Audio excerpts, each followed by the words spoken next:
In the Wenqiu continent, within the kingdom of Tingxiang, in Yunqing, lies the Tang family estate. In the back courtyard's pavilion, an elderly man clothed in a long robe stood before a stone table, his hand gripping a brush as he deftly maneuvered it across a sheet of paper. Upon closer inspection, it became evident that his hand never truly touched the brush, but rather manipulated it through a potent surge of true energy. From a distance, he appeared composed and exuded an air of refined elegance. However, after only a few strokes, his true energy faltered unexpectedly. The brush quivered alarmingly, and its tip deviated clumsily, leaving behind an unsightly mark. Nearby, the butler, who was brewing tea, felt a muscle twitch in his face, acutely aware of the elder's displeasure at that moment. Smash! As anticipated, rather than finding solace in the grace of his art, the old man slammed the brush back onto the table with great force, bellowing, "Someone, go check if that impudent brat is awake. If he is, summon him at once." The celestial creation cauldron, its true method of utilization, lies in refining its soul, embodying oneself as the cauldron. I have begun my cultivation incorrectly, and no matter how fervently I strive, I cannot make further progress in alchemy. In a fog of confusion, Tang Yan murmured these thoughts, and suddenly his eyes snapped open as he jolted upright. Wasn't the celestial creation cauldron supposed to have exploded, resulting in my demise? How is it that I still possess awareness? As Tang Yan regained his senses, he found himself reclining on a plush couch, surrounded by opulent furnishings.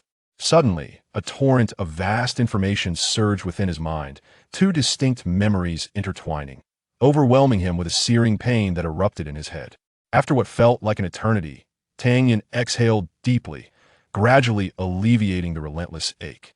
As he swiftly organized the chaotic stream of memories, a peculiar expression crossed his face. He hailed from Earth, renowned as the most enigmatic alchemist in the inner Jianghu. Though the tradition of cultivation had existed since ancient times in China, as the ages progressed, these cultivators faded into obscurity, blending into the scenery and marketplaces, forming what was known as the inner Jianghu. The explosion of the celestial creation cauldron had, by chance, allowed him to seize the body of a young man who shared his name Tang Yan. To his astonishment, he was the young master of the Tang family. Realizing the privilege of such a noble identity, Tang Yan felt a fleeting sense of consolation wash over him. After all, he was a young master, rendering his rebirth somewhat worthwhile. However, before long, his expression soured. In this world, martial prowess was revered above all, with cultivation ranks classified into 5 levels: Tian, Di, Xian, Huang, and Yuan, each further divided into 9 grades. To his dismay, the previous owner of this body possessed merely the 2nd grade of the Yuan level. Having started cultivation at the age of 6, even a dog ought to have managed to reach the 3rd grade of the Yuan level. As he delved further into the previous owner's actions, Tang Yan felt an overwhelming urge to return to the past. If one were to chronicle this fellow's 16 years of life, a fitting title might well be How a Waste Became a Master. While he began studying the 4 arts of the scholar and ventured into martial arts and alchemical texts at the age of 5, by 7, he had embarked on the path of alchemy and was hailed as the little alchemy king by the age of 24. By the age of 38, he had achieved the status of an alchemical master, capable of refining 9 great elixirs. In the entire realm, those who could stand alongside him were few and far between. Countless practitioners of the inner Jianghu had relied on his elixirs, and he had amassed innumerable favors. Even those at the pinnacle of power would respectfully address him as the alchemy saint upon encountering him. Compared to him, this former Tang Yan warranted a tofu wall to meet his end. As for how he ended up transposed into this body, it was due to his predecessor's ill-conceived attempt to seduce the city lord's daughter, Lin Dongxue, which culminated in an unsuccessful assault, resulting in a violent injury inflicted by the passing young master of the Liu family, Liu Zhihui, who had struck at his dantian. This body already bore the consequences of an indulgent life, and, after sustaining injuries, met its tragic end, leaving Tang Yan's soul to fortuitously collide with this broken vessel. Reflecting on the failed assault, a nagging sense of peculiarity tugged at him. However, confusion reigned following his recent transition.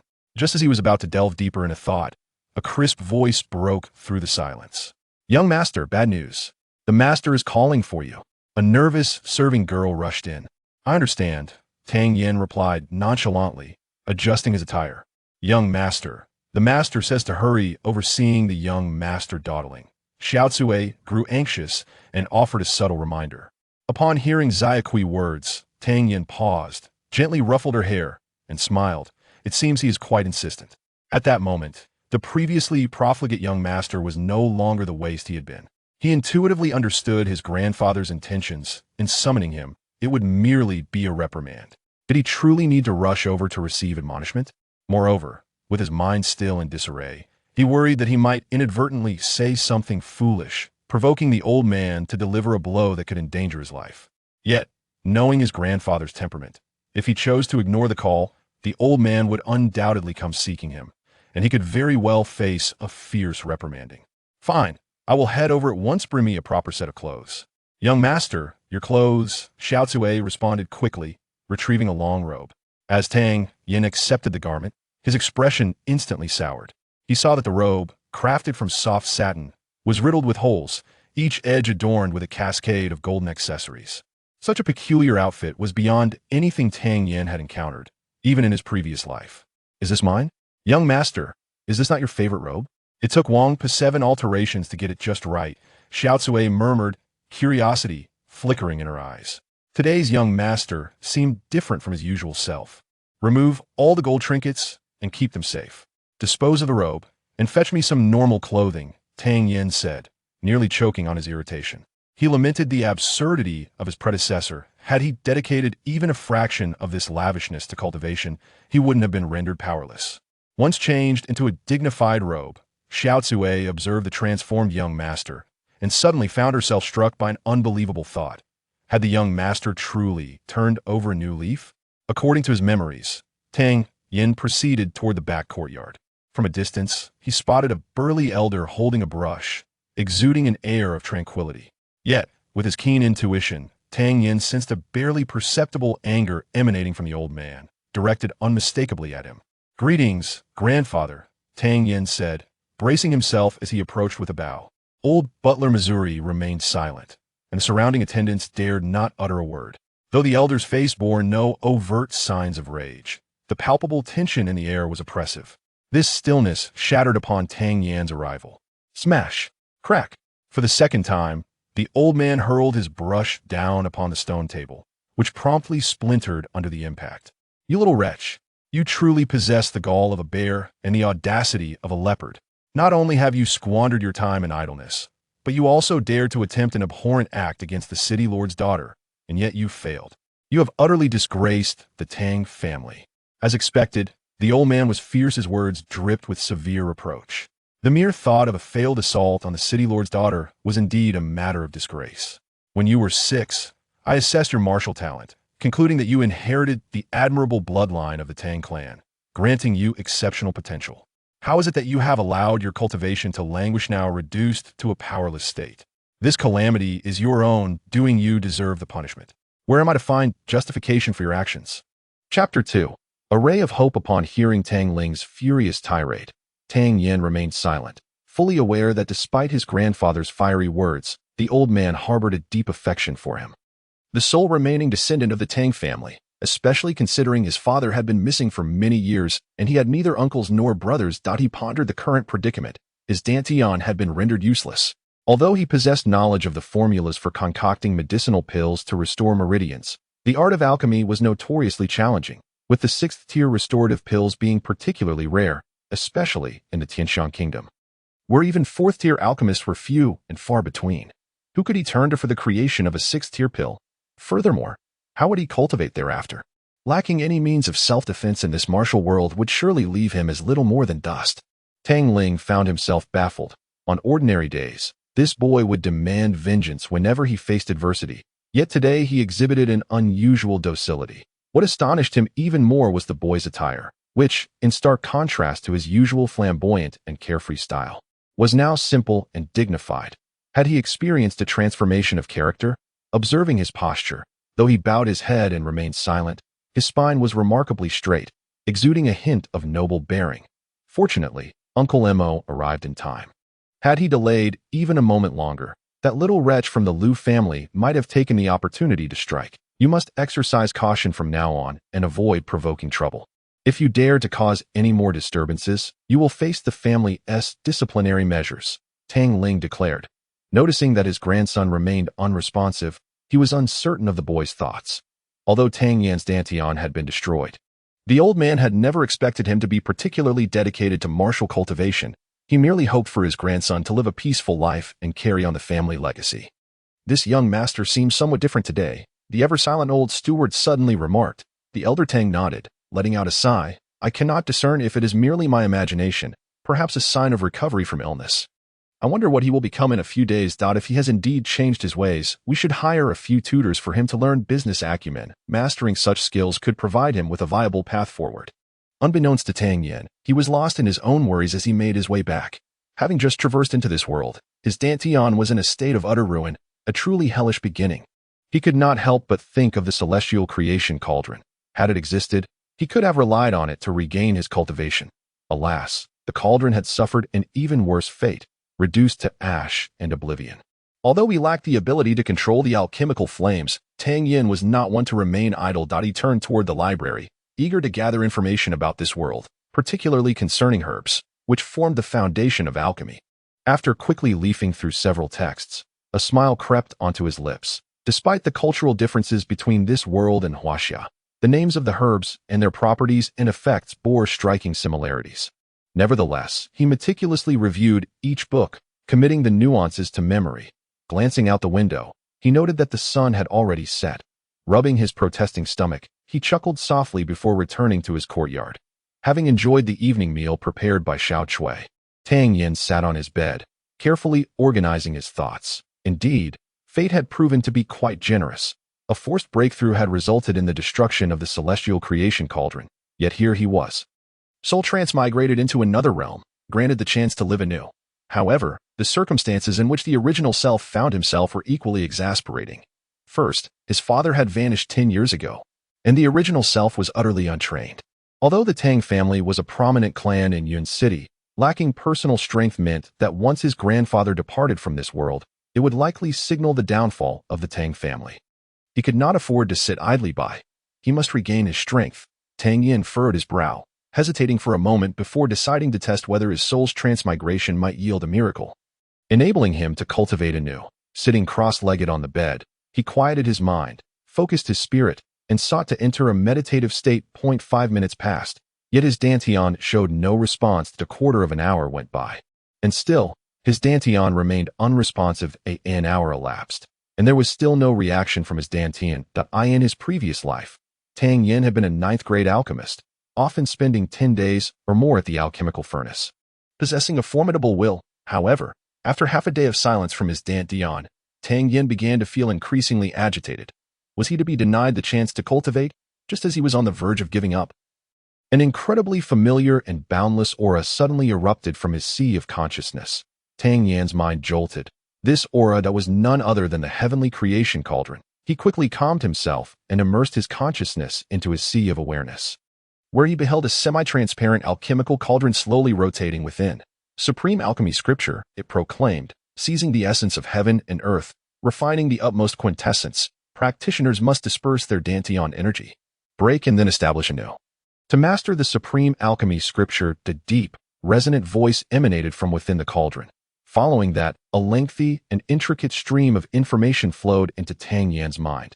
After a while, he finally digested this information, and his heart surged with tumultuous waves. In his previous life, even though he had mastered the art of alchemy to perfection, he still relied on the cauldron for the process.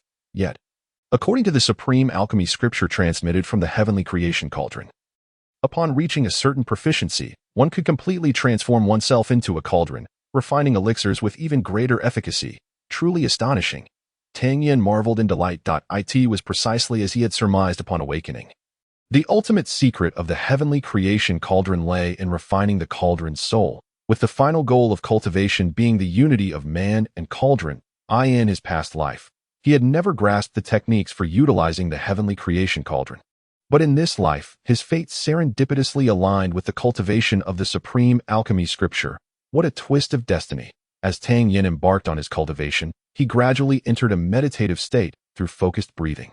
His extraordinary experience from his previous life, combined with this body's innate aptitude, allowed a warm aura to gather in his lower abdomen swiftly. "Sir, the young master did not go out today. Instead, he has entered the library." reported the butler, Missouribo, in a hushed tone within the study of the esteemed Tang patriarch. What? The elder Tang's brows shot up in surprise. That lad has spent the entire day in the library? Indeed, Imobo confirmed. Upon hearing this, an unusual expression crossed the elder's face, and after a moment, he remarked, previously, that boy would fall asleep before finishing a page of reading. Now he has spent the whole day in the study? Can he truly read? Or is he simply sleeping soundly amongst the books? Quickly, bring me the books he has read today. Imobo couldn't help but chuckle wryly as he opened a prepared box and handed it over, saying, the young master has read quite a number of books today. The titles Pharmaceutical Compendium, Detailed Explanation of Medicinal Materials, Geographical Overview of the Mainland, and the 2,000-year history of the Land of Fragrance elicited an even more peculiar expression on the venerable Tang's face. Could it be that this young man has truly altered his disposition? Upon hearing the elder's remarks, Imobo cheerfully interjected, since the young master's birth, the total number of books he has perused does not compare to today's selection. Perhaps he has indeed changed his temperament. Nonsense. That rascal has hidden away an entire trove of licentious illustrations and scandalous histories. Tang, seething with anger, snorted in response and continued, however, it is indeed incongruous for that little scamp to be engrossed in such literature. I shall observe for another couple of days. Chapter 3. The young master takes a plunge into the lake as time ticked by. The warmth that had accumulated in Tang Yan's dantian began to intensify. Suddenly, a cacophony erupted as countless streams of energy surged towards the fiery essence within his dantian, gradually forming the shape of an alchemical cauldron, with a muffled thud. The true energy within the dantian ignited with a fervor akin to flames, scorching the meridians. Although the heat was excruciating, Tang Yan managed to endure it for a time.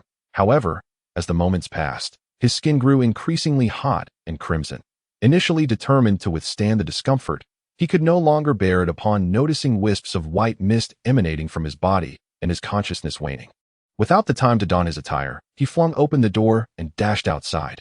Young master, where are you going? Dada? Xiao Chui had heard the commotion and poked her head out of the window. Bathed in the silvery moonlight, she was taken aback to see the young master so uninhibited, her mouth agape and her cheeks flushing instantly. With a stamp of her small foot, she let out a soft huff. Ultimately too bashful to follow. Splash. The tranquil night was shattered by a tremendous sound of water splashing in the backyard. With his profound cultivation level at the 8th rank of the Xian stage, Tang, a formidable expert, possessed extraordinary hearing. Upon hearing that sound, his heart skipped a beat. It came from the direction of that mischievous boy's residence. What on earth is happening? Tang stormed out of his study, bellowing. Back to the master. The young master has jumped into the lake for a swim. A figure emerged from the shadows. Scoundrel.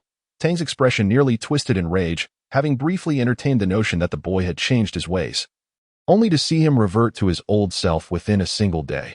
Though the autumn nights were not particularly cold, the lake's temperature was not something an ordinary person could withstand. What folly possessed that boy? Any lingering hope Tang had for Tang Yan dissipated in an instant as he misbehaved in front of everyone. With a heavy sigh, he waved his sleeve and departed.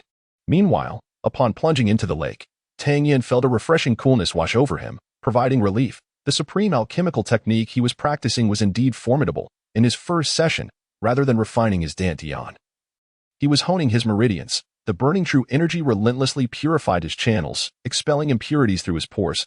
After a night of tumult, the energy finally subsided, and Tang Yan slowly opened his eyes. What a delightful sensation! As he swam to the shore, Tang Yan stretched his limbs, marveling at his newfound strength. To his astonishment, he had ascended to the 3rd rank of the Yuan stage overnight, reflecting on the astonishing efficacy of this cultivation method.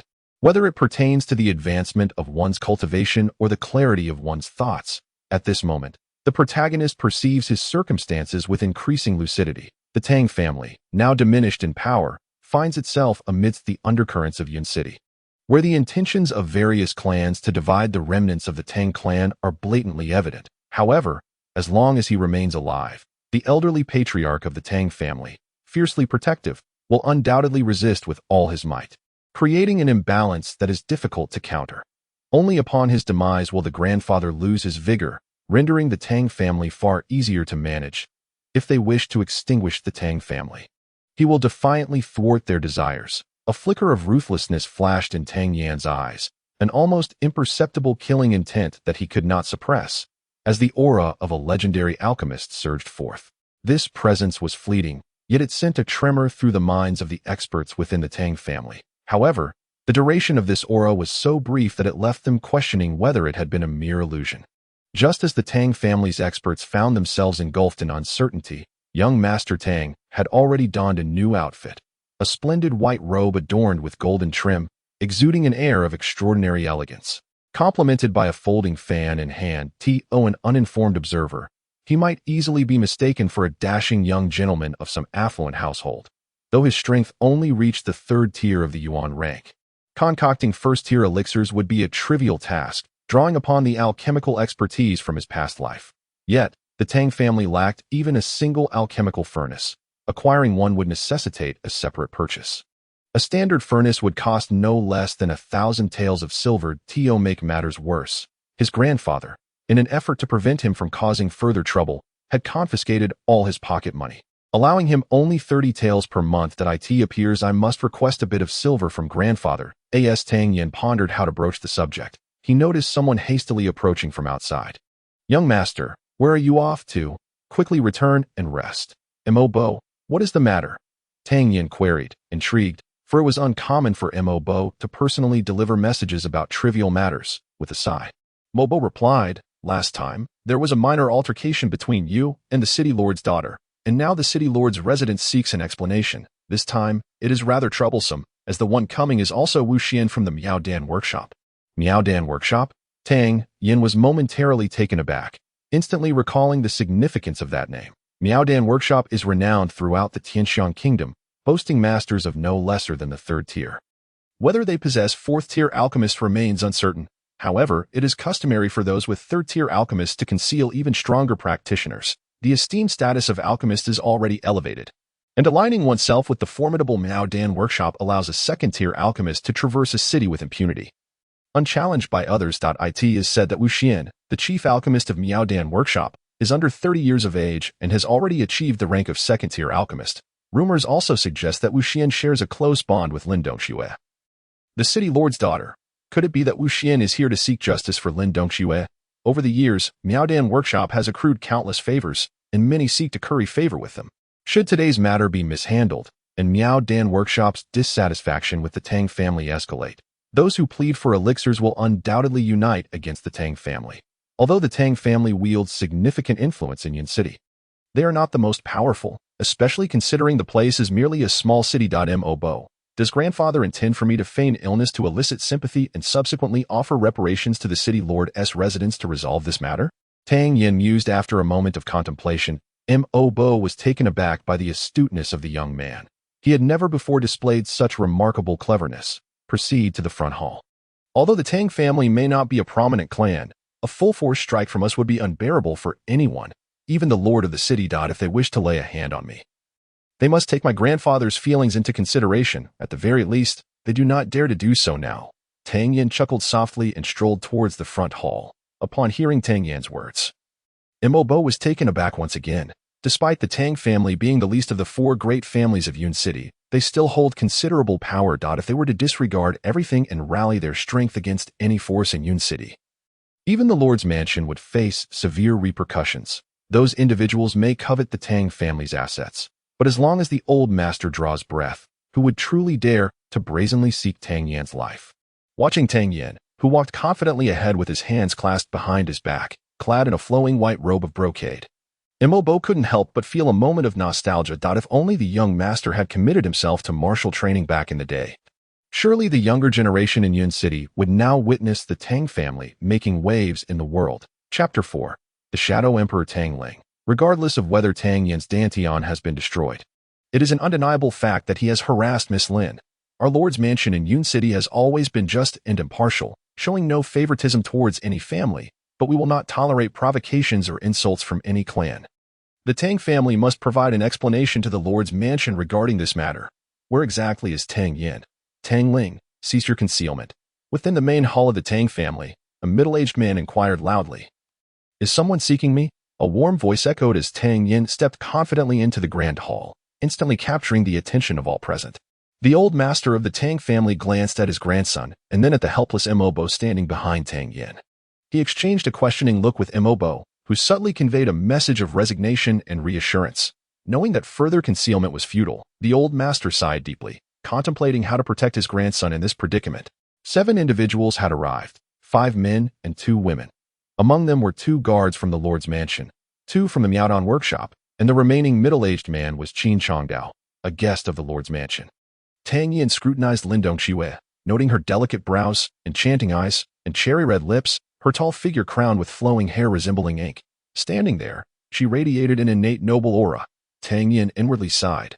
Her beauty was indeed captivating. And no wonder he had the audacity to tease her before. Beside her stood the graceful Wuxuan from the Miaodong workshop, whose noble demeanor differed yet remained equally striking, her eyes like polished ebony, teeth as fine as jade, exuding a tranquil elegance that commanded attention without being ostentatious. Miss Lin, Miss Wuxuan, it has been a while. Tang Yan greeted the 2 women with a smile. Humph, it cannot be said that it has been long. I believe this is my first meeting with young Master Tang, came Wuxuan's cool response. Mr. Qin, now that Tang Yan has arrived, you may state your purpose directly. Tang Yan, 5 days ago you brazenly attempted to harass Miss Lin in the streets, tarnishing the reputation of our Lord's mansion. Are you aware of your transgression? Qin Changdao accused, pointing at Tang Yan. Tang Yan immediately leapt up, pointing at Qin Changdao and retorting, what utter nonsense. I have lived my life with integrity, upright and self-respecting. How could I possibly harass Miss Lin in public? How dare you defame my character? The old master of the Tang family couldn't help but gasp in shock upon hearing this. How can you still maintain your uprightness and integrity? Merely hearing your words sends a shiver down my spine. How could you utter such things? The expressions of those around me were frozen in shock. Rendered utterly speechless, the city's most notorious scion has indeed made quite an impression with his audacity. You dare to insult me? As a guest of the city lord's mansion, Qin Changdao held a position of great prestige and had not endured insults for many years. He was momentarily taken aback. How could I insult you? You are the esteemed guest of the city lord, a master of the Xian rank, while I am merely an ordinary person with my dantian incapacitated. Would I dare to insult you? I am merely offering a rebuttal.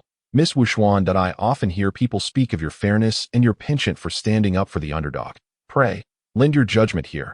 Is it truly just for those in power to insult someone of my humble stature?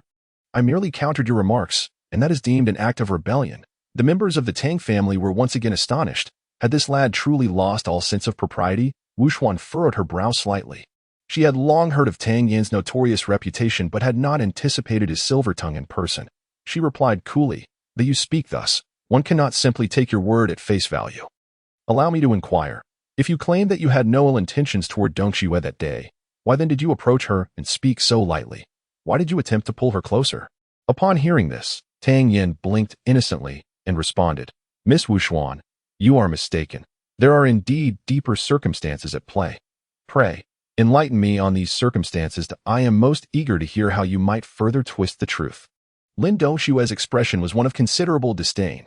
Though she had little interaction with Tang Yan, his notorious reputation preceded him, and coupled with his earlier disrespect, she harbored no favorable feelings towards him.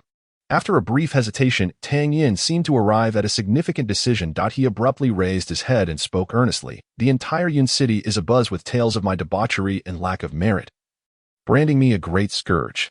Yet, I assure you, I had no intention of disrespecting Miss Dongxue that day. To understand this, we must go back 9 years, when I was 7, during a festival at the temple.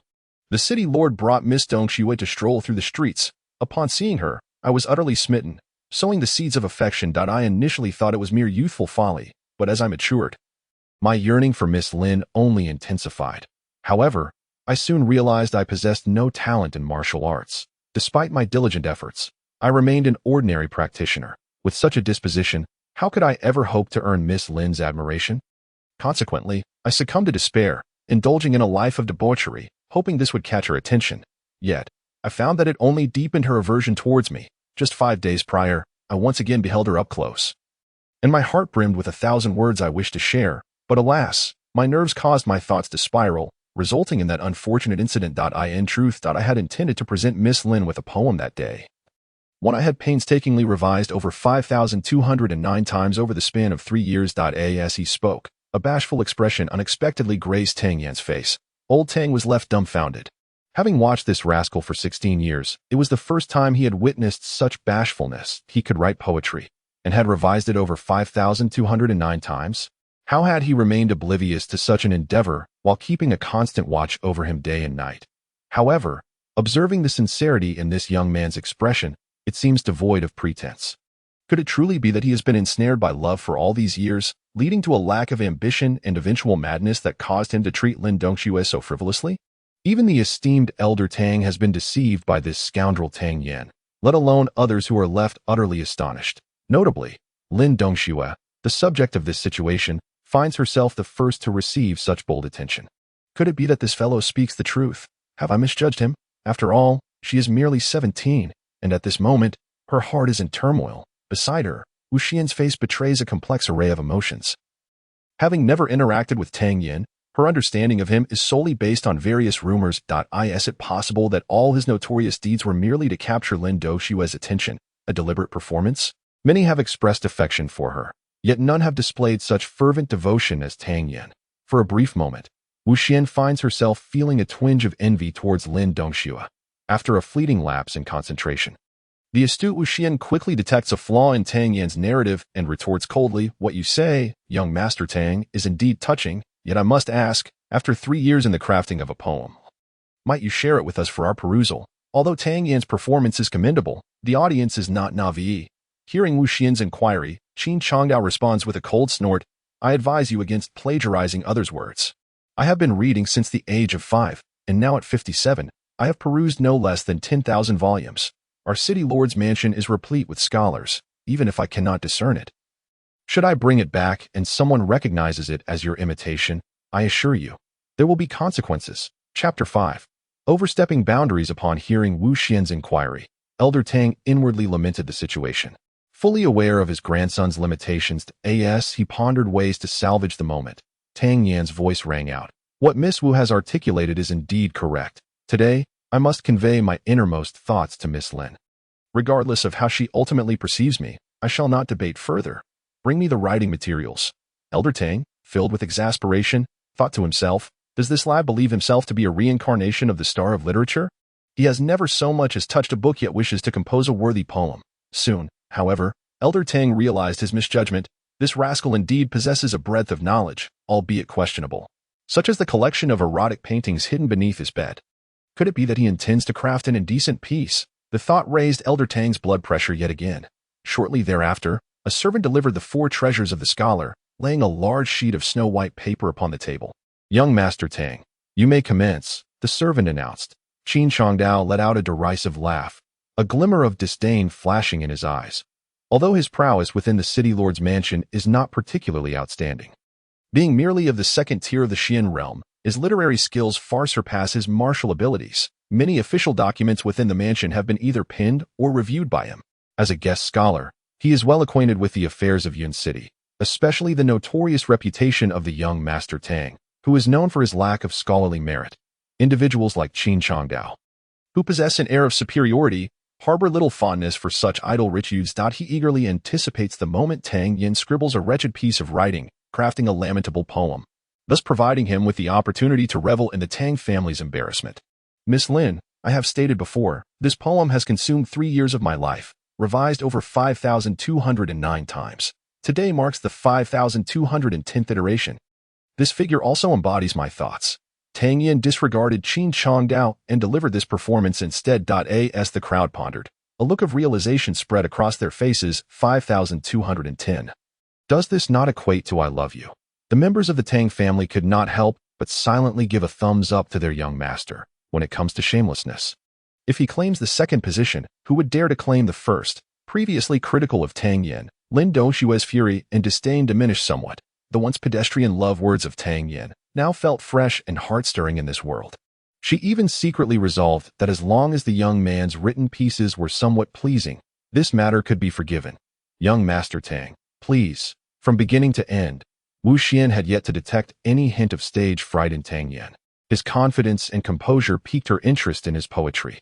Tang Yan ceased his rambling, rolled up his sleeve, dipped his brush in ink, and began to write on the pristine white paper. Everyone craned their necks, eager to discern whether his writing resembled a dog's crawl or a cat's scratch. "Joyful Reunion." The 3 characters served as the title, placed centrally at the top of the white sheet. There was no deliberate pause, nor any sign of awkwardness. The three characters flowed seamlessly, their strokes bold and graceful, yet ethereal and exquisite. Tang Yan, with his naturally upright posture and strikingly handsome features, donned a long robe adorned with golden trim.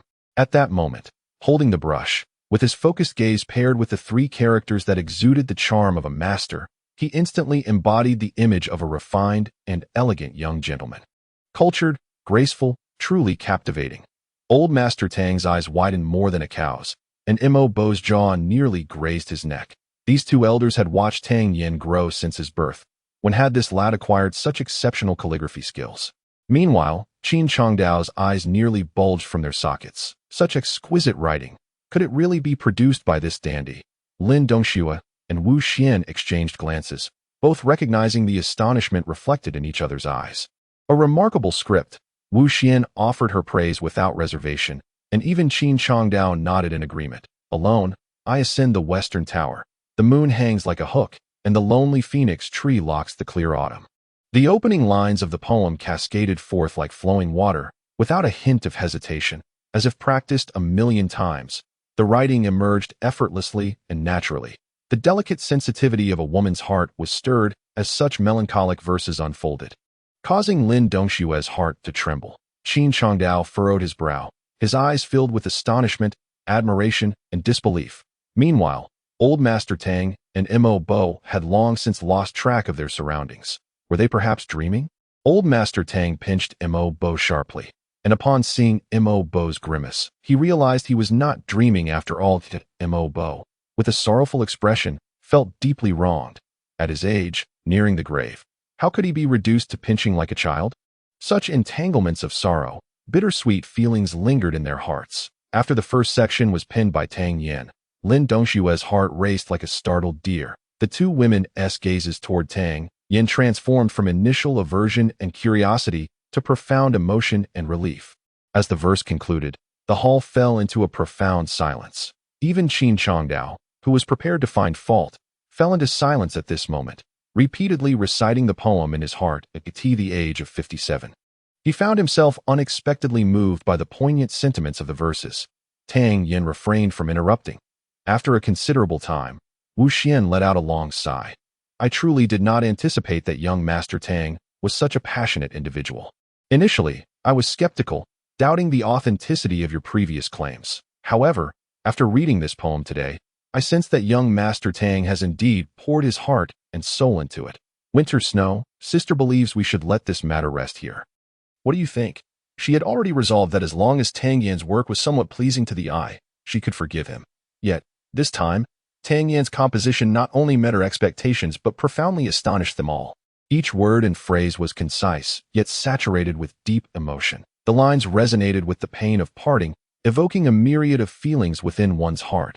Upon encountering this line, the young girl's emotions were thrown into disarray.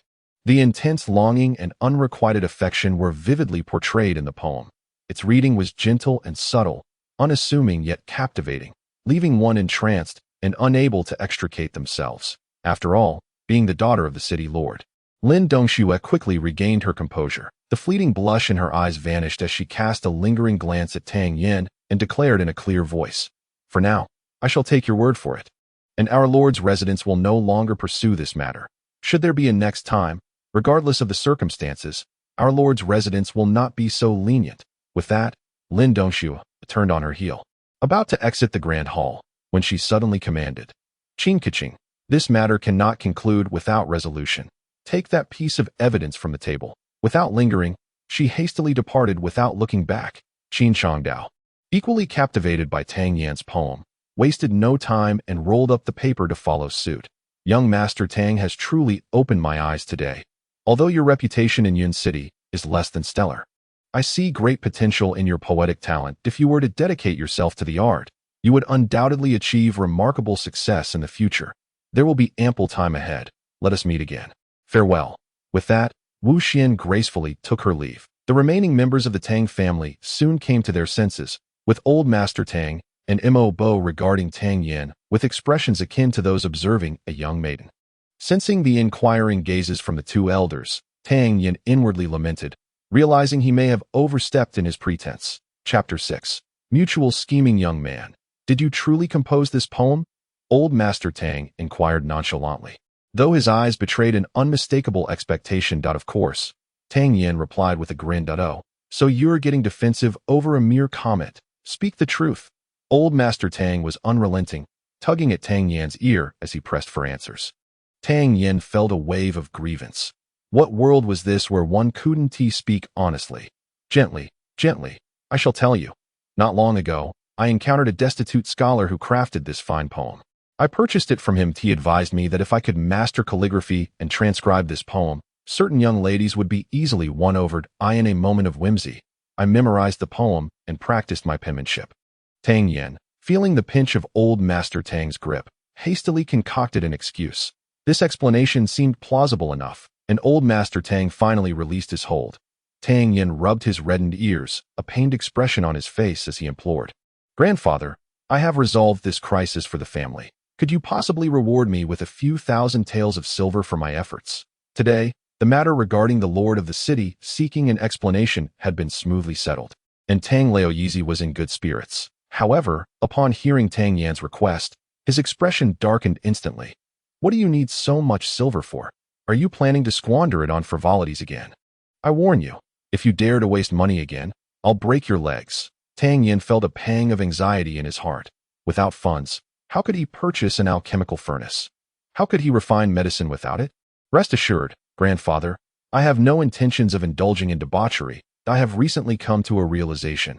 I was indeed aimless before, and now, as my cultivation falters, I wish to abandon martial pursuits in favor of commerce. I merely require some silver to practice, Tang Yan stated earnestly. Hearing this, Tang Laoyizi's heart softened slightly. Though he remained skeptical about Tang Yan's commitment to business, the reasoning was endearing. Very well, you may fetch 200 taels from the treasury. If you achieve some success, I may consider granting you more. However, should I discover that you squander this money on indulgences, all your future allowances will be forfeited. Tang Laoyizi issued a stern warning before turning to leave. Tang Yan felt a chill wash over him. Grandfather, I am your beloved grandson. The despondent young Master Tang was not a pessimistic individual. After a brief period, he gathered all his valuables, clutching the silver in his bosom. And with a folding fan in hand, he set off with Xiao Chui. Since he was not granted money, he would take a stroll to purchase some low-grade herbs and concoct a basic nourishing elixir. On the bustling street, Tang Yan sauntered with a swagger, ostentatiously fanning himself, his demeanor carefree and frivolous. The ethereal charm he had displayed while composing verses had vanished entirely. Xiao Chui tilted her head, observing the stark contrast between her master's current demeanor and his previous one in the grand hall. Could it be true, as the ancients said, that while fortunes may change, one's nature remains steadfast?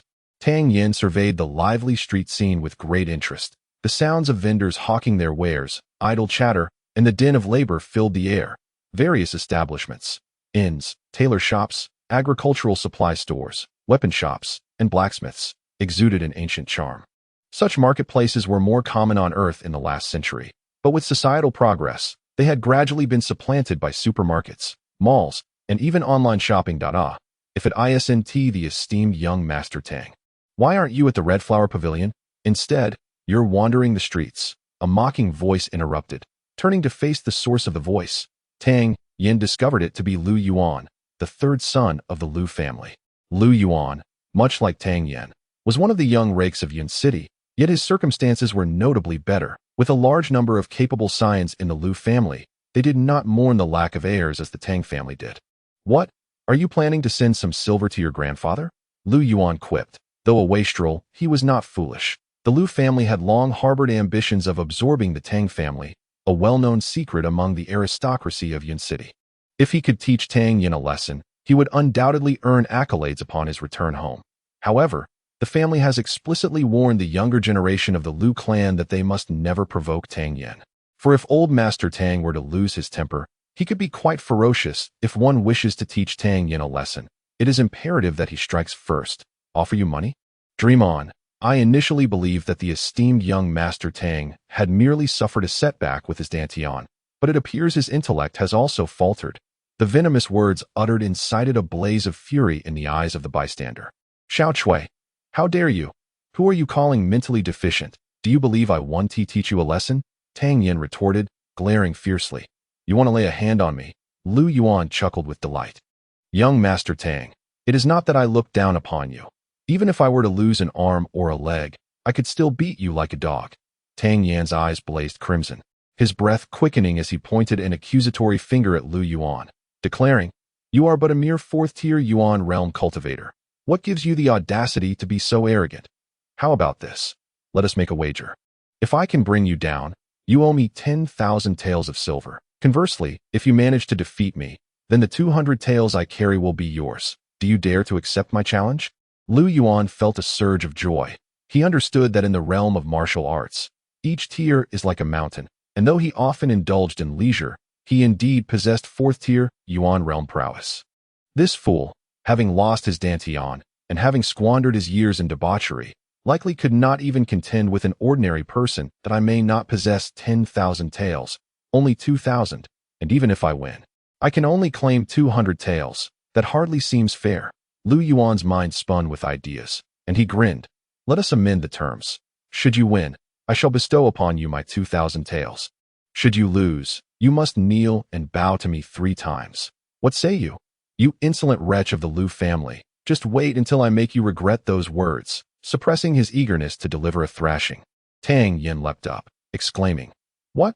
You think a single bow is worth 1,000 taels? If I lose, I shall comply with your demand, but if I win, I shall only bow once. Lu Yuan reveled in his triumph. Indeed, the brazen young Master Tang was a complete fool. Once he kneels, what difference does it make if he bows once or 100 times? If I can force Tang Yan to kneel today, I shall have accomplished a great feat, and my family will no longer restrain my wayward behavior. Resolute in his intention, Lu Yuan declared, Very well, I shall grant young Master Tang this courtesy. Should you lose, you will kneel and bow to me. Young master, we should retreat. Xiao Chui pleaded, tugging at Tang Yan's sleeve, her voice tinged with desperation. Step aside. Watch as I make him unrecognizable to his own parents. Tang Yan flung his sleeve aside. Young master, Lu Yuan is deliberately provoking you, aiming to humiliate our Tang family. Do not fall for his trickery. Xiao Chui's voice grew increasingly urgent. Lu Yuan keenly observed her reaction, realizing that the news of Tang Yan's Dantian being shattered was indeed true. Yet, if this fool were to be dissuaded by Xiao Chui, all his scheming would be in vain. So, what will it be? Give me a clear answer, Lu Yuan pressed.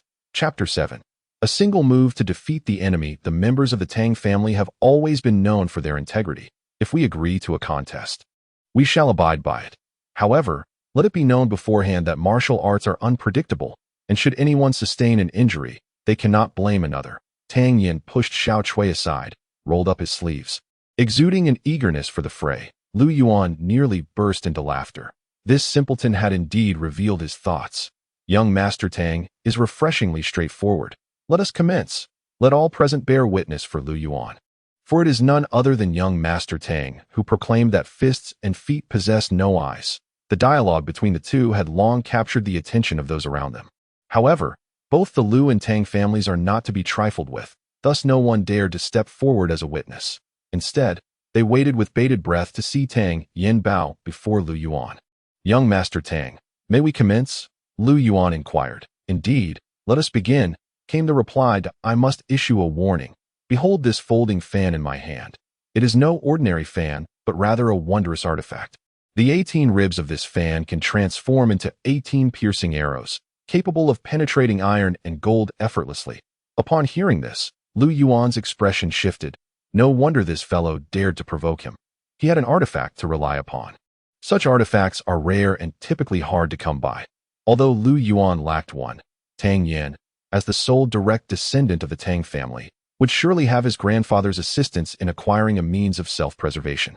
Just as Lu Yuan was about to protest the use of artifacts in the contest, Tang Yan bellowed, Behold the treasure fan.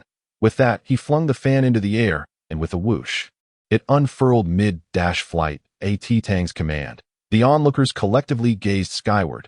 Even Lu Yuan's 2 bodyguards were captivated by the spectacle of the open fan. Artifacts are indeed a rarity in Yun City, often elusive to many scions of noble families. Lu Yuan's heart raced as he fixated on the fan soaring above. He had unwittingly neglected to arm himself.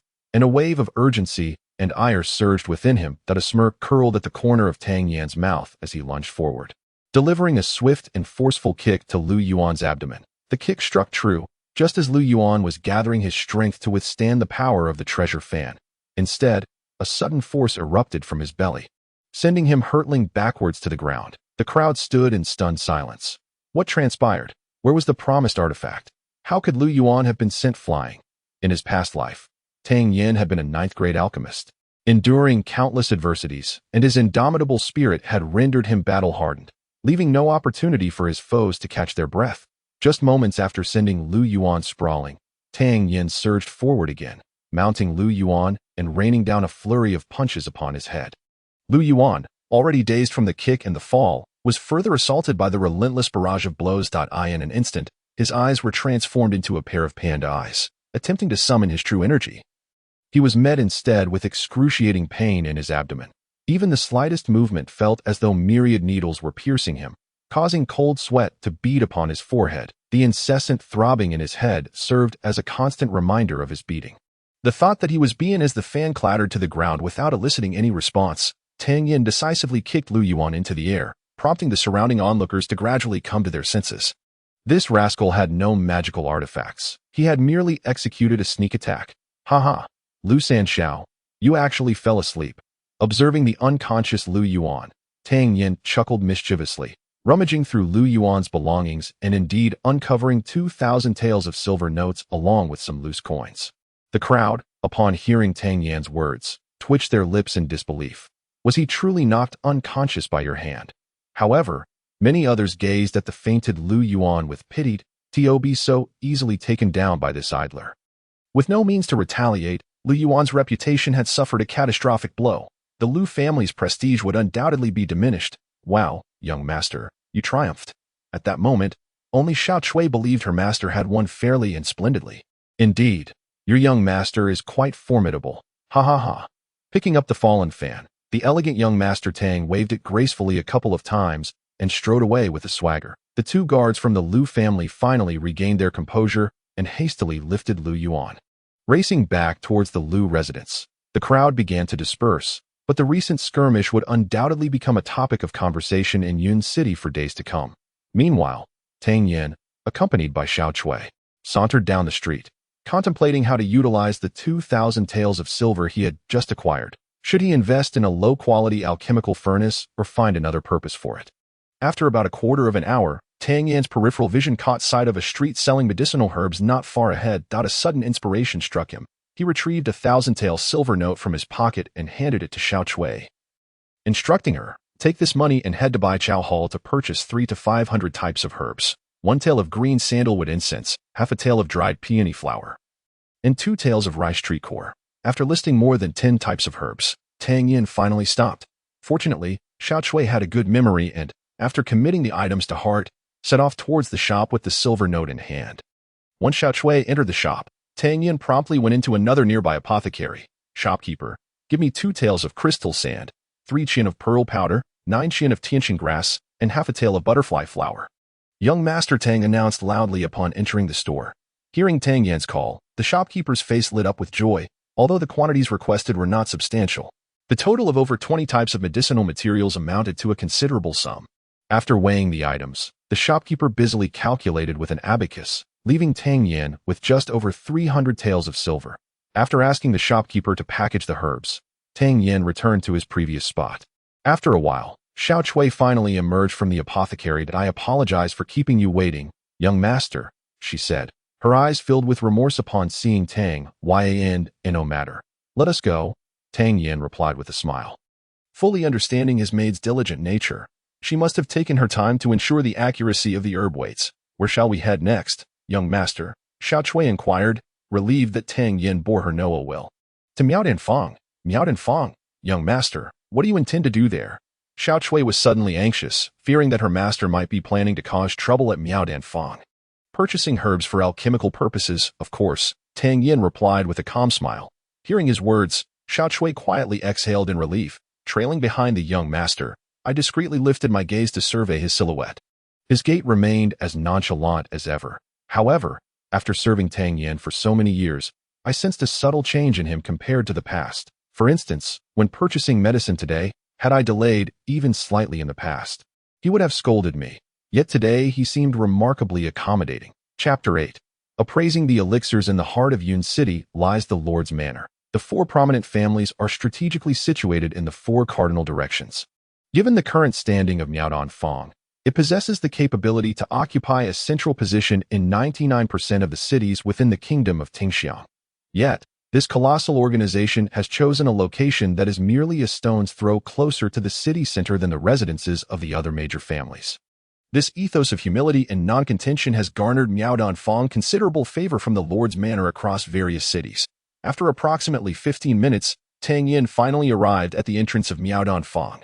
The establishment occupies a sizable area, with the front hall dedicated to the sale of low-grade elixirs and assorted medicinal herbs. Upon entering the shop, I noticed the shelves were sparsely stocked. "Young master, what can I assist you with today?" greeted the shop assistant with a beaming smile upon seeing a customer enter. Tang Yan unfurled his folding fan and inquired playfully, "Do you have elixirs that enhance true energy?"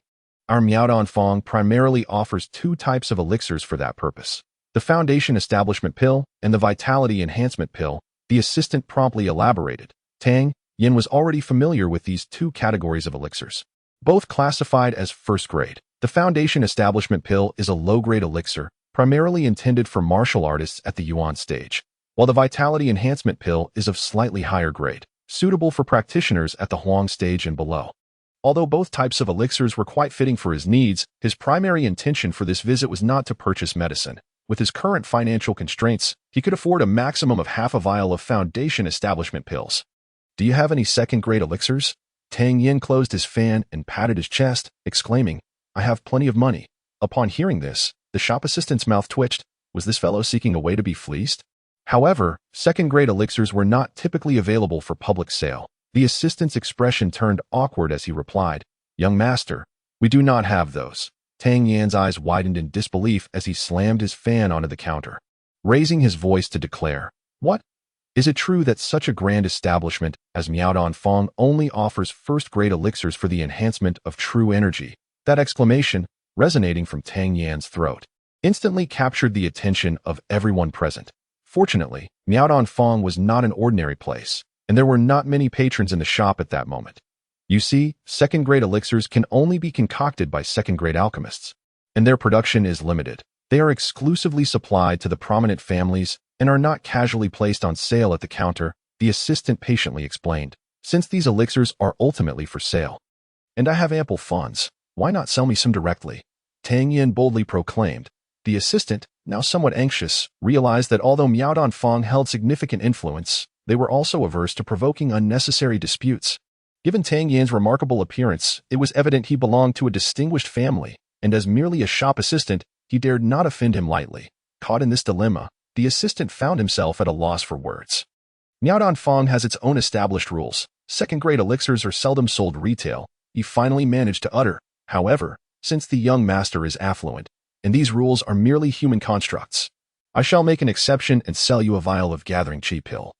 A second-tier elixir, freshly concocted not long ago. An elderly voice, both aged yet resounding with vitality, emerged. The crowd turned to behold an old man clad in a gray robe, his hair streaked with white, eyes sparkling with vigor, a tuft of beard adorning his chin, and his hands clasped behind his back as he strolled out from within the premises. Lord Gu. Upon recognizing the visitor, all the attendants of the Miaodong workshop bowed their heads in greeting. Guming, the Grand Elder of Yun City's Miaodong workshop and a second-tier alchemist, held a status above Wuxian. The Gathering Chi Pill is a mid-grade second-tier elixir, known for its remarkably gentle properties. Even a first-tier martial artist would not risk rupturing their meridians upon consumption of this pill. Therefore, this elixir is the preferred choice for various noble families in nurturing their promising young scions. Yet, the refinement of such elixirs is rather intricate, and even for a mid-tier alchemist, the failure rate remains considerably high. Frowning slightly, Tang Yan caught a faint whiff of a burnt odor in the air and shifted his gaze to the elderly man. With a knowing glance at the porcelain vial in the old man's hand, Tang Yan stepped forward with a smile and inquired, "The Gathering Chi Pill? What is the price?" I shall refrain from excessive elaboration on its efficacy. This vial contains 3 pills, which could fetch as much as 100,000 taels of silver at an auction, that I do not intend to deceive you.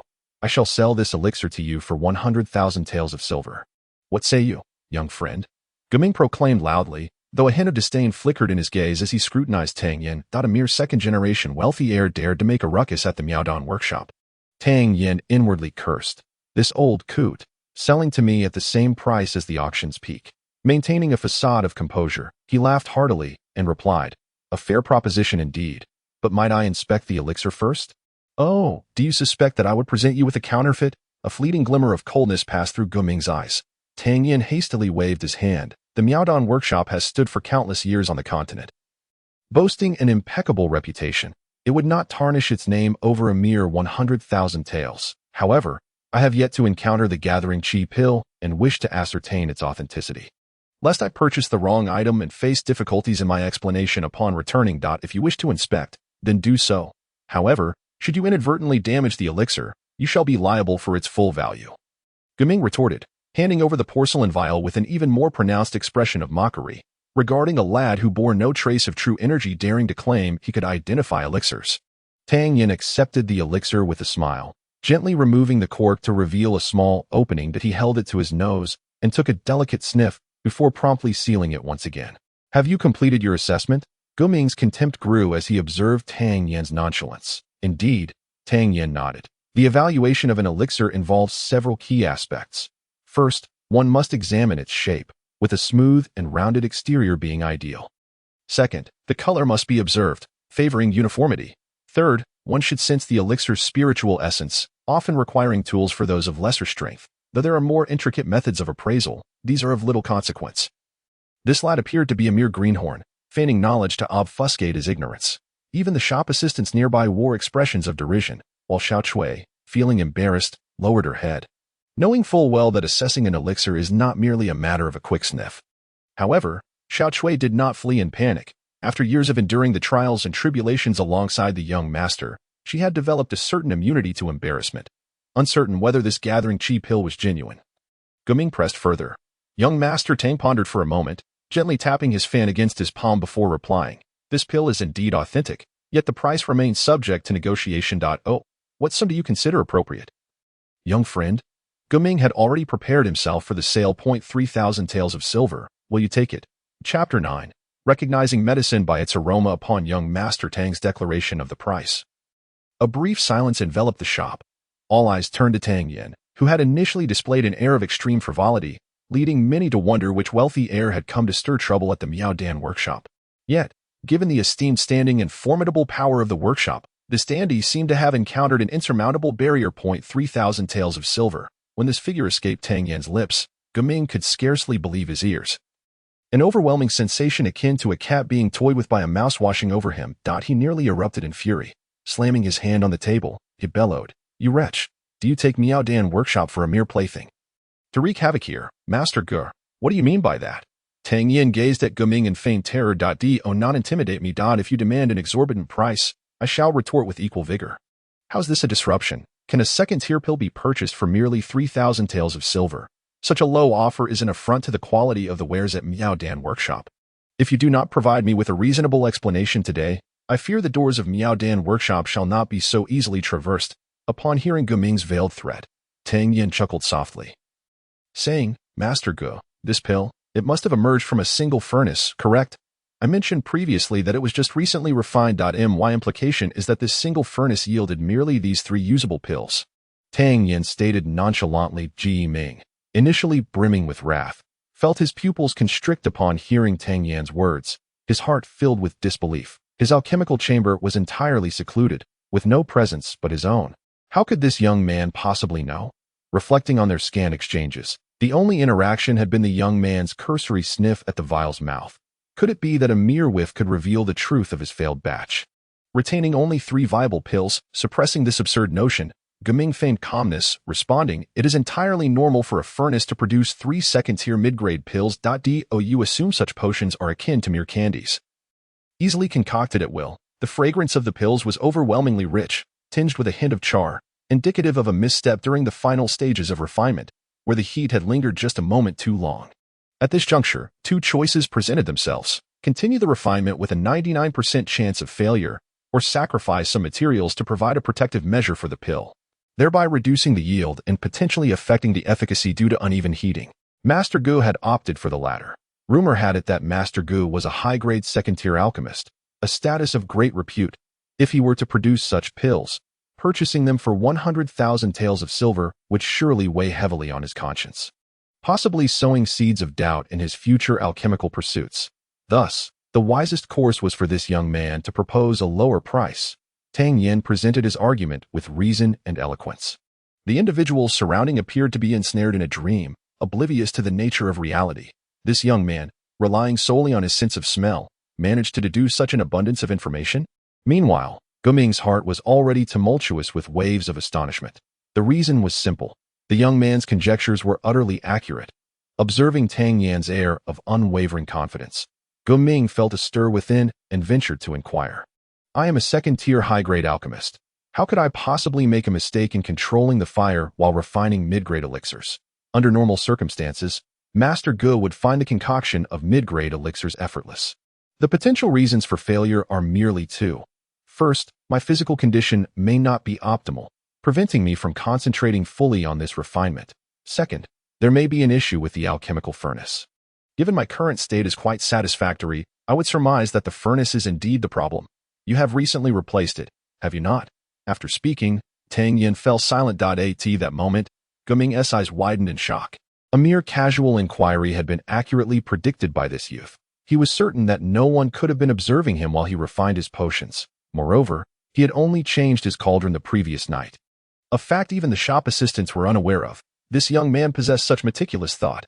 How could one so formidable have their Dantian damaged? Wait a moment, if his Dantian is indeed damaged, could it be that this youth seeks an elixir to restore it? Based on my experience, an elixir capable of restoring a damaged Dantian would require at least a 6th-tier alchemist. Furthermore, such elixirs are quite niche and exceedingly difficult to concoct.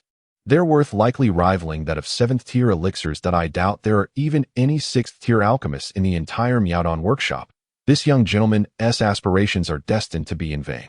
No wonder I did not perceive any fluctuations of true energy emanating from him. Young friend, your insight is sharp. I am impressed. I shall gift you these 3 elixirs without charge, considering it a fortunate encounter. Guming sighed as he handed the porcelain vial to Tang Yan. The onlookers gazed at the vial with eager anticipation. This youth, with just a few simple words, was able to acquire 3 mid-grade second-tier elixirs free of charge? In that case, I express my gratitude to Elder Gu, Tang Yan said, cupping his hands in thanks, tucking the vial into his robe without the slightest hint of reluctance. Young friend, I surmise that your visit pertains to seeking an elixir to restore your Dantian. I regret to inform you that it is exceedingly difficult to procure such a remedy, Guming remarked with a wry smile. Tang Yan paused, then replied with a smile. Elder Gu, I have come for another purpose. I wish to discuss a business transaction. Guming regarded Tang Yan with a hint of intrigue, realizing this youth was not ordinary and likely sought something beyond mere trifles. He then extended his hand, inviting him, let us converse in private. After instructing Xiao Chui to wait outside, Tang Yan and Guming proceeded into the inner chamber. Upon entering a room, attendants promptly served tea, and Guming inquired with a smile. I am yet to learn the name of the young brother. I am Tang Yan, the youth replied. Ge Ming paused momentarily, taken aback. Tang Yan, was he not the infamous scion of the Tang family known for his debauchery?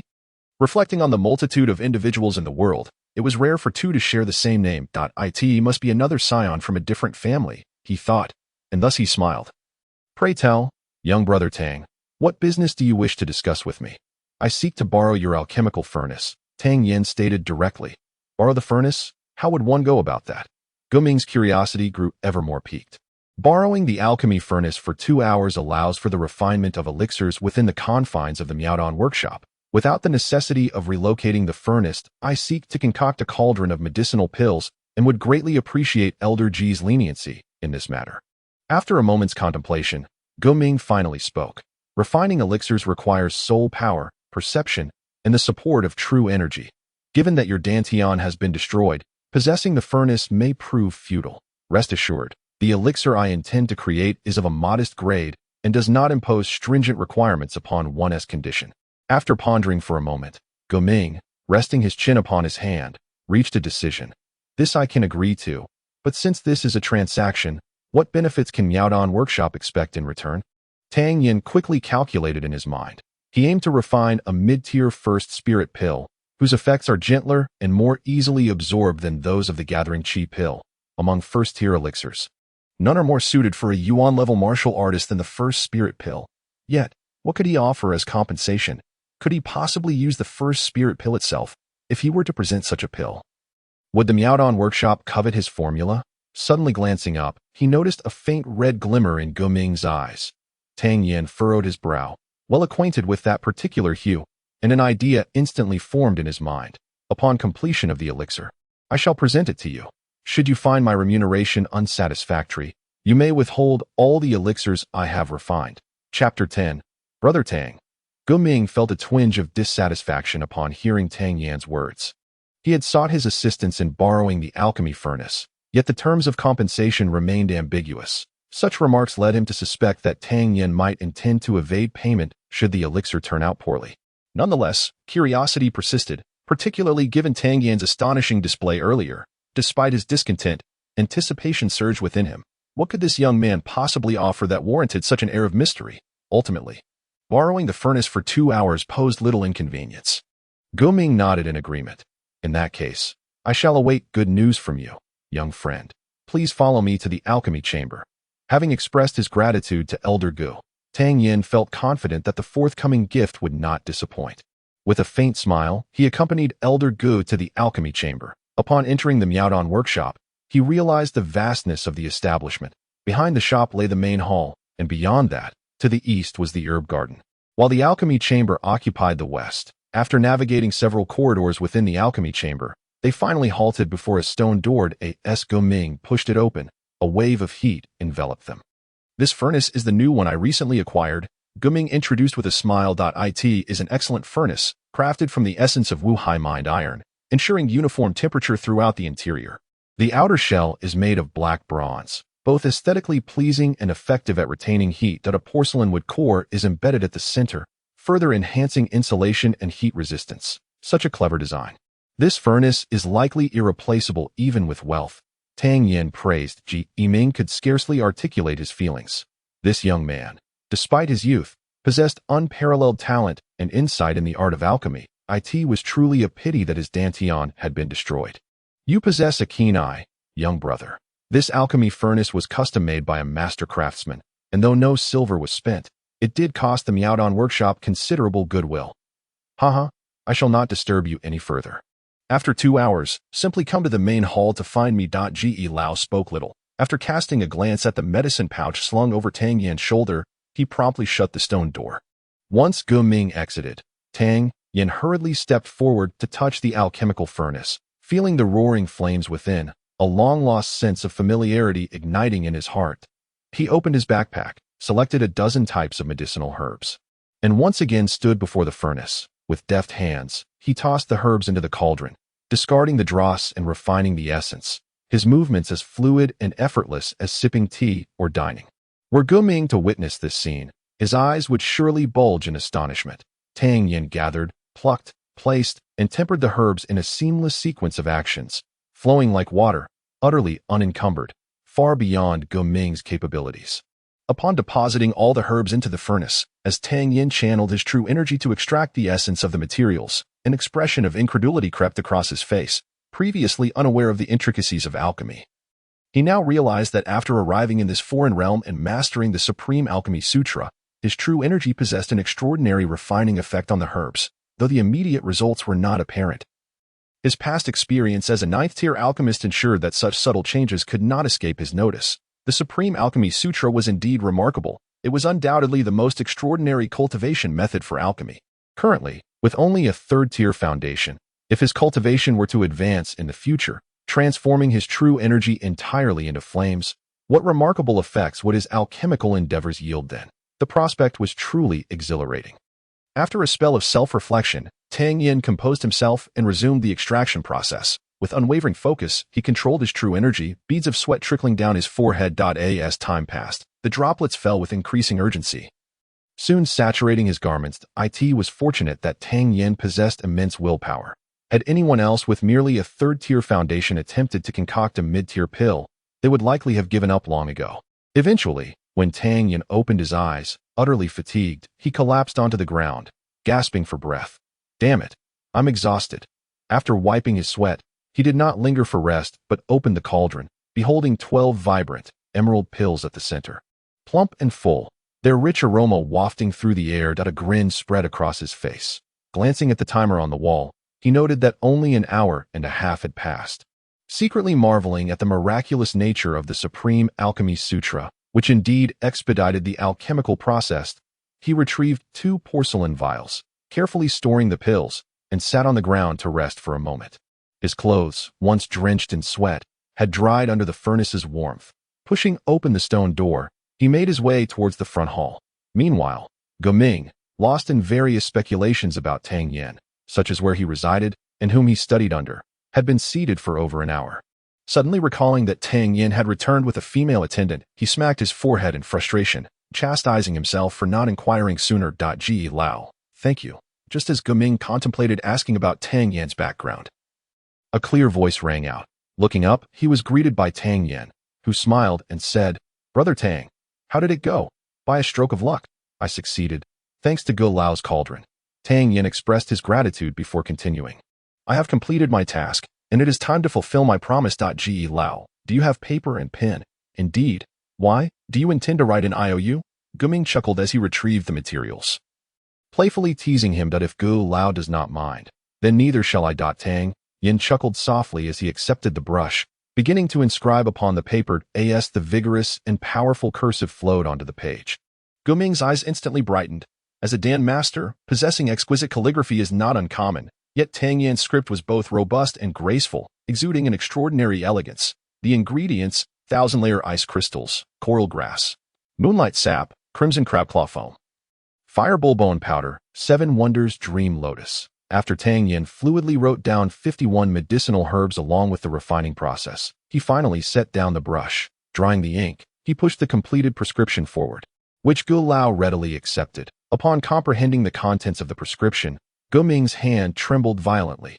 As a Dan master, he was well versed in the effects of various herbs. The coral grass, crimson crabclaw foam, and fire bulbone powder listed on the prescription appeared to be nourishing elixirs for meridians, and judging by the complexity of the refining process, it seemed to be a high-grade second-tier prescription, albeit its authenticity remained unverified. However, with Ge Lao's keen eyesight, the likelihood of this elixir being genuine was a staggering 90%. Is this a prescription? What kind of elixir is it? Ge Lao inquired. Perplexed, observing Ge Lao's eyes, tinged with red, it was evident that in his youth, he had hastily traversed the path of Dan cultivation, leading to some discrepancies in his methods and unstable powers, which had forced him into premature breakthroughs, resulting in significant accumulation of fire poison within his meridians. This prescription, named the Ice and Snow Cleansing Flame Pill, could effectively suppress the fire poison in Ge Lao's body, and after 7 doses, it would be entirely purged. This pill was classified as a low-grade 3rd-tier elixir. Although Ge Lao was unable to refine it himself, he was confident that someone at the Miao Dan workshop would be capable of doing so. If it was inconvenient for Ge Lao, once my master returns, I shall certainly request his assistance in concocting a batch for you. Although the reward may be modest, I, Tang, offer my utmost sincerity with that. Tang Yan smiled and cupped his fists toward Guming before turning to leave. Hearing Tang Yan's words, Guming fell into a moment of daze. Indeed, he suffered from fire poison, a consequence of improper cultivation in his youth. Now, every 3 months, it would inevitably flare up. During each recurrence, his entire meridian system felt as if it were being scorched by flames, a torment that could only be described as worse than death. The antidote for the fire poison, as he had discovered through exhaustive research, was at least a 6th-tier elixir. He had thought that his life would be plagued by this affliction, but unexpectedly today, by mere happenstance, he had encountered a prescription for the antidote. If he could relay this information to the headquarters, they would surely not neglect him, and liberation from his fire poison would be imminent. This was truly splendid. Guming realized he could not recall the last time he had felt such exhilaration, and in that moment, he clapped his hands, nearly shedding tears. Tang brother, he called out twice. Only to suddenly remember that Tang Yan had already departed, he quickly gathered the prescription and hurried outside. Upon seeing Tang Yan emerge safely, Xiao Chui finally felt a sense of relief, just as the master and servant were about to exit.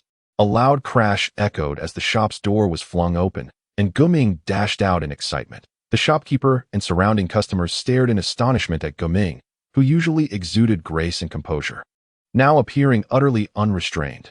"Tang brother, wait a moment, Guming called loudly. "What? Tang brother." The entire shop fell into stunned silence, eyes wide in disbelief.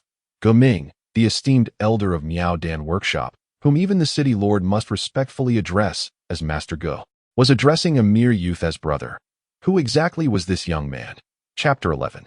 The stealing of the alchemical cauldron. Master Go, may I inquire what brings you here? Tang Yan asked curiously upon seeing Guming approaching. "I merely wish to borrow your alchemical cauldron, yet you have graciously gifted me a formula. While this token of gratitude may appear as nothing more than a mere piece of paper to you, dear brother Tang, it is, in truth, a priceless treasure to me that I shall forever be indebted for this great kindness," Gu replied earnestly. "Such a talented brother as yourself, yet without a proper cauldron, compels me to present you with one. I hope you will not find it lacking," Guming continued. Tang Yan gazed intently at Guming, understanding that the cauldron bestowed upon him would undoubtedly be of exceptional quality. To accept it without hesitation would mean incurring a debt of gratitude. However, he did find himself in need of a cauldron. After a moment's contemplation, he clasped his hands in gratitude, saying, "Master Gu, your generosity is overwhelming, and I shall not refuse. Should there be any troubles in the future, I shall certainly lend my utmost assistance." Ge Ming, relieved that Tang Yan accepted his gesture, instructed his attendants to prepare a carriage to transport the cauldron. Upon seeing the carriage, Tang Yan noticed that the very cauldron he had employed earlier that day was being placed within. After covering it with a cloth, he did not linger, bidding farewell and departing with Xiao Chui. "Young master, did your father instruct you to purchase this cauldron?" Xiao Chui blinked, her eyes wide with confusion. "Master Gu just mentioned it was a gift. How could it possibly be a purchase?" Tang Yan corrected her. "A gift." Xiao Chui's eyes widened even further. As a servant of the Tang family, her experiences surpassed those of ordinary folk. The renowned Miaodan Workshop had always been formidable and aloof. She had only heard of others sending offerings to curry favor with them. How could it be that her young master returned home with a cauldron without spending a single coin? Indeed, without your young master's modest funds, he could scarcely afford even a subpar cauldron. As the master and servant conversed, they soon arrived at the grand entrance of the Tang residence, leading the horse into the courtyard. They had taken but a few steps when they spotted the elder Tang striding towards them, visibly enraged. "Good afternoon, grandfather," Tang Yan greeted cheerfully. "What a load of nonsense," the elder barked. Tang Yan, taken aback, wondered what prompted such ire from his grandfather. "I expressly instructed you to avoid trouble, yet the moment you stepped out, you clashed with that rascal from the Liu family. Your dantian is damaged, and that brat is at the 4th tier of the Yuan stage. If he were to injure you, how many lives do you possess to withstand such turmoil?" Hearing his grandfather's reproach, Tang Yan chuckled inwardly, realizing that the old man was, in fact, concerned for his well-being, albeit in a rather peculiar manner. "Grandfather, this is not my fault. Liu Yuan insisted on challenging me. Despite our prior agreement that fists have no eyes, should anyone suffer harm, it would be on their own head.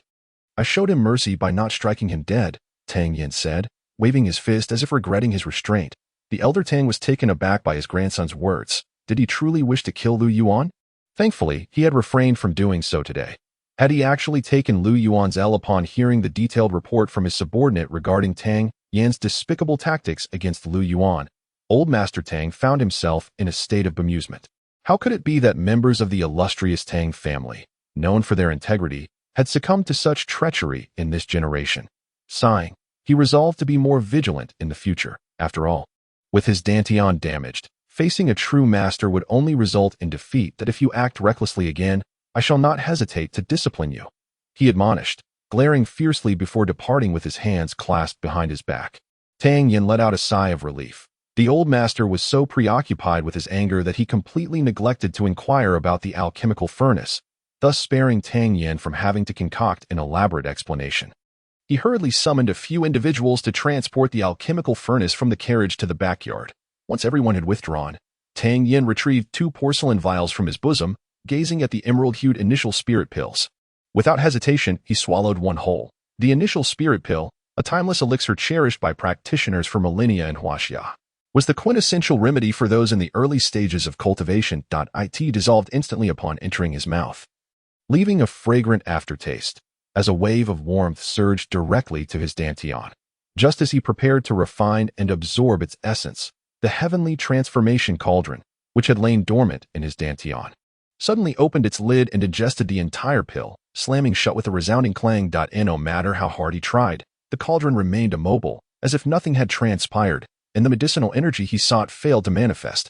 What the hell? Did you just devour my pill? Tang Yan cursed inwardly.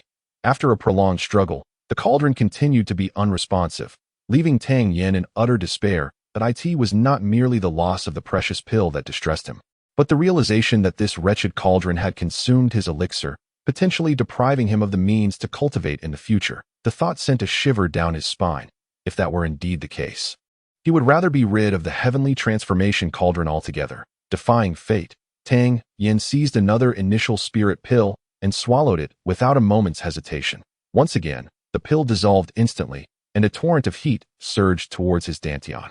The cauldron's lid opened again, greedily consuming the elixir. The third pill, swallowed. The fourth, once more, it was devoured. Damn it. Why are you so intent on eating my pills? Tang Yan could no longer contain himself, unleashing a torrent of invectives at the cauldron. In a fit of exasperation, he seized another vial, uncorked it, and swallowed all 6 pills in one go. This time, the cauldron opened its lid, but astonishingly, it only ingested 1 pill, allowing the remaining 5 to dissolve simultaneously, releasing a surge of pure vital energy that cascaded through his dantian like a roaring river, rushing towards his meridians. What the hell? Why didn't you devour them all? The explosive energy ignited within him, leaving Tang Yan overwhelmed with emotion. He quickly focused his breath, striving to guide the vital energy as it flowed within him. Although the initial spirit pill was renowned for its gentle nature, this was contingent upon consuming only 1. With 5 pills dissolving at once, the quintuple surge of spiritual power caused his meridians to swell dramatically. A fiery sensation coursed through his body, his eyes ablaze with intensity. As the supreme alchemical scripture within him surged into frenetic activity, his skin flushed crimson, and it felt as if a mere external force could cause his blood to explode. It's just 5 initial spirit pills. I'm ready to face you head-on. Resolute, Tang Yan decided to disregard the pain in his meridians, channeling the torrent of puff, puff, puff. The delicate meridians could not withstand the immense surge of spiritual energy, continuously bursting forth. As the cycle of the first week approached its completion, the pure essence of energy showed no signs of abating, prompting Tang Yan to let out a sigh. The already damaged meridians would likely be incapable of absorbing such colossal power. Just as Tang Yan prepared to guide his true chi for the impact of the second week, the previously tranquil heavenly creation cauldron suddenly had its lid flung open once more. A surge of exhilaration coursed through his heart as he was about to channel all this true chi into the cauldron when, unexpectedly, a wave of even purer spiritual energy erupted from its mouth. What the hell? Tang Yan gasped in shock. The earlier meridian pathways were already straining under the pressure, and now, at this moment, more spiritual energy was being expelled. Chapter 12. Ascending 4 ranks, just as Tang Yan lamented his plight. The emerging spiritual energy did not manifest as violently as he had anticipated. Instead, it possessed a gentle warmth, preceding the originally fierce true chi. The spiritual energy that emanated from the cauldron brought with it a refreshing coolness, healing the shattered meridians. It even autonomously circulated in a second week cycle without the need for guidance. How utterly delightful! Before Tang Yan could catch his breath, a torrent of true chi surged forth, and the recently mended meridians were once again torn apart by this ferocious energy. Tang Yan furrowed his brow, nearly crying out in agony, cursing the cauldron for its torment, while bracing himself against the excruciating sensation that threatened to rupture his pathways anew. After enduring yet another cycle, Tang Yan felt as though he had traversed through a cauldron of boiling oil. This torment of contrasting extremes left him teetering on the brink of despair. Fortunately, the Tang Yan of today was no longer the frivolous young master he once was, but rather a dignified 9th-tier alchemist, having faced countless tribulations in his life. Were it an ordinary person, they would have surely succumbed to the pain long ago. Round after round, the meridians cycled through injury and healing. The once unbearable pain seemed less tormenting now.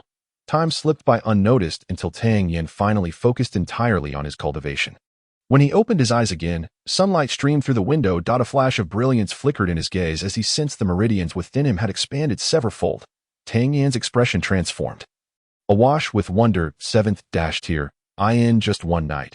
He had ascended from the 3rd to the 7th tier, a staggering leap of 4 ranks. If others were to discover this news, would they not deem him a monster and seek to capture him?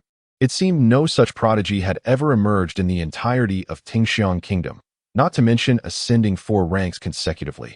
Even achieving 2 successive advancements could be hailed as a miraculous feat in cultivation. Indeed, the whims of fate are unpredictable. Calamity often conceals fortune.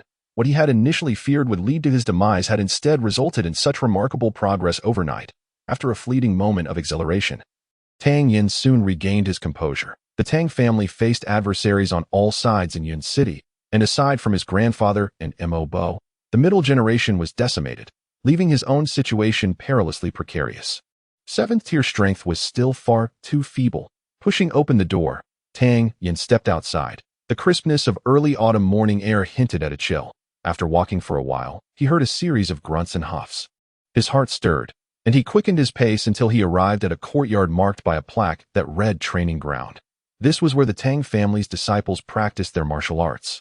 Upon entering the courtyard, he discovered a sizable gathering of Tang family warriors, nearly 100 in number, engaged in sparring or practicing their techniques. At the forefront stands the youthful Tang Yan, who is none other than the eldest grandson of Mo Bo. Mo Yanjun, at the tender age of 23. Mo Yanjun has already attained the rank of 2nd tier within the Yellow Realm, positioning him among the elite of the younger generation in Yun City, where he serves as the captain of the guard for the Tang family. Dressed in a resplendent white robe, Tang Yan's presence is striking, immediately drawing the attention of Mo Yanjun upon his entrance into the training arena. What business does this dandy have here? Was it 4 years since the last time he graced the training grounds? Following Mo Yanjun's gaze, the others soon recognized Tang Yan, their eyes betraying expressions of disdain. In a world where martial prowess reigns supreme, despite Tang Yan's status as the young master of the Tang family, his reputation as a dandy tarnishes the family name, leading these warriors to regard him with contempt. Observing the collective disdain, Tang Yan merely smirks, unfazed, as he leisurely strolls around the arena with his hands clasped behind his back. In an apparent attempt to intimidate Tang Yan, the training warriors suddenly intensify their efforts, the atmosphere growing more charged. After completing his circuit, Mo Yanjun feigned surprise at noticing the young master, hastily approaching him. "My lord, you have arrived. I was too preoccupied to notice. It's of no consequence. I am merely here to observe." Tang Yan gestures dismissively. "My lord, what do you think of our guards' training?" Mo Yanjun inquires politely, eliciting chuckles from the others at the absurdity of the question. What does this dandy know? Just as the audience braced themselves for Tang Yan's expected flattery, an exaggerated exclamation erupted. "What? You were just training?" Mo Yanjun, anticipating compliments, is momentarily taken aback by Tang Yan's remark. Snorting derisively, "What? Does Tang Deshao believe we are merely playing games? Are you not playing games?" Tang Yan retorts with another incredulous shout. The guards, who had been straining to catch Tang Yan's words, now wore expressions of dismay. "Humph. The dandy is indeed a dandy. Without these guards, how could the Tang family exert its influence as one of the 4 great families of Yun City? If Tang Deshao fails to respect us, he should refrain from entering the training arena in the future." Mo Yanjun states bluntly. "Get out of the training arena. Get out. Get out." The guards below roar in unison. "Enough, you cowards." Tang Yan bellows, the imposing aura of a former Pill Emperor suddenly surging forth, startling Mo Yanjun while the entire arena falls silent in response to Tang Yan's commanding voice. Mo Yanjun, as the captain of the training arena, I arrive in such conspicuous white attire, circling around you. And you only just now take notice of me. Is this the vigilance expected of the Tang family guards?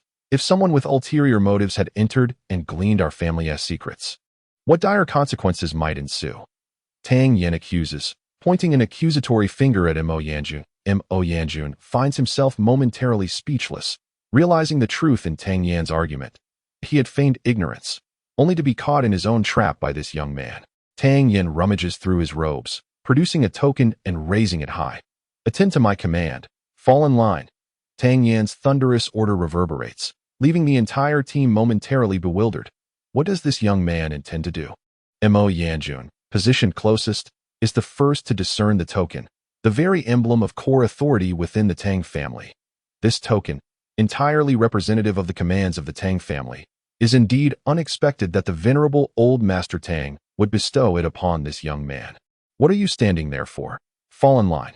Although Mo Yanjun looks down upon Tang Yan, the prodigal son, he remains unwaveringly loyal to the Tang family. Upon hearing the captain's command, all the guards swiftly formed a line, standing tall and proud, though their gazes towards Tang Yan were laced with mockery.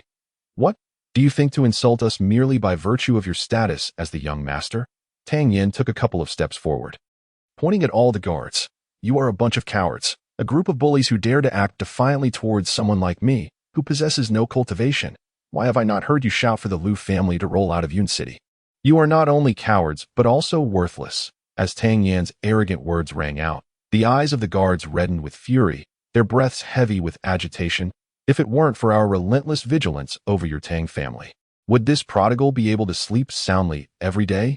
If one day, the 4 great families of Yin City were to go to war, everyone present here would be destined for death. Tang Yan's words grew sharper with each utterance, until finally, someone could no longer contain themselves and stepped forward. Young Master Tang, what gives you the right to label us as worthless? A burly man with a dark complexion stepped forward, locking eyes with Tang Yan, his expression one of defiance. Chapter 13. Combining kindness and authority. What is your name? Tang Yan inquired. My name is Chong Tai. The man replied in a deep, resonant voice. What is your current strength? 9th rank of the Yuan stage. When did you join my Tang family? 3 years ago. 3 years ago, what was your strength? Tang Yan pressed on, still at the 9th rank of the Yuan stage. So, you have been in my Tang family for 3 years, training diligently in the martial arts arena, yet your own strength has seen not a shred of progress. Tang Yan's words were like daggers, pressing for an answer. This, Chong Tai thought carefully and indeed realized it to be true. He had not considered it before, but being pointed out by Tang Yan was quite humiliating, seeking to save face. Chong Tai retorted, cultivating martial arts is inherently difficult. It is entirely normal not to advance. How do you train yourself each day? Tang Yan continued to question. I train at 6 o'clock every day, bearing a weight of 300 jin, running 5 laps around the training ground. Then, I practice sword techniques for 2 hours and spar with others for an hour. As he spoke of his training, Chong Tai puffed out his chest with pride, confident that his training regimen was no less than that of any other guard. For 3 years, you have practiced daily? Indeed, in your previous sparring sessions. Did you hold back, perhaps showing leniency? Tang Yan queried further. We are all brothers. We stop when it counts. What if someone gets hurt? Nonsense. Tang Yan erupted. If you show leniency now, who will show mercy on the battlefield later? Are you truly helping him or harming him by not giving your all? While in my Tang family, you receive regular doses of medicinal pills and generous salaries, yet your strength stagnates. Hence, I declare you all as worthless. Utterly worthless. Not only worthless but also foolish. Of course, you must feel indignant in your hearts, questioning what qualifications this prodigal young master has to speak thus. Let me tell you my qualifications. I am the eldest son of the Tang family.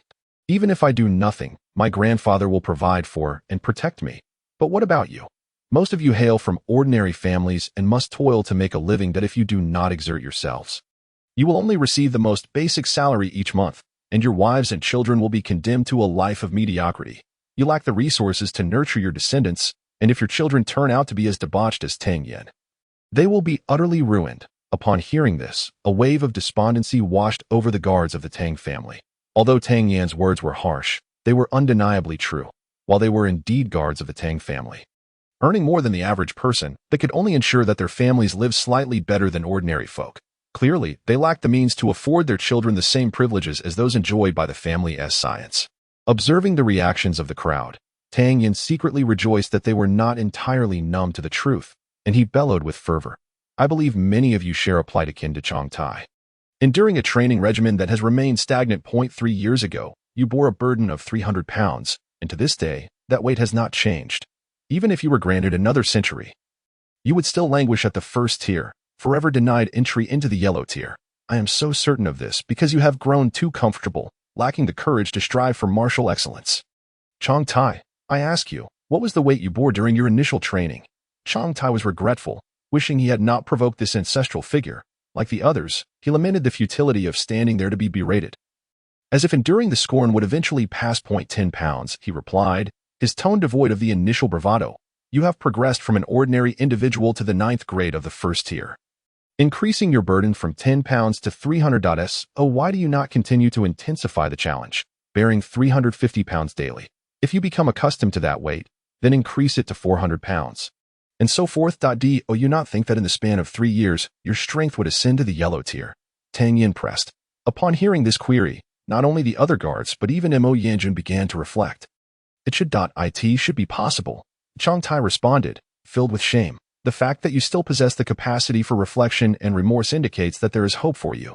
In the current tumultuous environment of Yun City, should a spark ignite, the various families may engage in a fierce struggle for survival. If you wish to endure in future battles, you must train relentlessly, making yourselves sufficiently strong to overpower all others, thereby ensuring your safety. This way, your families will not be burdened with worry on your behalf, nor will you be derided as a wastrel by someone like me. Tang Yan's gaze swept across the area, settling on a wooden post. What is the weight of this post? This time, he directed his question at Mo Yanjun. 120 pounds. How far do you believe I can carry it? Tang Yan inquired.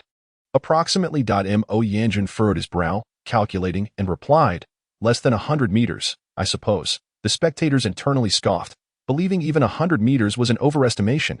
Could this pampered young master even lift it? Rise. Tang Yan approached, exerting himself to lift the wooden post, then began to walk forward. 1 meter, 2 meters, 3 meters. Everyone silently speculated whether Tang Xiao would falter within 10 meters or surrender within 20.10 meters. 20 meters. 50 meters. 80 meters. Tang Yan exerted not a trace of true energy, relying solely on his innate strength. Fortunately, after undergoing the tempering of the heavenly creation cauldron, his physique was sufficiently robust. Yet, even so, Tang Yan felt as though his strength was being siphoned away. With every step he took, his entire body trembled, and beads of sweat, akin to raindrops, cascaded down his brow. Initially, the onlookers anticipated witnessing the folly of the young Master Tang, but as he advanced step by step, the mockery in their eyes dissipated, replaced by awe, astonishment, and respect. Upon reaching 100 meters, Tang Yan's body swayed precariously, yet he pressed on resolutely. 101 meters, 102 meters, 103 meters. At last, at 130 meters, Tang Yan set down the wooden post. Dragging his weary form, he returned to the front of the group, casting a sweeping gaze over the assembly as he gasped for breath, declaring, when I crossed the 100-meter mark, I was in a state akin to yours now, believing I had reached my limit.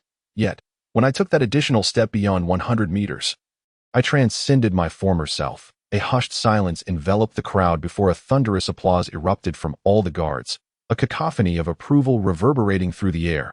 Perhaps you may think that 300 pounds is your limit. But I assure you, the potential within humanity is boundless. Only through the relentless excavation of our potential can we ascend further.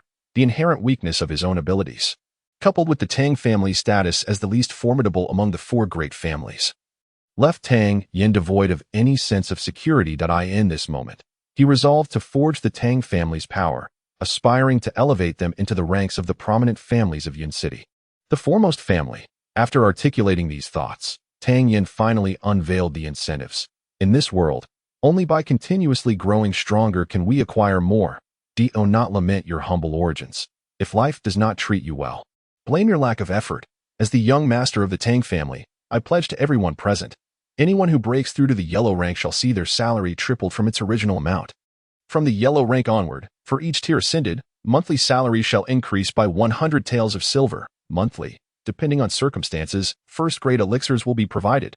Should anyone attain the 5th tier of the yellow rank, their children shall be granted entry into the Tang family for nurturing from a young age. Upon uttering these words, the atmosphere in the venue erupted, invigorating the hearts of all present. Currently, their monthly salaries amounted to merely dozens of taels of silver. To think that upon reaching the yellow rank, their salaries could instantly triple. If they exerted sufficient effort, could their families not enjoy a better life, and their children a brighter future? The young master is truly wise. In that moment, everyone silently cheered in their hearts, understanding the adage that no profit comes without labor. Tang Yan, having lived 2 lives, was well aware of this truth, seeing the fervor he had ignited within the crowd. He shouted with conviction, "Let me reiterate, the Tang family does not nurture wastrels. This proposal of mine comes with certain stipulations. Training will be arduous, exceedingly arduous. Prepare yourselves for a hellish ordeal. If anyone wishes to withdraw, please remain where you are. But if you aspire to become strong and are willing to endure the training, then step forward. I shall count 2. Boom. Before Tang Yan could finish his 3-word count, a tremendous sound reverberated as all the martial artists uniformly stepped forward, shaking the entire training ground. Observing the fervor in the eyes of the crowd, Tang Yan knew that his objective had been achieved. He inquired once more, I shall ask you for the final time, are you prepared for the trials of purgatory? We are ready, responded the 120 individuals in unison, their voices soaring to the heavens. A nation has its laws, and an army has its regulations. From this day forth, we shall assemble every morning at 6 o'clock. Those who are late shall be dismissed. Henceforth, I shall bear full responsibility for your training. Those who disobey orders shall be dismissed. Anyone who fails to reach the yellow rank within 6 months shall be dismissed. Tang Yan's countenance was stern, and his words created an impression akin to that of a military camp upon the group of guards. Now, all of you shall heed my command. Carry a 350-pound wooden post and run 10 laps around the training ground. Should even one of you falter, all will forfeit lunch. If you do not begin running within 1 minute, all will forfeit lunch. Begin. At the sound of Tang Yan's command, the guards sprang into action, hurriedly selecting their wooden posts and lining up to encircle the training ground. In the distance, on a balcony, 2 elderly gentlemen watched the spectacle with astonishment. After a prolonged silence, old Tang finally asked, Old Mo, do take a closer look. Is that young man in white not my grandson? Upon hearing old Tang's words, Mo Bo could only chuckle in disbelief, replying, Indeed, sir, that is none other than the eldest young master. With Mo Bo's affirmation, old Tang's gaze sharpened as he solemnly inquired, What do you think will become of our Tang family's guard strength after being stirred by this impudent lad? Chapter 14. The Dilemma of Silver. Previously, Mo Bo had found Tang Yan's words reasonable, but upon deeper contemplation, he felt an overwhelming sense of alarm. In half a year, the Tang family, standing among the 4 great families of Yun City, is likely to rise. First, he incited the crowd, successfully drawing all attention to himself. Then, he led by example, earning respect through virtue. Following that, he presented incentives to ignite their passions. Finally, he established rules to gain control over this group of guards. Old Tang paced back and forth, meticulously analyzing Tang Yan's actions. At this point, he too was taken aback by the prowess of his extraordinary grandson. With such rigorous training, how could the soldiers not grow strong? Had this been the approach all along, the Tang family would not have been so beset by the predatory gazes of rival families. However, what astonished Tang Ling the most was the transformation of his grandson. How could this usually indolent rascal suddenly exhibit such maturity? Unbeknownst to him, every move he made was closely observed by his grandfather and Mobo. At this moment, he was in the training ground, engaging in strenuous exercise, 100-pound sandbag pressing down upon him as he diligently performed push-ups. This time, Tang Yan employed his true energy. The true energy of a person is a regenerative cycle. When depleted, it will replenish itself. Each instance of overexertion results in a greater resurgence of true energy than before, fostering a beneficial cycle that accelerates progress. Of course, there are certain drawbacks to this approach. Prolonged excessive training can inevitably lead to damage within the body's meridians. Yet, Tang Yan remained unconcerned, for the elixirs he concocted could easily remedy any issues with his meridians. The entourage of guards from the Tang family initially believed that Tang Yan was merely indulging in a fleeting whim. However, when Tang Yan truly commenced his training, each of them found themselves utterly astounded. Their young master exhibited an astonishing level of ferocity. From the break of dawn, he undertook 100 pounds of weighted push-ups. Enduring for a full hour, after a brief intermission of over half an hour, he launched into a second round of training. Could this possibly be achieved by a debauched scion with a damaged Antillon? Even with their current strength at the 9th rank of the Yuan stage, enduring an hour of push-ups with such a weight would leave them utterly exhausted. Yet, witnessing Tang Yan's relentless fervor ignited an indomitable spirit within the guards of the Tang family. If someone with a ruined Dantian could accomplish such feats, how could they, as esteemed warriors at the 9th rank of the Yuan stage, falter? The atmosphere in the Tang family's martial training ground reached unprecedented heights. As the day drew to a close, Tang Yan returned to his quarters, fatigued yet not eager to resume his cultivation. Instead, he instructed Xiao Chui to fetch a variety of medicinal ingredients from the Tang family's apothecary. Fortunately, the Tang family boasted considerable wealth, possessing a substantial stockpile of assorted herbs. On this occasion, Tang Yan sought to concoct a medicinal elixir, the pulse refining powder. once Xiao Chui retrieved the ingredients. Tang Yan entered the makeshift alchemy chamber he had erected, skillfully selecting and purifying the herbs before commencing the alchemical process. The pulse refining powder, a low-grade first-tier elixir, may not possess a high rank. Yet in this world, there appeared to be a scarcity of elixirs aimed at repairing and refining meridians. After approximately an hour, Tang Yan opened the alchemical furnace and beheld a mound of powder within. He procured a large porcelain vial and filled it with the entire batch of powder. On ordinary days, Tang Yan would undoubtedly strive to concoct higher-tier elixirs. However, after a day of strenuous exertion, his internal qi had been nearly depleted, compelling him to settle for the pulse-refining powder. Upon returning to his room, he found that Xiao Chui had dutifully prepared a large vat of boiling water as instructed. Gazing at the bubbling cauldron, Tang Yan poured in a substantial portion of the pulse-refining powder. After a moment's hesitation, he leaped into the scalding liquid. The searing heat assaulted him, and despite Tang Yan's remarkable willpower, he could not suppress a cry of agony. After a while, he acclimated to the water's temperature, finally closing his eyes and consuming an initial spirit pill. This time, a peculiar expression crossed Tang Yan's face. He had anticipated that the heavenly creation cauldron would behave as it had before, but the elixir dissolved instantly upon entering his mouth, directly transmuting into spiritual energy, with no time to ponder. Tang Yan settled into a cross-legged position, focusing his mind on his cultivation technique. In the subsequent period, Tang Yan truly astonished the guards of the Tang family. While many had thought him merely impulsive, they soon realized that the young master was unwavering in his commitment, and the intensity of his daily training was progressively increasing. A month passed, and Tang Yan's strength finally ascended to the 8th rank of the Yuan stage. What thrilled him further was the realization that most of the guards he had brought along were on the brink of a breakthrough. With a suitable opportunity, they could potentially surpass their current barriers and ascend to the Huang tier.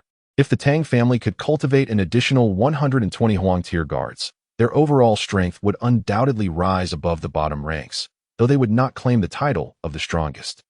In the realm of martial arts, the disparity between tiers is akin to climbing mountains. Within the Yuan stage, a 4th-rank warrior could feasibly defeat a 5th-rank counterpart. However, for a 1st-rank Huang warrior to best a 2nd-rank Huang warrior, the challenge is monumental. The greater the strength ascends, the more significant even the slightest gap becomes, akin to a chasm of thousands of miles.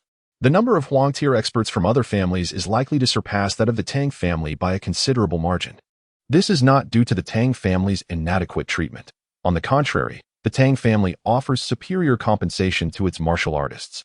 Yet, many practitioners perceive the Tang family as swaying precariously in the winds of fortune, leading them to believe that aligning with powers such as the Liu family would be a safer choice. In order to seize this opportunity for advancement, Tang Yan first contemplated the use of medicinal pills. The initial spirit pill is particularly suitable for the cultivation of this group. However, over 100 pills would require at least 10 cauldrons of alchemy. Although the esteemed Master Tang possesses the skill to ensure a 100% success rate, the cost of the necessary medicinal materials for 10 cauldrons amounts to a substantial sum. Estimating the expenses, it would take no less than over 10,000 taels of silver, presenting the most formidable challenge at present. The reason for not seeking financial assistance from his grandfather is the profound changes he has recently undergone. If his grandfather were to inquire, he would find it difficult to provide a satisfactory explanation. Thus, he resolved to venture out and seek his fortune. After pondering fruitlessly for a long while, Tang Yan decided to step outside. Calling out to Xiao Chui, he donned a white robe and took up a folding fan. And the duo made their way out.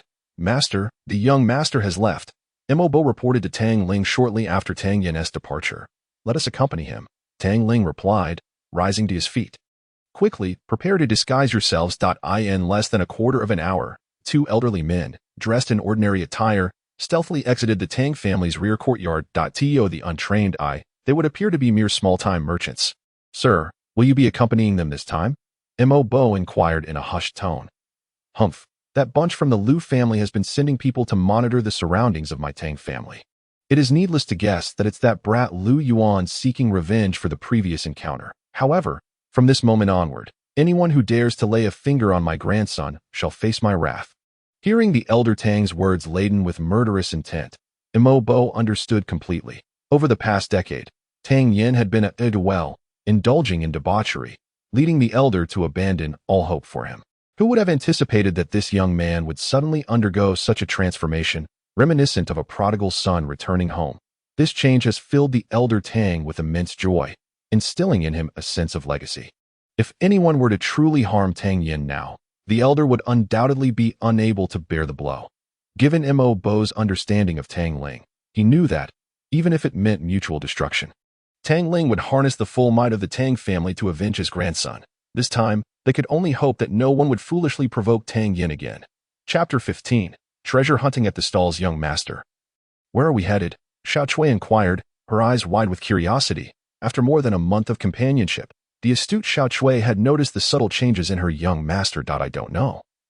Just wandering about. Perhaps someone will be so captivated by my handsome demeanor as to bestow upon me a few thousand taels of silver, Tang Yan replied nonchalantly, upon hearing Tang Yan's seemingly nonsensical remark.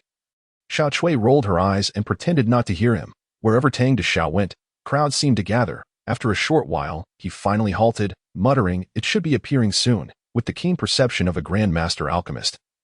Tang Yan could sense the presence of individuals trailing him. It was obvious that the only faction in Yun City with a motive to confront the Tang family was the Lu family, with Lu Yuan being the most likely instigator. Suddenly, Tang Yan felt the celestial transformation cauldron within him tremble ever so slightly. Tang Yan had been reborn for over a month, yet the heavenly creation cauldron had seldom shown any signs of activity. The first manifestation occurred when it transmitted the supreme pill scripture, and the second time was when it devoured his initial spirit pill. But what could be the reason for this latest occurrence? With a gaze sharp as lightning, Tang Yan swiftly surveyed his surroundings, ultimately halting before an elderly man by the roadside. Affecting a casual demeanor, he approached the old man, and the reaction of the heavenly creation cauldron within him suddenly intensified, stirring restlessly in his dantian, as if something had ignited an insatiable yearning within it. That moment, Tang Yan scrutinized the elderly figure before him, who appeared to be in his 60s, an ordinary man with a stall in front of him displaying a collection of medicinal herbs. Most of the herbs were rather commonplace, with the more valuable ones being mountain ginseng, approximately 30 years old. There were also common herbs like pingua grass, zhuanggu grass, and hongwa tate. As he approached, Tang Yan meticulously examined the various herbs laid out on the old man's stall, inspecting each one from beginning to end. Yet he found nothing particularly special. Furrowing his brows, he advanced toward the stall, and the elderly man, who had yet to see any customers, suddenly brightened at the sight of a young gentleman dressed in fine attire, instantly donning a beaming smile. "Young master, what herbs do you require? I assure you, my prices are absolutely fair, and these herbs were freshly dug just a few days ago. Their efficacy is guaranteed to be abundant." "Old man, are all your herbs laid out here?" Tang Yan inquired, directing his gaze to the old man's bamboo basket. The elderly man sighed deeply at the implication, realizing that the young master seemed unimpressed by any of the herbs on display. With a wry smile, he replied, "All that I can offer is indeed laid out on this stall." Upon hearing this, Tang Yan's eyes sparkled with excitement. If all that could be sold was on display, it implied there were still treasures hidden in the basket. He strode over and lifted the cloth covering the basket, revealing indeed another medicinal herb nestled within. As he discerned the shape of the herb, his pupils constricted sharply, nearly gasping in astonishment. The herb was not large, its entire form a dull yellow, roughly the size of a radish. Its roots were tangled and unkempt, presenting a most unappealing appearance. Yet, Tang Yan recognized it immediately. It was the lingwo fruit. This herb was extraordinarily rare, demanding a highly specific growth environment, and its primary efficacy lay in refining the dantian, enabling it to accommodate a greater volume of true qi. It was akin to a water cup that, while maintaining its height, could expand in diameter to hold more water. To his astonishment, he had stumbled upon such a treasure during his outing, suppressing the thrill bubbling within him. Tang Yan casually inquired, "What is this? It looks quite unattractive. This is something I unearthed deep in the mountains. Forgive this old man's lack of discernment. I do not recognize it." The elderly man replied candidly, "To me, this looks rather pleasing. I could simmer it with some old hen at home for a nourishing soup. How much do you want for it, old man?" Tang Yan asked boldly, upon hearing his words. The old man waved his hands dismissively, saying, "I cannot say what it is worth. Judging by its appearance, the medicinal properties have likely long since diminished. If the young master desires it, please take it." "Then I thank you, old man." "Xiao Zue, settle the bill. 100 taels of silver," Tang Yan instructed with a wave of his hand. Xiao Zue, upon hearing this, sighed inwardly at her master's return to his extravagant ways. Retrieving a note for 100 taels from her bag and handing it to the elderly man, That is too much, too much. The old man hurriedly protested. This herb is worth at most 1 tael of silver. The young master commanded. You shall take it as I say. Waste not your breath. Tang Yan feigned displeasure. Upon hearing this, the elderly man was momentarily taken aback, tears welling in his eyes as he fell to his knees, exclaiming, My grandson is gravely ill, and I am troubled by the lack of funds for his treatment. Young master, your immense kindness shall remain etched in my heart.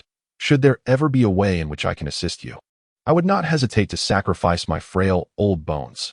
Kind sir, please rise. If others were to see this, they might think I am once again causing harm to the common folk, Xiao Chui exclaimed in alarm. Hastily helping the old man to his feet, that moment, Tang Yan had no desire to linger. After cradling the spirit vortex fruit, the celestial transformation cauldron within his dantian was in a state of ecstatic agitation. Akin to a ravenous infant, suddenly, an epiphany struck Tang Yan, and he quickly handed the spirit vortex fruit to Xiao Chui, concerned that the overly eager cauldron might wish to devour it. Young master, what is this? It looks quite unappealing, Xiao Chui remarked with a hint of disdain as she cradled the spirit vortex fruit.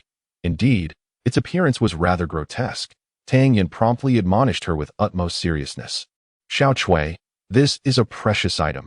Handle it with care. Should it suffer any damage, the loss would be tremendous. Embrace it gently, and upon our return home, I shall reward you with 100 taels of silver.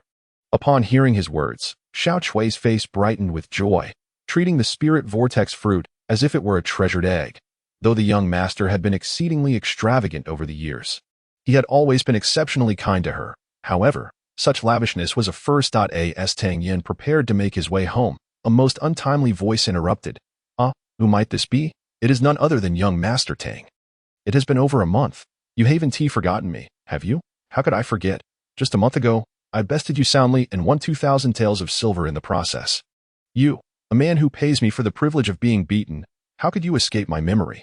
Tang Yan replied with a smile. Regarding the newcomer, there were 4 individuals in total, besides Lu Yuan. There were 2 guards and a young man clad in a green robe. Tang Yan narrowed his eyes. The young man's strength had already reached the first rank of the yellow tier. He must be a direct descendant of the Lu family. It seemed Lu Yuan had been inspired to dress in white robes and wield a folding fan, emulating Tang Yan's prior appearance. He initially walked with an air of confidence, exuding a certain scholarly elegance, but upon hearing Tang Yan's mockery, his breath quickened, and his face flushed with indignation. How is it that in just a few days, young Master Tang's tongue has become so venomous? Lu Yuan thought, feeling deeply insulted despite the absence of any vulgar words. You bastard, if you dare. Lu Yuan began to rage. Lower your voice, Tang Yan interjected sharply. Pointing at Lu Yuan. It is said that one's character can be gauged by the company they keep. If you shout so loudly, others may presume we are intimately acquainted. What if they think I lack taste? Just like you. That would tarnish the reputation of the Tang family. Lu Yuan opened his mouth, attempting to curse, yet the words would not come. He felt a surge of blood rush to his head. Overwhelmed by an intense sense of humiliation. Chapter 16. The unveiling of strength. Very well. If there are no further matters at hand, you should return to your studies rather than meandering about the streets like a shiftless scoundrel. Devoid of the awareness befitting a scion of a distinguished family, is this a matter of upbringing? Tang Yan's seemingly casual remark fell squarely into the ears of those attuned, such as Tang Ling and Mo Bo. The two exchanged astonished glances. On the surface, he was disparaging Lu Yuan's lack of family discipline, yet the underlying implication was a derision of the Lu family as merely a lesser household. Humph. Tang Yan, were you not quite formidable last time? Do you dare to compete once more? If I lose, I shall pay you 2,000 taels of silver. Should I emerge victorious, you will kneel and bow your head to me. What say you? Lu Yuan suppressed the urge to physically confront him and articulated his intent. 2,000 taels of silver merely to provoke me? Do you think my worth so trifling? Begone. I shall return to my residence. Although Tang Yan was indeed in need of silver, the young man in the azure robe posed a significant threat. While he himself was unafraid, a real conflict would inevitably expose the truth of his cultivation. What an inflated ego. Today, you shall compete, whether you wish to or not. The young man in the azure robe finally spoke. Master, that young man in the azure robe is Lu Quan, a promising member of the Lu family's younger generation. Should we go out to observe? Mo Bo expressed his concern. No rush. Let us see how that lad responds. Old Master Tang waved his hand dismissively. What if I choose not to compete? Tang Yan asked defiantly. Not to compete. The young man regarded Tang Yan with a bemused expression. That is also an option, provided you kneel and humbly offer 3 bows to the ground. Only then will Lu Quan allow you to depart. What? Do you intend to restrict my freedom? This is Yun City, not your Lu family's domain. To impose such limitations on my liberty would require the consent of the city lord. You truly believe that the Lu family is so powerful as to disregard even the city lord's authority? Tang Yan exclaimed dramatically. Do you wish to usurp the position of the city lord's residence? Previously, Tang Yan had deliberately chosen a bustling area to walk through, and the ensuing conflict had already attracted the attention of many onlookers. Lu Quan, upon hearing Tang Yan's words, was also taken aback. This lad dares to voice such sentiments. Should this heavy accusation take root, even the typically neutral city lord's residents might harbor grievances against the Lu family. You bastard, Tang Ling's old harlot, clearly cannot raise anything of worth. All you are is a deceitful rogue, Lu Quan bellowed in fury. Bastard. Upon hearing this term, Tang Yan's heart sank, a chilling glimmer flashing momentarily in the depths of his gaze. In his previous life, he was orphaned, growing up alongside his master. In this life, he remained without parents, and it was only after much hardship that he found a grandfather. One could say that familial bonds constituted Tang Yan's greatest vulnerability. Though he had traversed into this world merely over a month ago, he could fully sense the sincerity of Tang Ling's affection, gradually coming to acknowledge this grandfather in his heart. In 2 lifetimes, Tang Yan had always conducted himself with sufficient shrewdness, yet this did not imply he possessed a gentle temperament. The man of honor must discern what is worthy of pursuit and what is not. Now that his deepest vulnerability had been provoked, a subtle intent to kill began to fester within him. Tang Yan understood clearly that Lu Yuan had come prepared today. It was evidently impossible for him to leave unscathed. Since escape was not an option, he would have to engage in battle. Hey, Mo Bo, I am right here. Suddenly, Tang Yan's eyes sparkled as he cast a glance behind Lu Yuan and the others. Could it be that Mo Bo has arrived? Lu Quan and Lu Yuan felt a weight in their hearts, turning their heads simultaneously. Fool, Tang Yan muttered under his breath, his body transforming into a bolt of lightning as he charged forward with great speed. Just as Lu Quan, puzzled by the absence of Mo Bo, began to wonder, a fierce gust of wind howled towards him.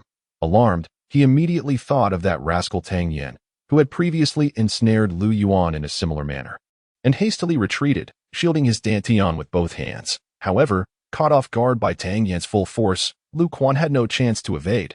The sharp sound of 2 resounding slaps echoed through the air. In an instant, Lu Quan felt a searing pain on his cheek, but more than the pain, he felt the sting of humiliation. How could a distinguished young master of the Lu family be struck by a scion of Yun City's debauchery? In a moment of stunned disbelief, Tang Yan delivered another 2 slaps with alarming speed. In the blink of an eye, Lu Quan had received 4 slaps across his face, seeking death, being a yellow-tier martial artist. Lu Quan quickly regained his composure after being hit 4 times. His eyes blazed with fury as he roared, launching a punch towards Tang Yan. The howling wind of his fists sliced through the air, hurtling towards Tang Yan's chest. You dare harm my grandson? In the distance, old Master Tang's eyes widened with incredulity. He had not anticipated that his grandson would strike without hesitation, unleashing his full strength as a 7th-rank Xian-tier martial artist, charging into the fray like a raging tiger. Yet, everything unfolded so swiftly that it was unlikely Tang Ling could arrive in time to provide aid. Undaunted in the face of Lu Quan's vengeful strike, Tang Yan met the attack head-on with his own punch. Observing Tang Yan's audacity to confront him directly, a cruel smirk crept onto Lu Quan's lips. You dare slap me? Today, I shall annihilate you. Though his intent to kill was palpable, Lu Quan was not a fool. He understood that he could not directly kill Tang Yan at this moment, lest the Lu family face the full wrath of the Tang family. Nevertheless, he poured 8/10 of his strength into this punch, convinced it would cripple Tang Yan's arm. The onlookers, some of whom recognized Lu Quan, eagerly anticipated the spectacle of Tang Yan being sent flying. As Lu Quan's fist descended upon him, Tang Yan inexplicably shifted his body at an astonishing angle, slightly veering to the right. Lu Quan's fist grazed past Tang Yan's nose, barely missing him. What is happening? Has young Master Tang actually evaded the blow? All present widened their eyes in disbelief, seemingly unable to comprehend the spectacle before them. Now it's my turn. Tang Yan flashed a smile at Lu Quan, his previously aggressive momentum abruptly halting as he summoned his internal energy, channeling it into his fist, before striking fiercely at Lu Quan's dantian. 8th rank Yuan tier. is Lu Quan sensed the overwhelming force of the strike. A chill coursed through him. Wasn't it said that this brat's Dantian was destroyed? How could he still possess such power? Lu Quan, already drained from his earlier exertion, found himself unable to evade as Tang Yan's energy-infused fist landed squarely on his abdomen. Bang! Lu Quan's form was sent hurtling backward. Impossible. Once again, all present stared in wide-eyed astonishment. Only Lu Quan himself understood that he was not merely struck when Tang Yan's fist impacted his Dantian. An internal force surged directly into it. Even if his Dantian remained intact, it had undoubtedly sustained severe damage. His future cultivation would likely stagnate at the first rank of the yellow tier. Meanwhile, old Master Tang, already fuming with rage, now gaped in horror at his grandson. As if witnessing a ghost, this rascal, how is it possible for him to wield true energy, and to think he has reached the 8th rank of the Yuan stage? The venerable Tang, whose identity has been exposed, is now filled with a desire to strangle Tang Yan. Why did you not inform me of your strength? You made me worry for nothing. However, since he has already emerged, it would be inappropriate for the venerable Tang to retreat. So he stormed over in a fury and delivered 3 resounding slaps to the stunned face of Lu Yuan. My grandson's Dantian has been destroyed, and you dare bring your brothers to bully him? Do you think the Tang family is without defenders? With a fierce declaration, Tang Ling proclaimed, I hereby warn all present, should anyone dare to lay a finger on my grandson, I shall expend every ounce of my strength to eliminate you without a trace. After uttering these words filled with murderous intent, the venerable Tang seized Tang Yan by the collar and headed toward the Tang family. Before departing, he cast a deep, penetrating glance towards the city lord's mansion. Chapter 17. The Gathering of Alchemists. Observing the retreating figure of the venerable Tang, the onlookers couldn't help but twitch their lips in disbelief. How shameless. Your grandson has beaten Lu Quan to the point of spitting blood and is still unable to rise. Yet you claim others are bullying him? If this is what you consider bullying, then what would happen if someone truly defeated your grandson? Amidst the heated discussions in Yan City, the venerable Tang had already brought Tang Yan back to the family. Boy, you can cultivate true energy now? In the study, the venerable Tang could no longer contain his excitement as he vigorously shook Tang Yan by the shoulders. Faced with his grandfather's enthusiasm, Tang Yan felt overwhelmed. Yes. If I couldn't cultivate, I would have likely been beaten to death today. What is going on? Wasn't your Dantian destroyed? Tang Ling pressed urgently. Well, Tang Yan stammered. Noticing Tang Yan's reticence, the venerable Tang suddenly recalled the powerful aura that had inexplicably appeared over a month ago. At the time, he had thought it was merely a figment of his imagination, but could it be that a high being from beyond the world had come to save his grandson? More than a month ago, I encountered an old man who claimed we shared a profound destiny. He offered me something to consume, which enabled my cultivation and imparted some techniques to me. However, he preferred a life of solitude, shunning worldly affairs, and requested that I not mention him. I urged him to remain in the family to enjoy a life of comfort, with plenty of food and drink, but that old man had a rather peculiar temperament. After much hesitation, Tang Yan finally concocted a story. He expected his grandfather to continue probing, but suddenly, the venerable Tang delivered a sharp rap to Tang Yan's head. You little rascal, you are unaware of your own fortune.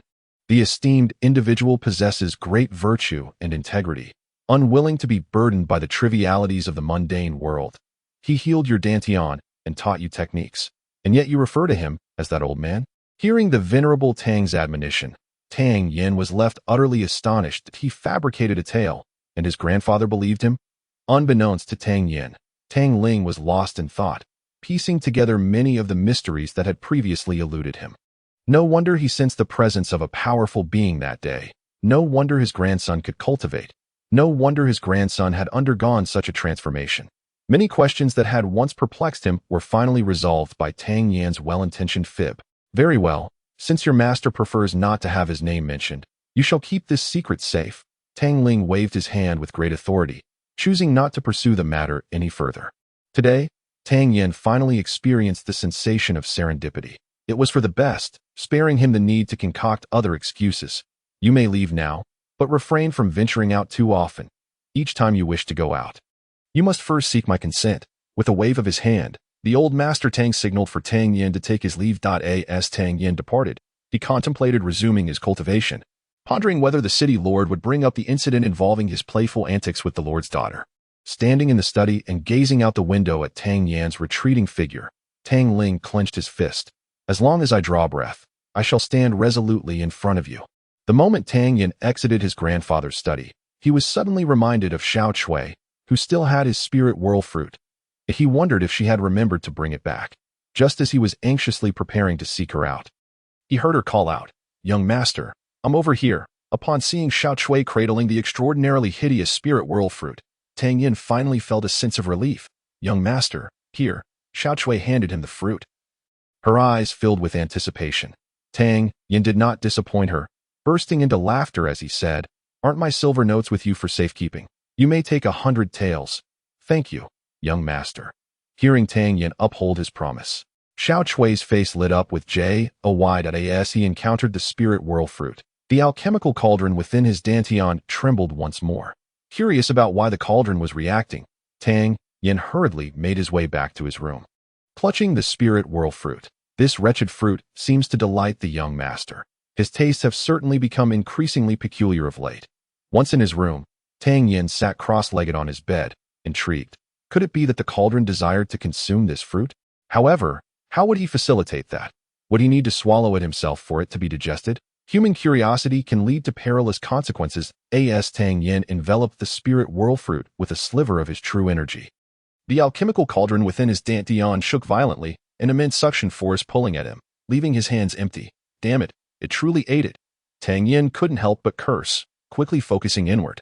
He was taken aback to discover that he could establish a faint connection with the alchemical cauldron, allowing him to see what was happening inside. At the bottom of the cauldron lay a mass of chaotic energy, and the spirit whirl fruit had taken root within it, its previously wilted exterior now gleaming with vitality. Holy moly, it's alive! Tang Yan felt a surge of incredulity as he sensed the revitalizing energy emanating from the fruit. Could it be that the cauldron had the capacity to cultivate medicinal herbs? Casting a glance around, he noticed a few ordinary herbs nearby. Tang Yan attempted to channel true energy to draw them into the cauldron, but after a considerable time, there was no reaction from the alchemical vessel. Perhaps it required herbs of a certain caliber to enter. Upon trying to extract the spirit herb, he found it surprisingly effortless. With keen interest, he repeated the process several times before finally placing the spirit whirl fruit inside the cauldron. Setting aside his playful inclinations, Tang Yan did not intend to consume the spirit whirl fruit just yet. While direct ingestion of medicinal herbs would indeed yield results, the benefits would be far greater if he could combine it with other herbs to refine it into a pill. This revelation of his abilities might lead to others stirring trouble regarding the previous incident involving Lin Dongxue. If it were true that someone had fabricated a rumor alleging that the young master of the Tang family intended to assault Lin Dongxue, and that the city lord's residents, wary of the Tang family's power, dared not take action, leaving Tang Yan unscathed and unpunished, it would undoubtedly tarnish the reputation of the city lord's residence. In a bid to restore its honor, the city lord's residents would inevitably seek to create further trouble for me. This scheming individual would undoubtedly be from the Lu family. Moreover, there are numerous small families in Yun City that are dependent on the Lu family. With a mere command from them, these families would eagerly propagate this rumor, causing it to spread throughout the city in no time. Upon careful analysis of the repercussions stemming from today's display of strength, Tang Yan swiftly sought a countermeasure. Currently, the Tang family finds itself besieged on all sides. Should they relinquish their influence to ease relations with the city lord's residents, the Tang family would suffer considerable losses. And at that juncture, it is likely that other prominent families would seize the opportunity to take advantage of the Tang family. After being devoured by several major families, how much strength would the Tang family retain to survive in Yun City? To prevent such an occurrence, one must take action against the city lord's residents. Tang Yan paced within the confines of his chamber. A rumor suddenly surfaced in his mind. The city lord's wife bore scars on her visage due to an illness and had sought medical treatment in vain. She rarely visited her once frequented haunts, and even when she did, she would conceal her face. Although few were privy to this matter, the Tang family, being one of the four great families, could certainly verify its authenticity. Furthermore, within Tang Yan's recollection, there existed a particular elixir well suited for scar removal, the Scarless Pill. Chapter 18. Young Master Tang, please stay. The Scarless Pill is a second-tier low-grade elixir. Such elixirs do not assist in cultivation, and their refinement is exceedingly complex, with few alchemists willing to undertake its production, hence the general ignorance surrounding it. In a previous life, someone had paid a handsome sum to commission me to refine this elixir, which led me to record its formula. Little did I expect it would become useful now. The city lord's residence, a tall and robust middle-aged man stood before the window, gazing towards the east. that young man from the Tang family possesses an intact dantian. According to the intelligence received, his cultivation has already reached the 8th rank of the Yuan stage. This is indeed somewhat unexpected. It seems that last time, Dong Xue was deceived by the Tang family. A graceful woman, seated elegantly in a chair, even in the absence of outsiders, wore a delicate veil over her face, although the grievances between the city lord's residents and the Tang family have been resolved. The outcome of that incident has not been made public, leading others to believe that we have let the matter slide. It seems someone is intent on exploiting this situation once more. While it is true that Tang Yan had intended to infringe upon Dong Xue, he had not even grazed the hem of her garment at that time. Furthermore, during the last encounter, he composed a poem. And Dong Xue, representing our city lord's residence, concluded the matter. Regardless of the rumors swirling outside, would our city lord's residents truly wish to renege and trouble the Tang family again? The middle-aged man furrowed his brow. Perhaps we should disclose the outcome of the previous resolution, suggested the city lord's wife. That would be ill-advised. A mere poem sufficed to resolve the dispute between the two families, and such an announcement could potentially tarnish Dong Xue's reputation. Let us wait a while longer. If the rumors become excessively pervasive, we can exert appropriate pressure on the Tang family. The city lord's residence's gaze deepened. The Liu family has indeed been rather arrogant of late. Master, young Master Tang Yan requests an audience. Just as the city lord and his wife were deliberating, a maid entered to convey the message. Tang Yan, Lin Xiao and his wife exchanged glances, each perceiving the mutual perplexity reflected in their eyes. Did he come alone? Indeed. What scheme is this rascal concocting now? After a brief contemplation, Lin Xiao spoke in a deep voice. Let him wait for me in the front hall. What could this scoundrel possibly want? The city lord's wife inquired with a hint of curiosity. That we shall soon find out, Lin Xiao replied as he adjusted his attire. Upon Lin Xiao's arrival in the main hall, Tang Yan was leisurely sipping tea. His posture exceedingly extravagant, with his legs propped up on the armrest, exuding an air of utter nonchalance. Lin Xiao couldn't help but feel a few dark lines form on his forehead. In Yun City, regardless of who one was, visitors to the city lord's residence typically displayed utmost decorum. When had such audacity become permissible? Just as he was about to express his indignation, Tang Yan, as if just spotting the city lord, hastily set down his teacup. City lord, upon arriving at your esteemed residence, I felt an immediate sense of familiarity, akin to being at home. I inadvertently let my manners slip. I hope you won't take offense. Hearing Tang Yan's words, Lin Xiao found himself compelled to reassess the thickness of Tang Yan's skin. How audacious must one be to utter such statements? However, Lin Xiao chose not to dwell on this particular detail but instead coldly inquired. I have heard that your strength has reached the 8th rank of the Yuan stage. Well, haha. Indeed, your insight is remarkable, city lord. I am impressed that you have discerned this. Impudent. The last time winter snow visited your Tang family, you spun a web of lies, claiming that your dantian had been destroyed. Do you think the city lord's residence is easily deceived? Lin Xiao's eyes widened in anger, and an overwhelming aura of authority surged forth, the oppressive presence of a city lord crashing down upon Tang Yan. Tang Yan felt himself ensnared by an intense aura of danger, his heart stirred by tumultuous waves. The city lord's presence was indeed formidable. Could it be that the city lord is a master of the earth stage? Once revered as a 9th-rank alchemist, he was unafraid of any aura, and calmly explained, City lord, the Tang family did not deceive Miss Wintersnow. My dantian was indeed destroyed by someone. A fact that several renowned physicians in Yun City can attest to. It was only due to the benevolence of my master that my life was spared and I was granted the ability to cultivate once more. Master? A flicker of astonishment crossed the city lord's countenance. Tang Yan's dantian had been shattered, and he had privately consulted several esteemed physicians in Yun City, who confirmed the destruction of his dantian, rendering him unable to cultivate. If this young man had no master, how could his dantian have healed, allowing him to possess the strength of the 8th rank of the Yuan stage? And who in the world could possess such miraculous abilities to restore a dantian? Oh, might I inquire as to the identity of your master? Could you kindly introduce us? Lin Xiao feigned calmness as he asked. My master has led a life of simplicity, shunning fame and fortune, and possesses no title. He forbids me from disclosing any information about him. He wanders freely across the world, without a fixed abode. Should I encounter him again, I shall certainly request that he visit. Upon hearing Tang Yan's solemn declaration, the city lord felt a sense of uncertainty. If Tang Yan indeed had a powerful master behind him, anyone contemplating antagonizing the Tang family would need to think twice. Could it be that this young man's visit was a subtle warning not to provoke the Tang family? With this thought, A glint of coldness flashed in Lin Zhao's eyes, if that is indeed the case. Then the Tang family has miscalculated. Then may I ask what brings you here on this occasion? Lin Zhao inquired. To present a gift. Tang Yan replied with an air of nonchalance. The gift? Lin Zhao's face revealed an expression of peculiar astonishment. In this vast world, there exists an abundance of oddities, and to so boldly proclaim the act of gift-giving was indeed a first for him. Then please take it back, for today is not a festive occasion. And there is truly no need for gifts. Lin Zhao waved his hand and turned, preparing to see his guest off. This is a Wuhan Dan given to me by my master.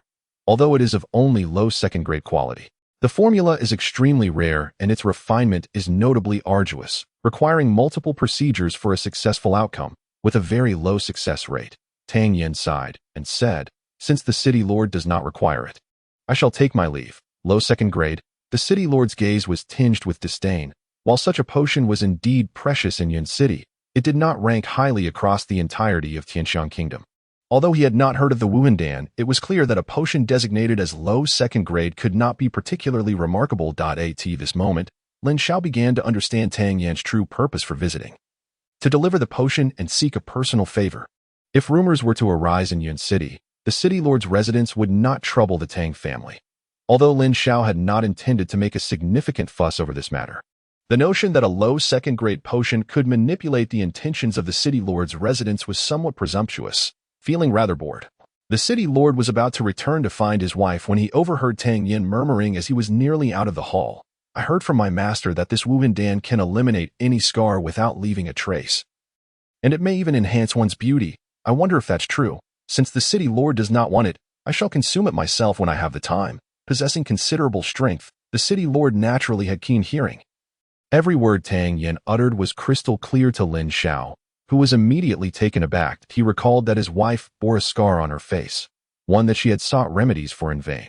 And her constant melancholy and forced smiles pained him deeply. The Wuhandan, with its reputed ability to remove scars, and it leaves no trace. Why didn't you mention this sooner? At that moment, Lin Zhao could no longer contain his urgency and called out loudly. Young Master Tang, please wait. Chapter 19. How does young Master Tang feel? Upon hearing the city lord's call, Tang Yan's lips curled into a slight smile, but he quickly masked his amusement and turned with feigned curiosity. City lord, did you call for me? Ah, yes indeed. Come, young Master Tang, let us converse a while longer, Lin Zhao said with a beaming expression. The city lord must be quite busy. I shall not impose further and will take my leave. Tang Yan replied, clasping his fists in respect. At that moment, Lin Zhao couldn't help but chastise himself for being overly hasty. Disregarding his status, he hurried over and grasped Tang Yan's arm, saying, do not be in such a rush. Come inside and stay a while longer. Tang Yan, aware of the pretense, asked, City Lord, what is it that you wish to discuss? You mentioned coming to deliver a gift. As the saying goes, one does not receive a favor without merit. How could I accept such a grand gift without reason? This Wuhandan is precisely what I need. Name your price. I have long held feelings for Miss Dongxue. The last time we met, I was so flustered that misunderstandings arose between us. Fortunately, Miss Dongxue did not press the matter further, which I have been grateful for. I happened to learn that Lin Madam requires this Dan. So I brought it here at the first opportunity, considering it a way to repay Miss Dongxue, with no ulterior motives. Tang Yan smiled as he retrieved a porcelain vial from his bosom and placed it upon the table. Lin Zhao fixed his gaze upon Tang Yan, a scion of debauchery in Yun City for over a decade, whose conduct today was entirely beyond his expectations. With a blend of retreat and advance, courage and strategy, he stood shoulder to shoulder with the distinguished offspring of other prominent families. Lin Zhao understood that accepting this pill would equate to incurring a favor from the Tang family. Should the pill prove effective, this favor would be of immense significance. Each family in Yun City sought to have others indebted to them, yet he had steadfastly maintained a neutral stance, rarely accruing such debts. However, for the sake of his wife, he found himself compelled to accept this obligation. With a soft sigh, Lin Zhao smiled lightly, saying, in that case, I shall graciously accept it. Tang Yan did not dwell on the matter. As long as it ensured the Tang family would not suffer from the city lord's wrath in the near future, that was sufficient. He clasped his fists and said, the pill may be consumed directly. If Lin Madam possesses cultivation, she may catalyze it herself. Once fully catalyzed, its effects will manifest within 3 hours. I shall not impose further. Farewell. Lin Xiao made no effort to retain him, as his thoughts were occupied with his wife. He took the pill and returned to his residence. The city lord was indeed practical. Even a low-grade second-tier pill could fetch a price of 10,000 taels of silver. Would the city lord not express some form of gratitude? Upon exiting the city lord's residence, Tang Yan let out a wry smile, realizing that he would have to request funds from his grandfather for the creation of the initial spirit pill.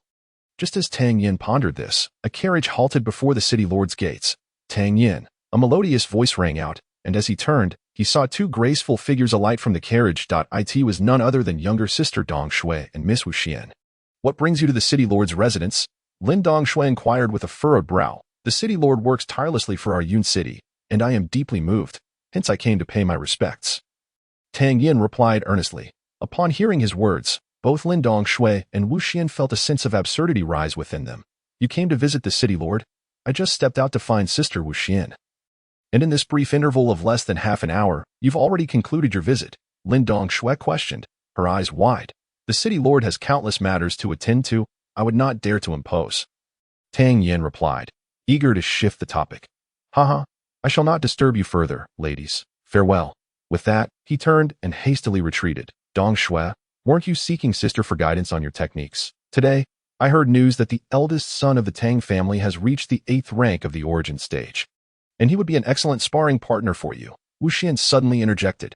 Hearing this, Lin Dong Shui's eyes brightened, and with a smile, she said, Young Master Tang, please wait. Come inside for a discussion. I have a matter to trouble you with. Wu Xian did not lower her voice, and her words clearly reached Tang Yan's ears, leaving him exasperated. Why was this woman persistently causing him trouble? Nevertheless, he thought it best to comply. With a quiet sigh, he acknowledged that neither the city lord's residence nor the Miao Dan workshop was a place one could afford to offend at present. He followed the two ladies back into the city lord's residence. Tang Yan distinctly felt Wu Xian's curious gaze often resting upon him. Miss Wu Xian, why do you keep staring at me? Is there something on my face? Tang Yan inquired with a smile. I am merely curious. How did you manage to deceive everyone regarding your Dantian being destroyed? And how is it that you possess the strength of the 8th rank in the origin stage? Wu Xian asked, casually tucking a strand of hair behind her ear. The destruction of the Dantian is indeed a reality. I did not deceive the two young ladies that day. It was merely a fortuitous encounter with my esteemed master that allowed me to restore my Dantian and resume my martial path. Tang Yan has once again invoked the guise of his master. Lin Dongxue, as the daughter of the city lord, possesses insights and cunning that far surpass the ordinary. Meanwhile, Wu Xian, as the chief alchemist of the Miaodong workshop, holds a similarly high position and is equally astute.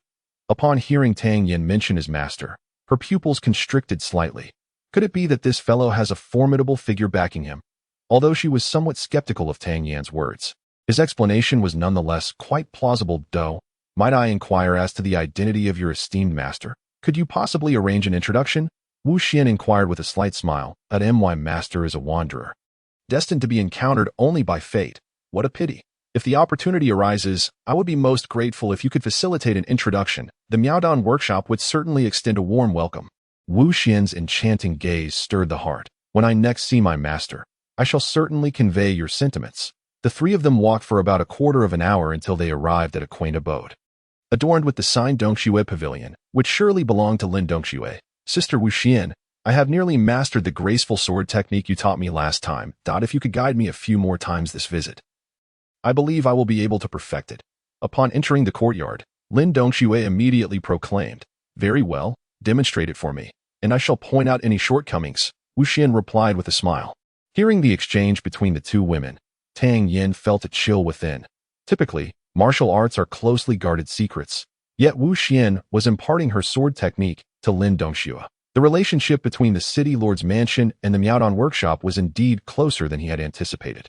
Should I perhaps take my leave? Tang Yan feigned an intent to depart. No need.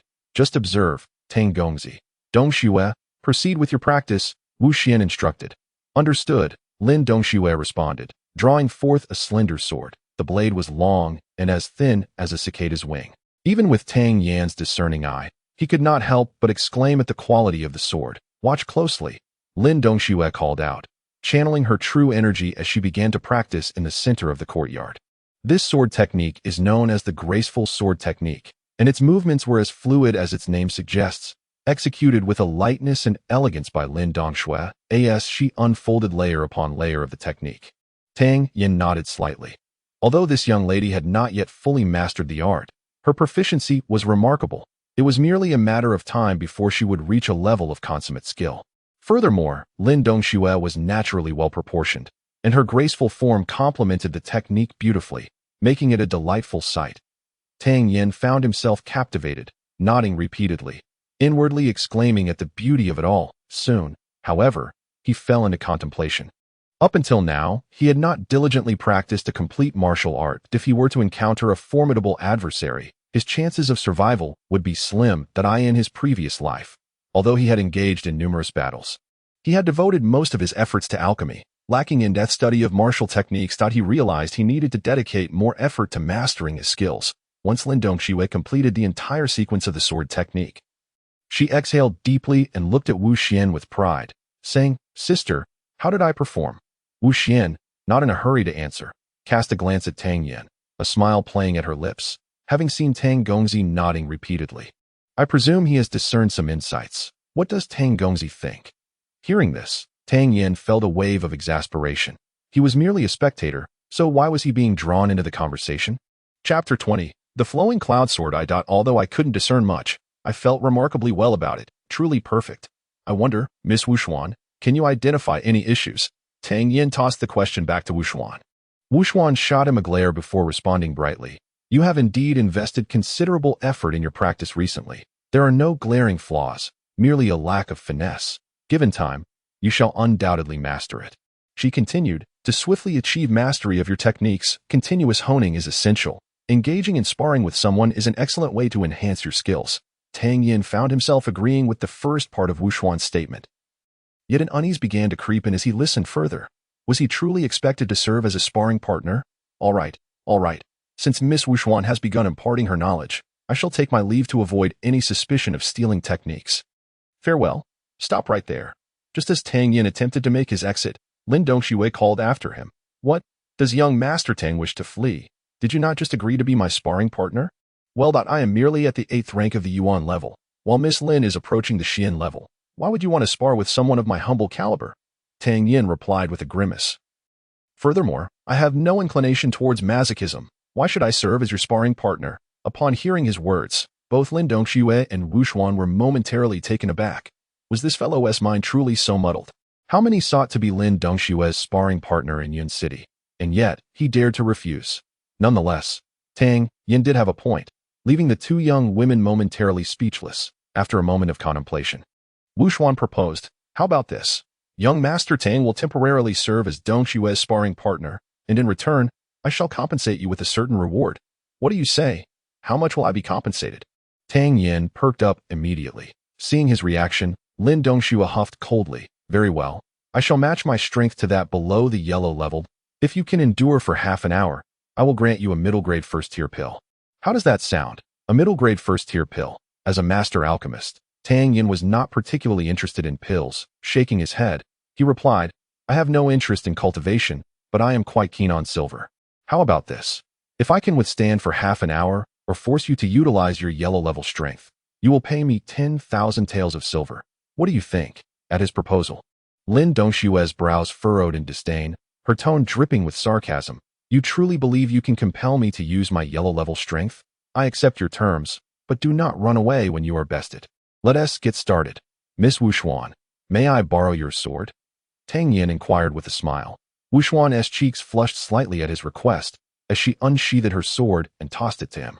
Here, I shall observe how young Master Tang wields his sword. As he grasped Wuxuan's sword, he noted its slightly broader blade and heavier weight, feeling a tinge of surprise.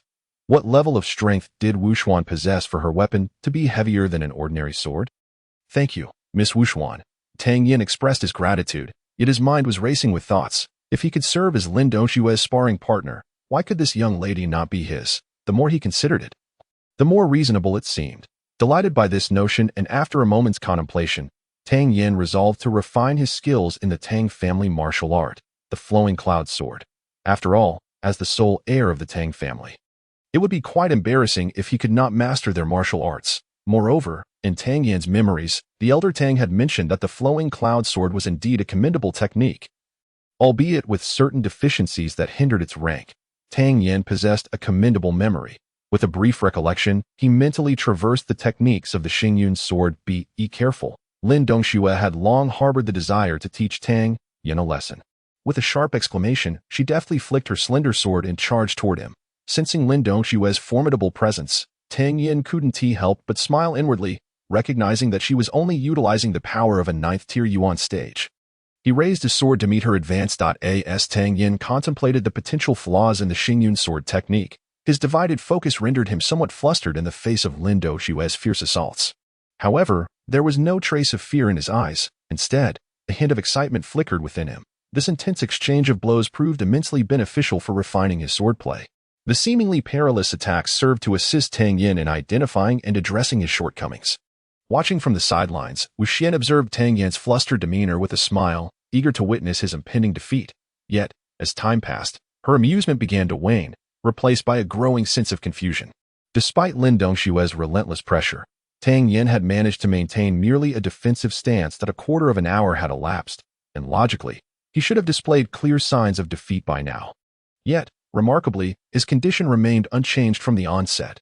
Meanwhile, Tang Yan's excitement only intensified. The Xingyun sword technique, indeed, was riddled with flaws, numerous aspects had been altered, and several moves were conspicuously missing. Given a little time, he was confident he could fully restore this swordplay. Soon, Wu Xian's eyelids twitched, her gaze filled with disbelief. She clearly observed that the initially flustered Tang Yan had gradually regained his composure. A bizarre thought surfaced in her mind. Was Lin Dongxue inadvertently serving as a sparring partner for Tang Yan? Within the arena, Lin Dongxue felt an overwhelming sense of shame for failing to defeat Tang Yan after such an extended period, her anxiety mounting. With gritted teeth, she unleashed the full force of her 9th-tier yuan stage prowess, instantly altering the pressure Tang Yan faced, plunging him back into a perilous predicament. The disparity between the 9th and 8th tiers was nothing short of significant. Just as both Wu Xian and Lin Dongxue had resigned themselves to the belief that Tang Yan would soon succumb, the atmosphere shifted dramatically as Tang Yan's long sword transformed in its momentum. Though he remained within the 8th-tier yuan stage, his previously uninspired and clumsy techniques had morphed into an impressive display of fluidity and skill. With his sword energy surging, as a quarter of an hour slipped by, Tang Yan began to turn the tide, gradually launching counterattacks after having previously been unable to defend himself. The participants often lose sight of the bigger picture. While the onlookers remained clear-headed, Wu Xian's expression grew increasingly serious. Having spent years in Yun City, she had gained familiarity with various martial arts, and she recognized that Tang Yan was employing the Tang family's signature martial art, the Xingyun sword.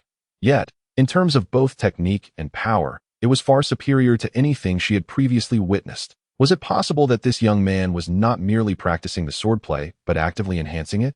In that moment, Wu Xian's gaze toward Tang Yan became notably complex, filled with awe and a hint of apprehension. Unbeknownst to them, half an hour had passed, and Tang Yan displayed no signs of faltering. Lin Dongxue's eyes blazed with fury, her teeth clenched. This fellow truly was a spoilsport. And no matter how strong he was, he ought to consider the feelings of this young lady, even with her 9th-tier yuan stage strength. She couldn't bring him down. Was he deliberately trying to humiliate her in front of Sister Wu Xian? This time, it cannot solely be blamed on Tang Yan. Under normal circumstances, he would certainly show some consideration for Lin Dongxue. However, at this moment, he was entirely immersed in the flowing cloud sword technique.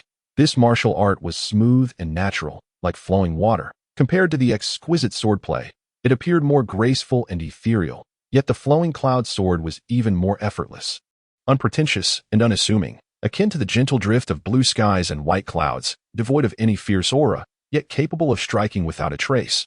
The more Tang Yan fought, the deeper he became engrossed, his techniques growing increasingly refined. After parrying an oncoming strike, Tang Yan shouted, and his sword seemed to transform into a white cloud, infiltrating every nook and cranny, overwhelming Lin Dongxue with relentless force. Sensing the formidable sword intent exuded by Tang Yan, Lin Dongxue's delicate face bore a hint of menace, her beautiful eyes widening in astonishment. Even though her strength had ascended to the 9th rank of the elemental stage, she felt an overwhelming sense of helplessness against Tang Yan's swordplay. Biting her silver teeth, Lin Dongxue shifted her sword intent once more, unleashing an even stronger aura. Yellow Stage. Wu Xian's gaze fell upon Tang Yan. Although Lin Doxue's display of yellow stage power was considered a breach of rules, she felt an immense anticipation within her heart, questioning whether Tang Yan, at the 8th rank of the elemental stage, could contend with the yellow stage. At this moment, Tang Yan's sword intent was exquisitely profound.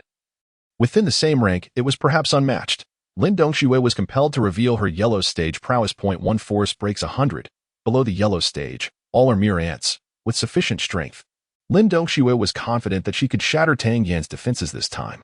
As she launched a fierce strike towards him, Tang Yan advanced rather than retreating, his long sword resembling a white cloud, instantly enveloping Lin Doxue's slender sword. The sound of clashing metal rang out. And to the astonishment of both women, Tang Yan's sword successfully withstood Lin Doxue's assault and lunged towards her throat. 1 force breaks 100, but one skill breaks 1,000. Tang Yan's moves were agile and rapid, and this strike radiated an extraordinary momentum, brimming with peril, leaving Lin Doxue momentarily stunned.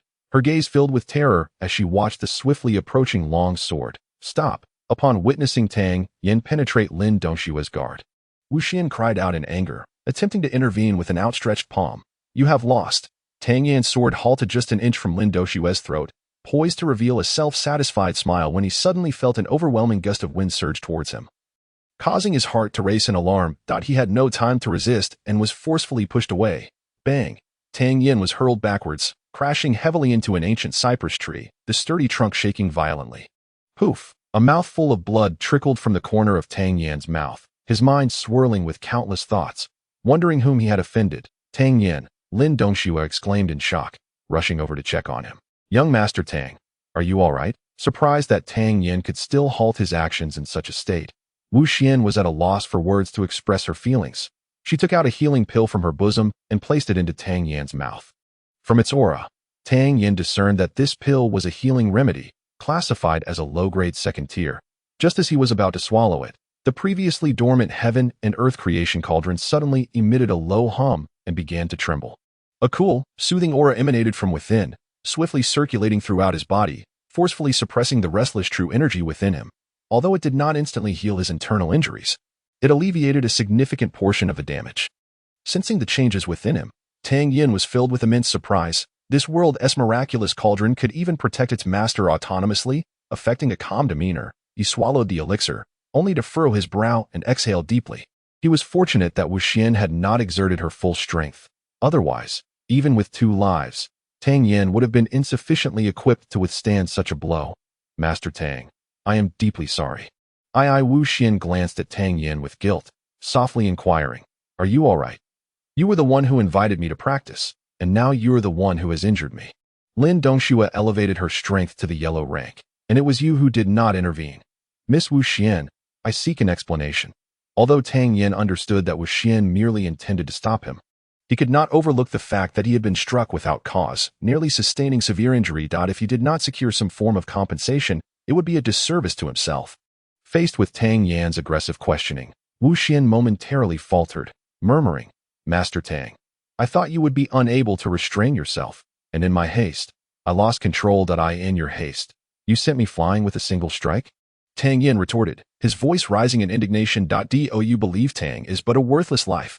"Master Tang, Sister Wu Xian did not act with malice. At this juncture, Lin Doxue interjected to ease the tension. "Given the circumstances, further discussion is futile. I shall offer compensation. Do you think that merely compensating me for my injury suffices?" Tang Yan feigned anger as he posed the question, swiftly shifting his tone. "What exactly do you propose to compensate me with?" 3 first-tier medium-grade elixirs and 1 first-tier high-grade elixir. "What do you think, Master?" Lin Doxue presented her terms. For an ordinary person, such elixirs would undoubtedly incite great excitement. While some families might procure first-tier medium-grade elixirs, the circulation of first-tier high-grade elixirs in Yun City was exceedingly rare, making them a treasure worth a fortune. However, Tang Yan was no ordinary individual. In his previous life as a 9th-tier alchemist, even 2nd-tier or 3rd-tier elixirs were, to him, merely worth the cost of their materials. Tang Yan calculated in his mind, he currently lacked over 10,000 taels of silver.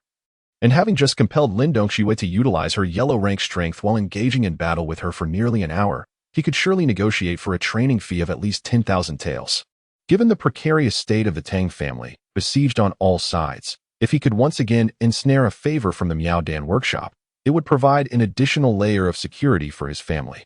Resolutely, Tang Yan feigned weakness and remarked, since Miss Wuxian's actions were unintentional, demanding material compensation would be rather petty of me. Coincidentally, I have some queries regarding martial arts. If Miss Wuxian has time in the near future, I would greatly appreciate your guidance at the Tang residence. The martial prowess Tang Yan had displayed earlier left Wuxian feeling somewhat inferior. She humbly replied, to offer guidance would be too much for me. I shall visit in a few days to discuss with you. Her beautiful eyes sparkled with unspoken meaning as she regarded Tang Yan. Although Tang Yan verbally dismissed the matter, Wuxian understood that as the chief alchemist of the Miao Dan workshop, her visit to the Tang residence would inevitably stir speculation about the relationship between the two entities, potentially deterring some families with predatory intentions toward the Tang family. In that case, I shall await your esteemed presence at the Tang residence. He added, by the way, Miss Lin, is our previous wager still valid? Tang Yan, ever mindful of the matter of silver, inquired immediately. It stands. Lin Dongxiu felt a surge of indignation. The last time she had encountered this fellow, he was eloquent and gentle, yet today he appeared so greedy for wealth. Could it be that old Master Tang still withheld his allowance? With a smile, he accepted a banknote from Lin Dongxiu's hand. And upon seeing the amount of 20,000 taels, Tang Yan's face lit up with joy as he weakly remarked, since that is the case, I shall not impose further. I will take my leave to rest. With that, he paid no further attention to the two women and ambled towards the exit. Young Master Tang. Wait, I shall arrange for someone to escort you home, Lin Dongxiu called out, and immediately, someone guided Tang Yan outside.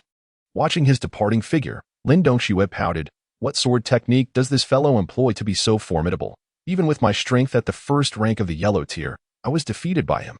He truly is a prodigy. Reflecting on Tang Yan's astonishing martial talent displayed during their sparring session, as well as the meticulous strategy evident in their conversation, Wuxian marveled inwardly.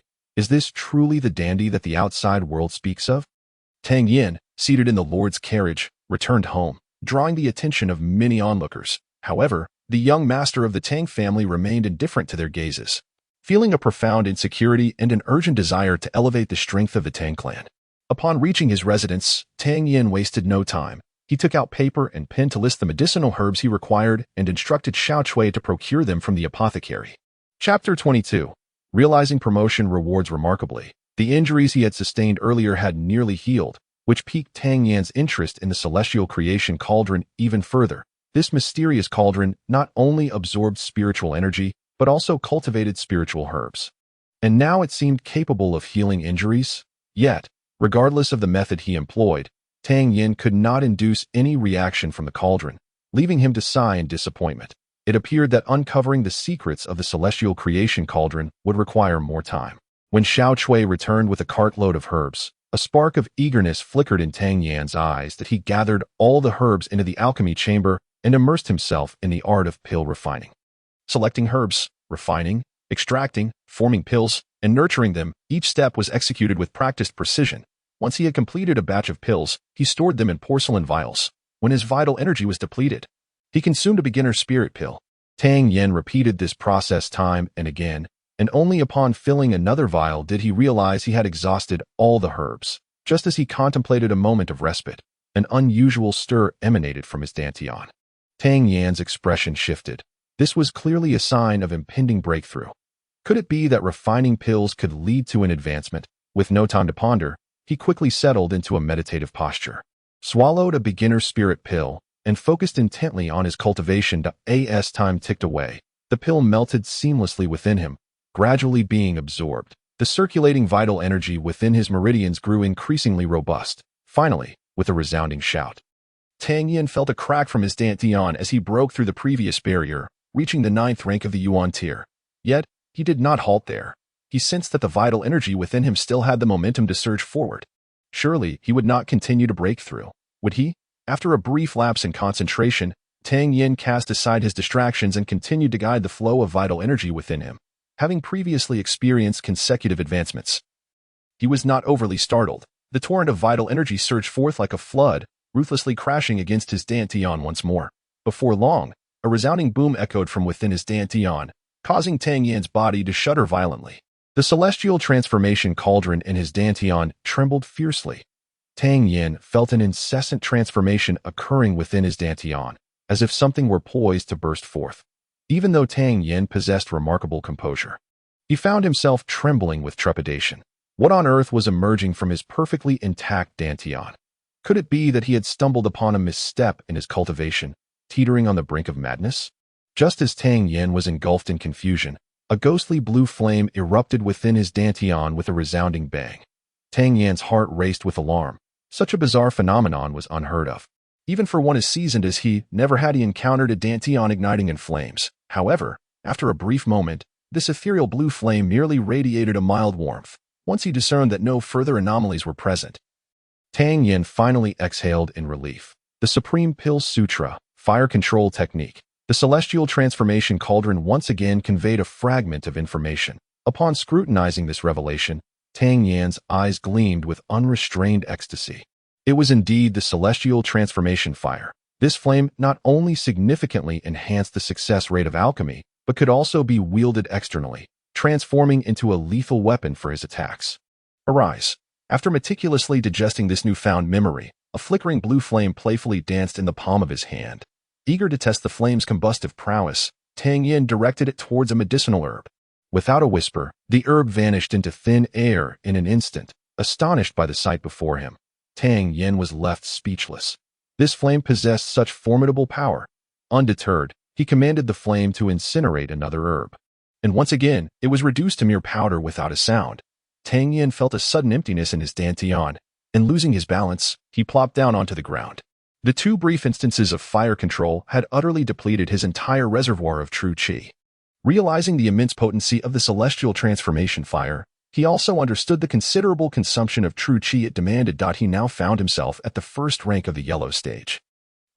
He had indeed reached the first rank of the yellow stage. A flicker of joy crossed his eyes as he sensed the state of his dantian. In less than 2 months since his arrival, he had ascended from a shattered dantian to the first rank of the yellow stage, a progression so swift that it would likely be met with disbelief if shared. Yet, Tang Yan felt a gnawing dissatisfaction. Without absolute strength, his fate remained tethered to the whims of the powerful. The dignity of a pill emperor compelled Tang Yan to reject such an outcome. After stretching his limbs and taking a refreshing bath, he donned a fresh set of clothing and made his way to the training grounds. Over the course of a month, the guards of the Tang family had undergone a dramatic transformation in their attitude toward this poorly regarded young master. Throughout this time, Tang Yan had incrementally increased his training regimen, pushing his limits to such an extent that it could hardly be described as diligent. It was nothing short of grueling, leaving these guards, who prided themselves on their own efforts, feeling deeply embarrassed. Motivated by Tang Yan's relentless drive, they too trained with renewed seriousness, each harboring a fierce determination not to be outdone by this pampered young master. Upon arriving at the training grounds, Tang Yan was greeted by the guards, all of whom smiled and exchanged pleasantries with him. Tang Yan reciprocated their greetings with a smile, but out of the corner of his eye, he noticed a burly man who appeared somewhat hesitant, as if he were on the verge of speaking but held back. This individual left a profound impression on Tang Yan. He was none other than Chang Tai, the one who had openly expressed defiance during Tang Yan's initial reprimand. The forthright fellow exhibited such a demeanor that Tang Yan jestingly scolded, "Old iron, why do you smile at me like a woman? I must inform you, I have no interest in those with a handle. It turns out old Chang has such peculiar inclinations. No wonder during our baths in the river, his gaze towards us was rather strange. Indeed, just last time when sparring with me, he seized the opportunity to touch me. So it was merely a jest. Old Chang, you owe me for that. Ha ha ha." With Tang Yan breaking the ice, the atmosphere instantly became lively. "Heh, young master, I advanced last night. I am now at the first rank of the yellow level. Do the conditions you mentioned earlier still stand?" Chang Tai rubbed his hands together, grinning foolishly. "Yellow level, you say?" Tang Yan was taken aback for a moment, then chuckled. "Let me see you throw a few punches." "All right." After responding, Chang Tai began to demonstrate a set of punches within the arena. The force of his strikes was fierce and powerful, forming a faint protective aura around his fists. The overflow of true energy indicated his entry into the yellow level. "What is your monthly salary now?" Once Chang Tai finished his set, Tang Yan directly inquired. "Everyone's remuneration is the same, 50 taels of silver per month," Chang Tai hurriedly answered. "Starting this month, your monthly salary will be 200 taels of silver," Tang Yan announced loudly. "Thank you, young master. Thank you." Upon hearing Tang Yan's words, Chang Tai expressed his joy. Additionally, as the first to reach the yellow level, you will receive a further reward of 500 taels of silver. The crowd turned green with envy at Tang Yan's proclamation. Old Chong, tonight it's on you. Old Chong, we must celebrate at the Wanhua Pavilion tonight. We won't return until we're utterly inebriated. Chong Tai had not anticipated such a reward. 500 taels of silver would suffice for a year of frugality, and he grinned broadly, repeatedly thanking the young master. Do not thank me. If you must express gratitude, it should be to yourself. One reaps what one sows. Those who exert effort will enjoy their due rewards. Keep striving. For each rank you ascend within the yellow level, your monthly salary will increase by 100 taels. If you reach the Xian level, we shall discuss your remuneration further. Tang Yan said, patting Chang Tai on the shoulder. I will certainly strive. Chang Tai patted his chest in assurance, after encouraging Chang Tai with a pat on the shoulder. Tang Yan discreetly observed the others. Each seeming eager to break through, he cleared his throat and declared, from now on, if anyone achieves a breakthrough, report it directly to Captain Mo Yanjun. Let us train diligently. As he dismissed the crowd and prepared for training, Mo Yanjun approached quietly. Chapter 23. The Liu family conspiracy. Tang Yan held a favorable impression of Imobo's eldest grandson and smiled. Brother Mo, you seek me. Previously, he had been blind to the truth and showed disrespect to the young master, but now he realized the extent of his folly. Over the past month, he had come to see that the young master excelled in every regard compared to the finest scions of other families. Given time, the foremost youth of Yun City might very well be one of our Tang family. Mo Yanjun sincerely admired. If you have something to say, speak plainly. We are all family here. Tang Yan waved his hand. Mo Yanjun let out a bitter smile and said, You rascal. I am preparing to resign from this captaincy and focus on my cultivation. Everyone's advancement is swift, and they are quite self-motivated, rendering my leadership unnecessary. Moreover, everyone seems to hold you in high regard. I shall report to the elder with utmost honesty that the guardianship will henceforth be under your direct command. Upon hearing this, Tang Yan fell into contemplation. He comprehended Mo Yanjun's mindset well. Witnessing numerous guards advancing rapidly, he felt an immense pressure, fearing that over time, his own strength might be surpassed by others, rendering him unworthy of the captaincy. Brother Mo, though your surname is Mo, you are inextricably linked to the Tang family, much like how my grandfather regards you. The responsibility of safeguarding the Tang family must rest upon your shoulders. Tang Yan stated solemnly. Although I have spent more than a month in the training grounds, I have seldom interfered with your training of the guards, as my intention is to preserve your esteem, should our Tang family face formidable foes in the future. It would be more advantageous for you, Brother Mo, to command the guards seamlessly to protect our homeland. Would it not be better for you to take direct command? Mo Yanjun inquired. Perplexed, my aspirations lie beyond this. I shall inevitably depart from Yun City. The heavy burden of protecting the Tang family must rely on you. Brother Mo. After a brief pause, Tang Yan produced several vials, saying, These are initial spirit pills.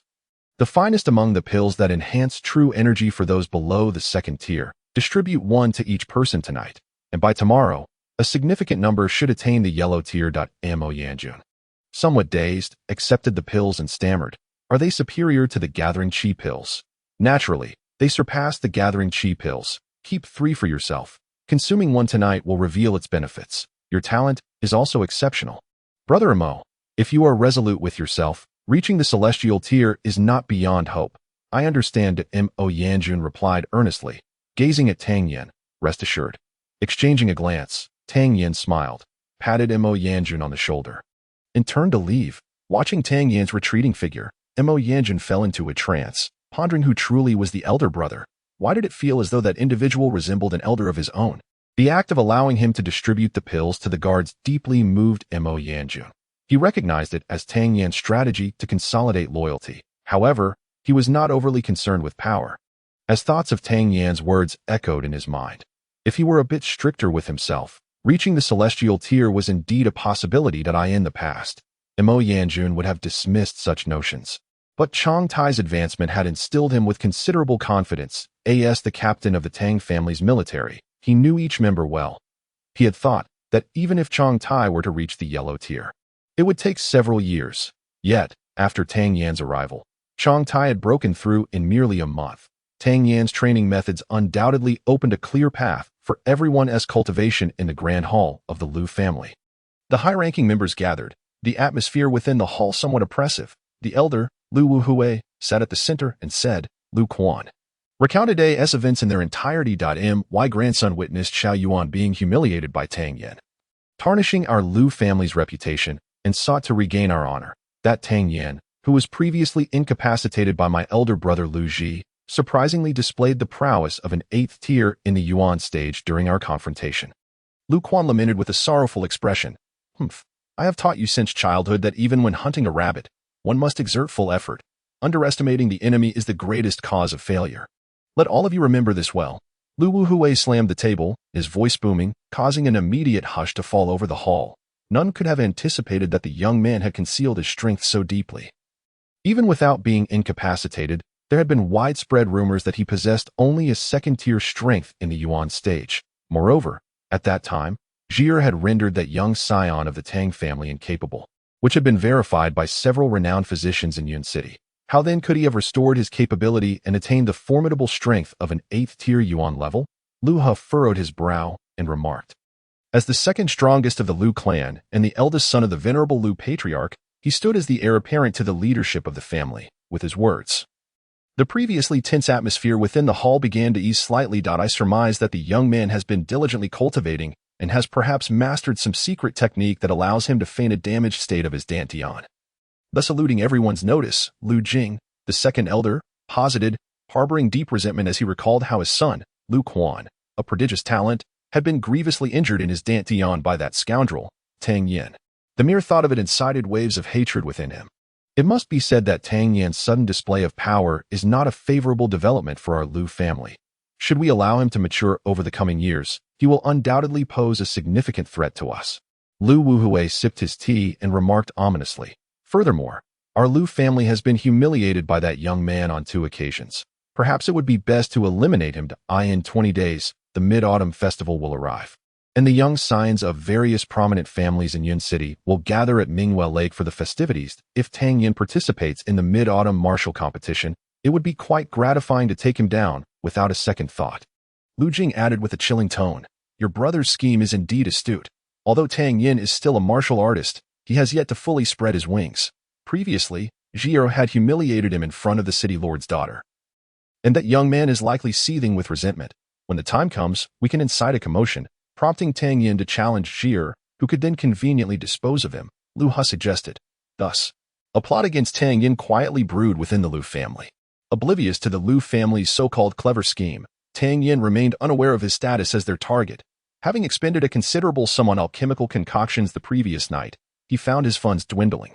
At this moment, he held 3 initial spirit pills and, after altering his appearance, made his way to the Tianbao auction house. From this day forth, the Tang family would likely see an influx of at least several dozen yellow-tier martial artists, which would undoubtedly amount to a substantial monthly expenditure. It was imperative for him to accumulate wealth for the Tang family to ensure its future development. Young master, may I inquire what brings you here? Upon entering the Tianbao auction house, an elderly gentleman greeted him with a smile. That I seek to auction some elixirs. Oh, might I ask what kind of elixirs you wish to auction? What is their grade? The elder inquired. Common elixirs do not qualify for auction. The elder explained. Common elixirs are those below 2nd tier, easily obtainable at Miaodong Workshop. Having spent years in Yun City, the elder prided himself on recognizing the young scions of various families, even the debauched Tang family members. However, despite racking his brain over the identities of the prominent families, he could not place the young man before him, suspecting he hailed from a lesser family. What exceptional elixirs could a scion of a minor family possibly present? The elder could never have imagined that the young man he had derided as a wastrel was indeed the illustrious young Master Tang. Initial spirit pill, a mid-tier of the 1st rank, Tang Yan smiled. According to your criteria, such elixirs are unfit for auction, are they not?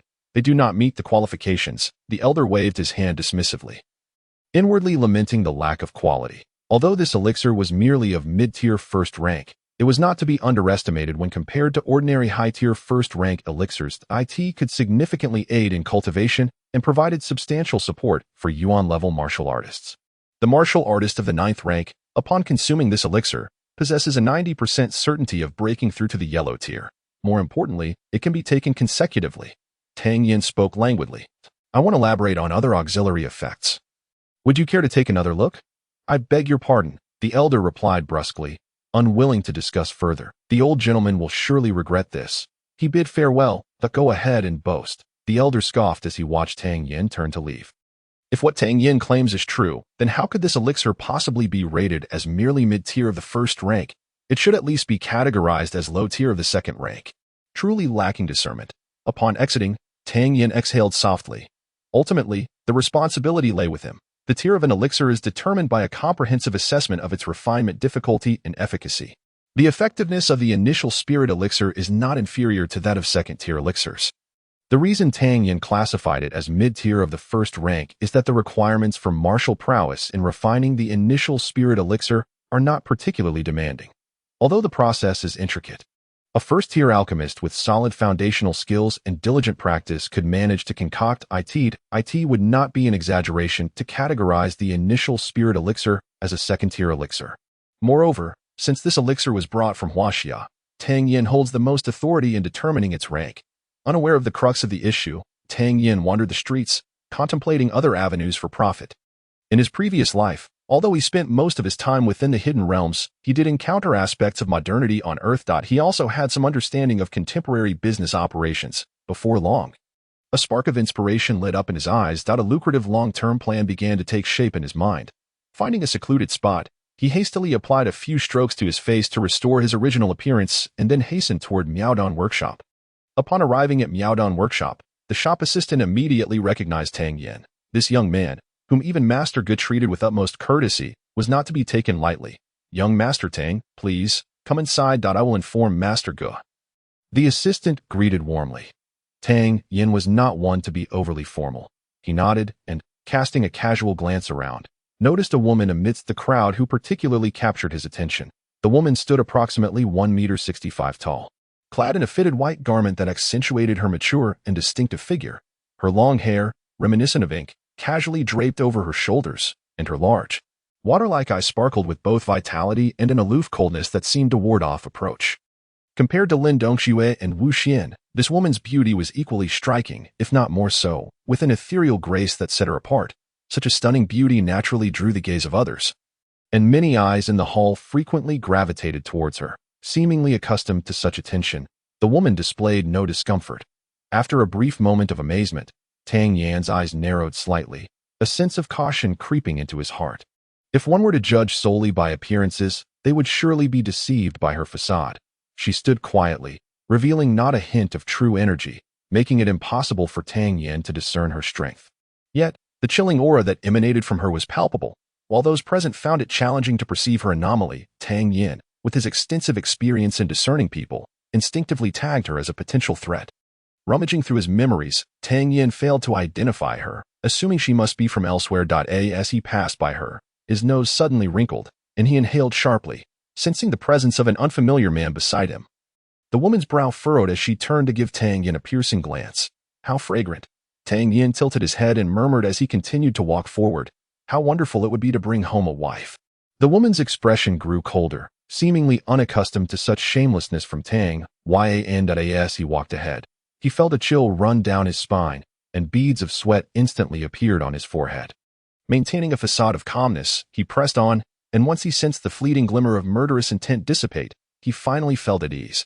After a brief period of probing, Tang Yan confirmed two things. First, this woman was indeed injured. Second, even in her wounded state, she was not someone he could provoke. "Brother Tang, you have arrived."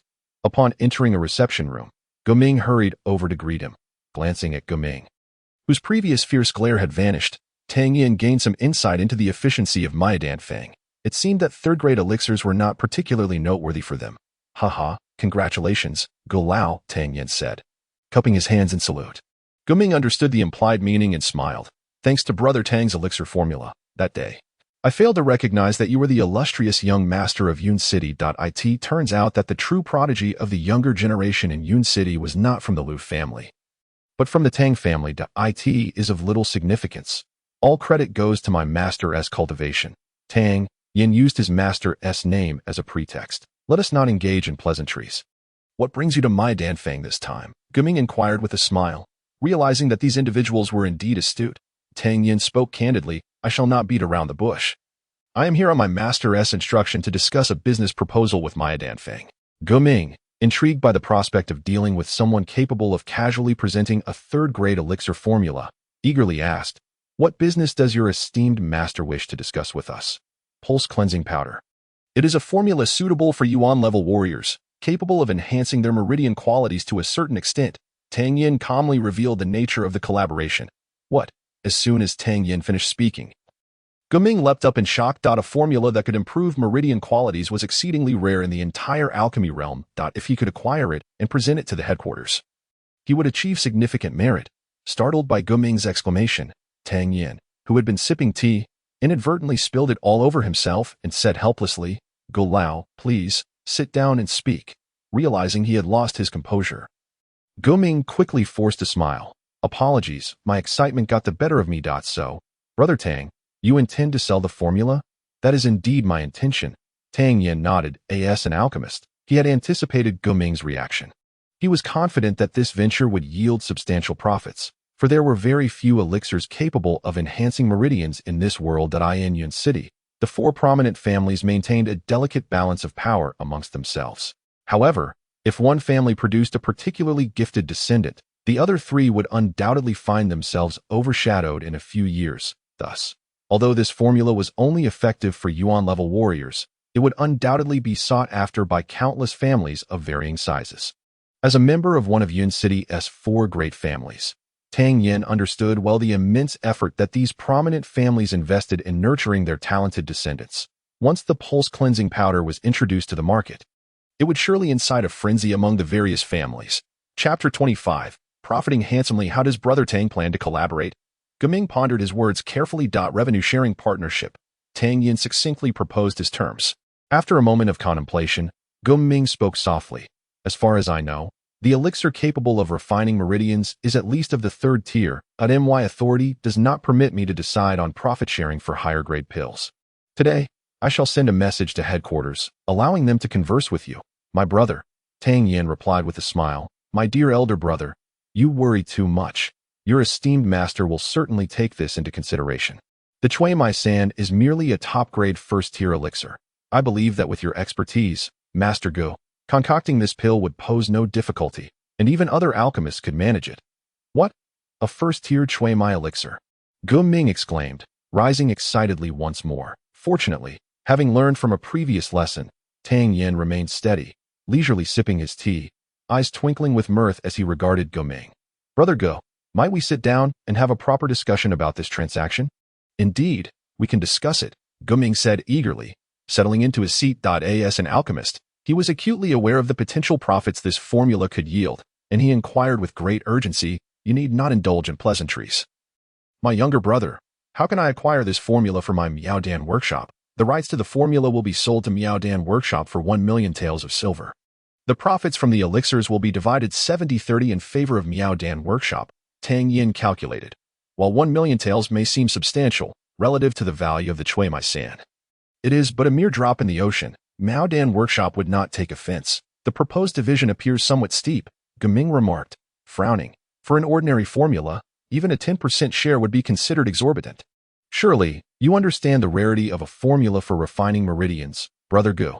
Moreover, Miaodan Workshop is not the sole alchemical force in Tianxiang Kingdom. One could venture beyond Yun City to find alternative buyers.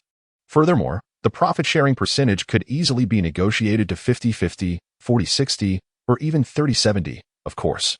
With us retaining the larger share. 70-30 is offered as a token of gratitude for your previous gift of the cauldron and in trust of Miaodan Workshop's reputation. In any other circumstance, such a low profit-sharing ratio would be utterly inconceivable," Tang Yan asserted solemnly. Understanding the truth in Tang Yan's words, Ming nodded. "Might I inquire about the specific effects of the Chui Mai San?" "Here it is, Brother Gu. Take a look," Tang Yan said, producing a porcelain vial from his robe and handing it over. Ming accepted the vial, removing the cork and extending a wisp of spiritual awareness to probe the elixir within. A refreshing and captivating fragrance wafted forth, invigorating his senses as if fresh air had suddenly rushed into a stifling cellar, lifting his spirits. Just from this aura alone, Ming felt assured of its authenticity. With a polite acknowledgement, he made his way to the appraisal room. In a mere quarter of an hour, Ming emerged, brimming with excitement. "Brother Tang, this truly is a Chui Mai elixir. he exclaimed, his expression radiant. As the effects of the Chui Mai San completely aligned with his expectations, how could one just about such matters? Tang Yan chuckled softly. I see I was the one overly excited. Ge Ming. Eager, inquired. When might it be convenient to sign the contract? And when will you provide me with the formula? We can sign it right now. Once the contract is effective, I shall hand over the formula to you. Tang Yan decided promptly. Excellent. How forthright. Gu Ming responded. Please remain seated. I shall draft the agreement immediately. This transaction promised to be both secure and immensely profitable. Thus, Gu Ming moved with remarkable efficiency, borrowing paper and writing instruments. Tang Yan began detailing the formula for the Chui Mai San along with the precise steps for its concoction. Tang Yan had scarcely set down his pen when Gu Ming handed the drafted contract to him. After meticulously perusing the stipulations, which clearly outlined the monthly settlement at the end of each month, Tang Yan nodded in satisfaction, took the pen, and affixed his signature along with his handprint. Ge Ming then produced the seal of the Miaodong workshop, stamping it onto the document, ensuring that his personal seal and handprint were also duly applied. Each party retained a copy of the contract, and finally, Gu Ming retrieved a thick bundle of gold notes, signifying that the business deal was conclusively settled. Marvelous, simply marvelous. Truly, Master is a remarkable individual. After reviewing the medicinal formula, Gu Ming couldn't help but express his admiration repeatedly, though it was merely a first-tier elixir. The process involved was extensive and exceptionally intricate. The interconnected procedures of alchemy were systematic and logical, thoroughly dispelling the myth that no pulse-cleansing divine elixirs existed below the third tier. You flatter me. Now that this matter is settled, I wish us a pleasant collaboration. Tang Yan and Gu Ming exchanged smiles, both delighted. Brother Tang, should any suitable formulas arise in the future, feel free to bring them to Miaodong Workshop. And I shall ensure your interests are maximized, Gu Ming added, not forgetting to emphasize. Such formulas are rare and precious, crafted after much deliberation by our esteemed master. If any other formulas come to light, I will certainly collaborate with Brother Good. I shall take my leave for today and return another day to disturb you. Tang Yan bowed in farewell, and Gu Ming promptly rose to see him off. As Tang Yan and Gu Ming exited, the once bustling hall fell silent. Greetings to Master Gu. The crowd respectfully acknowledged Gu Ming, in no need for concern. Please continue your tasks. I shall escort Brother Tang. Gu Ming replied with a nod, disregarding the others as he led Tang Yan outside. To Tang Yan's surprise, the woman in white had not yet departed. Upon seeing Gu Ming, she approached him immediately. Her voice icy. Are you Gu Ming? Indeed. May I inquire your name, Miss? Gu Ming queried in return, maintaining his composure despite being rudely addressed. Can you refine a third-tier superior elixir? The woman inquired coldly. I apologize, but I am merely a second-tier alchemist and lack the capability, Gu Ming responded, feeling increasingly displeased at being publicly questioned about his limitations. A third-tier superior elixir is exceedingly rare. I suggest you venture to Dongzhou to seek one. Excuse me. The woman was quite resolute, turning away immediately upon learning that no one at Miaodong Workshop could fulfill her request. I hope I haven't caused Brother Tang to witness an amusing spectacle. Gu Ming remarked, somewhat dismayed as he watched her depart. Not at all. Brother Gu, please consider this an invitation to visit my Tang family more often. Tang Yan offered in kind. Naturally, I shall pay a visit in a few days. Gu Ming responded warmly. The Tang family. Upon hearing their exchange, some astute individuals were momentarily taken aback. What connection exists between Miaodong Workshop and the Tang family? That young man bears an uncanny resemblance to the Tang family's infamous scion. With a bundle of gold notes in hand, Tang Yan initially intended to return directly to the Tang family, but, noticing the woman in white continuing on her path, curiosity compelled him to follow discreetly. This peculiar Tang Yan, possessing an array of tracking techniques, managed to tail the woman through the bustling streets for quite some time without her ever noticing. After the passage of half an hour, the woman merely purchased some medicinal herbs before making her way towards the city gates. Once outside the city, her pace suddenly quickened. Tang Yan, not to be outdone, carefully followed her, channeling his true energy. Chapter 26, On-Site Command. Thus, after trailing her for another half hour, having already ventured dozens of miles beyond the city, Tang Yan was on the verge of giving up when he suddenly sensed that the target ahead had stabilized her stance. You have been stealthily following me within the city for so long. Did you think I would not notice you? The woman's icy voice reverberated, sending a shock through Tang Yan's mind. What level of power did this woman possess? Despite his diligent efforts to conceal himself, he had still been detected. Shaking his head with a bitter smile, Tang Yan stepped forward. Miss Z, your strength is truly formidable. I was hidden so deeply, yet you still perceived me. Just as Tang Yan took a step, a gray shadow howled towards him, entering his line of sight. Another person. The power of this individual was equally unfathomable. Tang Yan's heart filled with astonishment. What had transpired in the small city of Yun? Suddenly, two masters had emerged. Judging by the aura surrounding these two, they were likely at least of earth-level prowess. The gray-robed man was as thin as a bamboo pole, not particularly unattractive, but his eyes occasionally gleamed with a lewd light, revealing his nefarious character. Oh, there is another person, upon Tang Yan's emergence. The gray-robed middle-aged man expressed surprise, scrutinizing him for a few moments before bursting into laughter. I knew Miss Z was afflicted by the fire-evil poison I administered. How dare she still appear? And it seems she has brought along a helper. However, your companion is merely a silver-plated spearhead, easily dealt with. The white-clad woman regarded Tang Yan with equal astonishment. When had this fellow joined her? How had she failed to notice? Observing the expressions of both individuals, Tang Yan felt a wave of frustration rise within him. It turned out these two had not detected him at all. Had he merely stumbled into this situation by chance? Ha ha ha. I was merely passing by. Do continue. Tang Yan hastily waved his hands and turned to leave. Trying to leave? You cannot escape, the gray-robed man cackled, unabashedly revealing his intentions. I have long heard that Miss Z possesses a kind heart and would not stand idly by in the face of danger. If you remain here, Miss Z will surely be compelled to protect you. Now that she has been poisoned, her strength is at most on par with mine. Your presence here increases my odds of victory. The gray-robed man guffawed. Bai Qing, you are overthinking this. He is a stranger who has been tailing me. Undoubtedly sharing your same vile nature. If you wish to slay him, do so, the white-clad woman retorted fiercely. Humph. Then let this old man give it a try. You brat, prepare to meet your end, Bai Qing cackled. Leaping towards Tang Yan with outstretched hands, Tang Yan's heart sank in dread. This scoundrel could actually walk upon the air. This was a hallmark of a heaven-level master, though he had little confidence in evading the attack. Tang Yan still retreated swiftly. You dare, thief, with a shake of her longsword. Ziyan also leapt into the air. Tang Yan lamented his impulsive decision to follow. These two deities could extinguish his life with the merest flick of their fingers. Clang! At the critical moment, the long sword of the woman in white finally stood in front of Tang Yan, who let out a long sigh of relief. Upon touching his back, he discovered that his garments were entirely soaked with sweat. Ha ha! This lad is indeed your lover. You are on the brink of peril, and yet you protect him so fervently. Bai Qing's thoughts were exceedingly malicious, as he incessantly launched personal attacks against Ziyun to dispel the fire poison. One must consummate with a man. Why not yield to me? And once I have dispatched this pretty boy, we shall ascend the heights of passion together. Shameless. Even if I perish, I shall slay you.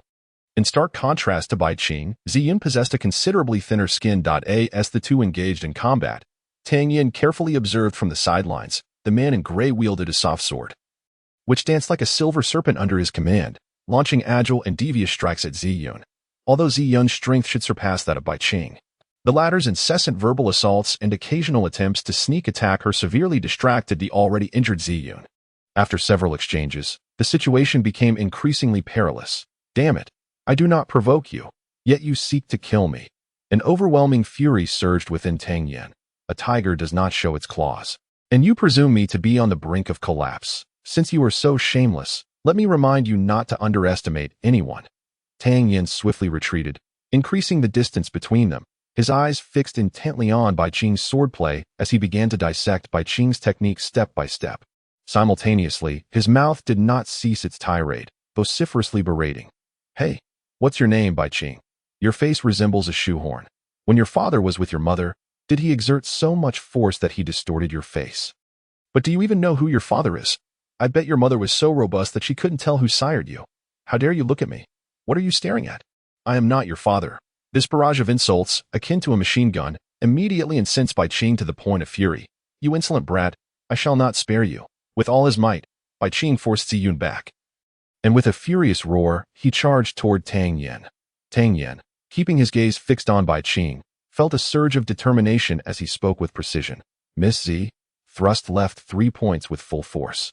7 parts strength. This direction happened to be a blind spot that Bai Qing could not defend. The command was initiated. A cruel smile crept across Tang Yan's lips. Hearing his words, Ziyun instinctively glanced to the left, and Indeed, spotted a small yet glaring gap. Elated, she drove her long sword forward like a thunderbolt, piercing towards the opening in a duel of masters. A slight miscalculation could lead to disastrous consequences. Bai Qing, who had been steadily gaining the upper hand, suddenly felt the immense threat posed by Zi Yun's strike and could no longer afford to focus on Tang Yan. He swiftly turned to defend himself, shifting from offense to defense.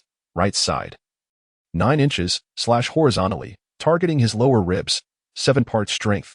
Tang Yan's voice rang out once more. As his words fell, Zi Yun immediately registered the designated position.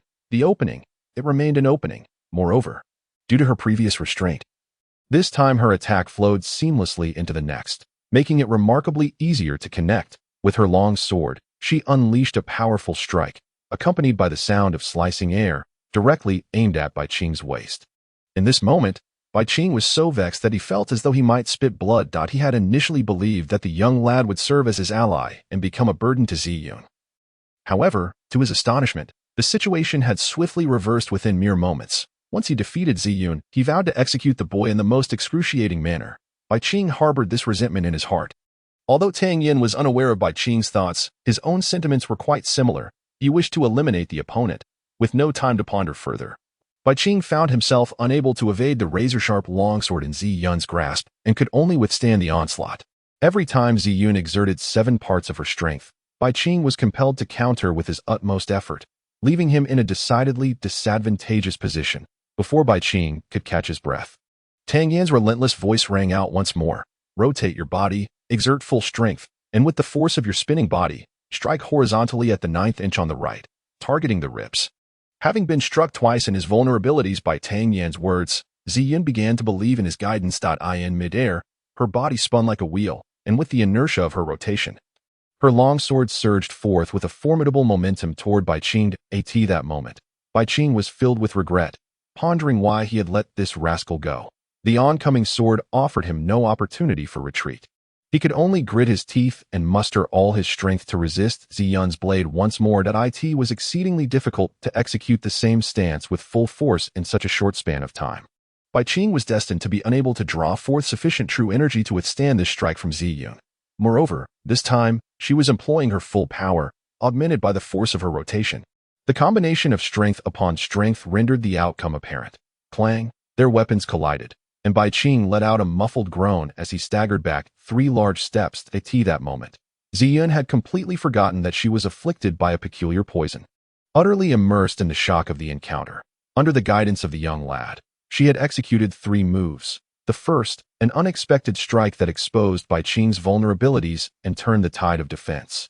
The second, a stabilizing maneuver that completely suppressed him. And the third, a straightforward yet ruthless assault that forcefully repelled Bai Qing, even in her prime. Achieving such an effect with 3 moves would have been exceedingly challenging. Was this boy truly just a scion of a minor family in Yun City? To determine the course of battle with merely 3 moves required unparalleled perception, precise judgment, and immense fortitude. Foolish girl. What are you waiting for? Rush in and behead him, Tang Yan exclaimed, exasperated at Zi Yun's momentary daze. At the sound of Tang Yan's words, Zi Yun snapped back to reality and hastily brandished her longsword.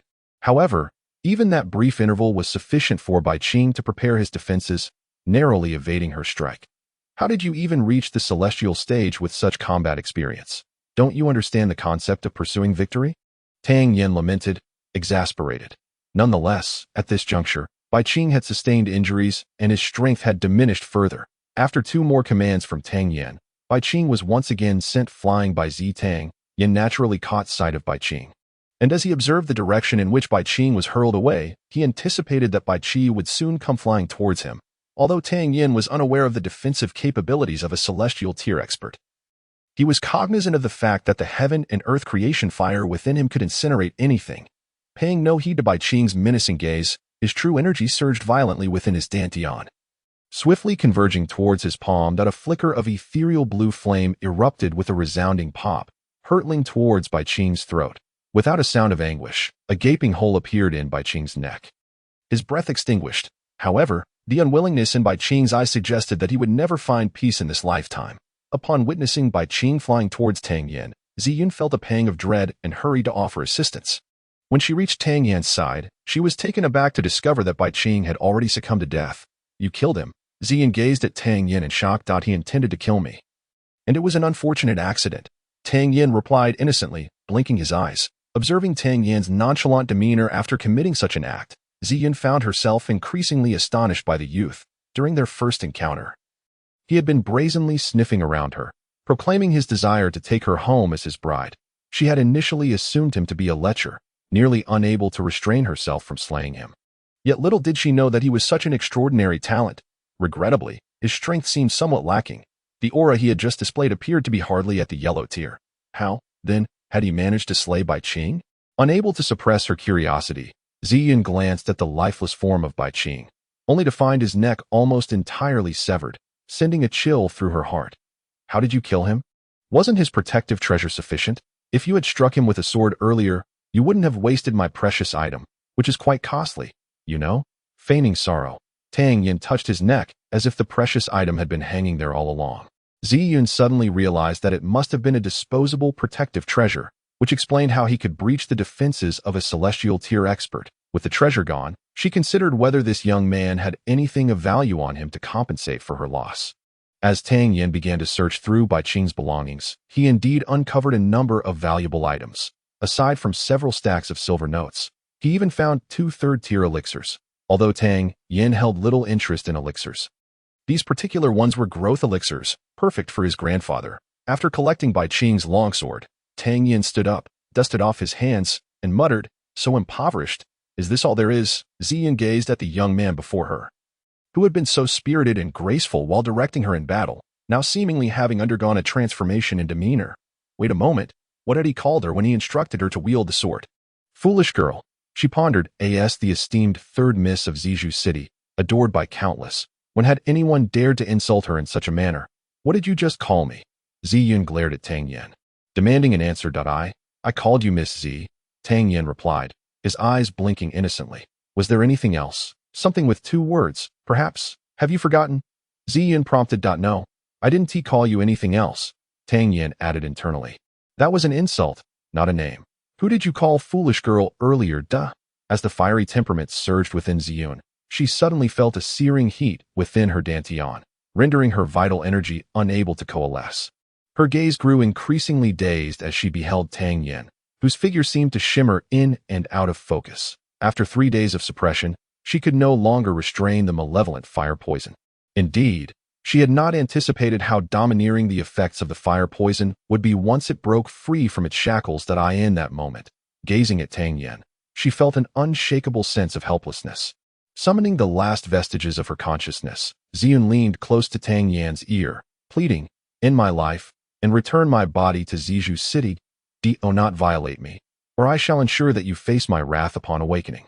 Having uttered her final words, she could no longer contain herself and lunged at Tang Yan like an octopus. Sensing a wave of intoxicating fragrance, Tang Yan felt his heart stir, overwhelmed by the fiery allure of the enchanting woman before him.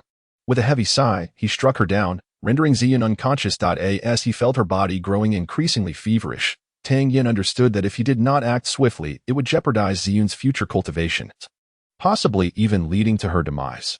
What a nuisance! Suppressing his own tumultuous emotions, he scooped her up and hastened toward the city. When Ziyan regained consciousness, she found herself lying on a bed. She surveyed her surroundings. She noted that the room, though modest, was elegantly arranged, adorned with high-quality furnishings that suggested it belonged to no ordinary household. Attempting to summon her vital energy, she discovered her dantian was entirely empty. Glancing down at her attire, she felt a wave of relief that she was still clothed, only to be struck with alarm upon realizing that it was not her original clothing. Do not be alarmed.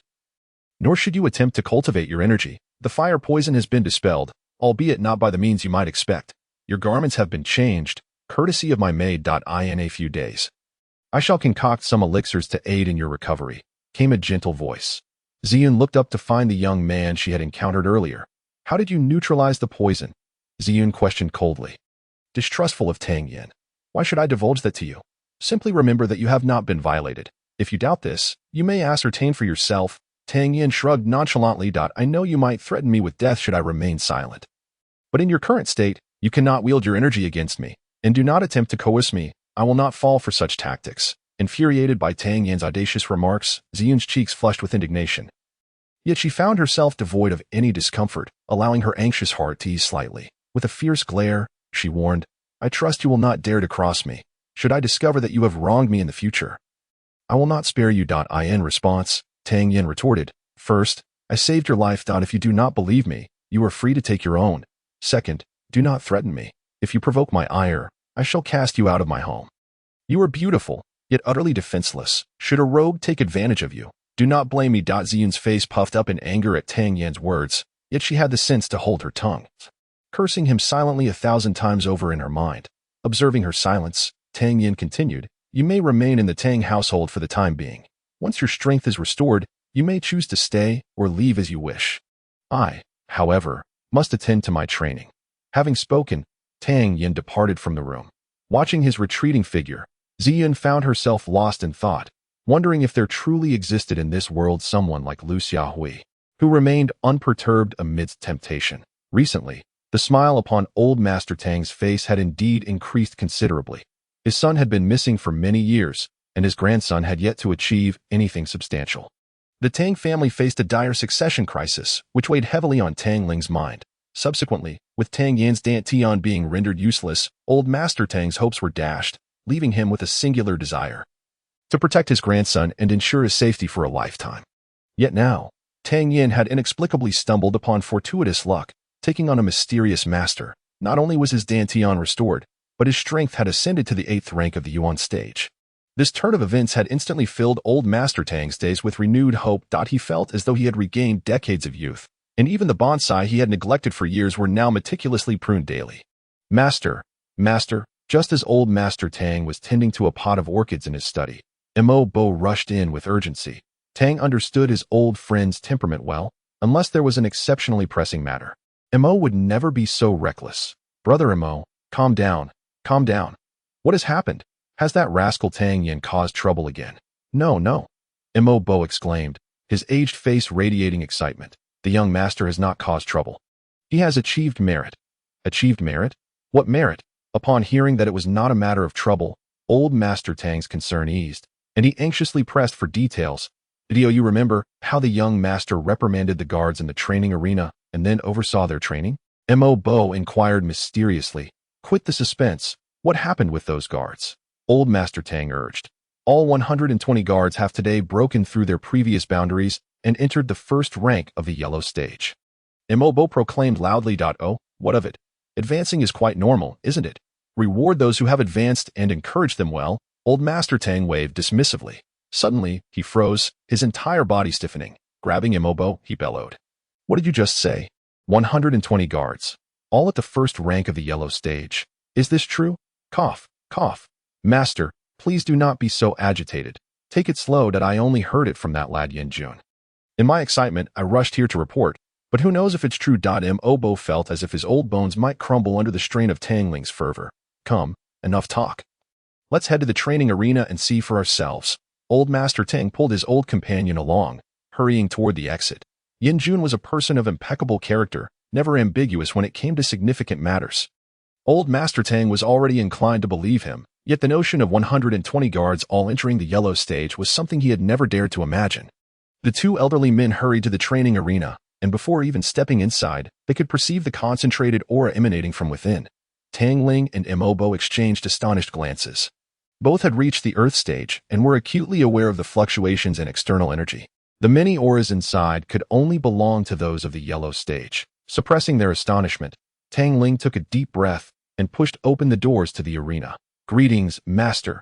"Greetings, Mo Bo." Upon observing two elderly gentlemen entering the venue, a chorus of guards simultaneously offered their respectful greetings. Tang Ling, smiling, nodded to the assembly and inquired in a resonant voice, "I have heard that each of you has advanced in strength," in response to the old master's words. The Tang family soldiers, numbering 120, had all ascended to the 1st rank of the yellow tier.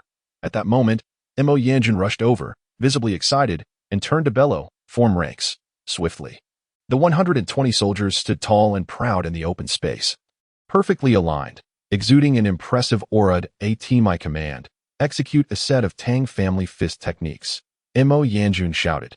"Ready, begin." With a powerful roar, the soldiers unleashed the Tang family fist techniques in unison, 120 yellow-tier martial artists concentrated their energy as they performed.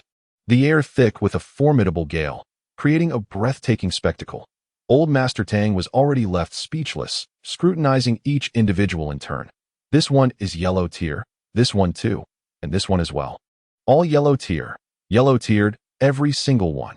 After thoroughly assessing all 120 Tang family soldiers, Old Master Tang's eyes glazed over.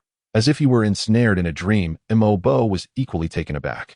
Hearing Mo Yanjin's report in the morning was one thing, but witnessing 120 yellow-tier martial artists with his own eyes was an indescribable shock. Indeed, Old Master Tang exclaimed repeatedly in admiration. Having weathered many storms, he managed to suppress the overwhelming joy and astonishment within. Tang Ling called over Mo Yanjun and quietly asked, "Yanjun, how did these guards enhance their strength, Old Master Tang?" Having managed to infiltrate the 4 prominent families in Yun City was no fool. The fact that over 100 individuals had all ascended to the yellow tier in a single night defied logic. They must have encountered some extraordinary opportunity. Yanjun, do explain what transpired. Mo Bo urged from the side. Thanks to the young master, he provided me with over 100 pills yesterday to distribute among the guards, stating that these pills are among the finest spiritual medicines within the second tier. Initially, I was skeptical, yet astonishingly, within a single night, everyone broke through, and I too overcame my previous limitations, advancing to the 4th rank of the yellow tier. Mo Yanjun spoke with palpable excitement. Over 100 pills that enabled everyone to reach the yellow tier. Old Master Tang felt utterly overwhelmed. To possess such miraculous efficacy, these pills must be of at least upper second tier quality. The market price for one would likely be no less than 40 to 50,000 taels of silver. Over 100 would amount to several million taels. Such an expenditure would surely cause the Tang family to wince, and Tang Yan, who had his allowance curtailed, would certainly be unable to produce such a substantial sum. In an instant, Old Master Tang's thoughts drifted to Tang Yan's enigmatic master. According to the young master's earlier calculations, the monthly salary for these 120 individuals amounts to 24,000 taels of silver. Mo Yanjun expressed with concern. Old Master Tang recalled the reward schemes Tang Yan had proposed to encourage the guards, believing at the time that their aspirations for advancement would take many years to fulfill. Now, he realized how gravely mistaken he had been. With an additional expenditure of 20,000 taels of silver each month, the Tang family can still manage for the time being. However, as these individuals grow in strength, reaching the ranks of Huangjie's 2nd, 3rd, or even 4th tier, or perhaps even ascending to the Xuanjie level, the daily expenditures of the Tang family would surely escalate to a staggering degree. Yet, the old master of the Tang family would not lament the abundance of skilled warriors. On the contrary, he eagerly anticipates a day when each of Tang's guards is a master of the heavenly tier. Waving his hand dismissively, he remarked, "None of this matters. With these guardians in place, the Tang family can secure its invincible position and generate even greater wealth. The reward schemes that Xiao Yan had previously established should be implemented as planned." After lingering in the training grounds for another half an hour, the old master turned and strode outside, his hands clasped behind him. At that moment, he found it difficult to articulate his emotions. All he knew was that he felt as if he were floating on air.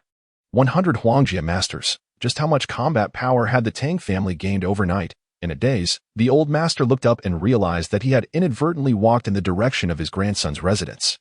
Recognizing that it had been several days since he last conversed with his grandson, he promptly made his way to Tang Yan's courtyard. In Tang Yan's small courtyard, Xiao Chui and Zi Yun were seated in 2 wicker chairs, engaged in conversation while observing Tang Yan practice. Zi Yun, naturally beautiful and possessing an extraordinary demeanor, exuded an air of nobility that was inherent to her being, a quality that initially made Xiao Chui feel rather reserved. However, Zi Yun's gentle and unpretentious manner soon bridged the gap between them. When women engage in conversation, a single prompt can set off a cascade of dialogue, flowing like an unending river. Before long, Ziyun had gleaned a considerable amount of information about Tang Yan. Yet, with each revelation about his past, her brows furrowed a little deeper, although she had only met Tang Yan the day before. His decisive and precise command during combat demonstrated an acumen that could not be achieved without rigorous study and dedication. Conversely, the Tang young master described by Xiao Chui was nothing more than a debauched scoundrel. A wastrel whose character had only recently begun to shift, a daughter of the prominent Zizhu city. Ziyun was keenly perceptive. She was certain that Xiao Chui's innocent demeanor was genuine.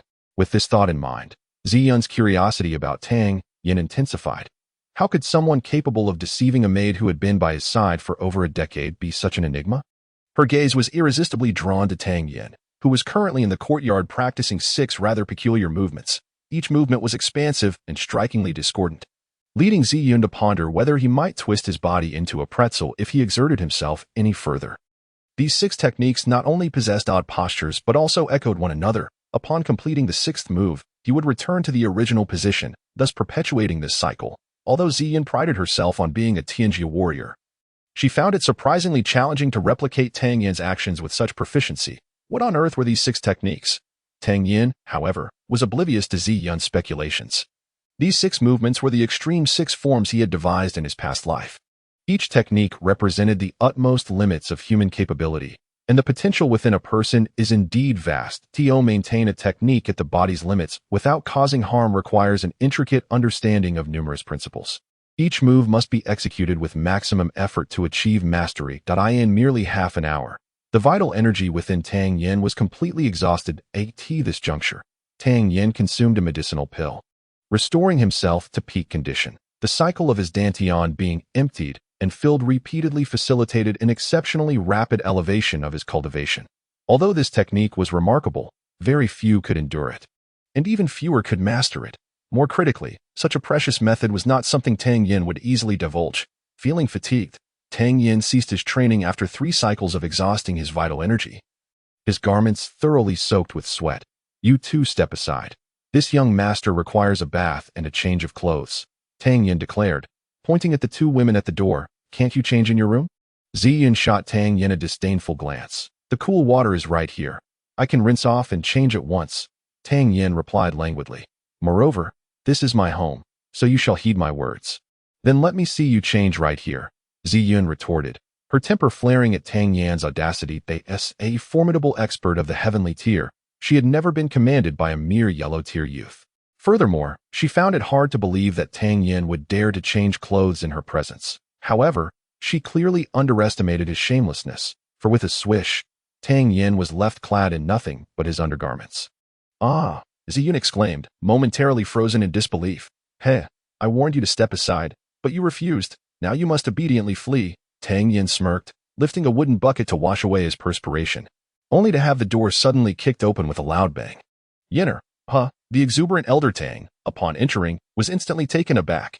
His grandson stood there clad only in his undergarments, while an extraordinarily graceful woman graced the courtyard. What on earth was happening? Chapter 30. The City of Purple Bamboo.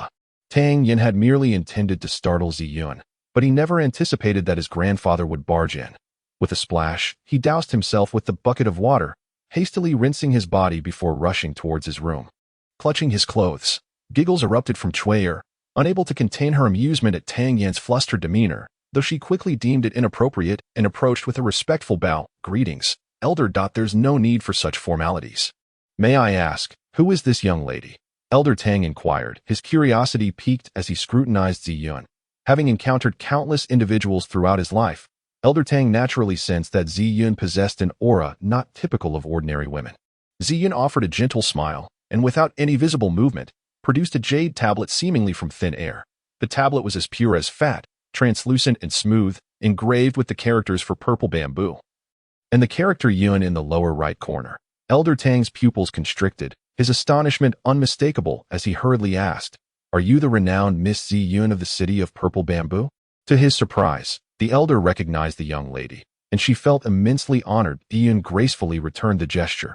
Upon her confirmation, Elder Tang couldn't help but gasp in awe. He had heard that aside from the Huang family, there were 3 major forces in the Kingdom of Fragrant Sounds: the City of Purple Bamboo, the Demon Gate, and the Gathering of Immortals. Among these, the City of Purple Bamboo was the most powerful, renowned for its exceptional talents. Many from the City of Purple Bamboo had gained fame throughout the Kingdom of Fragrant Sounds, notably the present Ziyun, who, at merely 30 years of age, had already ascended to the heavenly tier. Her intelligence and beauty astonishing all. Suppressing the astonishment in his heart, old Master Tang politely remarked, The esteemed name of the young lady is widely known. How could I, Tang, have not heard of it?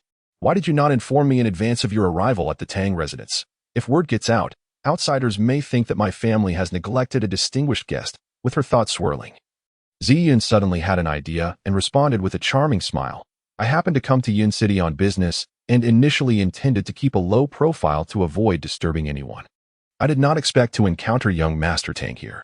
Recalling that Tang Yan had only donned a single garment in front of Ziyun, old Master Tang broke into a sweat, saying, "That boy has a mischievous nature. If he were to offend the young lady, I hope you can forgive him. It is not entirely unseemly for the youth to be a bit brash." Tang Ling inquired curiously, "May I ask how Miss Z came to be with Yin?" Ziyun did not divulge the specifics, but simply smiled. "By chance, I encountered him and discovered that he possesses potential. In this small Yin city, I fear he may be overlooked, so I wish to bring him to my Zizhu city for proper cultivation." Upon hearing this, old Master Tang's heart raced. Zizhu city is renowned as one of the foremost powers in Xiong country. Its resources vast as the ocean that if he were to receive focused training there, ascending to the heavenly stage would not be out of reach. Yet, with Tang Yan being the sole heir of the Tang family, parting with him was a difficult decision. After a moment's hesitation, he sighed. "What you may not know is that Tang Yan already has a master and cannot recklessly join another faction. Perhaps we should consult Yan's opinion later?" "May I inquire who Tang Yan's master is?" Ziyun pondered, beginning to understand why Tang Yan exhibited such extraordinary talent. Evidently, he had the guidance of a remarkable mentor. "I am not privy to that information. I only know that his master leads a reclusive life, detached from worldly affairs, and seldom makes an appearance." Old Master Tang lamented. "That esteemed individual has assisted the Tang family on numerous occasions. Yet we have never had the opportunity to express our gratitude properly. I see." Ziyun nodded. "In that case, I shall not press the matter. However, Tang Yan is indeed a person of promise, possessing unique insights into martial arts. If I were to leave now, I would feel it a great loss. I shall stay for a while to guide him." Old Master Tang felt a surge of joy in his heart. He had no objections. "You are welcome to stay here indefinitely," he exclaimed. "Miss C, feel free to reside here as long as you wish. Consider this your home." Turning to Xiao Chui, he instructed, "Please show Miss C to a suitable room." "There is no need for such formality.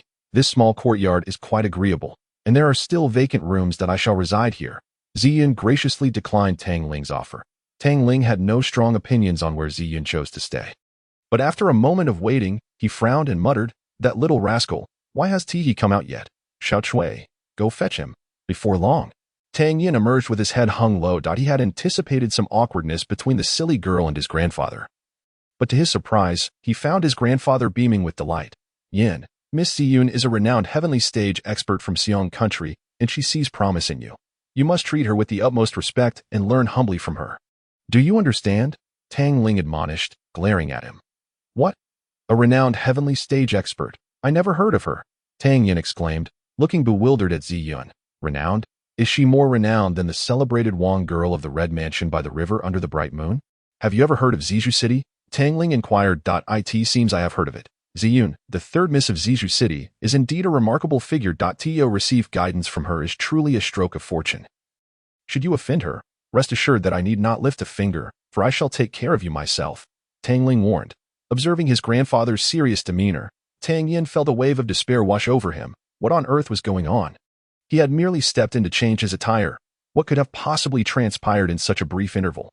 Stealing another glance at Ziyun, he noticed her playfully winking at him, a glimmer of cunning victory illuminating her expression. Tang Yan realized that this silly girl had surely concocted some sort of illusion for his grandfather. Knowing full well his grandfather's temperament, he hastily nodded, saying, "I will certainly comply. That is more like it. You two may continue your conversation. I have matters to attend to, so I shall take my leave." Tang Ling was reluctant to squander Ziyun's time in advising Tang Yan. Once the old gentleman departed, Tang Yan sprang up, inquiring, "Silly girl, what did you say to my grandfather?" Why do you speak to me in such a manner? Do you dare to threaten me? I could easily tell the old master and have him deal with you." Ziyun feigned a serious expression, delivering a frigid warning. Tang Yan couldn't help but roll his eyes in exasperation, replying, "I had intended to assist you in refining a pill to expedite your recovery of power.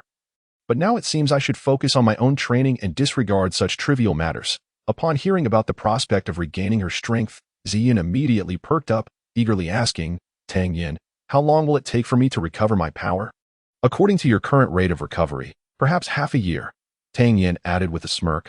"Of course, that is merely the start of your recovery in 6 months. As for how many years it may take to fully restore your strength, I cannot say. It could be as little as 3 to 5 years." or as many as 20 to 30 years, depending on your progress. What? Upon hearing such a lengthy duration, Ziyun's face turned pale.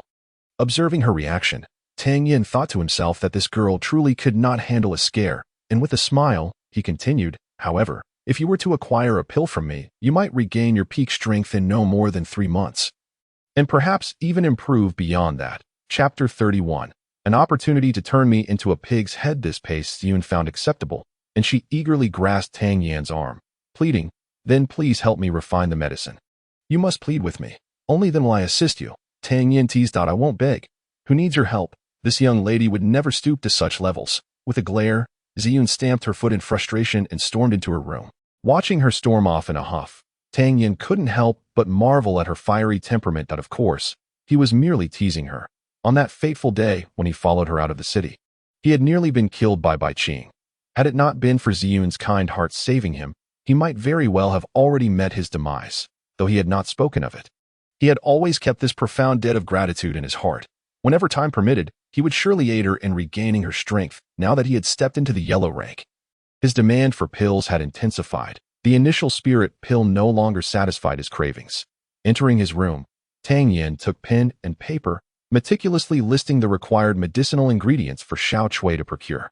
Counting carefully, he was astonished to find a total of 76 ingredients. As July was drawing to a close, in just over 10 days, the Mid-Autumn Festival would arrive. One cannot help but ponder how those brothers from past lives are faring now.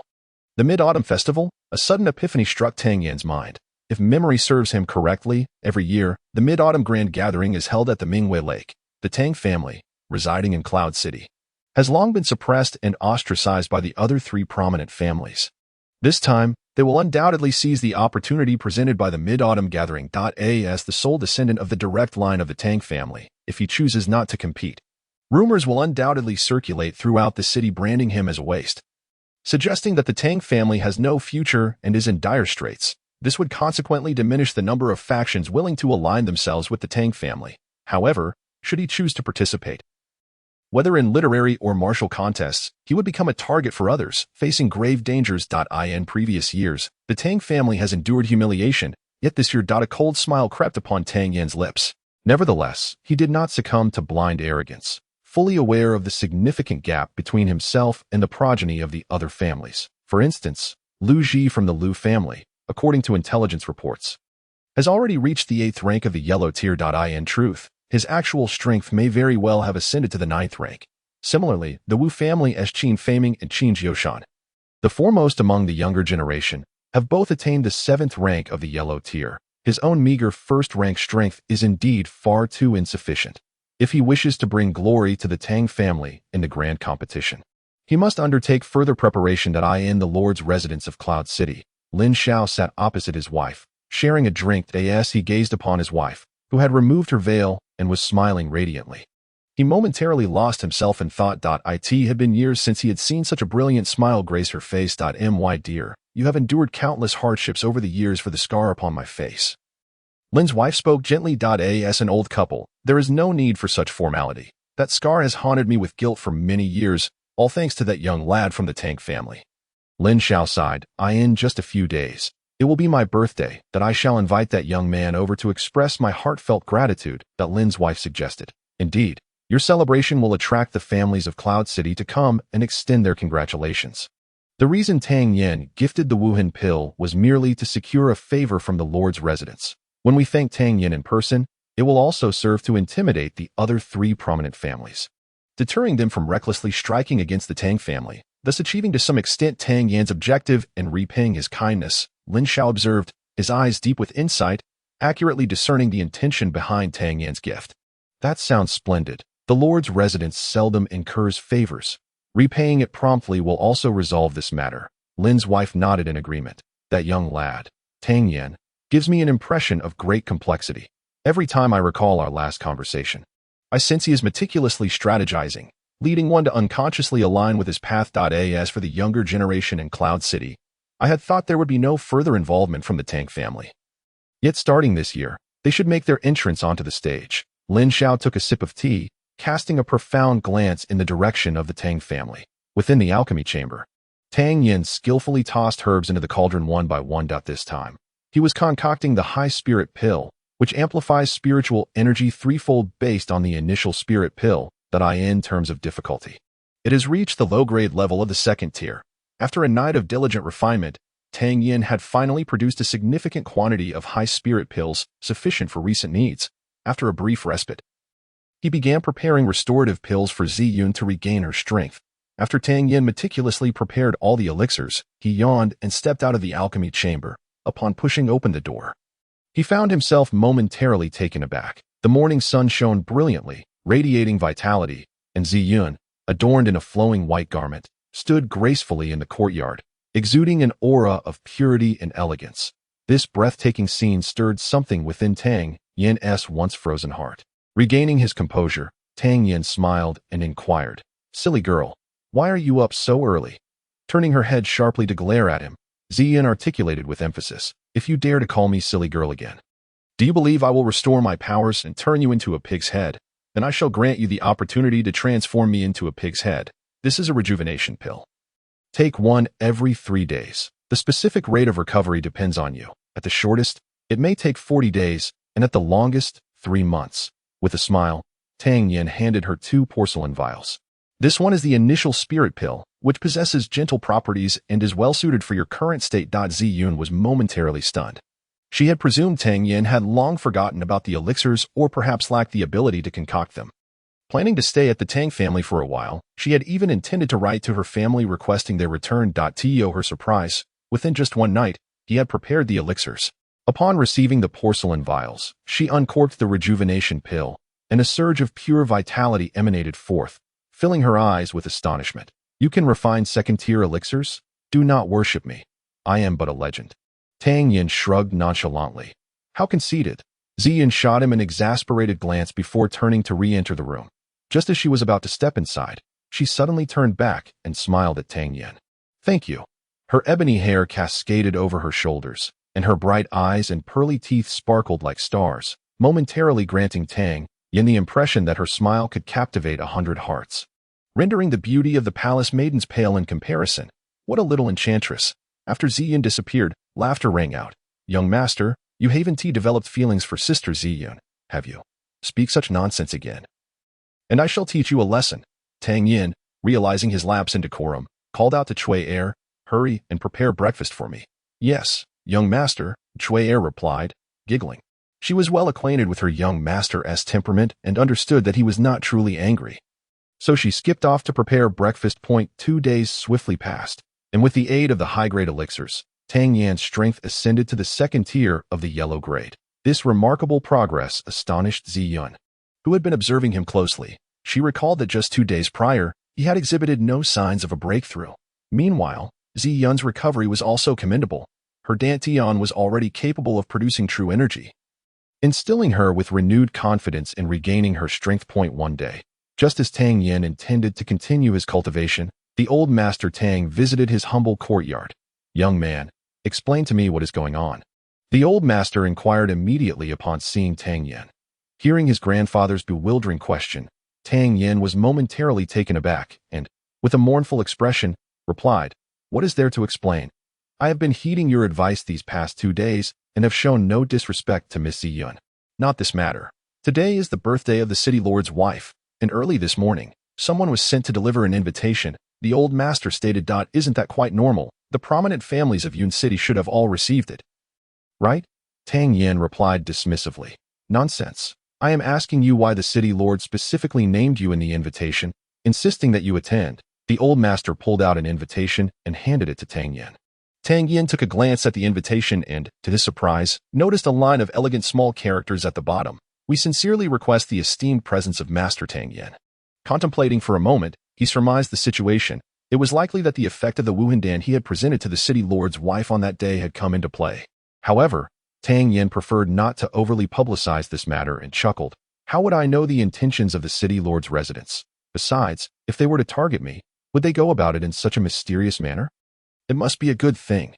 The old Tang pondered this and nodded in agreement, smiling. "Indeed, let us prepare and head over at noon to see for ourselves." After returning to his chamber, Tang Yan pondered for a while before returning to his alchemy room to immerse himself in his work. When noon arrived, he tucked a few items into his robe, donned his gold-trimmed white attire, grasped a folding fan in hand, and, accompanied by the old Tang, boarded a carriage towards the city lord's residence. It was the birthday of the city lord's wife, and families of all sizes in Yun City were stirred into action, resulting in a long line of carriages before the city lord's gate. Bustling with a vibrant atmosphere, upon disembarking from the carriage, Tang Yan unfurled his fan, trailing behind the old Tang as they made their way into the hall, although his demeanor exuded an air of carefree nonchalance. Reverting to his previous dandy persona, upon entering the main hall, the guests instinctively divided themselves into two groups. The younger generation gathered in one area, while the elder generation occupied another, although the seating was not yet filled.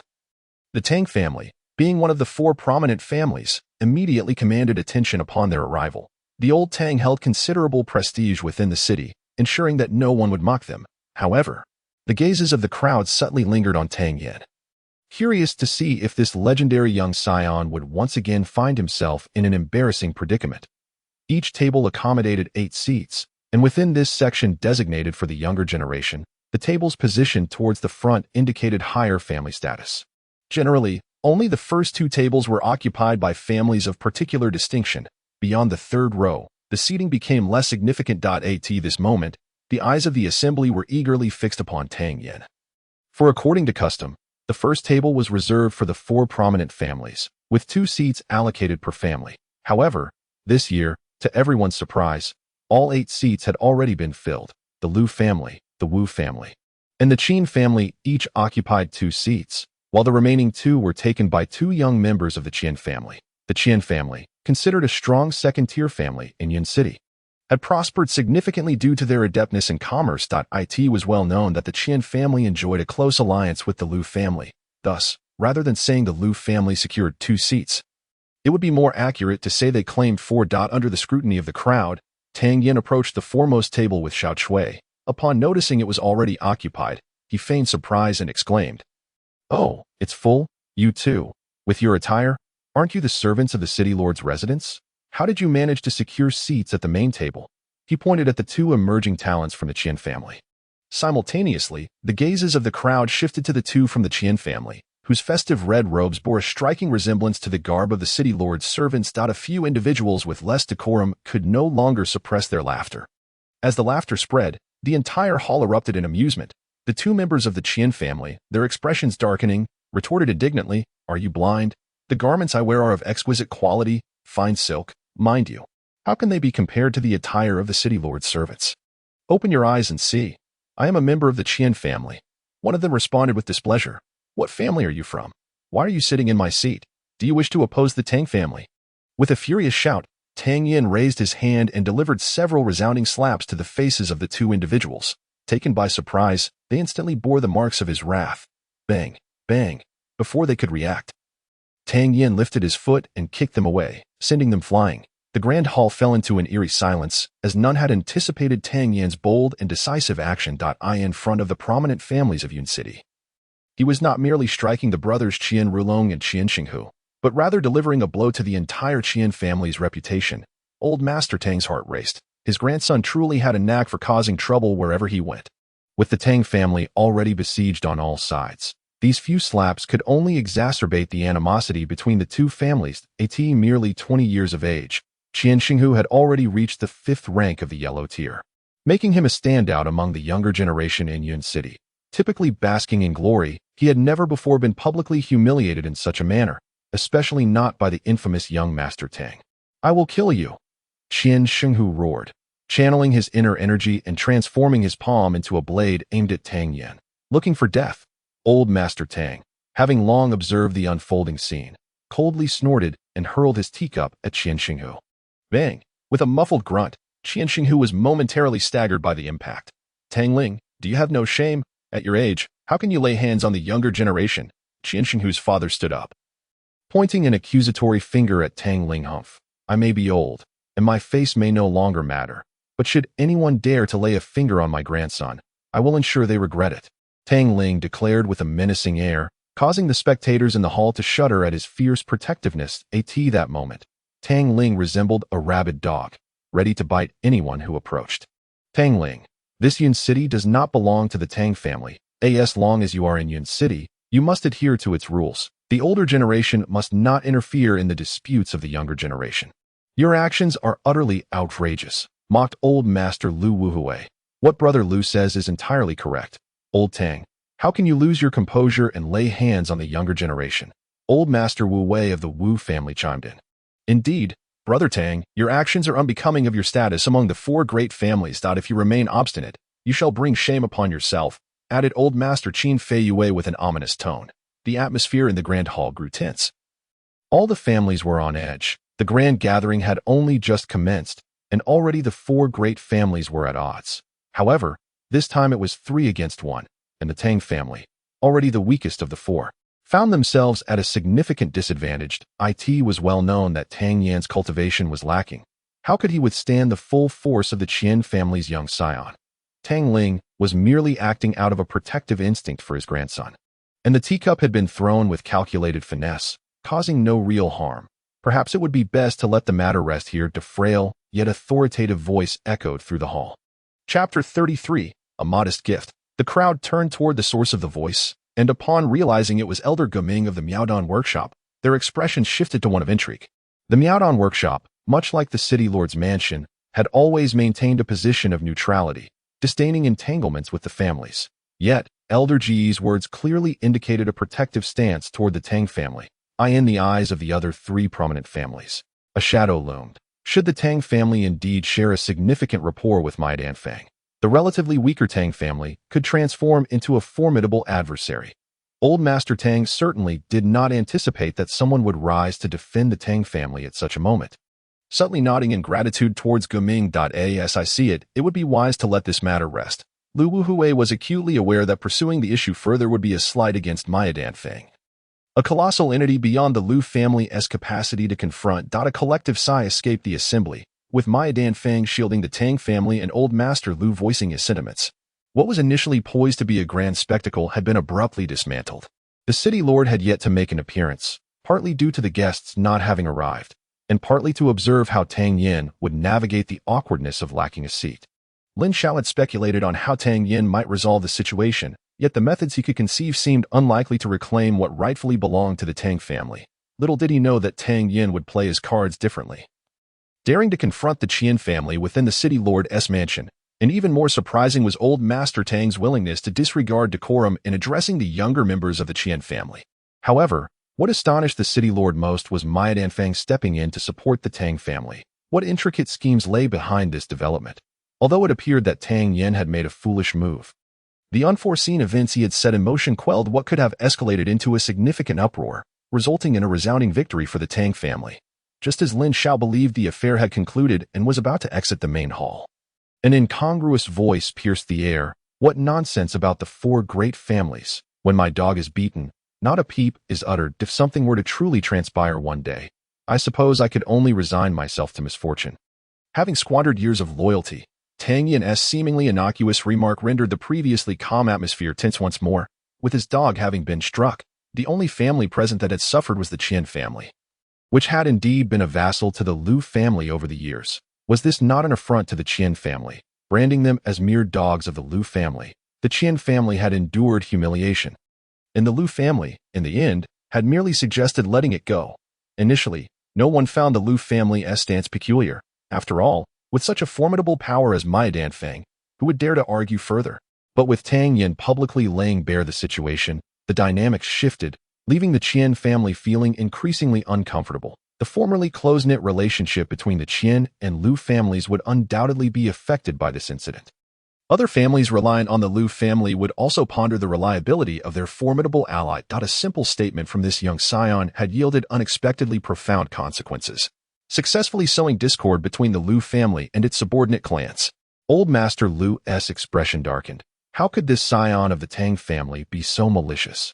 Yet, pursuing accountability from the Tang family now would truly pit them against Mai Danfang, a bitter pill that must be swallowed for the time being.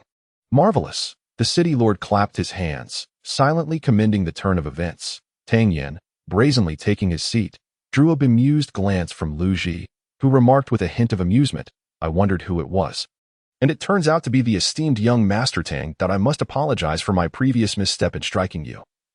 Last time was in the presence of Miss Lin. I refrained from exacting retribution. despite my genteel demeanor. Yet, it has only been a couple of days, and I have already dealt with Lu Yuan and Lu Quan. In a matter of days, I shall visit the Lu household and bestow upon your entire family a thorough thrashing." Tang Yan responded with a smile, but Lu Ji's gaze gradually turned frigid as he remarked with a hint of disdain, "I genuinely await that day. I trust, Master Tang, that I shall not have to wait until my next life for your arrival. You are truly the first person I have encountered who seems to crave such a beating." Tang Yan, with a sharp tongue, spoke unfiltered words that irked Lu Ji, igniting his temper, just as Lu Ji was about to erupt again. A hearty laugh resonated through the air. "Ha! Today, thanks to your esteemed presence, our City Lord's residence is graced with splendor." "Not at all."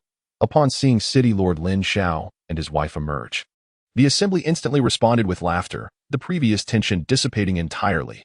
"Today marks my birthday, and I am grateful for everyone's attendance.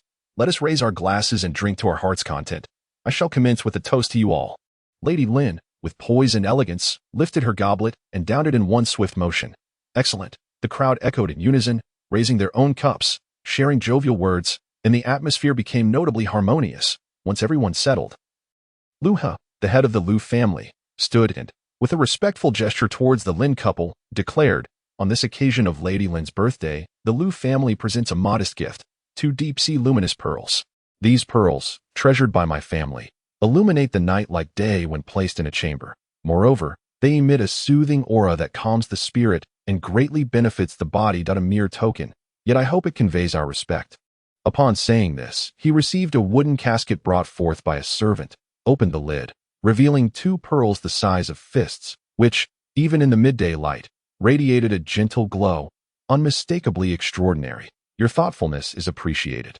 Lu brother, Lin Xiao responded with a gesture of thanks. The Qin family presented Lady Lin with a blue-ice sword, crafted by the legendary swordsmith Lan Jin 300 years ago. Its blade is sharp, and the sword body enhances the wielder's qi, augmenting combat prowess. "May Lady Lin be blessed with wealth and longevity." Qin Ling of the Qin family proclaimed as he rose. The Wu family gifted a silken vest made from century-old ice silk, providing warmth in winter and coolness in summer, unyielding to the elements. The Wu family's Wu Beong stood to declare.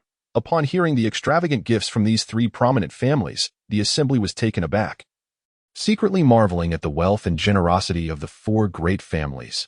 Each item was a rare treasure, many known only by hearsay, never before seen in reality. The opulence of these gifts truly opened the eyes of all present. With the gifts from 3 of the 4 great families being so lavish, all gazes turned expectantly towards the elder Tang, curious about what the Tang family might offer. Upon hearing Lu He's gift, a sense of foreboding stirred within the elder Tang. The value of such gifts far surpassed the expected standard for a mere birthday celebration. When the Qin family subsequently unveiled their equally precious treasure, the elder Tang realized with clarity that a collusion had occurred among them to present extravagant offerings, intending to leave the Tang family in a position of embarrassment. As the Wu family also unveiled their treasure, Tang Ling's suspicions were confirmed. Internally cursing the 3 families, he felt an overwhelming anxiety. With the 3 families having already presented their gifts, the Tang family could not evade this obligation.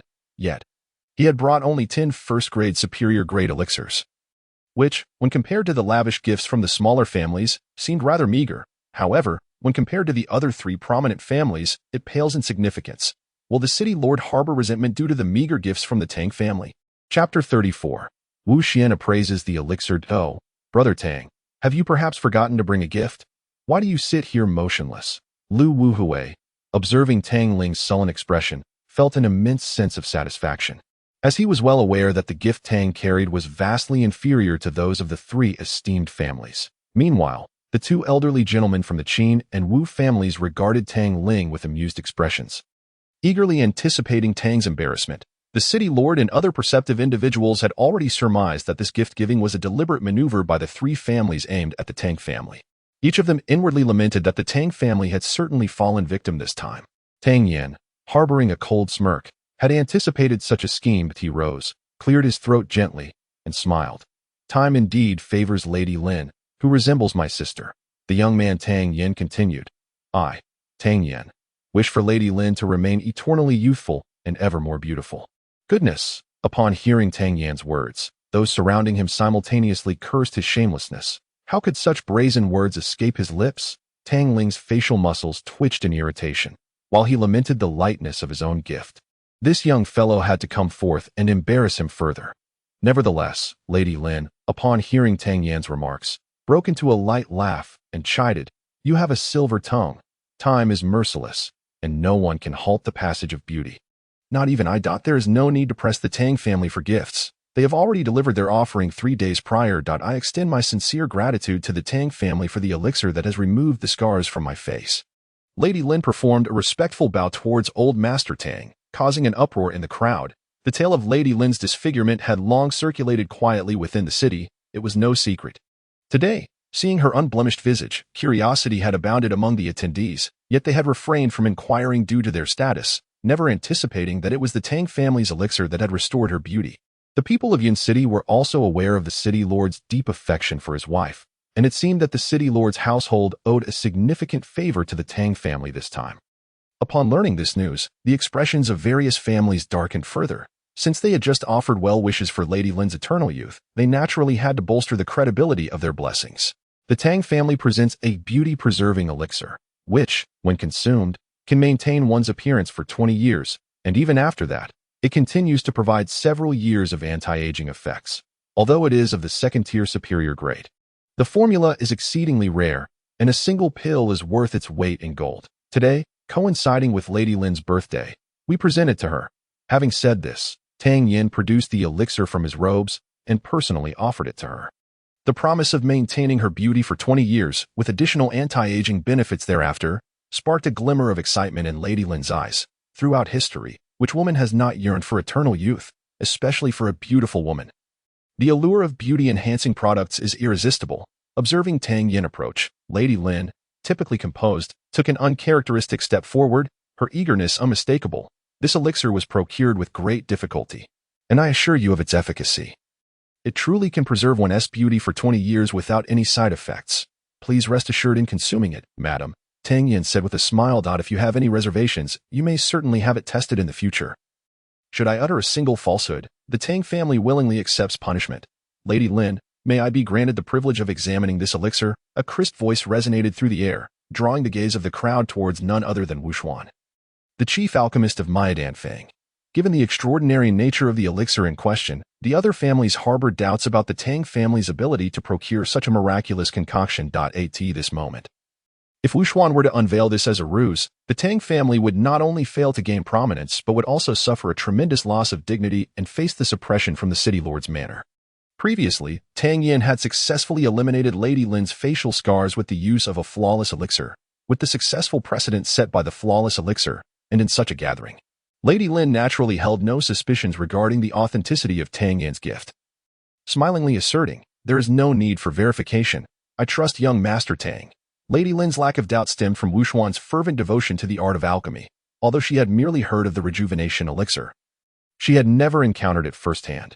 Today, she fortuitously found herself benefiting from the lady's presence, and thus Wuxuan humbly requested, "I hope madam can indulge my modest request. It would be prudent to have Miss Wuxuan appraise the elixir."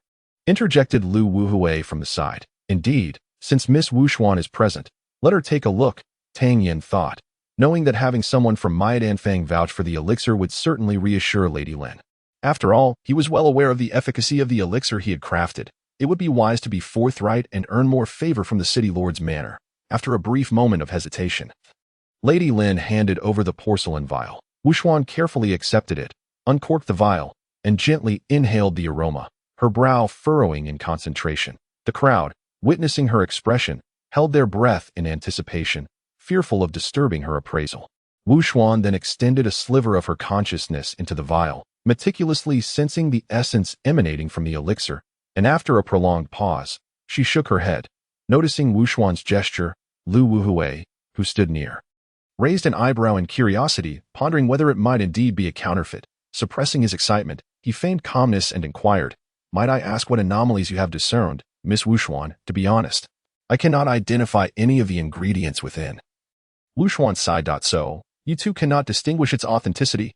inquired Elder Qin from the side. "It appears to be a counterfeit elixir. Tang Yan, you possess great audacity to deceive within the city lord's manor." The head of the Qian family seized the moment to retaliate. Lady Lin was momentarily taken aback, questioning the authenticity of the elixir. Wuxuan clarified, "The head of the Qian family has spoken too harshly. My inability to discern does not imply that the elixir is false. Observing the elixir, it is perfectly rounded, and its medicinal properties are entirely contained within. The individual who crafted this elixir must be a master alchemist. The fragrance it emits indeed possesses a robust life-enhancing effect. And I am quite confident that this elixir is flawless. Although I have practiced alchemy for many years, I still find myself unable to identify the ingredients due to the alchemist's exceptional skill in seamlessly blending all the herbs, resulting in a singular aroma that defies identification." Pausing for a moment, Wuxuan continued, "The techniques employed by this alchemist have reached an unparalleled level of mastery. I find myself humbled in comparison. This alchemist is likely at least a fourth-tier master." "What? A fourth-tier alchemist?" The crowd exchanged glances, incredulous. In the entire Tianxiang kingdom, how many fourth-tier alchemists could there be? What extraordinary fortune had the Tang family encountered to procure such an unparalleled elixir? Hearing Wuxuan's words, the members of Miadanfang felt an even greater shock resonating within them. To fully refine all the medicinal ingredients within the elixir, culminating in a singular fragrant pill, requires not only countless hours of practice, but also an immense mental fortitude and exceptional talent. To behold such a pill in this lifetime is indeed a stroke of fortune. I must admit, I find myself somewhat envious of Madame Lin, remarked Wuxian playfully. Upon hearing Wuxian's words, Madame Lin felt a wave of relief wash over her as she cautiously tucked the porcelain vial into her bosom and smiled at Tang Yan, saying, "The Tang family has been most considerate. I shall certainly pay a visit to express my gratitude in due course." Chapter 35. Shadow Step. The Tang family eagerly awaits Madame Lin's esteemed presence. Tang Ling was taken aback by his grandson's remarkable prowess in producing such an extraordinary elixir, filling him with immense satisfaction. "Young Master Tang, might I inquire about the origin of this remarkable pill? Is there any chance to procure one?" Wu Xian inquired with a smile, her gaze fixed on Tang Yan. At that moment, all eyes in the grand hall, regardless of gender, turned toward Tang Yan, particularly the women, who leaned in with eager anticipation etched upon their faces. "There is but this one. It was an unexpected acquisition. And I fear I may not find another," Tang Yan thought to himself, suppressing a chuckle, knowing that he had personally concocted the pill and produced 6 from a single cauldron. However, rarity bestows value, and to claim there were more would inadvertently diminish the worth of this gift. Upon hearing Tang Yan's denial, a wave of disappointment washed over all the women present, following Tang Yan's grand gesture. The subsequent gifts from all others paled significantly in comparison. Fortunately, the attitude of the city lord's residents was relatively amiable, winning the hearts of many.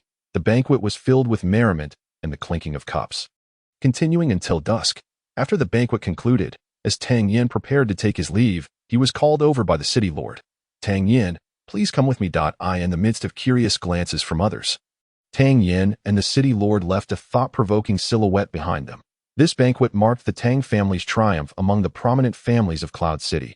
Not only did they shine at the event, but they also successfully garnered the goodwill of the city lord's residents, instilling fear in those families that harbored ill intentions towards the Tang family, thereby granting the Tang family a buffer period for their rise. The clear losers, of course, were the other 3 major families, with the Lu family being the most incensed.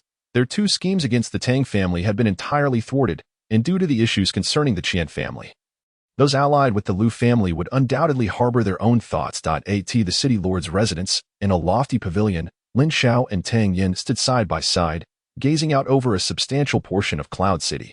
"Tang Yan, do you perceive my governance of Cloud City as benevolent or tyrannical?" After a moment of silence, the city lord opened the conversation, his tone leisurely. "Neither," Tang Yan replied after a moment's contemplation. "Oh, Lin," the city lord was suddenly intrigued and inquired with a smile, "If it is neither, then what path do you believe I tread?" "You tread no particular path. Rather, you govern with virtue and rule through non-action." Tang Yan replied candidly that a commendable approach to governance through non-action. "And what path does your Tang family follow?" The city lord asked with a hint of intrigue. "That we seek no conflict. If others do not offend us, we shall not offend them," Tang Yan stated honestly. Upon hearing this, the city lord narrowed his eyes and asked once more, "Do you consider my approach of ruling through non-action to be right or wrong?"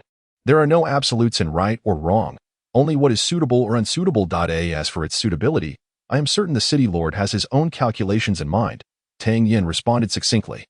At this moment, Lin Xiao regarded Tang Yan with increased esteem. He had engaged in conversations with other distinguished heirs from various families, yet when posed with this question, each spoke with great eloquence, analyzing the pros and cons, persuading themselves with notions that aligned with their family's development. However, Tang Yan was different. The Tang family would ultimately belong to him, and his words conveyed a clear stance, as long as others did not provoke him. The Tang family would not pose a threat to the city lord's mansion. Thus, his remarks were the most candid and readily garnered Lin Xiao's approval. Pray tell, what constitutes the path of kings? The city lord appeared intrigued and inquired with a grin. Some expressed dissent, trampling over him.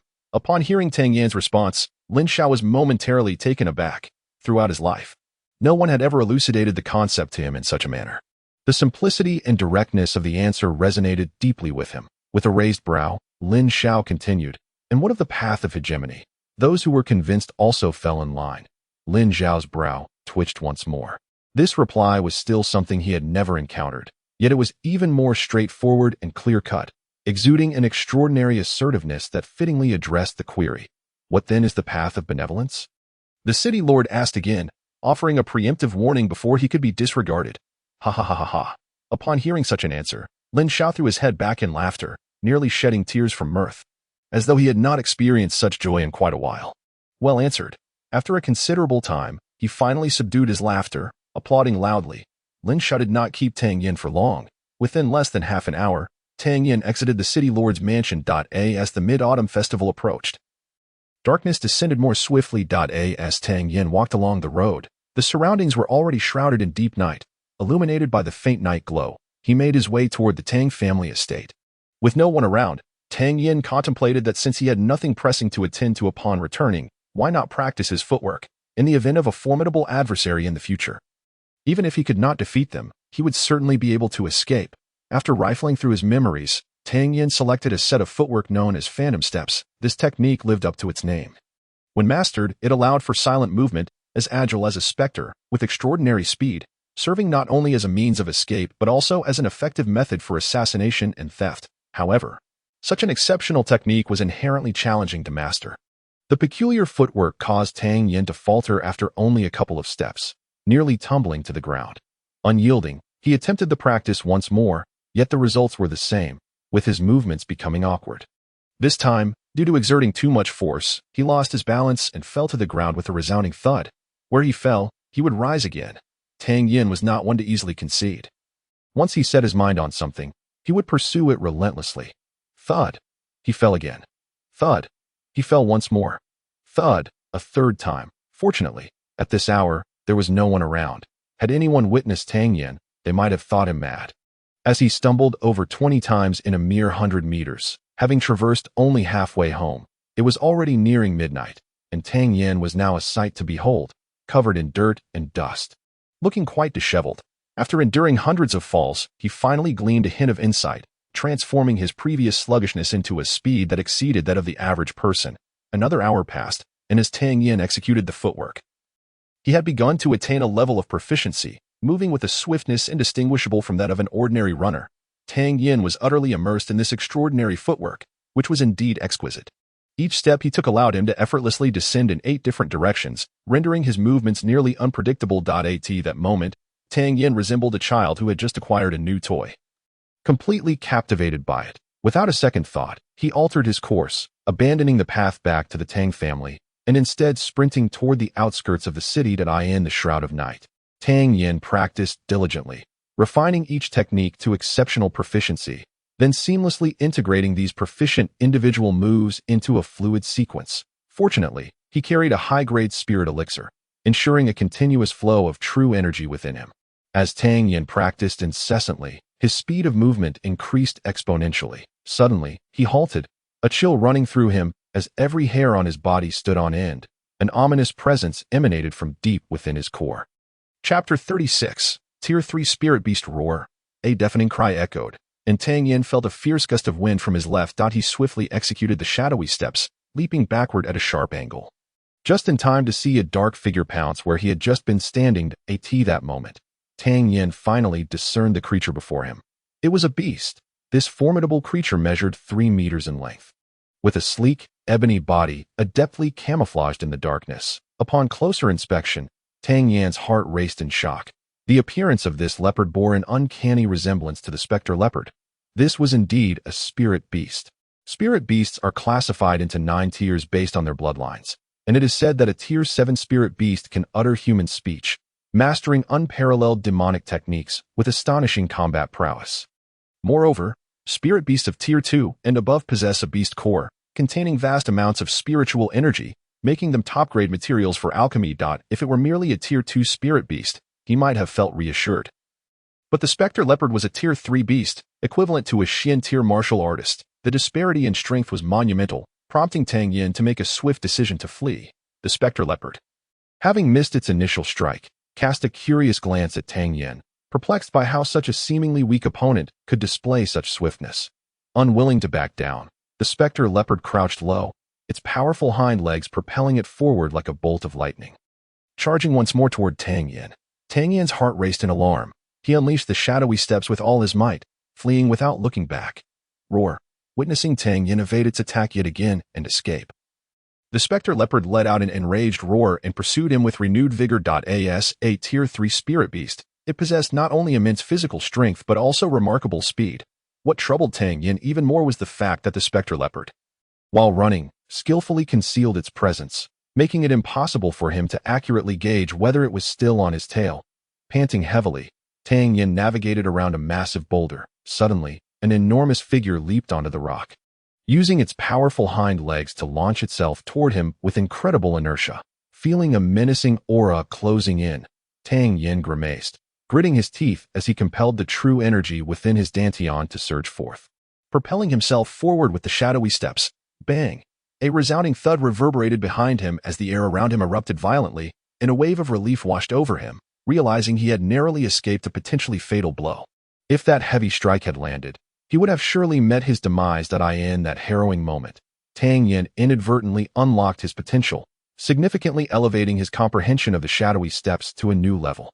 Sensing an increase in his own speed, Tang Yan felt a sense of calmness wash over him. Although his velocity still paled in comparison to that of the shadow leopard, the shadow step technique endowed him with a newfound agility, allowing him to advance in any direction at will. At this moment, Tang Yan was evading the leopard's strikes with considerably less clumsiness than before. My dear leopard, it's been quite a while, and you still haven't caught up with me. Pursuing me further will prove quite challenging. Why not call it a day?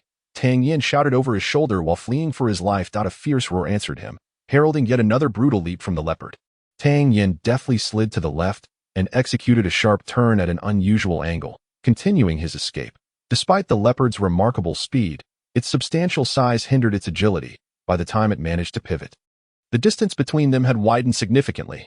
After sprinting for over 10 kilometers, the benefits of his frantic flight became increasingly apparent. Tang Yan's comprehension of the shadow step deepened. What had once caused him to stumble was now executed with such proficiency that he could cover great distances in a single breath.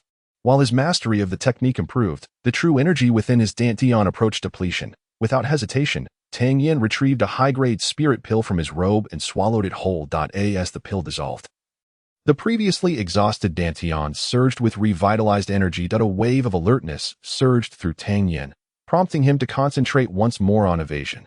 This cycle of pursuit and escape continued for over 2 hours, during which Tang Yan consumed 3 high-grade spirit pills, marveling at the formidable strength of the 3rd-tier spirit beast. Suddenly, he sensed a shift in the aura behind him.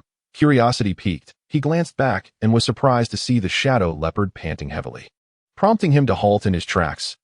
You've finally grown weary, Tang Yan thought, a smirk forming at the corners of his mouth as he observed the once unstoppable predator. He had awaited this moment for far too long. Grasping a rock imbued with true energy, he hurled it at the leopard with force, his sword following closely behind. With a thunderous crash, the leopard swatted the stone aside, shattering it into fragments. Yet Tang Yan's sword was already upon it. Aimed directly at the creature's eye, the strike was as swift as lightning. Tang Yan had assumed the leopard, drained of strength, would be unable to evade. However, the leopard deftly sidestepped, narrowly avoiding the lethal thrust. Nevertheless, Tang Yan's blade grazed the side of the leopard's neck, leaving a fine, delicate wound. Enraged by the audacity of the one it had previously spared, the leopard roared and charged at Tang Yan once more. A jolt of alarm coursed through Tang Yan as he sensed the creature's fury. Astonishingly, it still possessed energy to spare. In a flurry of panic, he abandoned any thought of counterattack, turning instead to flee with renewed urgency. The furious leopard pursued him relentlessly, and after yet another hour, it finally came to a halt. With spirit pills at his disposal, Tang Yan felt no fear of running low on true energy.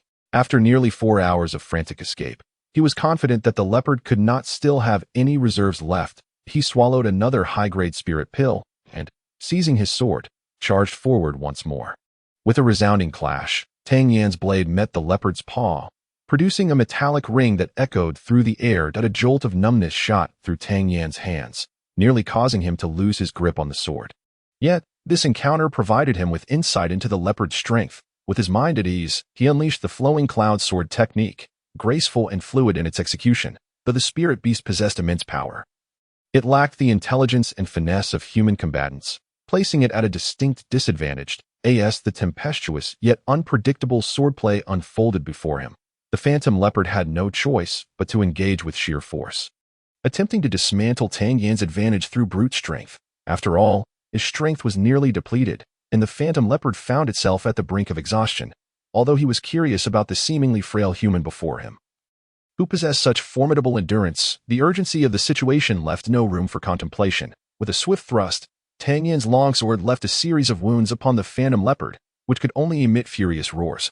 Rendered as weak and defenseless as a lamb awaiting slaughter, in a mere span of several minutes, Tang Yan drove his sword into the creature's throat. The phantom leopard struggled in vain, letting out a final, resounding crash as it collapsed to the ground. Though the confrontation lasted only a brief moment, being a third-tier spirit beast, the exhausted phantom leopard still harbored terrifying destructive power. After the battle, Tang Yan sat on the ground, panting heavily.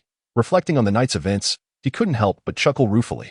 Initially, he had merely intended to practice the shadow step, believing it would take at least 2 months to master the technique. To his astonishment, not only had he grasped it, but he had also progressed at an alarming rate. He was confident that it would not be long before he entered the realm of minor mastery. After resting for a while, Tang Yan rose, lifting his longsword to cleave open the phantom leopard's skull, revealing a golden beast core in his hand.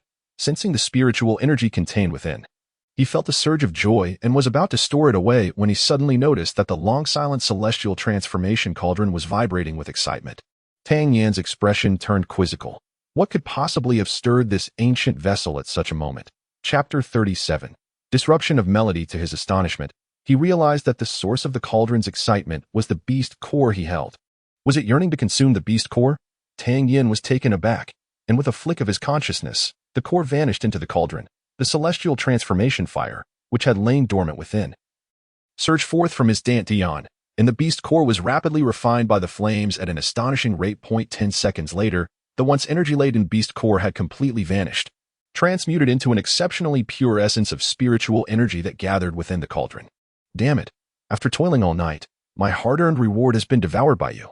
Tang Yan's mind was flooded with countless expletives. Just as he was about to unleash his frustration, an exceedingly pure aura coursed through his limbs and bones. An indescribably refreshing sensation enveloped him, and his dantian quivered. Tang Yan's heart raced. Could he be on the verge of a breakthrough? Hastily, he leaped onto a tall tree and settled cross-legged upon a branch, entering a state of focused meditation. After 4 grueling hours of relentless pursuit, Tang Yan had absorbed 6 high-grade spirit pills. The residual spiritual energy from the pills, combined with the third-tier spirit energy from the cauldron, surged within his dantian, propelling him towards the realm of third-tier yellow classification. Bang! A subtle tremor coursed through his dantian, akin to the cracking of an eggshell, and a sensation of unimpeded flow spread through his meridians. A breakthrough! Third-tier yellow classification. The tumultuous spiritual energy flowed through his channels, and Tang Yan's heart soared with elation. Suddenly, his expression turned serious. He sensed that the overwhelming spiritual energy had not ceased. It maintained its ferocious momentum, pressing onward towards the 4th-tier realm. Bang! Another faint crack resonated, and the barrier of the 4th tier was shattered. 4th-tier yellow classification. Upon reaching the 4th rank, the surging spiritual energy finally subsided. Tang Yan closed his eyes to regulate his breathing, solidifying the power he had just attained through his breakthrough. When he reopened his eyes, the sky had brightened considerably. Sensing the vigorous energy coursing through his body, a faint smile appeared at the corners of Tang Yan's lips. Upon inspecting the celestial creation cauldron within him, he discovered that although its size remained unchanged, a new sprout had emerged from the lingwo fruit he had planted inside. Tang Yan stared at the new shoot in disbelief. It was indeed deep green and oval-shaped, just as described in ancient texts. Realizing that this tinder plant was genuinely a lingwo fruit, Tang Yan's heart surged with excitement. This must be the result of the third-tier beast core from yesterday. It seemed that the space within the celestial creation cauldron required nourishment. As long as suitable nutrients were introduced, the growth of the spiritual herbs inside could be stimulated. The mere third-tier beast core had such remarkable effects. What if he could acquire a fourth-tier or fifth-tier core? Tang Yan's imagination ran wild, oblivious to the fact that within the entire Tianxiang kingdom, spiritual beasts above the fifth tier were exceedingly rare. With a flicker of his shadow step, Tang Yan soared towards Yun City. After his advancement in power, his speed had increased even more compared to the previous night. An hour later, he beheld the silhouette of Yun City on the horizon. Upon returning to the Tang family, Tang Yan made his way to his small courtyard. However, before he could reach it, he heard a faint melody drifting from afar. Following the sound, he pricked up his ears to listen intently. The music flowed with a myriad of notes, both melancholic and haunting, as if lamenting an unwilling fate, expressing anger towards constraints, and embodying the confusion of life. At last, Tang Yan spotted the graceful figure of Ziyun by the lakeside. The morning breeze tousled her hair, and delicate tear stains adorned her exquisite profile. Tang Yan paused for a moment, sighing inwardly. This noble woman harbored her own unspoken sorrows. Ziyun, with her eyes closed, played the zither. But the enchanting melody abruptly faltered, turning into a harsh, discordant sound. Suddenly opening her eyes, she saw Tang Yan's large hand pressing down on the strings. "What are you doing?" The interruption shattered the ambience, inciting her anger as she glared at Tang Yan. "It's such a gloomy morning. How unfortunate." Ziyun's brows knitted in irritation. "You boorish oaf. A boor cannot discern such a melancholy tune," Tang Yan replied lazily. "That's true." Ziyun found herself at a loss for words, and with a sharp sound, she unsheathed her slender sword, exclaiming with indignation, "The head of the Tang family has asked me to guide you in martial arts. I cannot let down his goodwill. Come, let me see if you have made any progress. Prepare for battle." With that, her aura shifted, revealing the strength of a ninth-tier Yuan stage. Tang Yan was momentarily taken aback. Had it only been a few days, and Ziyun had already returned to the ninth-tier Yuan stage. Truly a genius recognized by all in Tianxiang.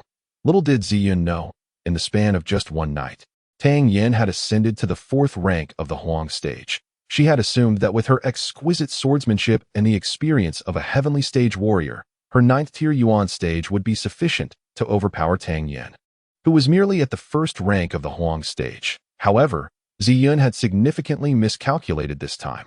Although Yun City was small, Tang Yan was a reborn ninth-tier alchemist with vast experience. In terms of both techniques and realms, he was not at all inferior to her, and perhaps even surpassed her by a considerable margin. Thus, Tang Yan only employed the strength of an eighth-tier Yuan stage to meet her challenge. Sensing Tang Yan's aura, Ziyun's anger ignited.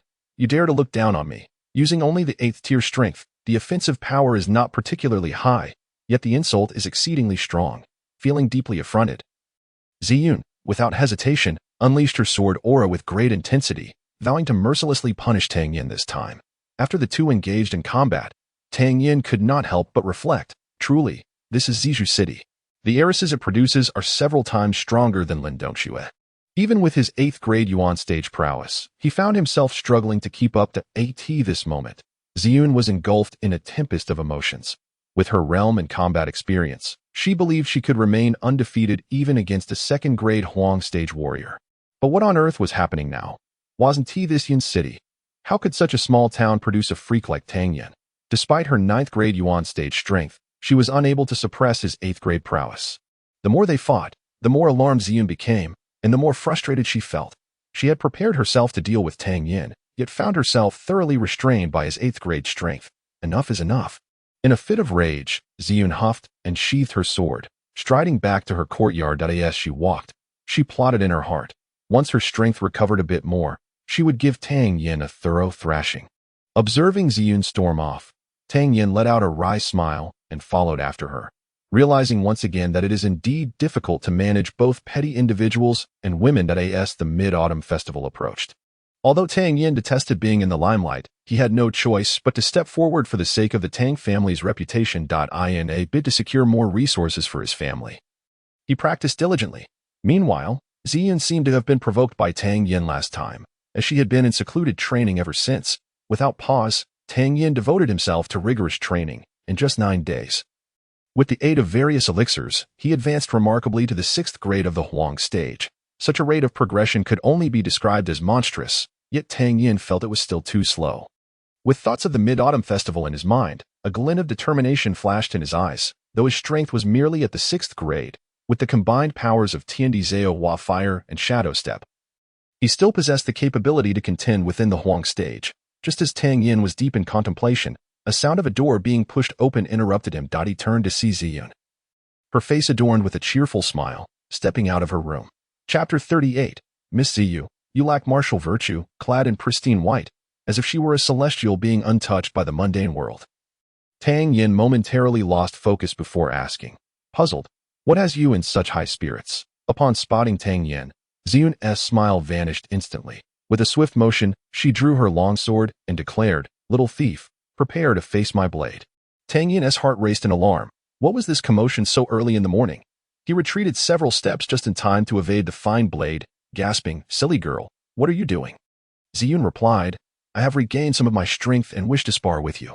Enough of the chatter. I want to hold back.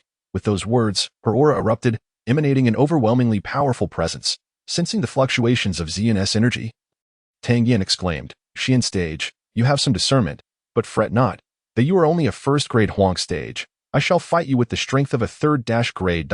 As her words fell, her delicate sword was already poised before Tang Yan. Realizing that this girl was eager to reclaim her honor after their last spar, Tang Yan felt a mix of frustration and amusement. Since he had nothing else to do, he might as well indulge Ziyun in this exchange. In the courtyard, 2 individuals engaged in spirited exchange, as Tang Yan utilized his yellow rank 1 prowess to spar with Ziyun, continuously honing his skills in the Cloud Sword and the Phantom Step.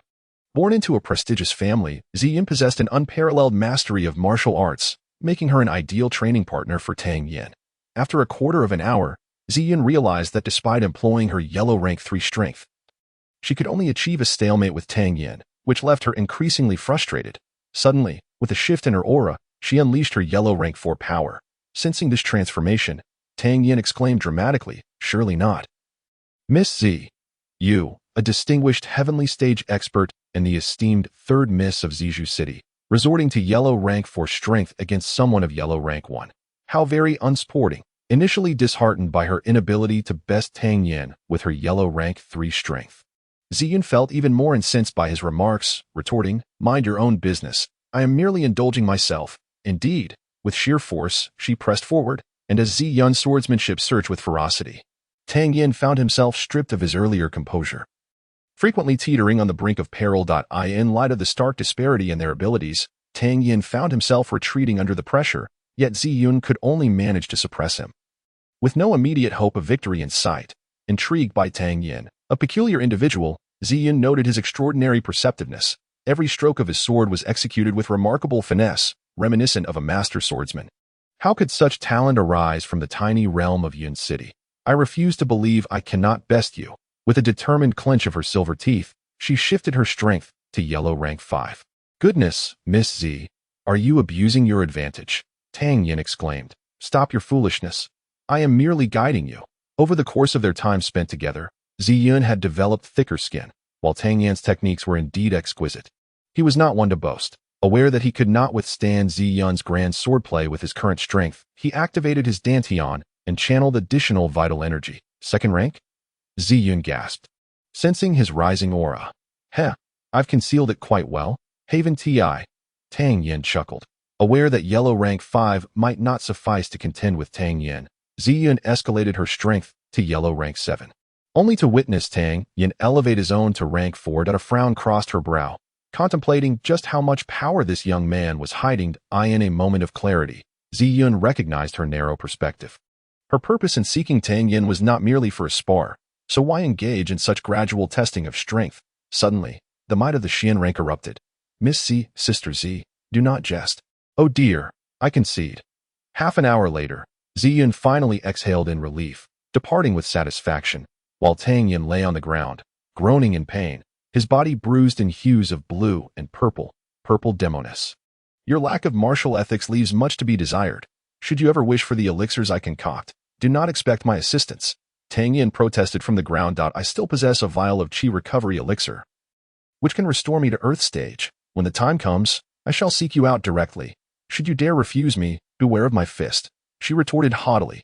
Tang Yan's soft murmur of complaint was inadvertently caught by the keen ears of Ziyan, causing him to feel a surge of frustration. Had he known this would be the outcome, he would never have agreed to concoct elixirs for her. With a few more inward laments, he grit his teeth and rose to his feet. Despite suffering a severe beating this time, Tang Yan nonetheless reaped numerous benefits. Although Ziyun's techniques could not be compared to his own, they remained exquisite in their execution. Under Ziyun's relentless assault, both his Xingyun's sword and Mei Ying's step advanced significantly. However, with his current strength, he could at most contend with an 8th tier Huang level, leaving tomorrow's grand competition still uncertain.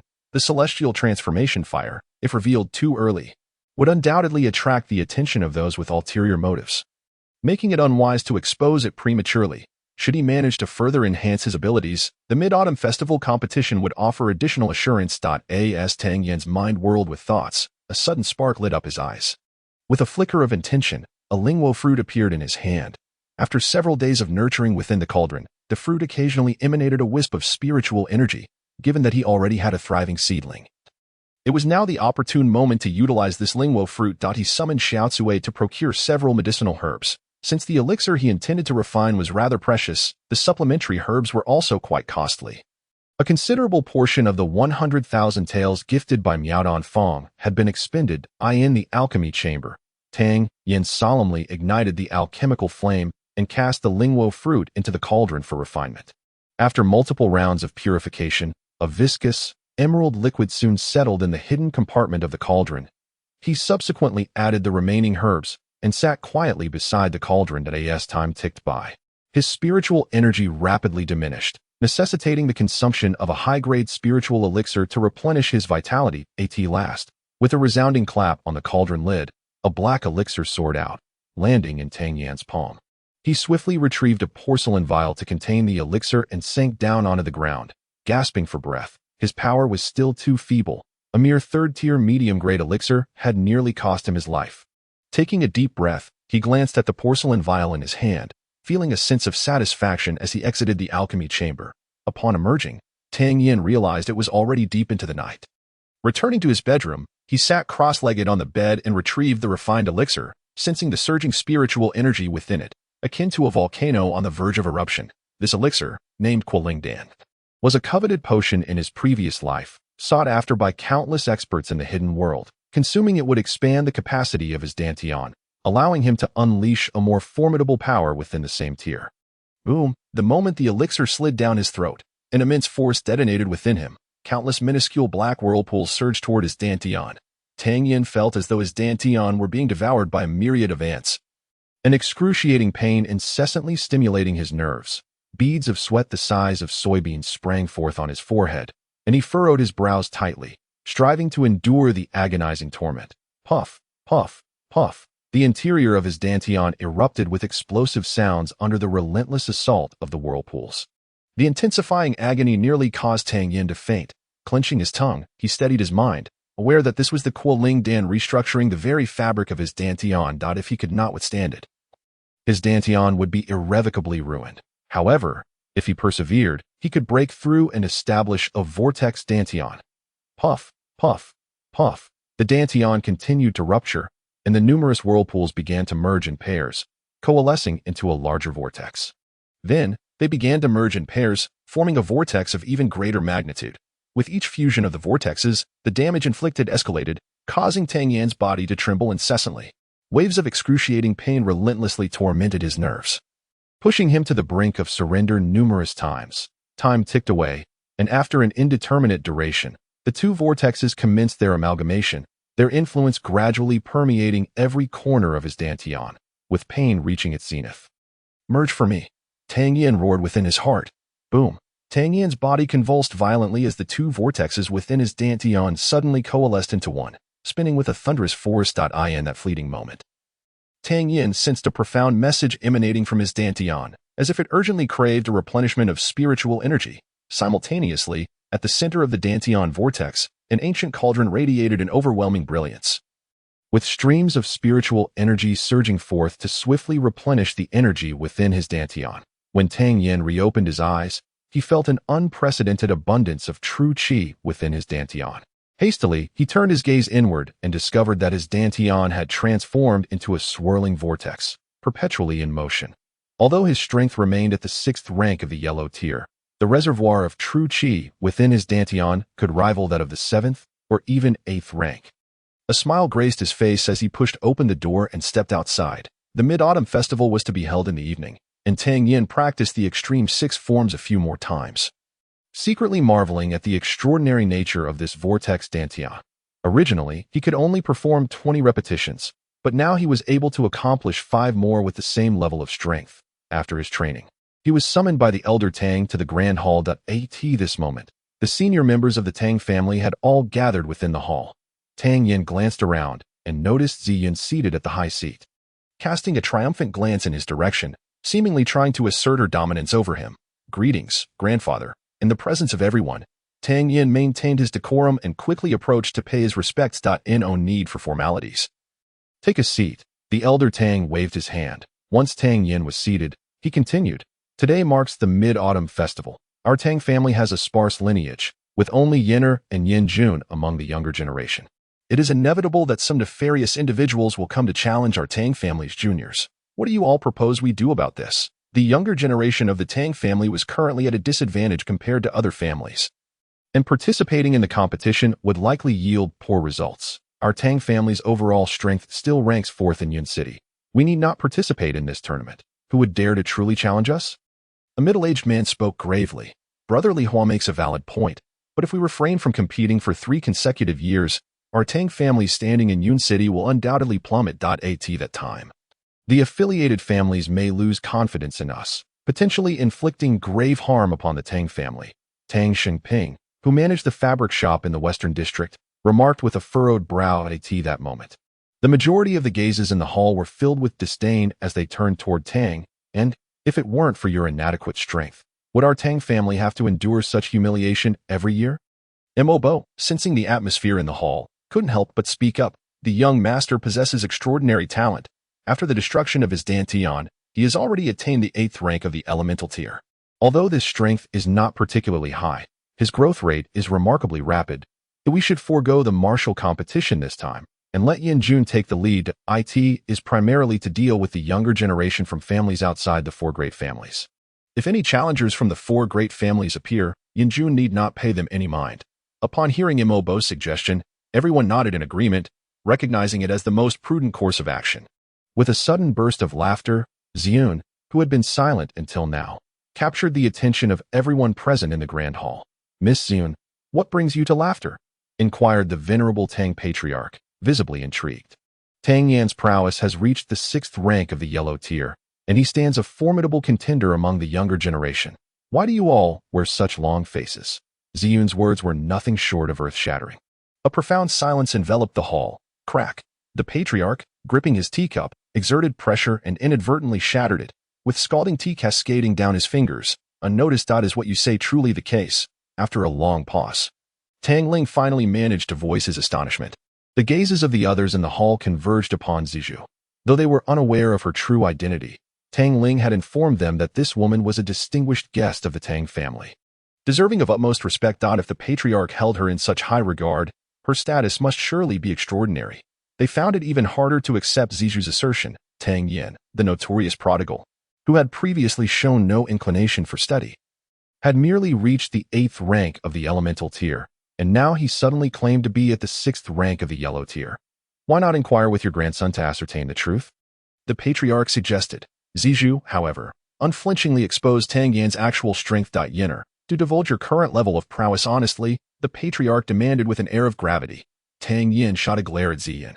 Aware that he could no longer conceal the truth, he decided to unleash his Dantian's aura, a remarkably pure energy emanating from him.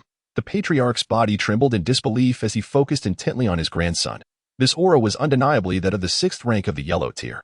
Others, possessing varying degrees of strength, were equally astonished to feel the overwhelming energy radiating from Tang Yan. When had this reckless young master acquired such formidable capabilities? Ziyun refrained from revealing that Tang Yan could challenge opponents of higher ranks, partly to preserve his hidden card, and partly because admitting her own inability to match him at the same tier would be somewhat embarrassing. It truly is the sixth rank of the yellow tier. The patriarch felt an unprecedented surge of excitement, nearly shedding tears of joy. After years of oscillating between hope and despair regarding his grandson, he had resigned himself to fate. To his astonishment, Tang Yan had silently cultivated to the sixth rank of the yellow tier. He had never provided Tang Yan with any spiritual herbs. What immense toil must it have taken to reach such heights? Reflecting on Tang Yan's recent grueling training regimen, Tang Ling could no longer hold back his emotions, tears streaming down his face. Excellent, truly excellent. Heaven bless the Tang family, the patriarch proclaimed, vigorously slapping the table in jubilation. Mo Bo, fully understanding the patriarch's sentiments, chuckled. I was initially concerned that Yin Jun alone might struggle under the pressure of the upcoming competition. But now with the young master joining, the Tang family's reputation is assured. A collective sigh of relief swept through the crowd, and their previous disdain for Tang Yan dissipated entirely. In Chapter 40. Substantial rewards. Tang Yan was taken aback by the patriarch's reaction. Having not experienced familial affection in his previous life, the softest part of his heart was profoundly stirred at that moment. Looking at the elderly man with graying hair, Tang Yan silently lamented the plight of all parents. I humbly request that you do not make my strength public knowledge, he remarked, surveying the room. Tang Yan's strength has been designated as a top-level seal within the Tang family. Today, should anyone dare to leak this information, they shall face the family's punitive measures, Tang Ling proclaimed loudly. Understood. The crowd responded in unison. At 6 o'clock this evening, we shall gather at Mingwei Lake to attend the Mid-Autumn Festival, the elder Tang declared with great vigor. Just as the anticipation for the evening's festivities was palpable, a guard from the Tang family abruptly burst in. The elder Tang's expression darkened, and Tang Yan's gaze sharpened. During high-level meetings of the Tang family, disruptions are strictly prohibited unless there is a matter of great importance. What is it? The elder Tang inquired in a grave tone. Reporting to you, sir. All the shops under the Liu family in the northern part of the city have been vandalized, and numerous guards have been slain. Our Tang family has also suffered some casualties, the guard replied hastily. Tang Yan was aware that the Liu family was a clan that relied on the Tang family for support. He knew this because some of the Liu family's establishments were taverns, which he often visited for free food and drink. Who is responsible for this? Have you determined the culprit? The Four Seas gang is involved. But upon further investigation, it appears that other families are orchestrating this attack from behind the scenes. The Liu family is the primary suspect, with the Wu and Qin families also having significant involvement. The scout reported candidly. Tang Yan had heard of the Four Seas gang, known as the largest underground force in Yun City, which typically refrains from provoking other families, primarily operating casinos and brothels. Over the years, they have amassed considerable wealth. However, this underground force would likely not dare to provoke the Tang family's might. Tang Yan deduced that this incident must surely involve the intervention of other families. The Liu family, the Four Seas gang, the elder Tang repeated thoughtfully, turning to Tang Yan, who appeared equally contemplative. Curious about his grandson's thoughts, he asked, Yan, what is your perspective? Tang Yan was taken aback by his grandfather's direct inquiry, but refrained from being overly modest. Analyzing the situation earnestly. Although our Tang family has seen a decline in popularity in recent years, we still wield significant power in Yun City, far beyond what the Four Seas gang can contend with. There must be other families backing them. The timing of this attack on the Liu family is a particularly cunning strategy. Tang Yan rose and began pacing the hall. Tonight is the Mid-Autumn Festival. While the Four Seas gang may not match the Tang family's strength, they have accumulated substantial wealth over the years in Yun City, making them a force to be reckoned with. They are likely to have prepared skilled individuals hidden within the Four Seas gang. Thus, if the Tang family seeks justice for the Liu family, we will undoubtedly face retaliation. If we abstain, this incident will be widely publicized during the Mid-Autumn Festival, disheartening to families that rely on the Tang family. According to tradition, our Tang family would not dare to attend the Mid-Autumn Festival. They would then proclaim that the Tang family lacks successors, facing a bleak future with no prospects.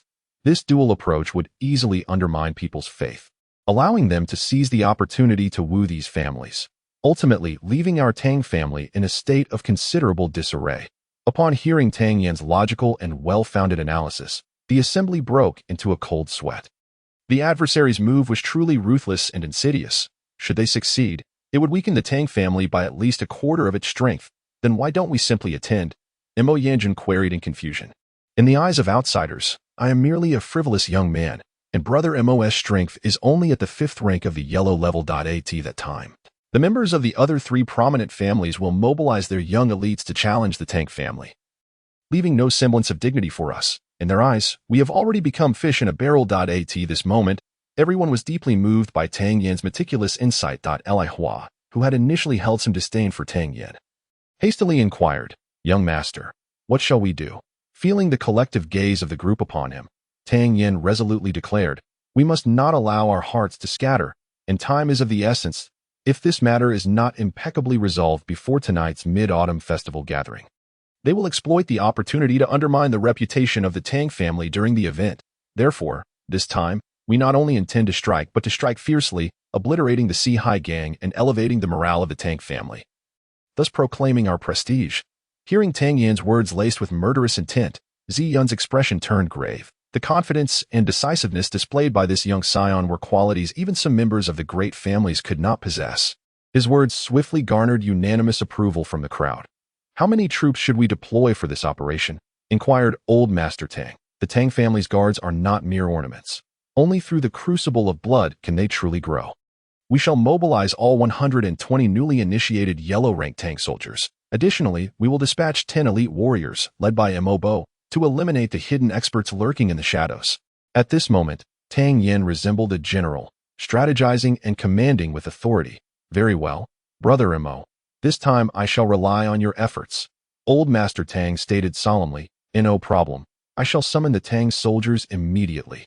Mo Bo responded without hesitation, casting a look of admiration at Tang Yan before preparing to leave. "Mo Bo, wait." Tang Yan suddenly called out. "What orders do you have, young master?"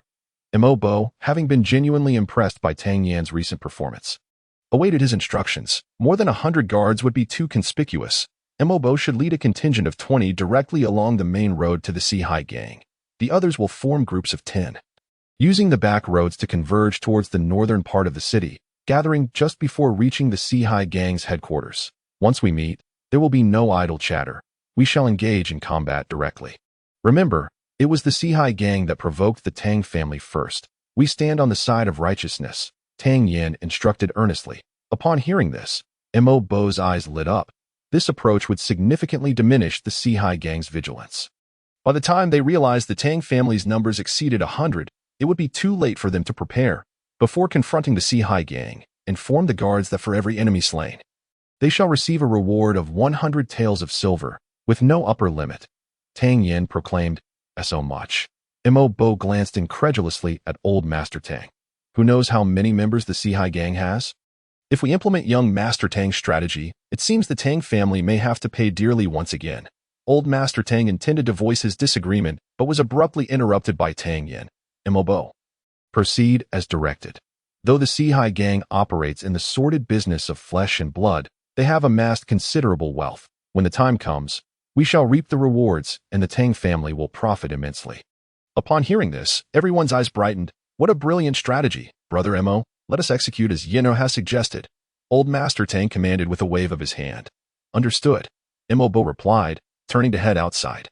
Old Master Tang gazed at Tang Yan, his eyes filled with astonishment. The recent performances of his grandson had been nothing short of extraordinary. For instance, the proposal he just made to Mo Bo, spurred by monetary incentive, would undoubtedly enhance the combat effectiveness of the guards by at least a notch.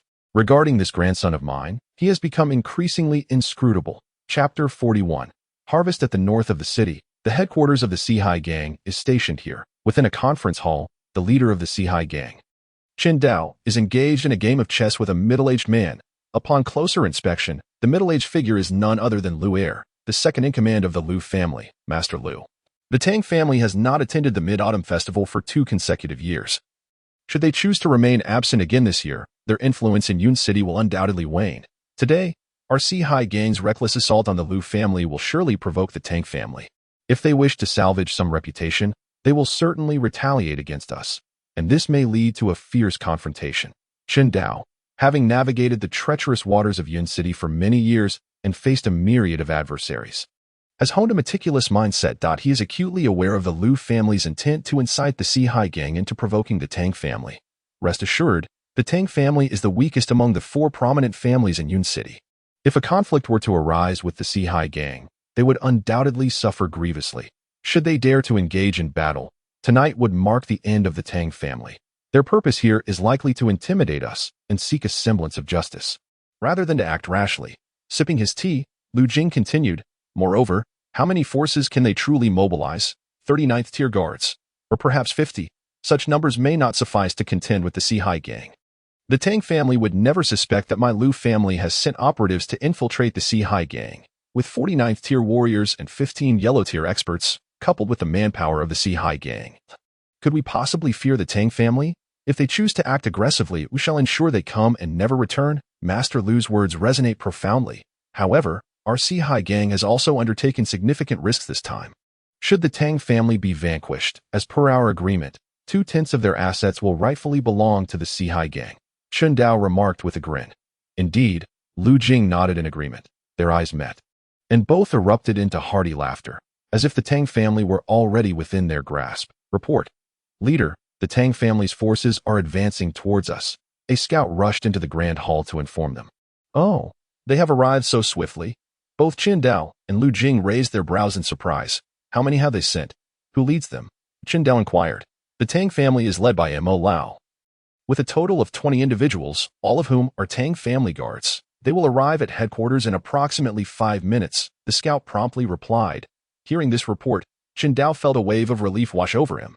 Chief Chun, most of the Tang family's guards possess strength at the 9th tier. With our 15 yellow tier warriors as support, we have nothing to fear. Should the Tang family present any demands, simply refuse them. Lu Jing remarked with a smile, exuding an air of complete control that we shall heed Master Lu's commands. Chen Dao nodded in understanding and issued a loud order. Assemble all martial artists of 8th tier and above. Following Chen Dao's directive, the number of individuals in the courtyard, including Liu family's guards, exceeded 100. Among them, there were more than 80 9th tier warriors and over 20 yellow tier fighters. Chen Shower, come out. Mo Guanzhao arrived at the Sihai gang's headquarters, standing before the grand gate, and bellowed with all his might that it was none other than Steward Mo, who, having failed to offer a proper welcome, sought forgiveness. Chen Dao opened the courtyard gate, and over 100 individuals followed closely behind. Tilting his head slightly, he feigned surprise and exclaimed, Master Mo, what does it mean to bring so many people? Imobo, his face darkened, glared at Chen Dao and stated in a furious tone, Chief Chen, let us speak plainly.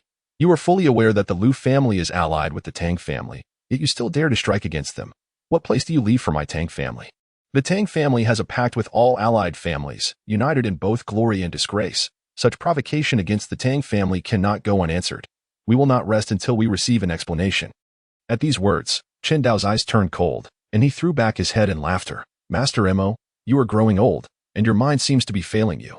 You must understand, the Tang family of today is not the same as in the past. What does it matter if we offend the Tang family? I advise you to return at once, lest this journey be in vain, tarnishing the reputation of my Sihai gang. As Chen Dao disdainfully dismissed Mo Bo, he suddenly caught sight of several groups of people rushing towards them from a distance. The sheer number, around 70 or 80, made his heart sink in alarm. He had calculated everything, yet he had not anticipated that the Tang family would arrive in waves. Evading the watchful eyes of the Sihai gang. It was evident that Chief Chen had not learned his lesson. Kill. Imobo, recalling Tang Yan's orders, ceased any further discourse and bellowed with fury, charging at the Sihai gang before Chen Dao could respond. Kill. The Tang family's guards had arrived, over 100 elite warriors, their eyes ablaze with fury as they surged towards the Sihai gang. It is crucial to note that Imobo had instructed his men prior to their arrival that a bounty of 100 taels of silver awaited for each enemy slain. To them, the Sihai gang had become mere targets, walking coins. All were brimming with energy, eager to eliminate the entire Sihai gang. 100 taels for a single head. How much silver could they amass? The forces of the Sihai gang gathered, ready to fight. At this moment, Chen Dao felt an overwhelming sense of frustration. He had believed the Tang family to number only 40, yet now found himself at a numerical disadvantage. As the cries of agony echoed from within the Sihai gang, Chen Dao's eyes bulged with rage. He felt an overwhelming urge to tear apart the spies responsible for this disastrous intelligence. What kind of nonsense reports were these? First, they had misrepresented the number of Tang family members, and now this horde of Tang guards, each radiating the powerful aura of yellow-tier warriors, when had the Tang family amassed such a formidable force? Before he could ponder further, Bo lunged at him with his spear. Recently, Tang Yan had provided ample spirit herbs to both Tang Lao and Bo, elevating Bo's strength from the 8th rank of the mysterious tier to its peak. On the verge of breaking into the 9th rank. In contrast, Chen Dao was merely at the 7th rank, leaving him at a considerable disadvantage against Bo. Lord Luer, I seek your aid. Under the relentless assault from Bo, Chen Dao could no longer contain himself and shouted desperately. Upon hearing Chen Dao's words, Bo's eyes narrowed. Lord Luer, it was indeed the Lu family scheming behind the scenes. Lord Luer had already reached the 5th rank of the mysterious tier. If the two of them joined forces against him, he would find it exceedingly difficult to gain the upper hand. He needed to end this swiftly, denying them any chance to collaborate. With a furious roar, Bo's aura surged, intensifying his assault even further in the Tang family, with over 100 individuals, all possessing the prowess of the yellow rank. The stark advantage in strength led to a rapid decline in the numbers of the Sihai gang and the Lu family's guards. Within a mere quarter of an hour, their ranks were decimated by more than half. Initially engaged in a one-on-one confrontation, the members of the Sihai gang found themselves outmatched. Now, faced with 2 or even 3 adversaries for each of them, their defeat became an avalanche, swiftly culminating in annihilation. Subsequently, the minions below the 9th tier of the Yuan rank emerged, utterly incomparable to the Tang family's guards, who dispatched them with the ease of harvesting chives. Chapter 42. A bountiful harvest. Lu Jing, who had remained within the Sihai gang, was struck with profound astonishment. The guards of the Tang family were all of yellow rank. When had the Tang family amassed such a multitude of skilled fighters? Upon hearing Qin Dao's desperate cries, Lu Jing wrestled internally with the notion of emerging to assist him. However, he soon relinquished this thought, with Bo's strength already at the 8th tier of the Xian rank. Joining forces with Chen Dao may yield some advantage, yet once the Tang family's guards fully encircled them, the odds of his survival would be exceedingly slim. Better to flee while he still could. Resolute in his decision, Lu Jing signaled to the Lu family members to seize the opportunity to escape, and he swiftly made his way towards the back courtyard. Upon reaching a wall, he took a deep breath and leaped over. Hastily retreating to the Lu family residence. In light of the glaring disparity in strength, all the elite members of the Sihai gang were eradicated, while the weaker individuals had long since fled. The Sihai gang, which had long dominated the underground forces of Yun City, was utterly shattered in less than an hour. Chen Dao had already sensed the dire defeat of the Sihai gang. Having not seen Lu Jing for some time, his heart was a tumult of sorrow and raged. At this moment, he bore no animosity towards the Tang family. Instead, he felt an overwhelming hatred towards the Lu family. Were it not for your Lu family, how could I, Chen Dao, have fallen to such depths? With his strength already inferior to Bo's, compounded by various external interferences, Chen Dao found himself retreating step by step. A moment's inattention led to 2 gunshots piercing his body, blood bursting forth, and a Tory gazing upon the mountainous pile of gold. One might surmise it rivals half of the Tang family's wealth. As such a trove of treasures is transported back to the Tang household, the elder Tang's eyes widen in astonishment. How could the 4 C's gang possess such riches? In addition to the rewards for vanquishing foes today, each individual shall receive an additional bounty of 500 taels of silver upon witnessing the carts laden with wealth returning. Tang Yan promptly increased the rewards. He aimed to continually instill in the hearts of the people the notion that following the Tang family would yield prosperity, thereby fostering unity and forging an indomitable Tang army. To obliterate the 4 C's gang in the span of a single hour is an achievement that stands out even in Yun City. News of this triumph spread like wildfire, instantly permeating the entirety of Yun City. The reactions from various esteemed families varied widely. For instance, the city lord's mansion, Miaodong workshop, and the aloof Tianbao auction house were left in sheer astonishment at the Tang family's might, devoid of any sense of panic. Conversely, those clans that had previously clung to the Tang family, wavering in their allegiance, found their hearts settled after this display of strength. The recent assault on the Lu family in the northern part of the city was clearly orchestrated by the Lu family themselves. The Tang family's timely intervention to seek justice for the Lu family, deploying 130 yellow-tier experts, instilled a profound sense of security within them. However, for the 3 families outside of Yun City's 4 great clans, the situation was far from comfortable. In the Lu family's grand hall, The elder Lu Wuhui paced back and forth, while the others wore grim expressions. The sudden display of the Tang family's might weighed heavily on each of their hearts like a leaden stone. Over 100 yellow-tier experts. Who among you can elucidate how you have been surveilling the Tang family? How could such a multitude of experts appear without a whisper of forewarning? Lu Wuhui bellowed. The hall fell into a profound silence. A pin drop could be heard. After a moment, Lu He spoke up. Father, despite the emergence of so many experts from the Tang family, they remain incomparable to our Lu family. At tonight's Mid-Autumn Festival, we can still embarrass the Tang family. The power the Tang family has recently exhibited cannot be underestimated.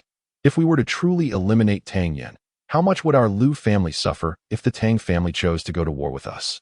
Lu Wuhui coldly pointed out the dilemma. This thought the others fell into contemplation. Their hearts chilled at the thought that the Tang family could mobilize over 100 yellow-tier experts in a single strike.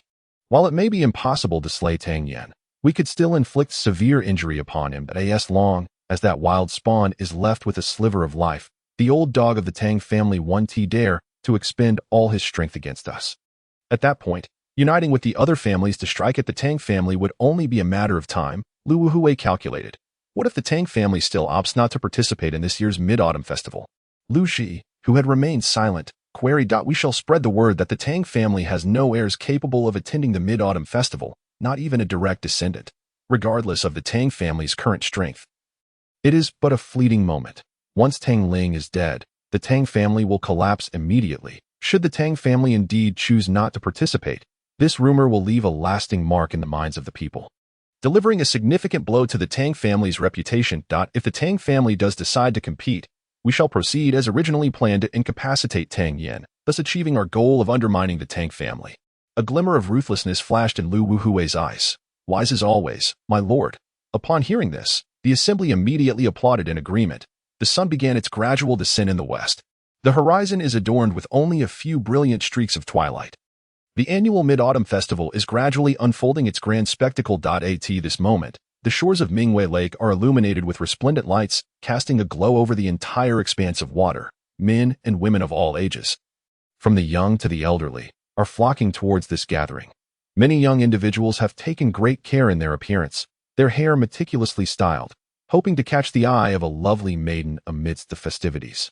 Likewise, numerous scions of distinguished families are eager to make their mark at this event. Various stalls and vendors have set up shop along the lakeside, contributing to the vibrant atmosphere of Mingwei Lake, where the sounds of drums and gongs resonate, creating a lively spectacle. However, many are craning their necks in anticipation of the unfolding drama among the four prominent families in the brief span of a day. Two rumors have surfaced in Yun City. The first suggests that the Tang family is not the weakest among the four esteemed clans, but rather has been biding their time, concealing considerable strength. The second rumor posits that the younger generation of the Tang family is lacking, and that regardless of their capabilities, the family will surely falter upon the passing of old Master Tang. Thus, they dare not participate in this Mid-Autumn Festival. Even if they were to partake, they would likely finish at the bottom. Each of these rumors carries a high degree of credibility, leading many to speculate about the Tang family's performance at this gathering.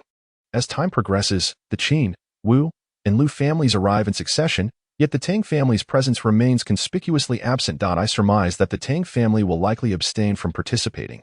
Why would they compete only to finish last? It would be more dignified to refrain from attendance altogether. If I were in their position, I would do the same. If the Tang family fails to appear this time, it would undoubtedly corroborate the rumors. Once old Master Tang passes, the family will disband. Surrounding individuals are engaged in animated discussions, with the majority harboring little faith in the Tang family, just as the murmurs reach a crescendo regarding the Tang family's absence. A resonant voice breaks through the chatter, heralding the arrival of a procession from the east. All heads turn in unison to behold a robust elder striding forward with vigor and poise. It is none other than old Master Tang. Following closely behind him is a captivating figure that captures everyone's attention, exuding an ethereal grace reminiscent of a celestial being. Upon the sight of Ziyan, the eyes of all the men present widen in awe. Beside such a beauty stands a dashing young man, clad in a white garment, his face adorned with a radiant smile. Holding a folding fan, he glances around, playfully winking at several lovely maidens, embodying a charmingly roguish demeanor. This young gentleman is none other than the esteemed young Master Tang. Trailing behind are the members of the Tang family, who settle in the prime location along the eastern side of the lake.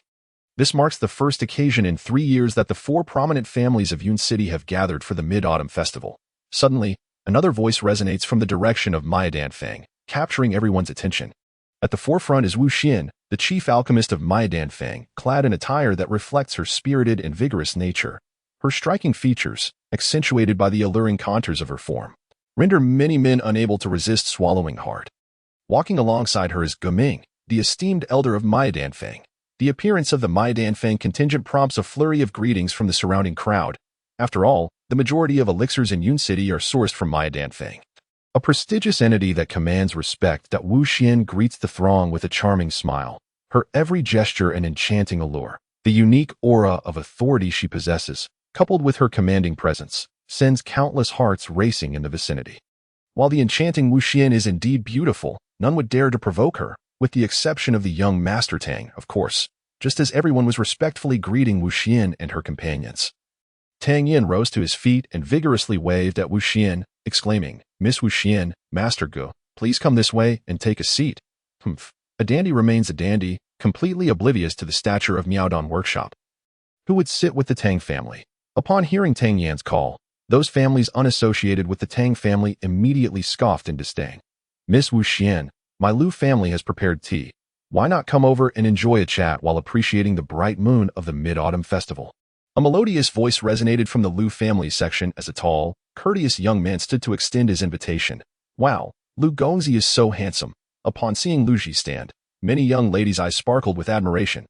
Others, recognizing Lu Ji, surmised that Miaodong Workshop would indeed visit the Lu family's area. Wu Xian naturally heard both Tang Yan and Lu Ji's voices. She turned her head and took a few steps toward the Lu family.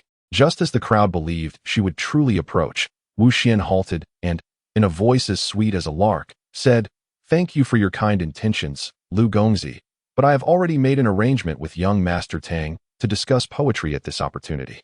I hope Lu Gongzi can understand."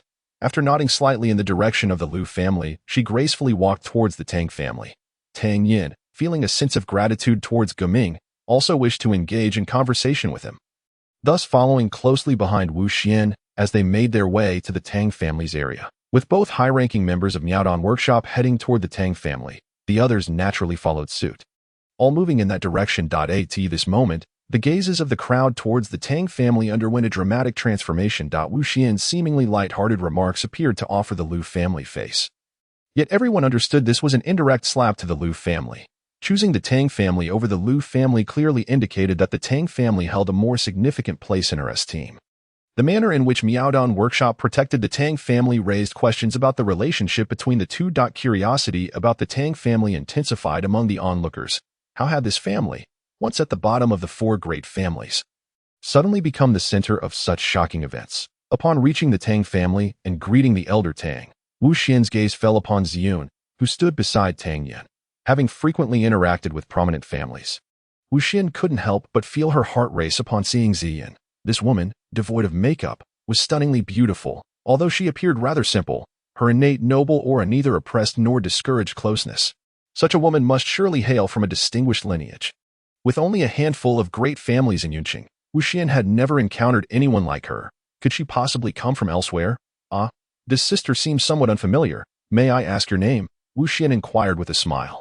Observing the beauty and grace that rivaled her own, Ziyun felt a slight surprise.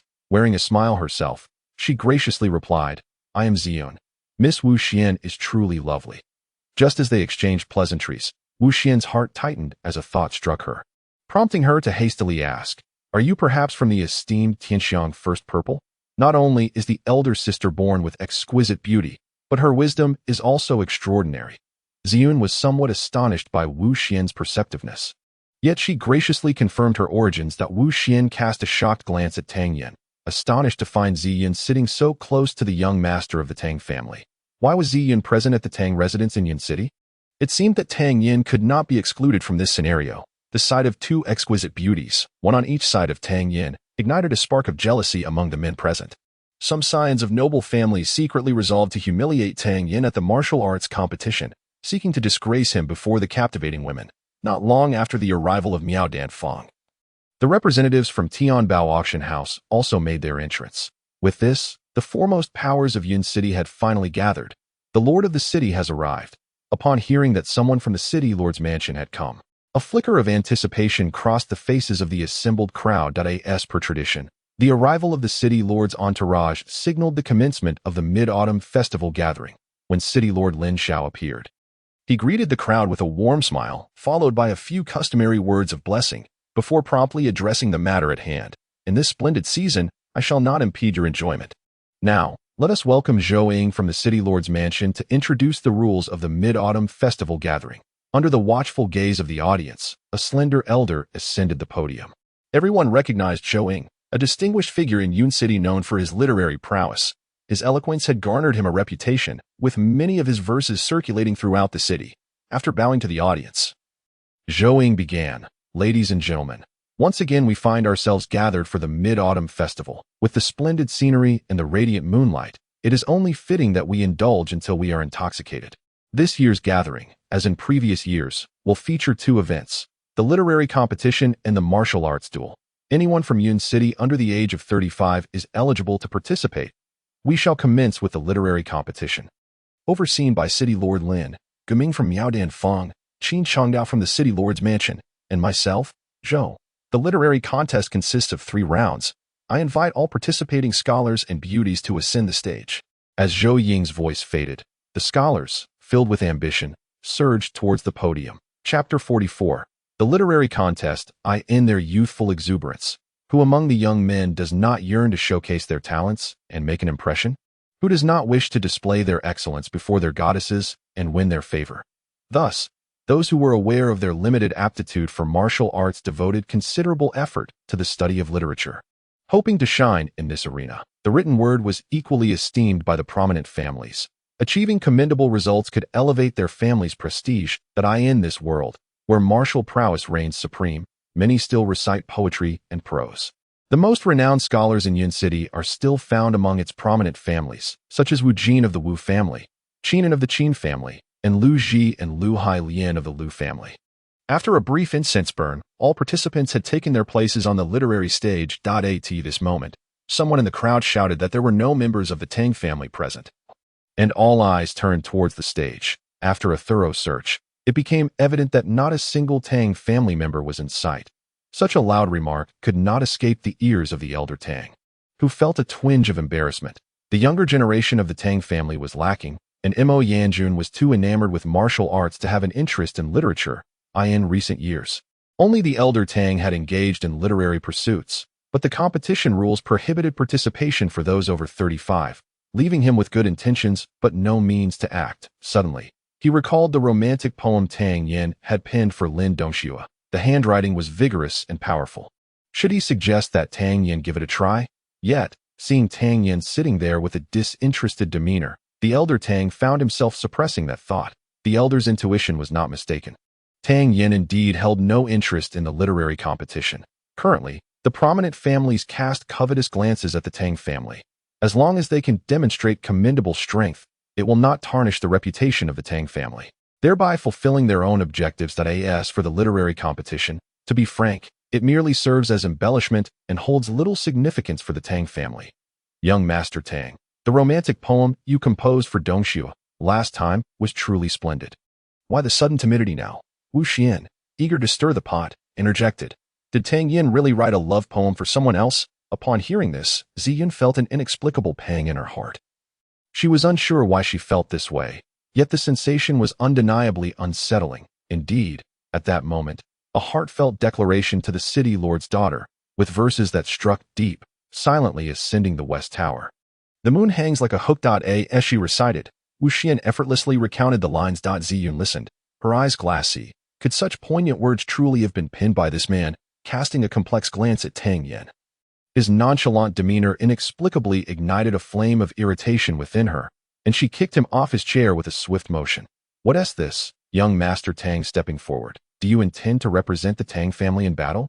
Upon witnessing Tang Yan's abrupt emergence, Lu Ji on stage teased. Ha ha! The audience erupted in laughter at Lu Ji's remark. Most in Yun City were well aware of young Master Tang's character. It was merely recent luck that had inexplicably propelled him to the 8th rank of the Yuan stage. Unlike the merriment of others, the city lord and Qin Changdao on the selection platform exchanged glances, their eyes sparkling with interest. particularly Qin Changdao, who had witnessed Tang Yan craft the poem Joy of Reunion. The image of his graceful and handsome figure lingered vividly in his mind. That poem had captivated him. Would Tang Yan surprise them once more this time?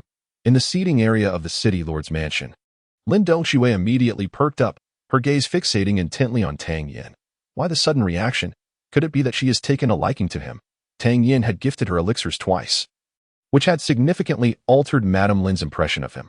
Moreover, in recent days, her husband had ceased to mention the likes of Lu Ji from the Lu family or the outstanding youths from the Wu and Qin families, instead frequently speaking of this young Master Tang, which had piqued Madame Lin's interest considerably. Mother, what nonsense are you spewing?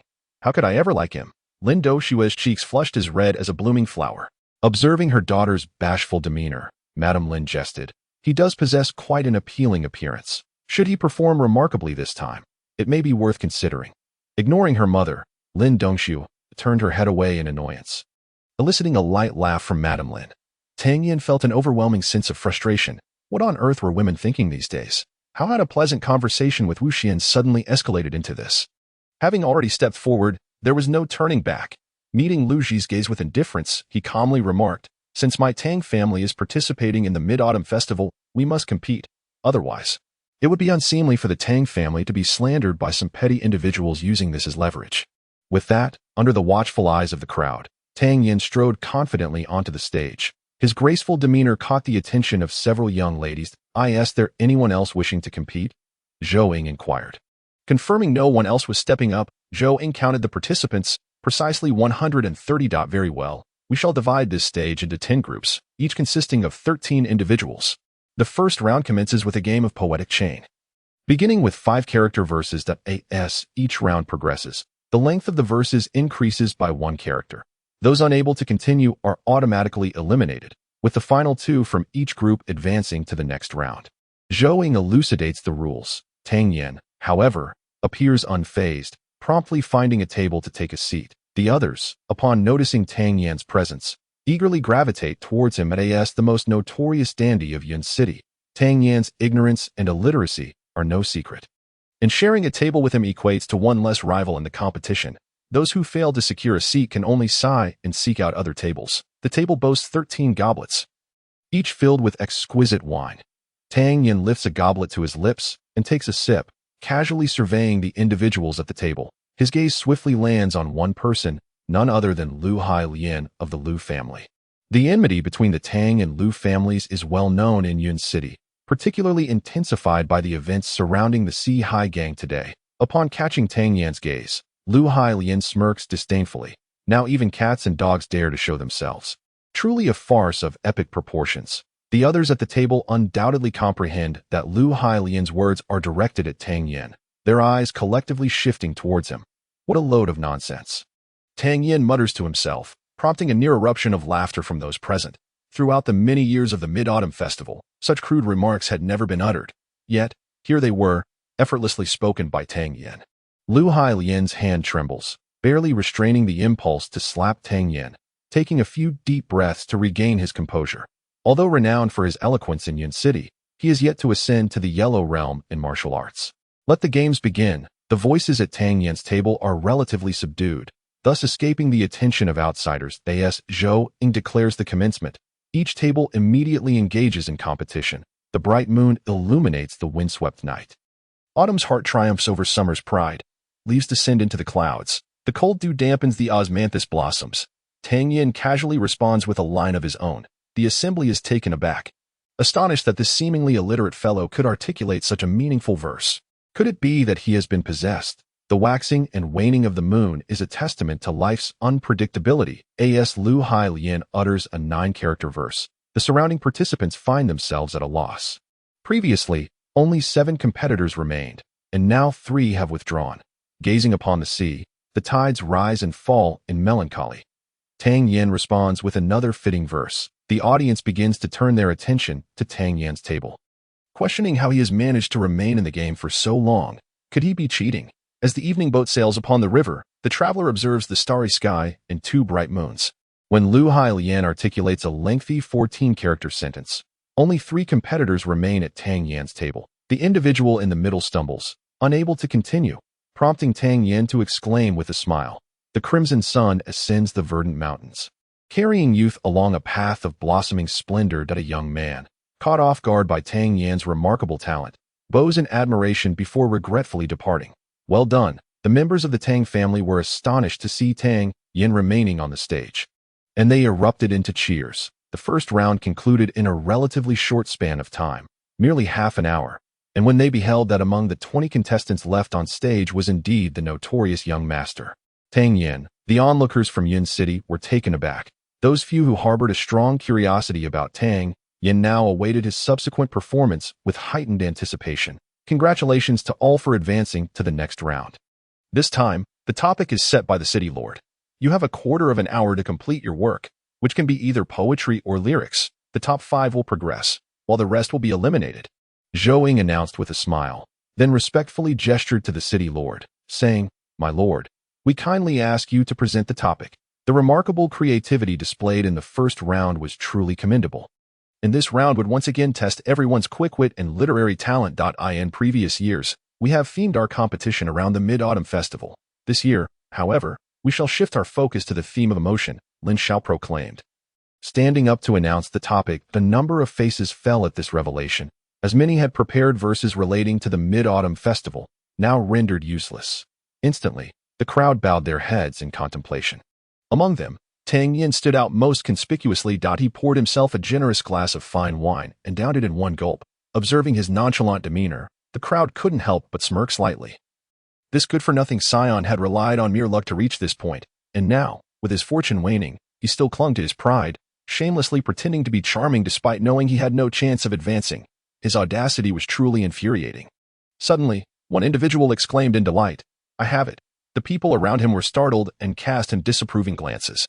Undeterred by their scrutiny, he cleared his throat and recited, "The autumn breeze intoxicates. A beauty strolls beneath the moon. Though distant, she speaks not, yet the bright moon conveys my feelings." As these 4 lines of 5-character poetry emerged, murmurs of admiration rippled through the crowd. Those connected to the young man cheered him on enthusiastically. And even the 4 judges couldn't help but nod in approval. Though simple, the essence of the poem was commendable, and to compose such a piece in such a short time was no small feat.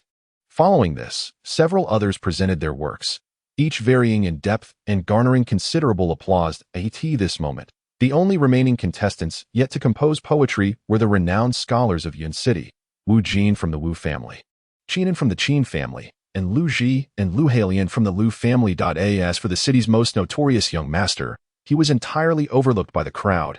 Indeed, these 4 celebrated poets stirred excitement with every poem they crafted, each line resonating with profound meaning. "City Lord, might I inquire if the second round is concluded?" Lu Ji asked, a hint of disdain curling at the corners of his mouth as he observed the silent Tang Yan. His words prompted another wave of laughter from the audience. Tang Yan, having miraculously advanced from the first round, was now on the verge of revealing his true colors in this second round. Failing to produce a single poem in front of everyone would be a monumental embarrassment. He might as well have been eliminated in the first round. The city lord remained silent, his piercing gaze fixed intently on Tang Yan. Although their interactions had been few, each encounter left a profound impact on him. Would Tang Yan truly concede defeat? Such fine wine, Tang Yan mused, standing at the edge of the stage, gazing down at the shimmering Mingwell Lake. He poured himself another glass and began to recite, leaning against the perilous tower. The gentle wind whispers, "I in the depths of spring's melancholy. Shadows linger at the horizon, I in the fading light of grass and mist." Who can decipher the unspoken sentiments by the railing? As Tang Yan recited this verse, a subtle infusion of genuine energy mingled with his voice. Though quiet, it resonated far and wide, distinctly reaching the ears of the crowd. Upon the emergence of the first stanza, those who had initially awaited to mock Tang Yan were now enveloped in astonishment. Could this truly be the young master Tang? Is he indeed composing poetry? A wave of admiration rippled through the assembly. This stanza, while depicting scenery, was meticulously crafted, vividly conjuring an atmosphere of infatuation for all to behold. Ziyun, hearing Tang Yan's poetry for the first time, fixated her beautiful gaze upon him, growing increasingly intrigued by this young man. With both martial prowess and poetic talent, what manner of upbringing could have shaped him? Meanwhile, Qin Changdao, who had been anxious prior, now felt a wave of relief wash over him. I knew it. The day he could compose a masterpiece like Xiangjin Huan, how could he possibly falter this time? attempt to intoxicate with wild abandon, raise a toast, and sing, yet the joy feels hollow. My belt grows loose, but I have no regrets for her sake. I wither away. As Tang Yan recited the latter stanza, the previously chaotic atmosphere fell into profound silence. My belt grows loose, but I have no regrets. For her sake, I wither away. The final line of the poem elevated the ambience to its zenith. Under the moonlight, Tang Yan, in solitary indulgence, exuded an air of aloofness and despondency, resembling a lovesick poet. Capturing the attention of many maidens, this debauched young master, it seemed, was not as pitiable as one might have imagined. After a lengthy pause, the city lord finally applauded in admiration. Excellent. Once again, Tang Yan emerged victorious. Wu Xuan, recovering from her astonishment, smiled and uttered a remark. Mr. Tang's face beamed with pride. After years of cultivating his character and delving into literature, he could discern the quality of his grandson's composition. That I declare this round. Tang Yan of the Tang family takes first place. Lu Hai Lian of the Lu family second, Wu Jin of the Wu family third, Lu Ji of the Lu family fourth, and Qin En of the Qin family fifth. These five advanced to the third round of the literary competition. Zhou Ying stood and proclaimed the results. The rankings elicited no dissent among the crowd. The third round posed even greater challenges, and Zhou Ying announced the rules. The first participant must produce a work, after which the others must complete theirs within the time it takes to sip tea. There would be a minimum word count of 100, centered around the theme of Yunqing's young men. With creative freedom and execution, commence. Upon hearing Zhou Ying's words, the onlookers were instantly invigorated. This rule was intriguing. If the first participant composed swiftly, the pressure on the following contestants would intensify. Moreover, everyone was eager to hear how these five would extol the virtues of Yunqing's young men. The expressions of the other four turned serious. This theme was no trivial matter, as it required not only the judge's approval, but also the endorsement of the citizens of Yunqing. Tang Yan remained leisurely sipping his wine, contrasting greatly with the contemplative demeanor of the other four. At this moment, the gazes directed at Tang Yan were no longer dismissive.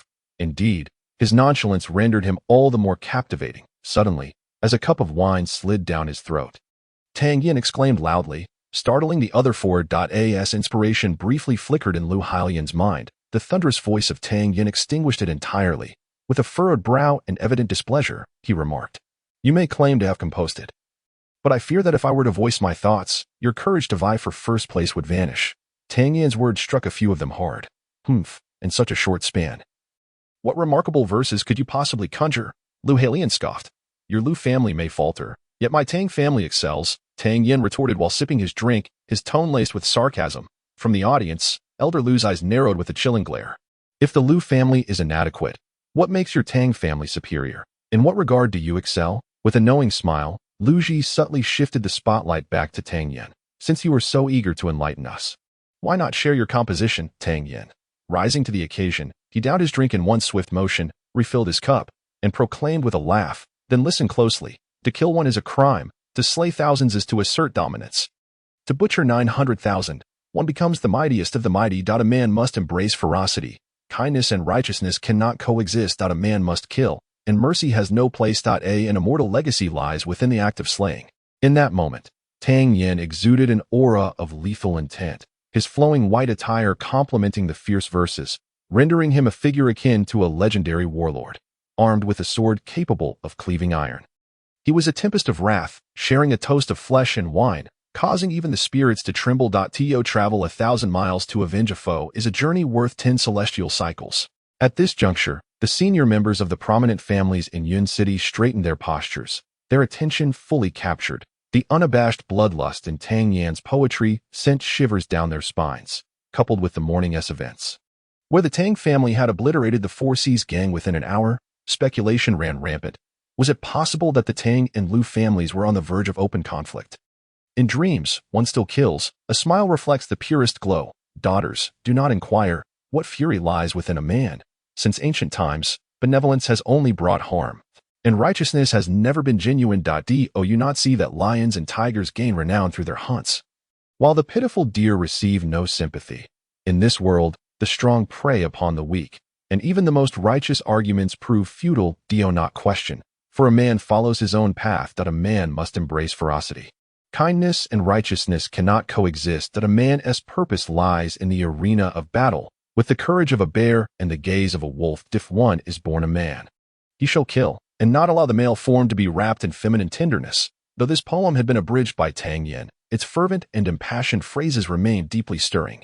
Many young men felt their faces flush, their breaths quickening as they gazed at Tang Yan, now infused with a hint of admiration. To slay one every 10 steps, leaving no path for retreat over 1,000 miles. When the deed is done, one simply departs, concealing both merit and name. With the final line, Tang Yan concluded with a nod to Li Bai Xia Kuxing, then raised his cup, draining it entirely. That moment, the lakeside of Mingyue was filled solely with the heavy breaths of the crowd. Elder Tang's eyes glistened with pride as he regarded his grandson, his heart swelling with satisfaction. This is the essence of the Tang family. Tang Yan had effortlessly woven together a few hundred words, each imbued with fervor, igniting the spirits of those present. To encapsulate the act of killing with such grandeur and intensity was a feat Lu Ji and his companions could scarcely hope to achieve in their lifetimes. Lu Halian and Lu Ji felt an overwhelming sense of frustration, yearning to compose a retort, yet found themselves at a loss for words. Why the silence? Have you come to realize that my Tang family excels while your Lu family does not? Tang Yan inquired with a playful grin. With a huff, she boasted her verbal prowess, and with a subtle threat, Lu Ji declared, "Next time, I shall render you powerless, and we shall see who will mend your fortunes thereafter."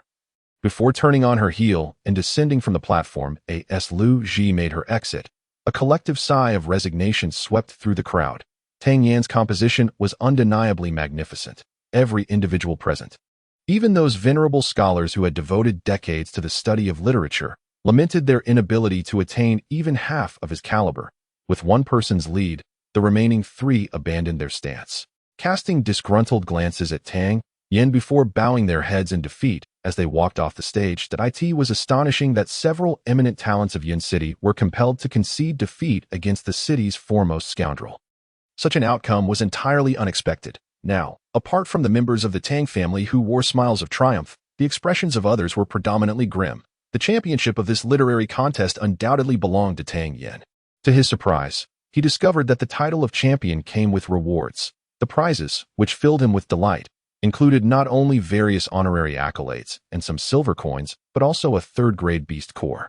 While the reason behind such generous rewards for a literary contest remained a mystery, the beast core was indeed beneficial to him, making his efforts on stage worthwhile. The Lu family's seating area.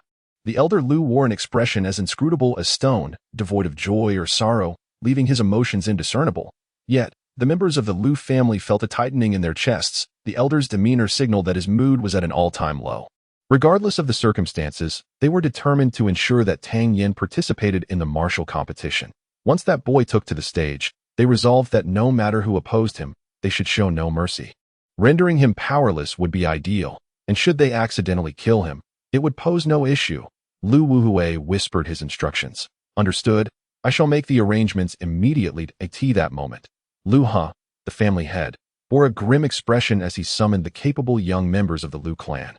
Quietly imparting his plans, Tang Laoi, a shrewd figure, had been observing the reactions of the various families. Upon noticing Lu He's actions, he pondered for a moment, startled, and promptly called Tang Yan over. "Yenner, do your utmost to avoid engaging in the martial competition. If you must fight, do not face Lu Ji. I sense ill intentions from the Lu family." Tang Yan glanced towards the Lu family's direction, reassuringly responding, "Rest assured, Grandpa, I shall exercise caution." Witnessing his grandson's steadfast confidence, Tang Lei felt a slight sense of relief.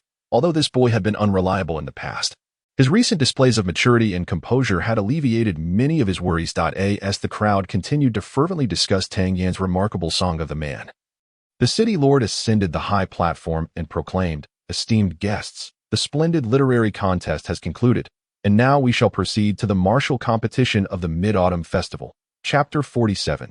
A performance of grandfather and grandson. The future prosperity of a city hinges upon the capabilities of its younger generation. For this martial competition, I shall serve as the judge. Any participant who secures a position among the top 8 in Yun City will be rewarded.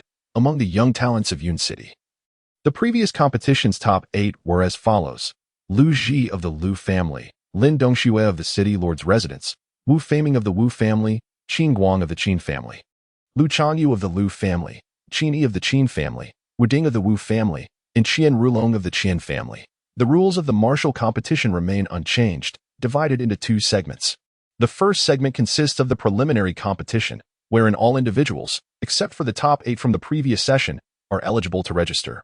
Ultimately, the top 5 contenders will have the opportunity to challenge the previous top 8. Should they emerge victorious, they will usurp the respective rankings. The second segment permits direct challenges to the top 8, provided that the challenger possesses a strength of at least 3rd tier in the yellow rank, thus bypassing the preliminary competition altogether. If no one challenges the top 8 by the end of the evening, the contenders among the top 8 will engage in a decisive match to determine the rankings for this year's Mid-Autumn Festival martial arts competition. As the martial arts competition commences, those interested in the preliminary round are invited to proceed to the left side stage. Participants above the 3rd tier in the yellow rank who wish to challenge the previous top 8 may do so directly on the main stage. Let the martial arts competition begin, declared Lin Xiao, the city lord, his commanding voice resonating through the AI. In response, the drummers stationed at a distance immediately raised their drumsticks and began to beat the war drums with a rhythmic thump. Ha ha, Brother Tang.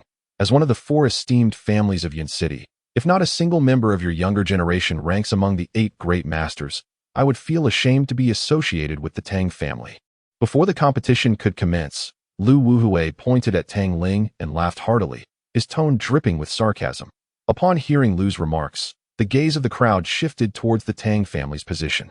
This year's Mid-Autumn Festival was particularly thrilling due to the rivalry between the Tang and Lu families. Fortunately, old Master Tang had prepared himself mentally for such provocations, and he remained unfazed, retorting with a smile. Previously, when Yin participated in the literary contest, your Lu family mocked my Tang family, and yet, did we not ultimately seize victory? You old curmudgeon, unable to discern the situation, should learn to temper your barking. Despite Lu's commendable composure, he was nearly driven to the brink of anger at that moment. After several deep breaths to regain his calm, he shot a frosty glance at Tang Ling and sneered. The martial arts competition differs from the literary contest. If I recall correctly, your grandson possesses only 8th tier strength, thereby lacking the qualifications to challenge the top 8. It is truly lamentable that such a grand family as the Tang has no successors. Who are you calling without successors, Lu old dog?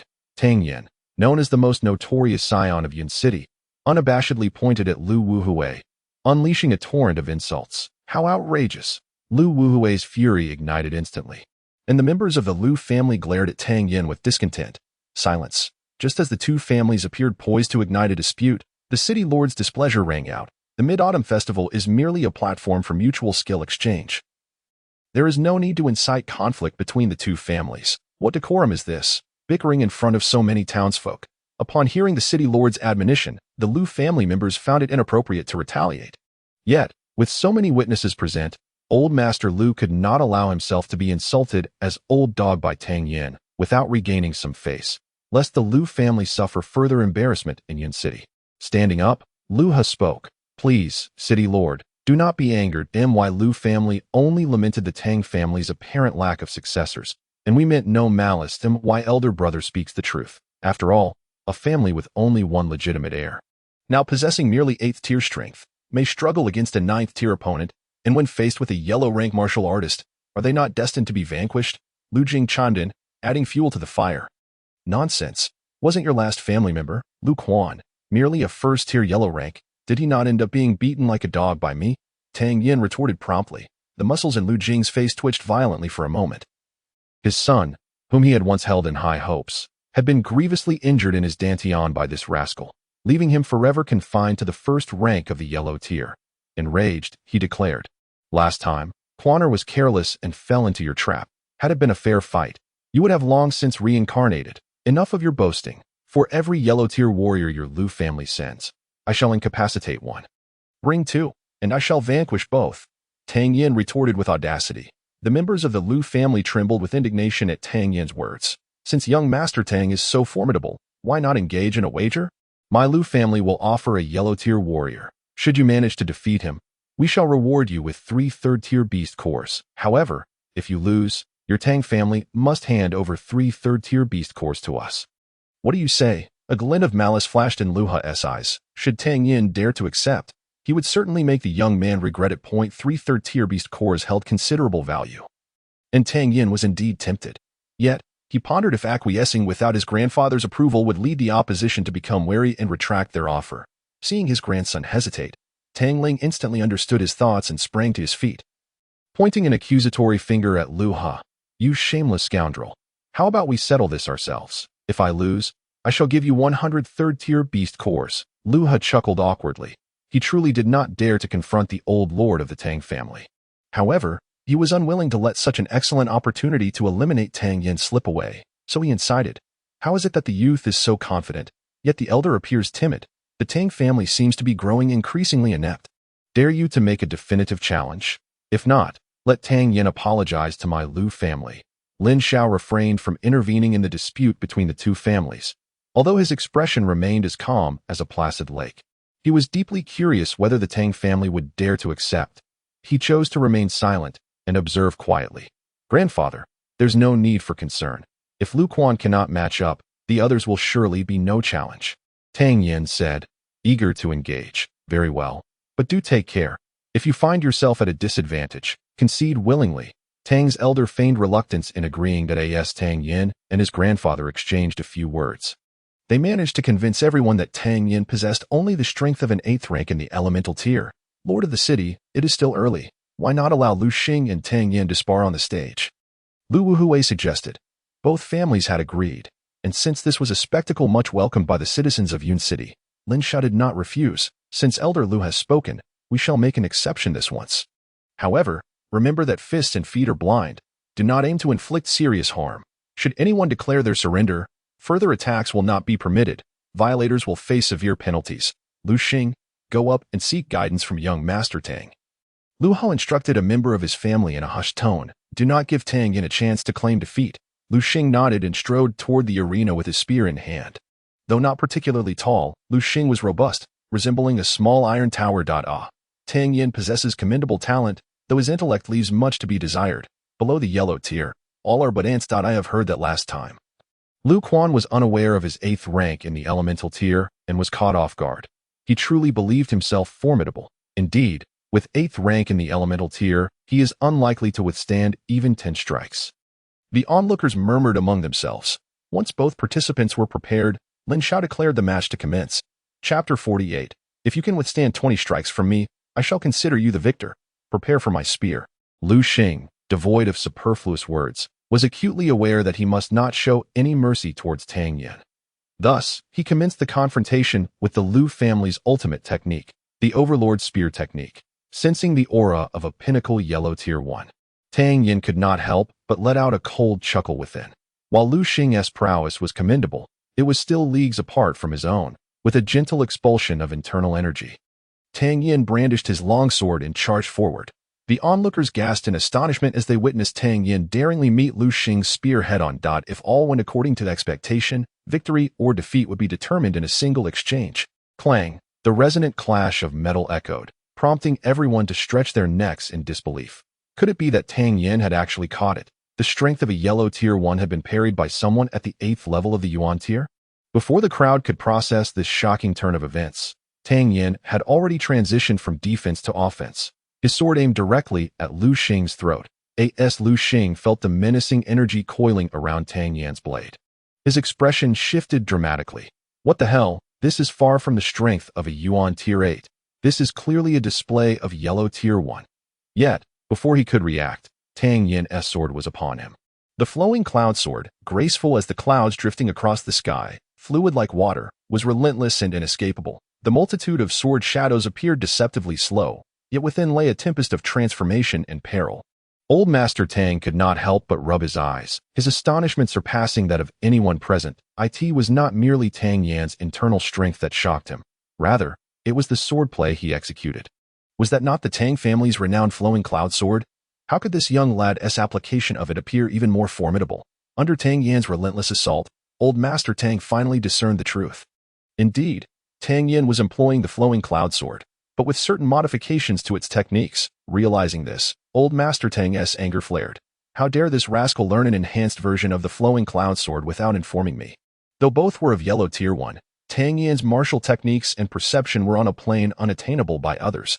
Under the barrage of attacks, Lu Xing found himself retreating step by step. What seemed like an eternity of struggle was, in fact, merely a fleeting moment. Yellow Tier 1. Tang Yan was indeed of Yellow Tier 1. Observing Lu Xing's retreat, several adept martial artists quickly grasped the underlying reason.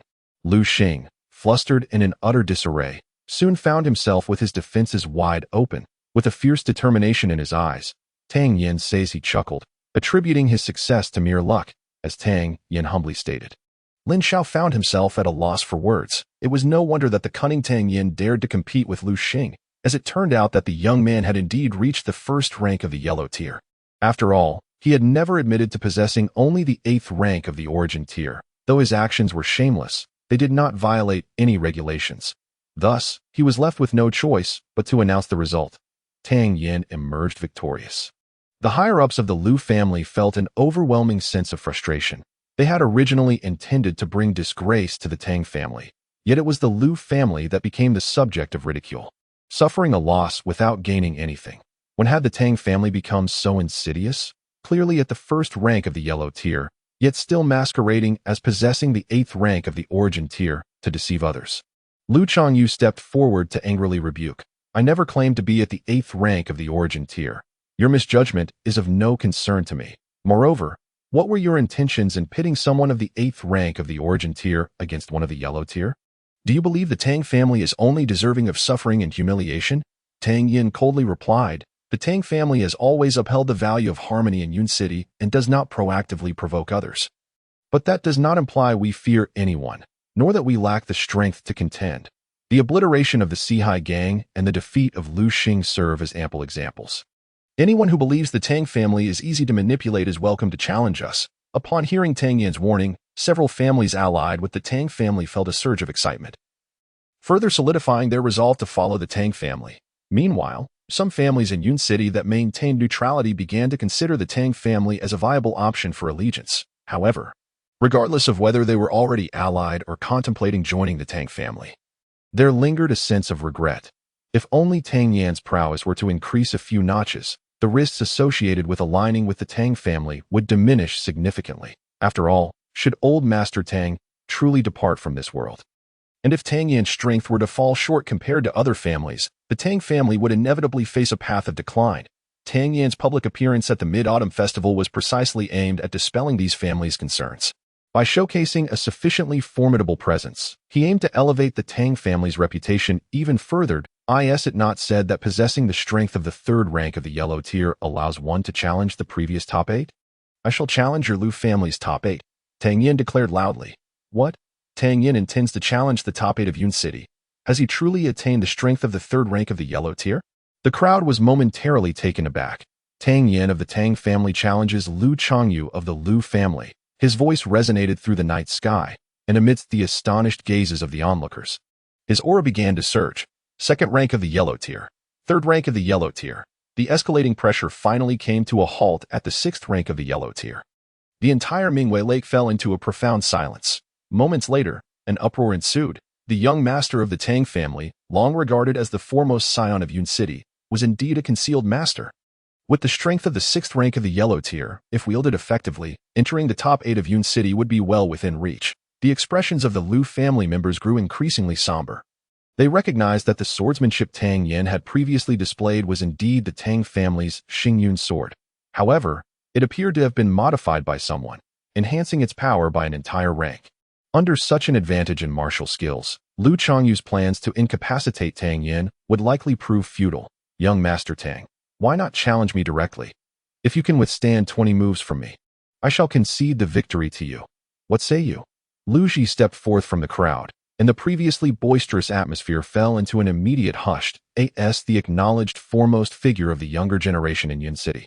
The prowess of Lu Ji is rumored to be at the 8th rank of the Yellow Tier, while Tang Yan lags behind by 2 ranks in confrontations among martial artists of greater strength. Even the slightest disparity can become the primary cause of defeat. Tang Yan maintains an impassive demeanor, swiftly contemplating within. Even if Lu Ji possesses the strength of a 9th rank in the Yellow Tier, he believes he still has the capability to contend. His participation in the martial arts competition is not primarily to claim victory and reap rewards, but rather to demonstrate to the world that the Tang family is not devoid of successors, thus seizing the opportunity to win hearts. In the forthcoming duel with Lu Ji, As long as he exhibits commendable combat prowess, his objective will be fulfilled. Moreover, he will gain insight into Lu Ji's true capabilities and assess his own level of strength.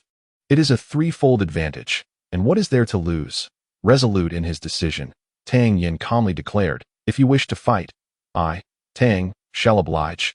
Elder Yan, the old patriarch of the Tang family, rose, intending to intervene. "Old master, let Tang Yan proceed. His combat strength surpasses your imagination." Just as Tang Ling was growing increasingly anxious, the voice of Ziyan reached his ears. As the esteemed third miss of Zizhu City. The old patriarch held her in high regard. Thus, his attempt to obstruct was retracted. Turning to face Ziyun, who offered him a reassuring glance, the old patriarch settled back down, fully alert and focused on the arena. Lin Xiao felt a slight tremor within. Having encountered countless individuals over the years, he prided himself on his discernment. Tang Yan was certainly not a brash youth unaware of his limitations. Yet what could he possibly rely on to challenge Lu Ji with his strength at the 6th rank of the yellow tier? Brother Tang possesses remarkable courage. I admire that. Lu Ji stepped away from the Lu family seat, taking 2 quick strides before launching himself onto the arena with an elegant leap, positioning himself opposite Tang Yan. The match commenced. As both competitors readied themselves, Lin Xiao issued the command. Lu Ji seized the initiative, brandishing his spear with a flourish, thrusting it towards Tang Yan.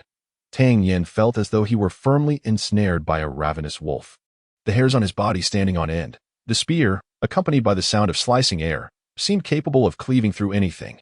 Taking a deep breath, Tang Yan did not flinch, to the astonishment of the onlookers. He advanced boldly, opting for a direct confrontation. Clang, stomp. Tang Yan was immediately forced back 2 large steps, his palms tingling, the blood surging in his veins. Meanwhile, Lu Ji stood unwavering, the disparity in strength unmistakable, with 1 successful strike. Lu Ji's assault continued unabated, his spear once more slicing through the air with an unstoppable momentum, aimed directly at Tang Yan's throat. Gasps erupted from the crowd, and the old patriarch's hand tightened fiercely, shattering the porcelain cup he held with a loud crack. Tang Yan remained composed. That last forceful clash had afforded him a rough understanding of Lu Ji's strength. He swiftly executed the shadow step, maneuvering within a logical trajectory to evade the attack. He had dodged it. The crowd erupted in astonishment.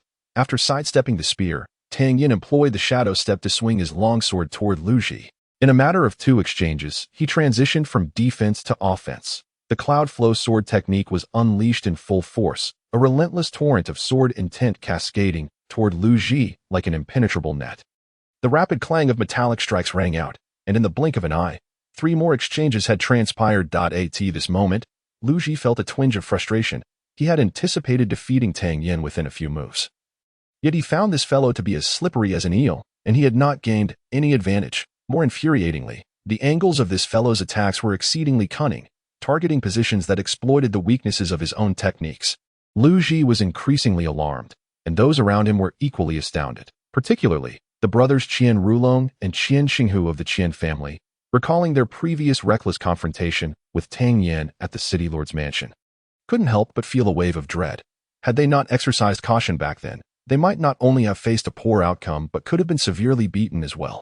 Although Lu Ji had maintained the upper hand, he had not inflicted any substantial harm upon Tang Yan. In less than a quarter of an hour, 19 moves had been exhausted in the fierce exchange.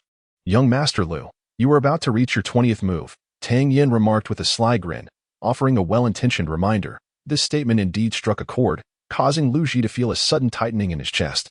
Regretting the promise he had made earlier, if he could not secure victory with his next strike, the Lu family would truly be doomed. A fierce assault pushed Tang Yan back, and Lu Ji coldly declared, "Impressive. I initially believed that an 8th tier strength would suffice. Yet it seems I must unleash my true power. Let this final strike conclude our bout." No sooner had he spoken than Tang Yan sensed Lu Ji's aura surging dramatically. 9th tier of the yellow rank. A tremor coursed through Tang Yan's heart. As he had suspected, this fellow had concealed his true strength. When he had previously battled Ziyun, she had not exerted her full power, yet had been able to suppress him with her 9th tier might. Now, facing the lethal intent emanating from Lu Ji, the danger had undeniably escalated. "Die!" Lu Ji bellowed, his spear slicing through the air like a dragon. Aimed directly at Tang Yan's heart, the strike was devastating, imbued with the force of thunder, and executed with astonishing swiftness. An aura of palpable energy began to coalesce at the spear's tip, leaving the onlookers in awe. Truly, he was the foremost individual in Yun City. Such extraordinary talent was beyond the reach of ordinary mortals. Under such overwhelming strength, it seemed nearly impossible for Tang Yan to evade this lethal blow. A collective sigh of resignation swept through the crowd. The anticipated twist of overcoming the stronger opponent appeared unlikely as a perilous aura enveloped him. Tang Yan dared not underestimate the situation. He unleashed the celestial transformation fire within him, revealing a vibrant blue flame that suddenly materialized in midair. The air surrounding the flame shimmered slightly, and it gradually expanded from a mere flicker to the size of a palm, coalescing before Tang Yan. The silent, flickering blue flame was both enchanting and resplendent. Yet, the crowd could not perceive the terrifying power contained within. They could only watch in curiosity to see how Tang Yan would respond. "Go!" Tang Yan shouted fiercely, channeling all his strength into the fireball and thrusting it forward. With a resounding crash, the moment the flame collided with the spear's tip, a deep, thunderous sound echoed. The previously sturdy arena was violently shaken, the underlying stone turning to dust. As clouds of debris filled the dais, the dust gradually settled. A figure emerged on the arena. The crowd leaned forward, their eyes wide with disbelief, and when they recognized the figure as Lu Ji, expressions of acceptance washed over their faces. However, their expressions quickly froze as the dust cleared further. Another upright figure emerged. Tang Yan. A gasp erupted from the crowd. How is this possible? A 6th-tier martial artist had withstood a full-force strike from a 9th-tier opponent. The onlookers were filled with incredulity. The gap between tiers was akin to a chasm, yet Tang Yan had somehow bridged 3 tiers, enduring Lu Ji's full frontal assault. At this moment, Tang Yan appeared somewhat disheveled, yet still retained a hint of spirit. Flashing a grin at Lu Ji, Tang Yan remarked, "I apologize, but 20 exchanges have already passed." A flicker of cold light passed through Lu Ji's eyes. A mere 6th rank of the yellow tier had managed to evade him for 20 exchanges, severely tarnishing the Lu family's reputation under his watch. Regret washed over him. Had he known it would unfold this way, he ought to have showcased his true strength from the outset. Observing the beaming Tang Yan, a murderous intent flickered in Lu Ji's heart. Suddenly, Lu Ji sensed a peculiar force fixating upon him. Turning his head, he caught a glimpse of the city lord, Lin Xiao, casting a fleeting glance in his direction, only for that menacing aura to vanish in an instant, causing cold sweat to seep from Lu Ji's back. In the presence of the city lord, he truly dared not take any action against Tang Yan. Chapter 50. Advanced Martial Techniques. The series of schemes orchestrated by the Lu family against the Tang family had, layer by layer, been dismantled. Meanwhile, the Tang family, amidst the Lu family's continuous probing and assaults, gradually showcased their brilliance, leaving countless onlookers astounded. Although it was evident to all that the disparity between Tang Yan and Lu Ji was still substantial, one must consider Tang Yan's age, how young he was. With time on his side, the question of who would ultimately reign as the foremost figure in Yun City remained open to debate. The previous top 8 contenders of Yun City watched the youth on the stage with complex expressions. The one dubbed the first prodigal son of Yun City was able to contend against a 9th rank of the yellow tier without defeat, even managing to leave Lu Ji in a similarly disheveled state. Upon introspection, they found themselves lacking the confidence to achieve such a feat. Cheers suddenly erupted from the audience, comprised of families aligned with the Tang family. Their faith in their association with the Tang family had reached unprecedented heights. "What pride!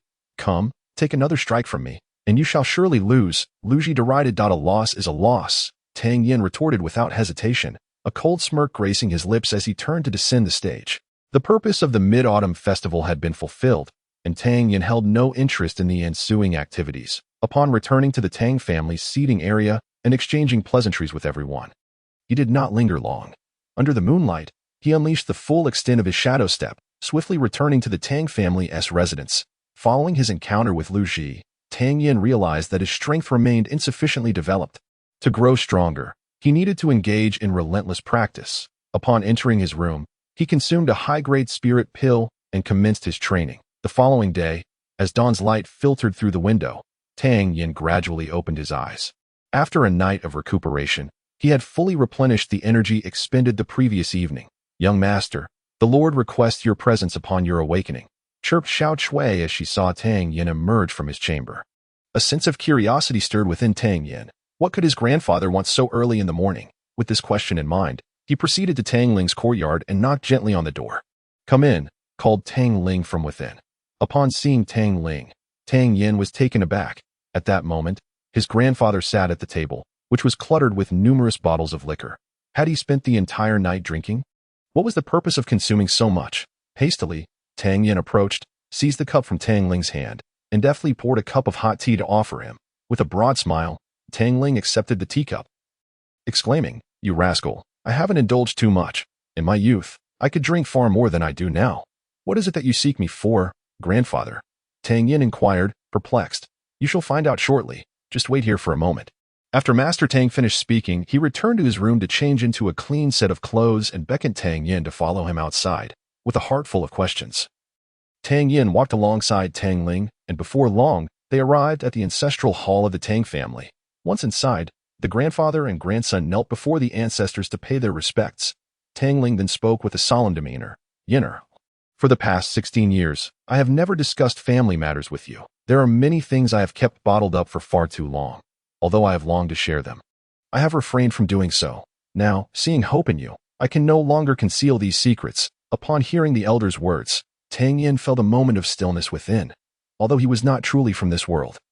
The complete merging with this incarnation of Tang Yan and the meticulous care shown by Master Tang allowed him to wholeheartedly accept this family. Having never experienced familial affection before, Tang Yan felt his heart tremble at Tang Ling's words. "Grandfather, please speak. I am listening."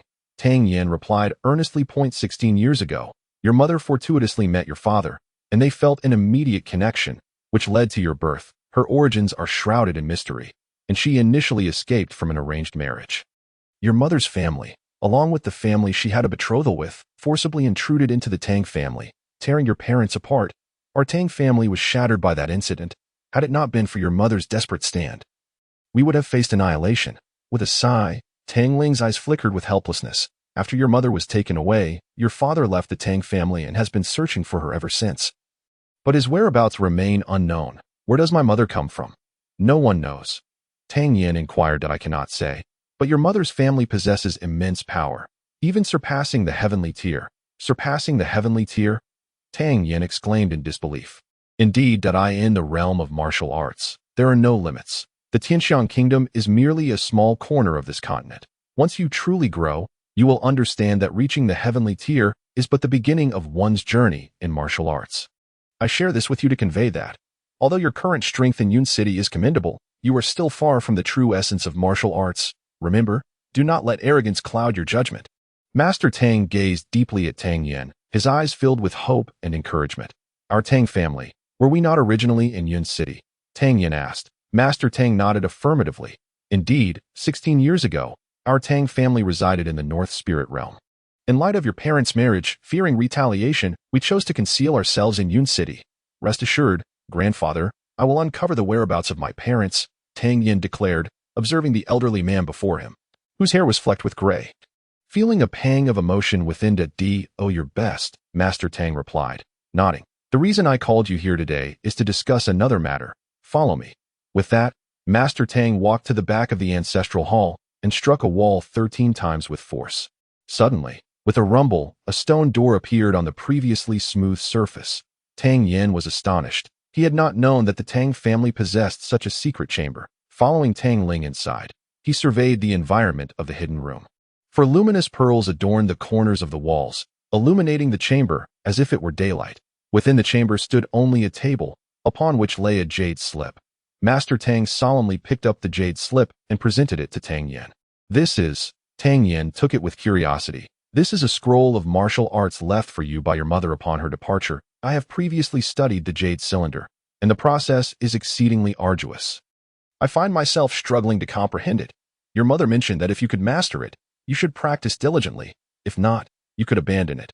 The esteemed Tang elder solemnly remarked. "Your mother possesses formidable strength and has already transcended to the heavenly rank. Given that this martial art was bequeathed to you by her, its quality should be commendable." Tang Yan gazed at the jade cylinder in astonishment, channeling a fragment of his consciousness to investigate further.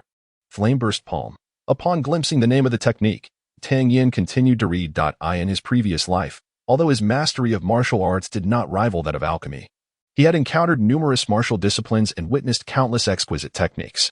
After a few minutes of perusal, A look of astonishment crept across Tang Yan's face, and his surprise deepened. The intricacy of this martial art was on par with the advanced techniques he had seen in his past life. Perhaps even more complex. Though the martial arts were obscure and challenging to grasp, they ignited Tang Yan's curiosity, quickly consuming him with fervor. The flame burst palm consists of three forms: flame fierce palm, flame shattering palm, and burst palm. The power of the three techniques escalates dramatically, with each successive strike multiplying its force. As Tang Yan absorbed the contents of the jade slip regarding the flame burst palm, a look of awe illuminated his eyes. "Did you understand?" came Tang Ling's eager voice. Tang Yan, feeling a bit embarrassed at having been so engrossed, replied, "I got a bit lost in thought and forgot you were here. I believe I grasped some of it. I should be able to practice." Tang Ling frowned, quickly inquiring, "What rank is this technique? Can you discern its grade?" Tang Yan, contemplating the might of the fist technique in his mind, took a moment before shaking his head and replying, "It's hard to determine, but it should at least be Earth rank." Earth rank? The elder Tang was taken aback.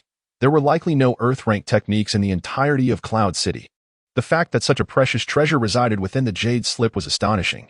"You must diligently cultivate this. Remember, do not divulge this technique to anyone," the elder cautioned.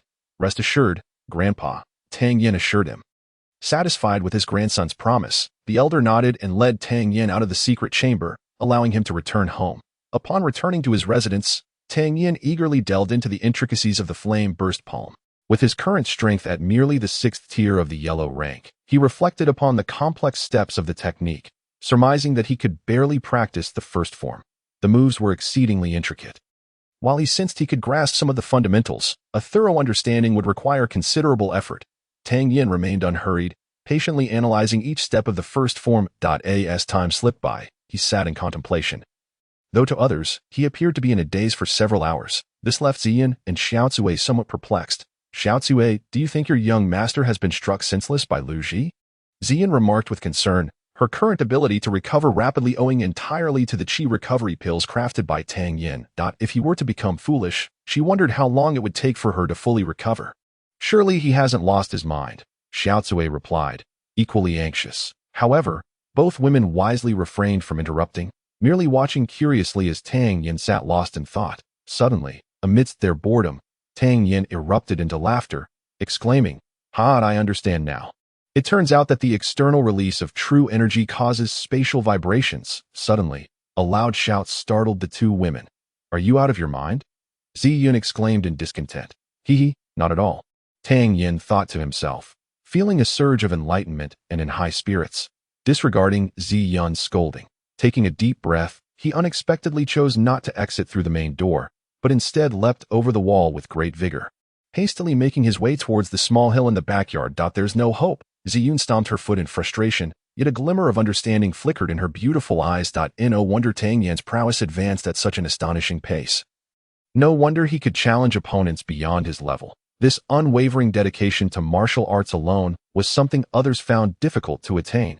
In the backyard of the Tang family, at the small hill, a slender figure stood before a tree, repeatedly performing the same action. Puff, puff, puff. The sound of air escaping resonated continuously, yet it bore no real power. Time and again, drenched in sweat, he faced failure. But Tang Yan refused to relent. After each setback, he would analyze the reasons for his failure and refine his next move. "Break for me." After countless failures, Tang Yan felt as though the true qi within him was being drained. Surging violently outward, the surrounding air appeared distorted in that moment, as an immense mass of energy coalesced in his palm. Go. Tang Yan took a powerful step forward, striking the towering tree before him with the palm. Crack! The trunk, as thick as a bowl, shattered with a resounding impact. Boom! The damaged tree, caught by the wind mid-air, finally crashed to the ground. Wow! Tang Yan gazed incredulously at the scene before him, though he had long known that the flame burst palm possessed considerable might. His own cultivation was merely at the 6th rank of the yellow tier. The force he had unleashed was astonishingly immense. If only he had mastered this technique sooner, he wouldn't have been so helpless yesterday. Just as Tang Yan pondered this, an overwhelming wave of fatigue suddenly washed over him. Alarmed, he realized that in his excitement, he had completely exhausted all the true qi in his dantian with that strike. The only reason he remained standing was due to the adrenaline from his success. His severely drained body left Tang Yan feeling lightheaded, and before he could retrieve a high-grade recovery pill, darkness enveloped him, causing him to collapse to the ground. When Tang Yan let out a soft sigh, retrieving a high-grade spirit pill to restore his vitality. The 3 days swiftly elapsed, during which Tang Yan engaged in rigorous training each day. On one particular evening, while practicing swordplay in the courtyard, a messenger arrived to report, "Young master, someone from Miaodong Workshop is here, seeking an audience with you."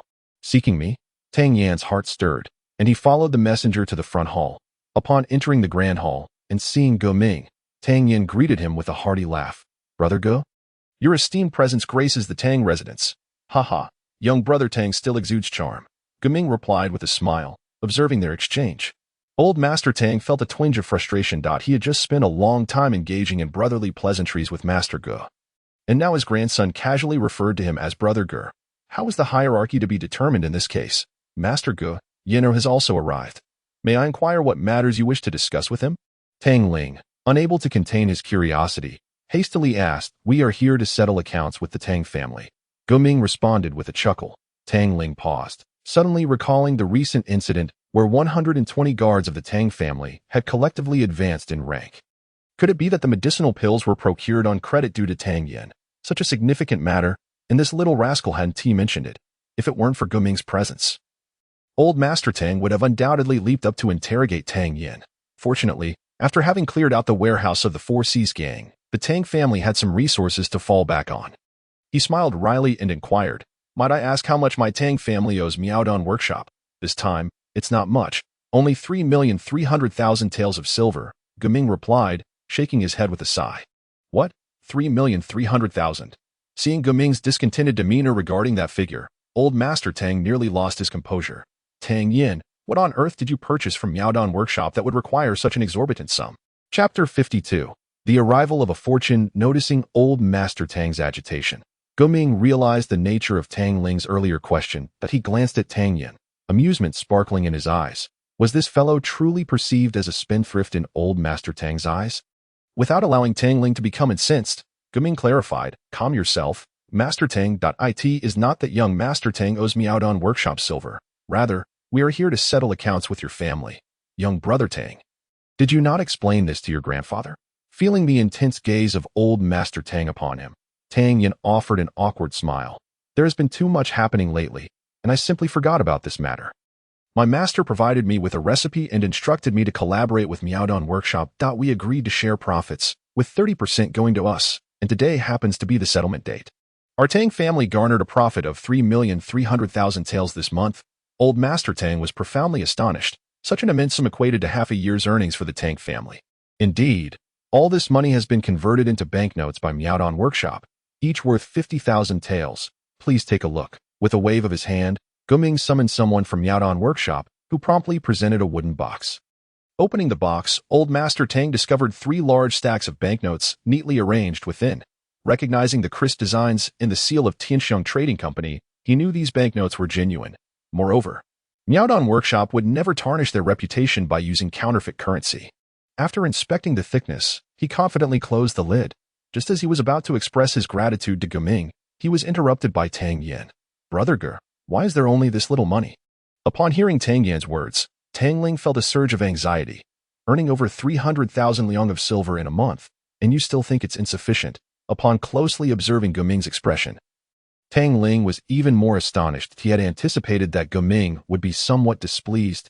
Yet, as the esteemed Grand Elder of the Miaodong Workshop, his face was surprisingly adorned with a look of embarrassment. At the beginning of sales, Miaodong Workshop needs to mobilize manpower to familiarize themselves with the process of alchemy, and promoting this particular elixir will also require some time.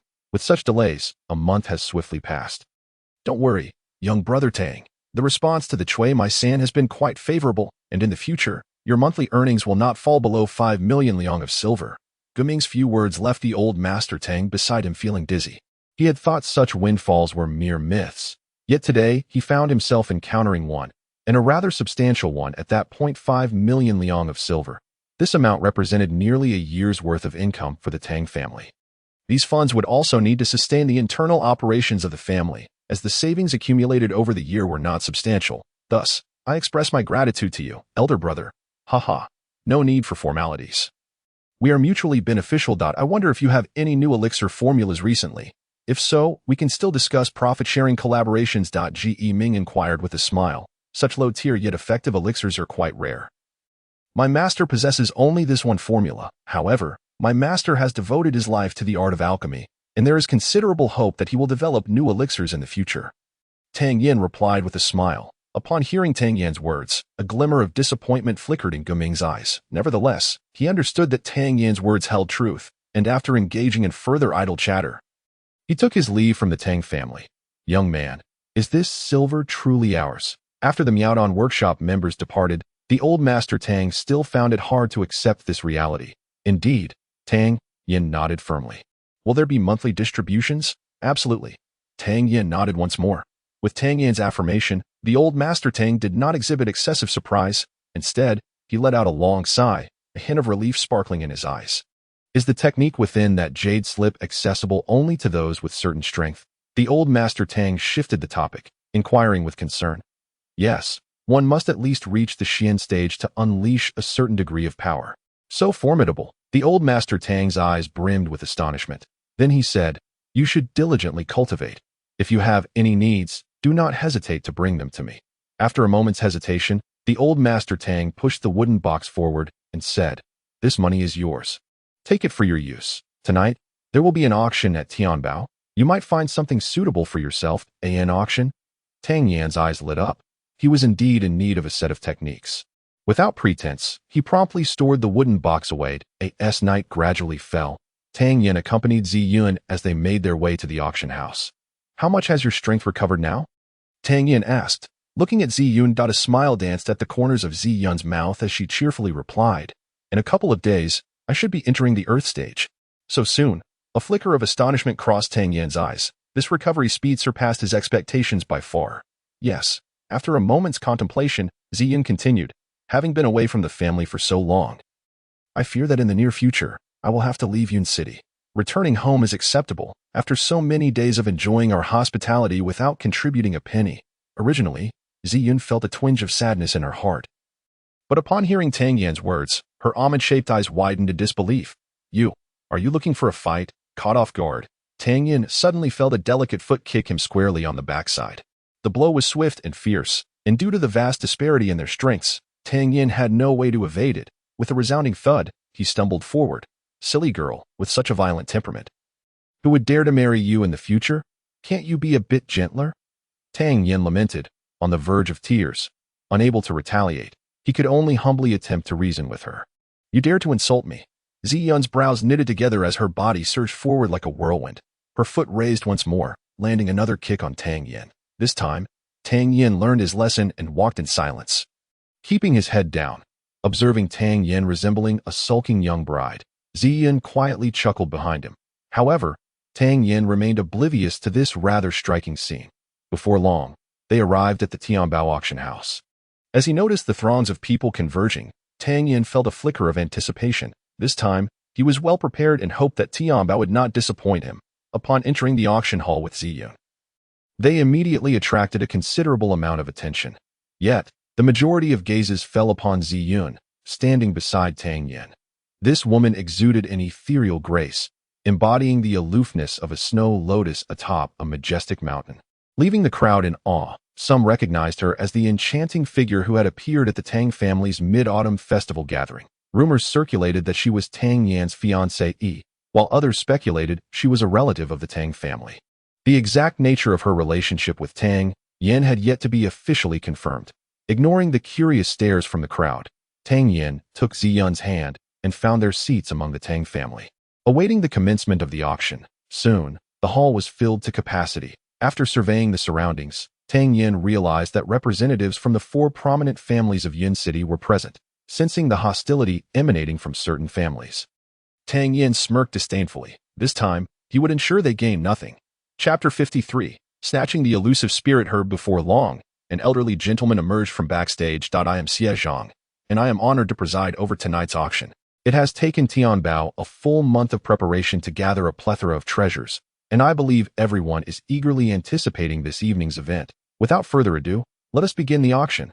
Xie Zhang wasted no time with pleasantries and swiftly launched into the proceedings. The first item up for bidding is the 3-leaf blood-activating herb. This medicinal material possesses the ability to invigorate the blood, eliminate toxins, enhance beauty, and promote longevity.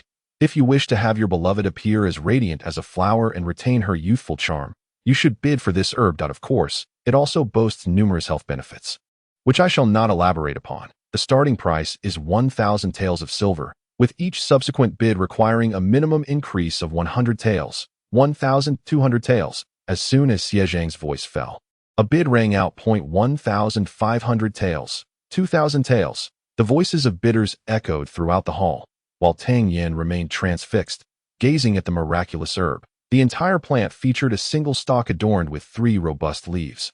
Its vibrant green hue exuding vitality. A master alchemist. Upon encountering this herb, an acute intuition compelled me to perceive a subtle and refreshing aura emanating from my tea. To my astonishment, it was none other than the famed 3-leaf blood-activating herb. The starting price was merely 1,000 taels of silver.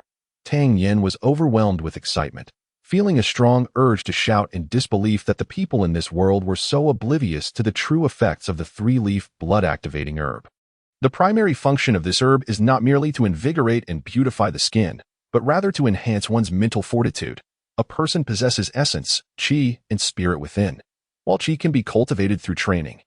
Essence and spirit are far more challenging to refine. As an alchemist, possessing immense mental strength is paramount. The greatest efficacy of the 3-leaf blood-activating herb lies precisely in its ability to temper the spirit. Thus, in the realm of alchemy, it is also known as the spirit-refining herb, often sought after at exorbitant prices. 8,000 taels of silver. Does anyone dare to bid higher? 8,000 taels, going once, Xie Zhang announced from the stage. The first item of the auction was generally perceived as rather insignificant, and securing 8,000 taels was already considered quite commendable. Xie Zhang had no major objections to this price, believing that the bidding was about to conclude. When Tang Yan finally snapped out of his astonishment, 50,000 taels, Tang Yan blurted out. Xie Zhang was taken aback. Beside him, Ziyan was equally astonished. The entire audience was left in disbelief. Was this fellow truly unwell? Why did he not bid earlier, only to raise the price at this critical juncture? With 8,000 taels already deemed the ceiling, who would be inclined to compete if he raised it to 10,000 taels? And yet, he had audaciously multiplied the bid 6-fold. The crowd regarded Tang Yan with a complex mix of expressions. This young master of the Tang family, who had recently garnered much attention in Yin City, turned out to be a complete fool. Young Master Tang, this is the Tianbao auction house. Once a bid is placed, it is akin to water poured out, Xie Zhang cautioned, his brow furrowed, having heard of Tang Yan's notorious reputation. Tang Yan, realizing his offer was excessively high, still believed that in comparison to the value of this spiritual herb, 50,000 taels was a bargain, producing 500 taels in banknotes from his pocket. He slammed them onto the table with an air of extravagance, declaring, "The young master has ample wealth. The more I spend, the more exhilarating it becomes." The audience, upon hearing Tang Yan's proclamation, was left bemused, as if a dark cloud had descended upon them. Surely by the next day, Tang Yan's reputation as Yun City's foremost spendthrift would be firmly re-established. Xie Zhang, caught in a quandary of whether to laugh or cry, recognized that Tang Yan's reckless bidding had undeniably solidified his stature as a master auctioneer. An item worth less than 10,000 taels had astonishingly been sold for 50,000 in his hands. 50,000, going once, 50,000, going twice, third and final time, sold. With the hammer-esque fall, Xie Zhang finally breathed a sigh of relief. Good grief, 50,000 taels in the Tianbao auction house was hardly a substantial sum. Yet orders with such inflated premiums were truly rare. Are you out of your mind? Ziyun cast a disdainful glance at Tang Yan. Ha! What do women know? Tang Yan replied smugly, crossing his legs in self-satisfaction. Observing Tang Yan's unabashed demeanor, Ziyun decided it was best to disregard him entirely. The next item up for auction was the Xian jade pendant, sourced from the depths of the South Sea. This exquisite piece had been meticulously polished by a master sculptor, possessing the ability to calm the mind and nourish the spirit. Wearing it continuously would greatly benefit one's qi cultivation and facilitate a better state for training. The starting bid is set at 3,000 taels of silver, with each subsequent bid not falling below 100 taels. With Xie Zhang's words echoing in the air, the second round of bidding commenced. Tang Yan curled his lips in disdain, believing that the rumored magical properties of the Purple Heart Jade were merely a psychological effect. With his legs crossed, he continued to await the next item. As the auctioneer presented item after item, Tang Yan successfully acquired 3 spirit herbs. Xiun, the third young lady of the esteemed Zizhu clan, accustomed to a plethora of treasures, found these items unworthy of her attention and refrained from bidding. As time progressed, the auction began to approach its climax. The next item was touted as the pièce d'assistance of the evening, and Xie Zhang paused, allowing anticipation to build. Master Xie, what is it? Someone below inquired, eager for details. Sensing the crowd's curiosity, Xie Zhang continued. This item is a set of martial arts techniques known as Jianshan Fist. Upon appraisal, it was determined that this set of techniques is incomplete. Hearing this, a murmur of disappointment rippled through the crowd. While martial techniques are coveted by every warrior, the incompleteness would significantly diminish their efficacy and may even render them untrainable, observing the waning enthusiasm. Xie Zhang cheerfully clarified, though incomplete, the fortunate aspect is that this set contains the foundational techniques, which can be practiced in their entirety. With this, those who had initially felt disheartened now rekindled their hopes. Tang Yan's eagerness intensified. His presence at this auction was precisely to discover a reliable martial technique. Master Xie, what is the grade of this technique? Surely the concluding martial art must reach at least the Huang level? As the audience engaged in fervent discussion, Xie Zhang ceased to withhold information and proclaimed, Jianshan Fist is exceptionally suited for combat, boasting formidable power. However, due to the incompleteness of the technique, it only encompasses the first 2 strikes. Nonetheless, it still attains a mid-grade Huang level. The revelation of Huang mid-grade sent heavy breaths through the assembly. In the entire Yun city, even among the 4 prominent families, such Huang-level martial techniques were rare, with smaller clans scarcely possessing even the upper-tier Yuan-level skills. This auction promised to be a fierce contest. Jianshan Fist, with a base price of 100,000 taels of silver, and each increment must not be less than 1,000 taels.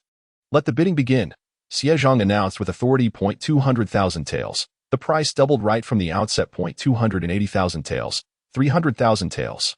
The sounds of bidding resonated from every corner of the auction house. The competition growing increasingly intense. Xie Zhang observed the crowd's enthusiasm with satisfaction, smiling at the eager bidders. 800,000 taels. When this figure emerged, the competitive fervor began to subside. 801,000 taels. The Qian family gritted their teeth to present a figure that seemed to be their limit. 1 million taels of silver. An elder from the Wu family proclaimed loudly. 1 million taels. Upon hearing this bid, many sighed. Indeed, such true treasures would inevitably fall into the hands of the strong. The Qin family bids 1,500,000 taels. At the Qin family's table, seated prominently was none other than Qin He, the family's foremost prodigy. Although the Lu family has also sent representatives, their overall strength pales in comparison to that of the Wu and Qin families. Previously, the Lu family, relying on their substantial wealth, had hastily purchased numerous items, but now they find themselves in a tight spot. According to the rules of the Tianbao auction house, transactions must be settled immediately, leaving them powerless to contend at this moment. 1,600,000 taels. While the other 3 prominent families have consistently targeted the Tang family, it does not imply that they are harmonious amongst themselves, now faced with an impressive martial technique. The Wu family cannot resist entering the fray. 1,800,000 taels. Without hesitation, Qin He followed suit, exuding an air of determination.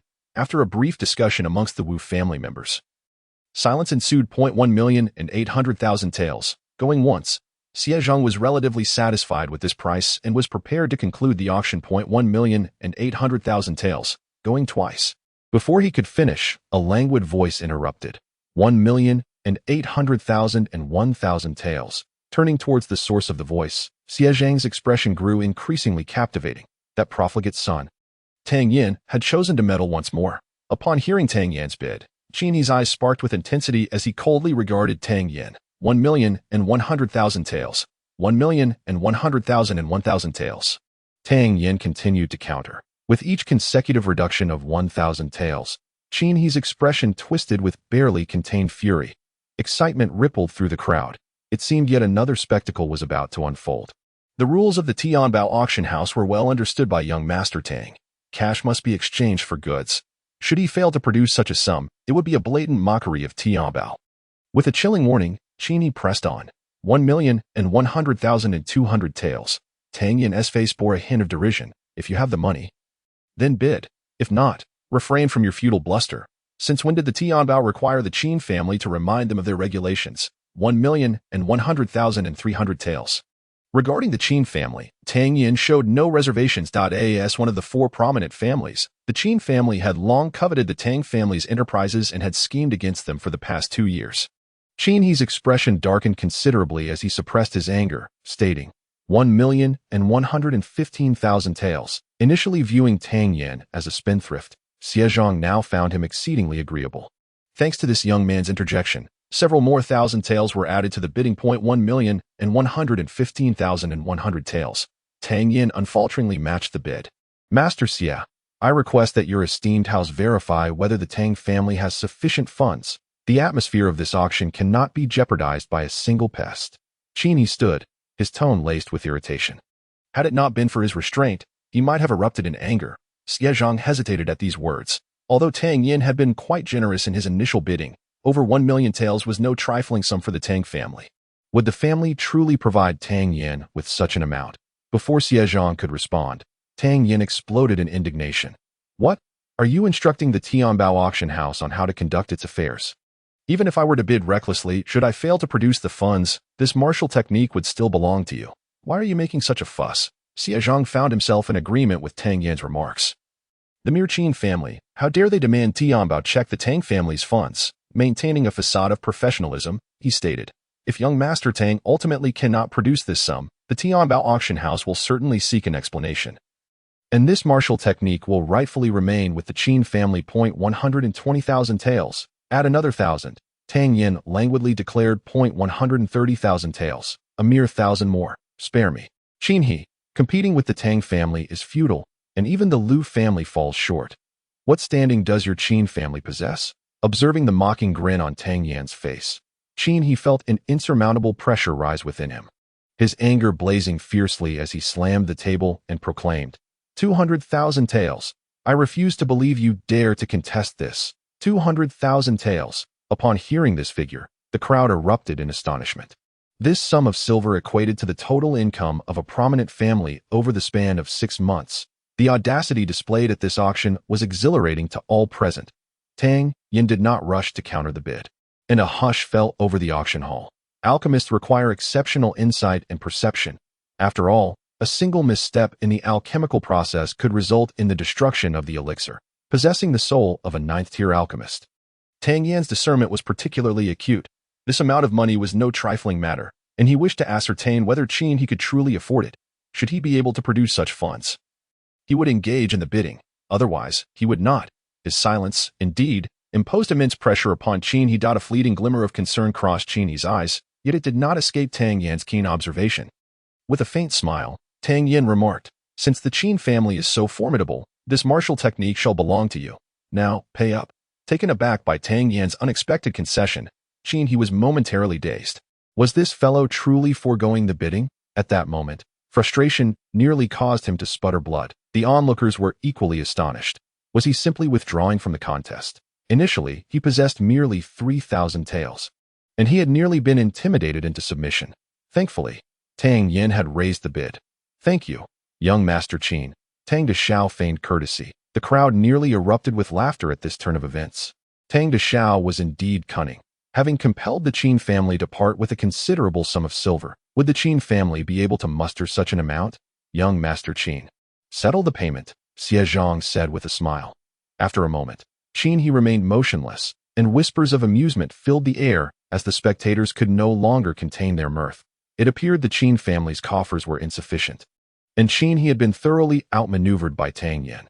Unable to suppress himself any longer, Qin He felt a surge of blood rush to his throat, and though he clenched his teeth to swallow it back, he finally spoke. Master Xie, my Qin family cannot presently produce these funds, yet the Tang family lacks the means to deliberately inflate the bid, thus maliciously undermining the auction's integrity. The final price must be deemed invalid. Auctions are won by the highest bidder. Let us first observe whether the final bidder can indeed provide the funds. If you cannot, you shall owe me an explanation. Xiezhang's tone was menacing. Indeed, I have not brought sufficient silver. May I request an extension of 1 day? Qin He asked, his resolve faltering. No credit will be extended. If you cannot produce the funds, you shall leave behind 500,000 taels as compensation. Xiezhong replied coolly. 500,000 taels. Qin gazed at Xiezhang, his voice laced with resentment. Suddenly, he felt his body stiffen, an unsettling aura locking onto him, as if any resistance would lead to his immediate demise. 500,000 is acceptable. Consider it an apology for offending your esteemed establishment. An elder from the Qin family, sensing the gravity of the situation, promptly stepped forward to acquiesce, with a sense of relief washing over him. Qin he slumped into his chair, his back soaked through with sweat. All eyes were fixated on Tang Yan. With the matter concerning Qin he resolved, it appeared that the young Master Tang was left with merely a few thousand taels of silver. Originally intending to leave, Qin he decided to linger a while longer to witness Tang Yan's embarrassment. After all, he did not wish to bear the humiliation alone. Young Master Tang. Xiezhang regarded Tang Yan with a gaze filled with complexity. To be candid, he found this youth quite intriguing. Though he had been rather reckless during his initial bidding, his recent performance did not align with the foolish reputation that preceded him. Moreover, it was thanks to this individual that Tianbao had garnered over 1 million taels of silver. The Tang family had always held the esteemed guild in high regard. How could they disregard its rules, if no one else placed a bid? Tang Yan smiled as he retrieved a stack of banknotes from his pocket, extending them towards Ziyun. Please, count them carefully. Witnessing Tang Yan's arrogant demeanor ignited a fire within Ziyun, nearly prompting her to deliver a sharp slap that would send him sprawling. This young man had grown conceited. Unable to discern the gravity of the situation, suppressing her ire, she accepted the banknotes and swiftly began to tally them. Although she feigned compliance, Ziyun had already resolved in her heart that she would not let this young man off lightly tonight. Seeing Ziyun genuinely assist him in counting the money, a weight lifted from Tang Yan's heart. Despite her frosty exterior, she was, on the whole, quite reasonable. How considerate. Tang Yan smiled approvingly that it was a privilege for a young lady to work for a young master. Ziyun's exquisite face lifted slightly, her smile a mere facade that a sudden chill coursed through Tang Yan as he realized he might have overstepped his bounds. After settling the payment for the banknotes and receiving the Qinshan fist scroll, Tang Yan expressed his gratitude with a respectful bow. The onlookers in the auction house were momentarily entranced, finding themselves in a surreal reverie. It seemed the greatest victor of all was the spendthrift Tang Yan they had initially dismissed. As Tang Yan produced such a substantial sum of money, Qin he felt as though a massive boulder had settled upon his chest. Here he was, the esteemed young master of the Qin family. One of the top 3 outstanding youths of the younger generation in Yun City, utterly outmaneuvered by the debauched Tang Yan. Where could he possibly save face? Tang Yan, however, was oblivious to Qin He's thoughts and was solely focused on returning to the Tang residence as swiftly as possible. Seeking a place to hide, that he feared that the incident of having Ziyun count the money would be difficult to brush aside. Upon exiting the auction house, he hastened towards the Tang family. While Ziyun, observing Tang Yan's cowardice, let out a huff and quickly followed suit. In the stillness of the night, the streets were deserted. Suddenly, a menacing aura locked onto him, and Tang Yan's keen instincts immediately detected this presence, sending a jolt of alarm through him. Without hesitation, he activated the phantom steps, his foot barely grazing his rear as he darted away. A surge of apprehension washed over him. This cunning woman was indeed vindictive. Miss Z, I shall return to prepare your bed. Without pausing, he fully unleashed the phantom steps, sprinting towards the Tang residence. Coward! Where do you think you're going? Ziyun yelled in fury upon witnessing Tang Yan's flight, her own steps quickening in pursuit. Despite employing 80% of her strength, she still struggled to close the distance, while Tang Yan, utilizing the exquisite technique he had brought from Huaxia, glided effortlessly as if he were a specter traversing the road. While Tang Yan fled from his predicament, it only served to intensify Ziyun's wrath. With her formidable, high-tier mystical prowess no longer concealed, she transformed into a streak of light, rapidly closing in on Tang Yan. Bang! A howl echoed. Bang bang. Another howl pierced the tranquil night, accompanied by the relentless sounds of hand-to-hand combat and anguished cries. Upon arriving at the Tang residence, Ziyun adjusted her attire with a sense of satisfaction and gracefully returned to the small courtyard. At the moment she stepped inside, she glanced back at the bruised and battered Tang Yan, a smirk curling at the corners of her lips as she strode in with an air of pride. With a mournful expression, Tang Yan trudged into his room, mentally berating himself for allowing this female fiend to extort money from him in a moment of impulsive folly. Ever since Ziyun's prowess ascended to the first rank of the Xian stage, Tang Yan had endured no small amount of punishment at her hands. However, he had come prepared, having brewed 3 large vials of healing potions. Once back in his chamber, he retrieved the pills and swallowed them, feeling the relief wash over his previously aching body. Fortunately, Ziyun had wielded her strength with a measure of restraint, targeting only the fleshier areas, which caused him excruciating pain without inflicting any substantial harm. With his body feeling somewhat better, Tang Yan eagerly took out the scroll of the Qieshan fist. He quickly read through the techniques, his heart swelling with joy. Although the power of this martial art paled in comparison to the yin explosion palm bequeathed to him by his mother, it demanded far less from its practitioners, making it ideally suited for his current stage of training. After meticulously reading through the scroll 3 times, however, Tang Yan was not met with the epiphany he had anticipated. Instead, he furrowed his brow in deep perplexity. Initially, like the people from the Tianbao auction house, he had assumed this martial skill was a fragment of a larger whole. But his extensive experience suggested that it was not as straightforward as it seemed. The scroll of the Qieshan fist contained only 2 forms, with the latter punch exhibiting significantly greater power than the former. Yet, upon reaching the second punch, which appeared to conclude the sequence, Tang Yan noticed a striking resemblance between its concluding stance and the initiation of the second punch. Given the name Qieshan fist, it stood to reason that this martial art should encompass more than merely 2 forms. It should comprise numerous punches to live up to such a grand title. Tang Yan muttered to himself, when suddenly a realization struck him. The framework of the second form was essentially an extension of the first, incorporating variations in force application that allowed the second punch to harness the inertia and residual energy of the first, thereby amplifying its power. With this newfound understanding, Tang Yan's mind sparked to life. If he could seamlessly connect the second form to the first, he could potentially execute a third punch, a fourth punch. If he succeeded, the architect of this martial art would undoubtedly be a genius in the realm of martial studies. With these thoughts dispelling any remnants of sleepiness, Tang Yan stepped outside and stood in the center of the courtyard. Recalling the movements of the Qieshan fist in his mind, he drew upon his true energy, stepped forward with his left foot, and issued a sharp command as his right fist surged forward, slicing through the air with a whistling gale. Bang! A dull explosion resonated through the night. Without pausing, Tang Yan swiftly unleashed the second punch. Bang! Another thunderous sound erupted, this one even louder, the air around him vibrating with far greater intensity than before.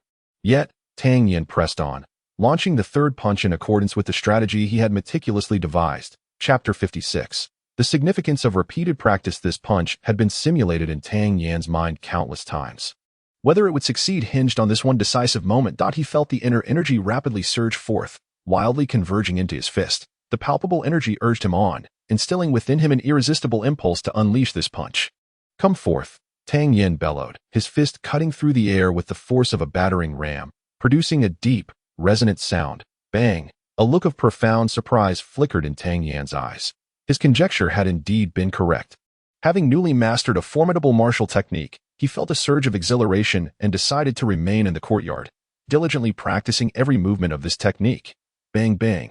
After a swift double strike, Tang Yan ceased his practice, refraining from unleashing a third punch. A building must have a solid foundation if it is to stand tall. Bang bang! The courtyard echoed with the sound of repeated double strikes.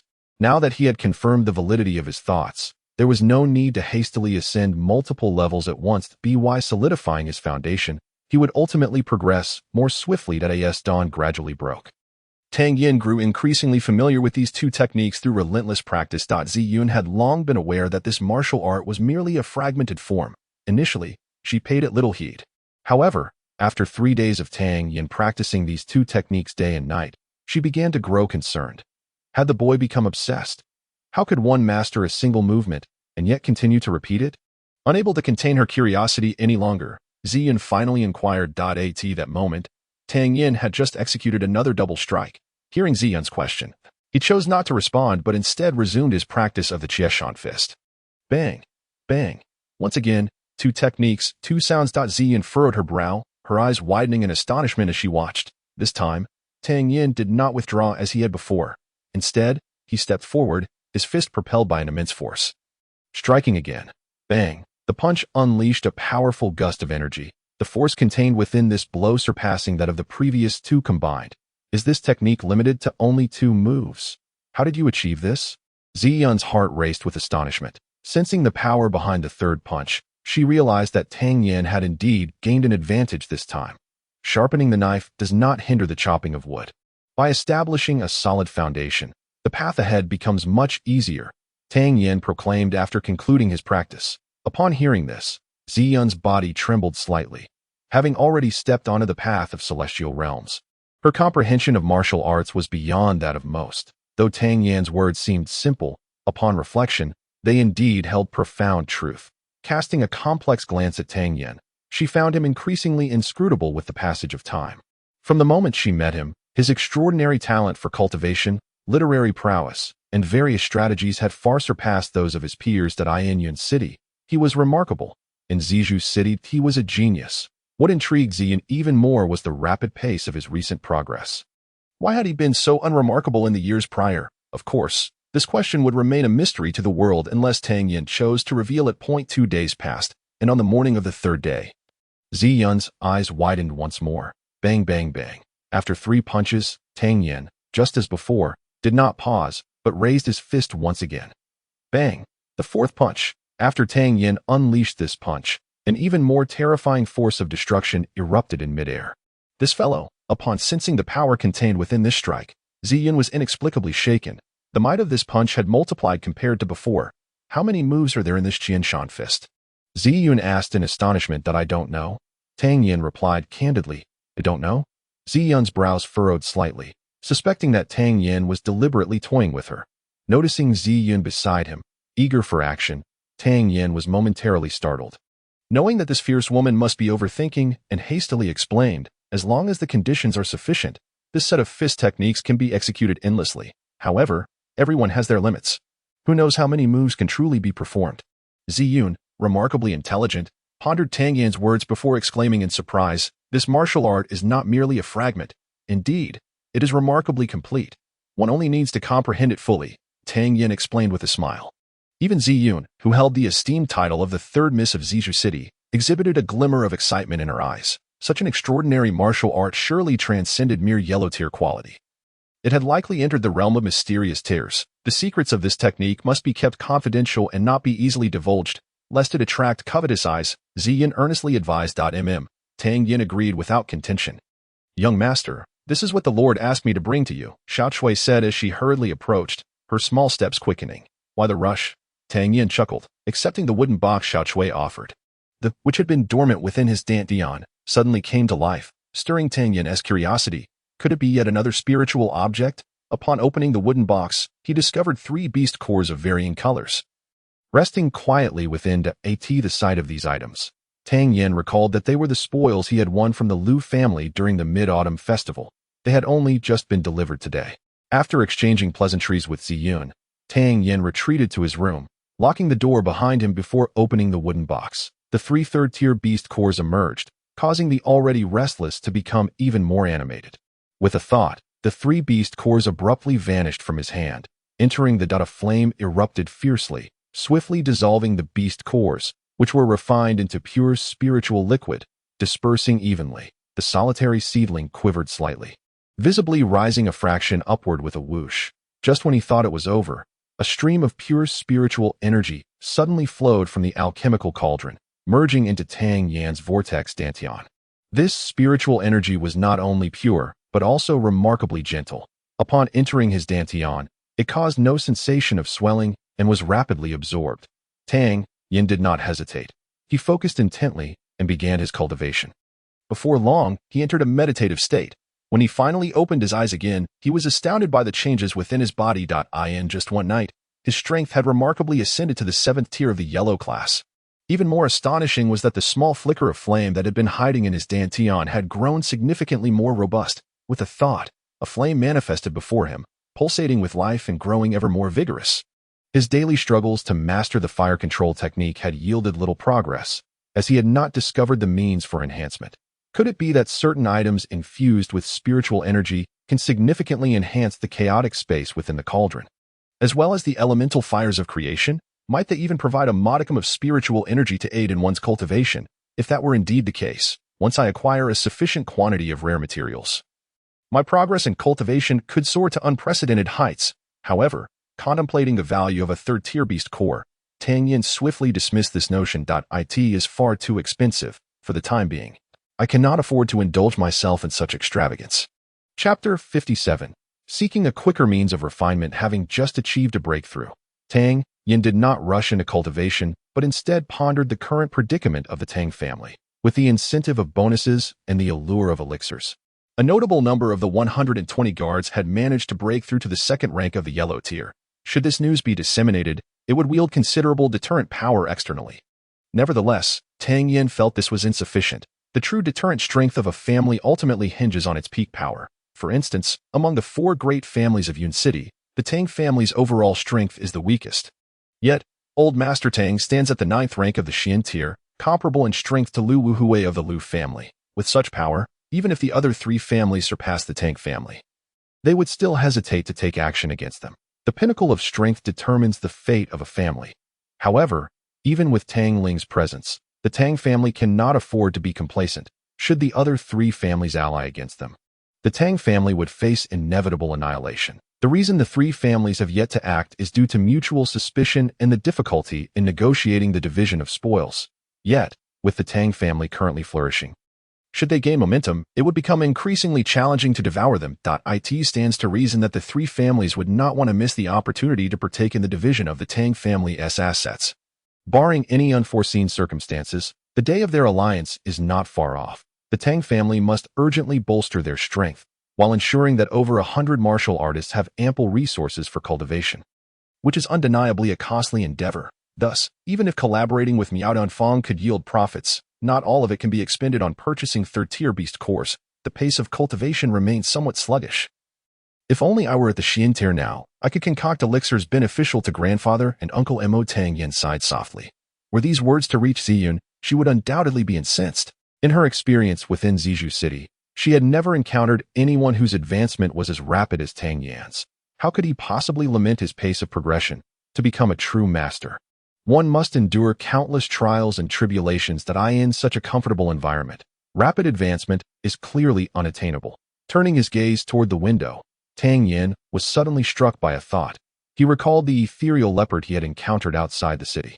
Yun City, situated in the listening fragrance kingdom, is a relatively small and remote locale. Traveling northward for several dozen miles leads to the Tsangyun mountain range, characterized by its steep and perilous cliffs, ancient cypress trees, and enigmatic stones that have existed for countless millennia. That I have heard many speak of the spiritual beasts that thrive within. As the area is largely uninhabited, the number of these spiritual beasts is considerable. And as I find myself within their hunting grounds, they would undoubtedly unleash their full might against me. For me, it would be an unparalleled opportunity for refinement. Having made up his mind, Tang Yan rose and made his way directly to grandfather's study. Knowing that he typically occupied this space in the mornings, upon seeing Tang Yan enter, old Master Tang displayed a hint of surprise. In his memory, this grandson seldom sought him out without being summoned. Come, Yenner, take a seat. I was just thinking of discussing something with you, and unexpectedly, you arrived first, old Master Tang remarked with a smile. What is it, grandfather? Tang Yan inquired with curiosity. In 2 months, during the Eastern Domain Grand Competition, our Yun City has 3 available spots. If we can achieve remarkable results, it may lead to entry into the Qinglong Academy. Being a part of the Qinglong Academy signifies access to more extensive cultivation resources, which would greatly benefit your training. Do you wish to participate? Tang Ling responded. I have heard of the Eastern Domain Grand Competition. The Eastern Domain is divided into 5 cities: Yun City, Yu City, Song City, Qing City, and Fang City. Among them, Yun City possesses the least comprehensive strength, resulting in the fewest spots for participation and consistently poor results over the years. Each time the Eastern Domain Grand Competition occurs, individuals from the Qinglong Academy attend to observe, and those with potential may earn the opportunity for selection into the academy. The Qinglong Academy is the largest martial arts institution in Tianxiang country, a sanctuary for the talented youth of our generation. Naturally, we must attend. How could the Tang family be absent from the Eastern Domain Grand Competition? Tang Yan smiled faintly, seeing the confident expression on his grandson's face. Tang Ling felt a great sense of relief but reminded him, Yun City only has 3 spots. The city lord's daughter, Lin Dongxue, will undoubtedly secure one, and Lu Ji from the Lu family will claim another. The remaining spot will be selected from within Yun City, so do not neglect your training in the meantime. Indeed, I came to find grandfather precisely because of this matter. Tang Yan nodded. The matter of cultivation? The elder Tang inquired with curiosity. Although my strength increases daily, the pace is still rather slow. I plan to travel to the Tsangyun mountain range for some training and return in 2 months. Tang Yan stated after careful consideration. Well, Upon hearing Tang Yan's words, the elder hesitated momentarily, while he understood that training within the Tang family would not yield the same speed as training outside. The Sanyun mountain range was teeming with spirit beasts. Who could say whether Tang Yan might encounter high-level spirit beasts, leading to potential danger? He was the only heir of the Tang family. If anything were to happen, he would never find peace in this lifetime. Grandfather, rest assured, I will exercise caution. Additionally, I have previously discussed this matter with my master. He mentioned he would be heading to the Sangyan mountain range to seek herbs soon. He will scout the route I take, and should any high-level spirit beasts appear, he will assist me in resolving those troubles, Tang Yan reassured, invoking the name of his fictitious master as a shield. Indeed, upon hearing Tang Yan's words, the elder felt a measure of relief, nodding in agreement. Since you have spoken with your master, then you may proceed. However, the outside world is not like home. It is fraught with uncertainties and unexpected events. One must exercise utmost caution. Do not lower your guard simply because your master is present. Grandfather, you need not worry. I have my own judgment. When do you plan to depart? The elder Tang asked. Tonight. Tonight? Why not tomorrow morning? The elder was somewhat surprised. Delaying cultivation is not an option, Tang Yan responded. The sooner I train, the more strength I may acquire. Currently, I am merely at the 7th tier of the yellow stage. If I do not hasten my progress, even if I secure a spot in the Eastern Domain Grand Competition, I may not achieve any noteworthy ranking. Furthermore, leaving at night allows me to evade certain watchful eyes. Tang Yan hinted. You have advanced again. Tang Ling was taken aback. By mere luck. Tang Yan replied vaguely. Very well, splendid. Tang Ling felt a profound sense of comfort as he contemplated his grandson's remarkable talents, which indeed brought him great joy. After a moment of reflection, he nodded and said, when the time comes, inform Miss Siyun and then depart. Should you require anything, feel free to retrieve it directly from the warehouse. The old gentleman offered numerous pieces of advice to Tang Yan. Although these were common platitudes, Tang Yan listened with admirable patience. Such heartfelt affection deeply touched Tang Yan's heart. Upon returning to his small courtyard, Tang Yan immediately entered the alchemy chamber. He could not take the alchemy cauldron with him, which would pose considerable difficulties for future potion crafting. That he toiled until nightfall, carefully placing various elixirs into an assortment of vials and containers. These potions included blood-stanching pills, poison-resistant pills, high-spirit pills, and meridian-strengthening pills, among others, along with a few toxins for self-defense. As Tang Yan stepped out of the room, he was greeted by the sight of a graceful and alluring figure standing at the door. Bathed in the soft glow of the moonlight, he recognized her as Ziyan. Are you leaving? Ziyan suddenly inquired. Tang Yan, taken aback by her presence, replied, Yes, I will be honing my skills at Sangyan Mountain for 2 months. And during this time, I won't be able to prepare any recovery pills for you. Here are 30 recovery pills. They should suffice to restore your previous strength, receiving a small jar from Tang Yan. Ziyan softly expressed her gratitude, saying, Thank you, young Master Tang, for your care during these days. Having lived 2 lives, Tang Yan was quite adept at understanding human emotions. Observing Ziyan's demeanor, he discerned her sentiments and smiled as he asked, Is Miss Ziyan also preparing to depart? Yes, Ziyan replied. I have received a letter from my family requesting my return. They are waiting for me outside the city. I want to have the opportunity to wait for you. Young Master Tang. If you ever need anything in the future, you may find me in Zizhu City. Please accept this. With that, Ziyan produced a token from her sleeve and handed it to Tang Yan. Tang Yan, not one to feign modesty, accepted the token and examined it closely. The token was intricately carved from high-grade warm spirit jade, which would confer significant health benefits with prolonged use. The ancient characters for Zizhu were inscribed upon it. This is the Zizhu token. In the future, when you enter Zizhu City, presenting this token will ensure that no one dares to obstruct your passage, Ziyun explained. After a moment's hesitation, she added, Do your utmost to enter the Qinglong Academy. If all goes well, I too shall gain entry in a few months. Very well. Then we shall meet at the Qinglong Academy. Tang Yan affirmed resolutely. He had heard of the Eastern region's grand competition. Excelling within it would only grant one the opportunity to qualify for the Qinglong Academy. True admission would require passing a rigorous assessment. To succeed, one must possess formidable strength, and he urged her to dedicate herself to her cultivation. There are always greater talents beyond oneself. Regardless of your achievements, remain humble and avoid arrogance, Ziyan reiterated earnestly. I assure you, I will gain entry and will not let you down, Tang Yan replied with a light-hearted smile, his tone unwavering. Observing Tang Yan's confident demeanor, Ziyan felt a momentary daze. This young man, whom she had first encountered when his strength seemed barely at the yellow tier, had ascended to the 6th rank of the yellow tier in less than 2 months. Such astonishing progress made his admission to the Qinglong Academy a distinct possibility. Farewell, Qinglong Academy. Take care, young Master Tang. With a respectful fist clasp towards Tang Yan, Ziyin stowed away the vial of returning qi elixir. Casting a lingering gaze at him before decisively propelling herself away with a powerful push against the ground. As she vanished into the distance, an inexplicable sense of loss welled up within Tang Yan's heart. Not only was Ziyin strikingly beautiful, but her grace, intellect, and myriad other qualities rendered her exceptionally admirable. To claim that his heart remained untouched in her presence would be a disingenuous assertion. Miss Z, we shall meet again at the Qinglong Academy. Tang Yan inhaled deeply, striding purposefully towards the gates of the Tang residence. His grandfather had long awaited him outside, accompanied by core members of the Tang family. Including Imobo and Imo Yin Jun. After bidding farewell to each, he retrieved several vials of elixirs from his robe, distributing them among the three, elucidating the consumption methods of each.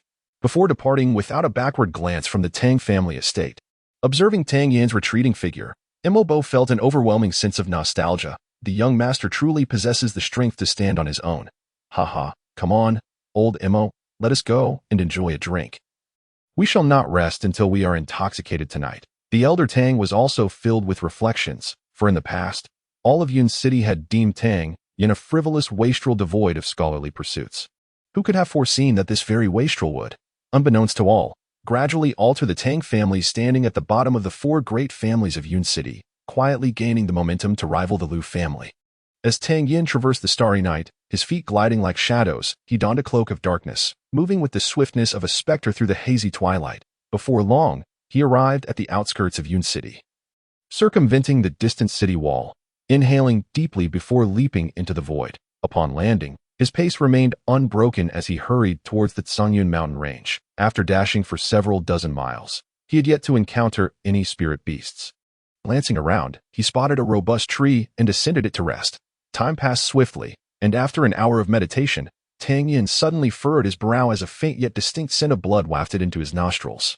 Abruptly, he opened his eyes, remaining motionless upon the tree as he released a trace of true qi to locate the source of this sanguine aroma. A long howl suddenly echoed from nearby, startling Tang Yan. Wolves. He was not Navi. Wolves were pack hunters. Perched upon the tree, he surveyed his surroundings, only to see a dense mass of wolves converging towards his location. Before long, the base of the tree was surrounded by a throng of wolves, their eyes gleaming with an eerie green luminescence, and the air filled with their howls. Faced with a horde numbering in the hundreds, Tang Yan felt a prickling sensation at the nape of his neck. Pondering which formidable entity he had angered, as it was only his first day here and he had already encountered such an ordeal. Fortunately, he was atop the tree, where these wolves could not ascend just yet. As his heart steadied, he scrutinized the wolves closely. These creatures were merely ordinary first-tier spirit beasts from the outskirts of the Tsangyun mountain, posing little threat to him. However, their sheer numbers compelled Tang Yan to refrain from recklessly descending. A piercing wolf howl suddenly resonated from a distance, prompting the previously static wolf pack to spring into action.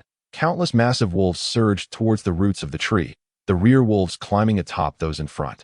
Advancing in an unbroken chain without a hint of hesitation, Tang Yan's eyes hardened. These wolves were constructing a wolf ladder. The branch he occupied was merely 4 to 5 meters above the ground. And in mere moments, a shadowy figure hurtled towards him with alarming speed. Tang Yan did not shy away. Instead, he summoned the true energy within him and swung his fist towards the wolf's head. Bang! The formidable power of a 7th-tier yellow-grade warrior was indeed impressive, and the wolf was unable to withstand such a blow.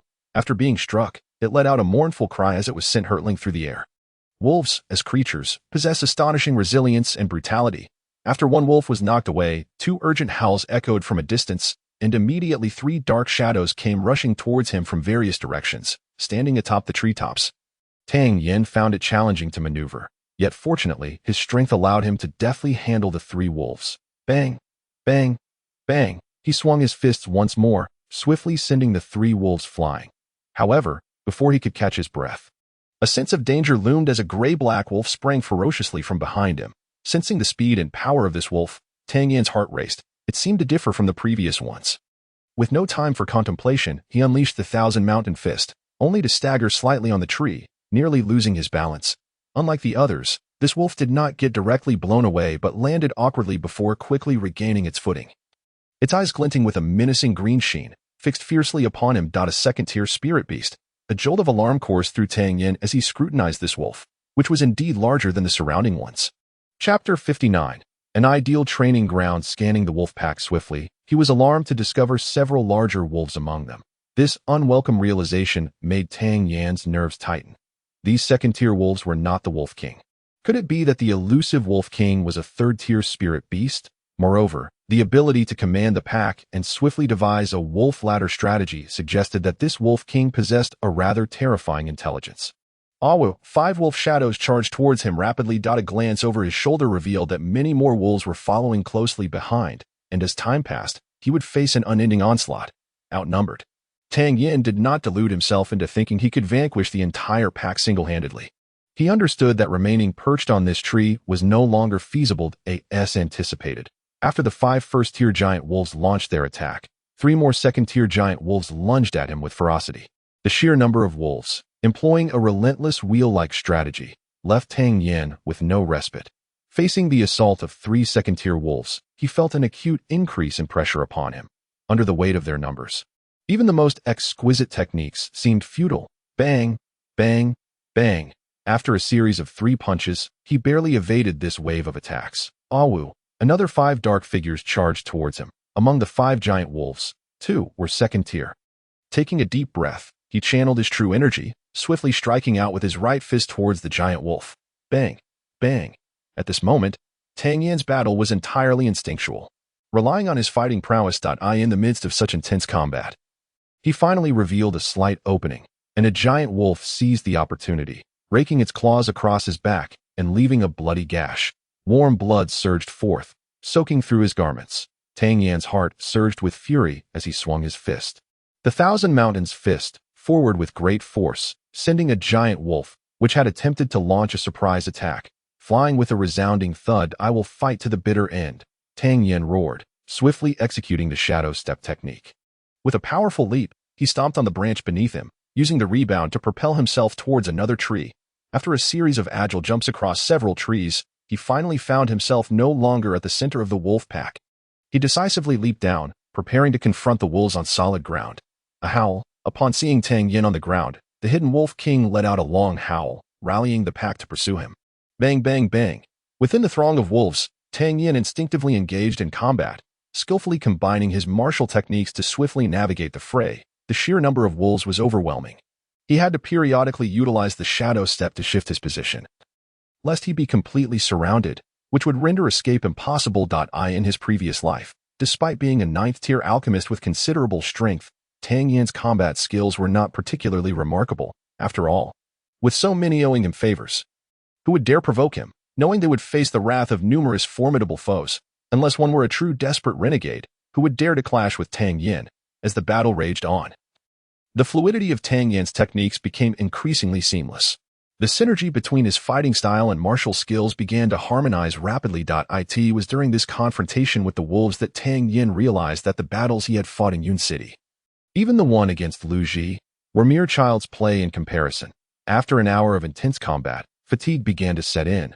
His body bore countless wounds, and he was battered and bruised. His once black garments were now tattered and stained, with flesh exposed in a grotesque display. More critically, amidst the relentless assault of the wolves, he found himself with no opportunity to retrieve and consume any healing elixirs. Retreat.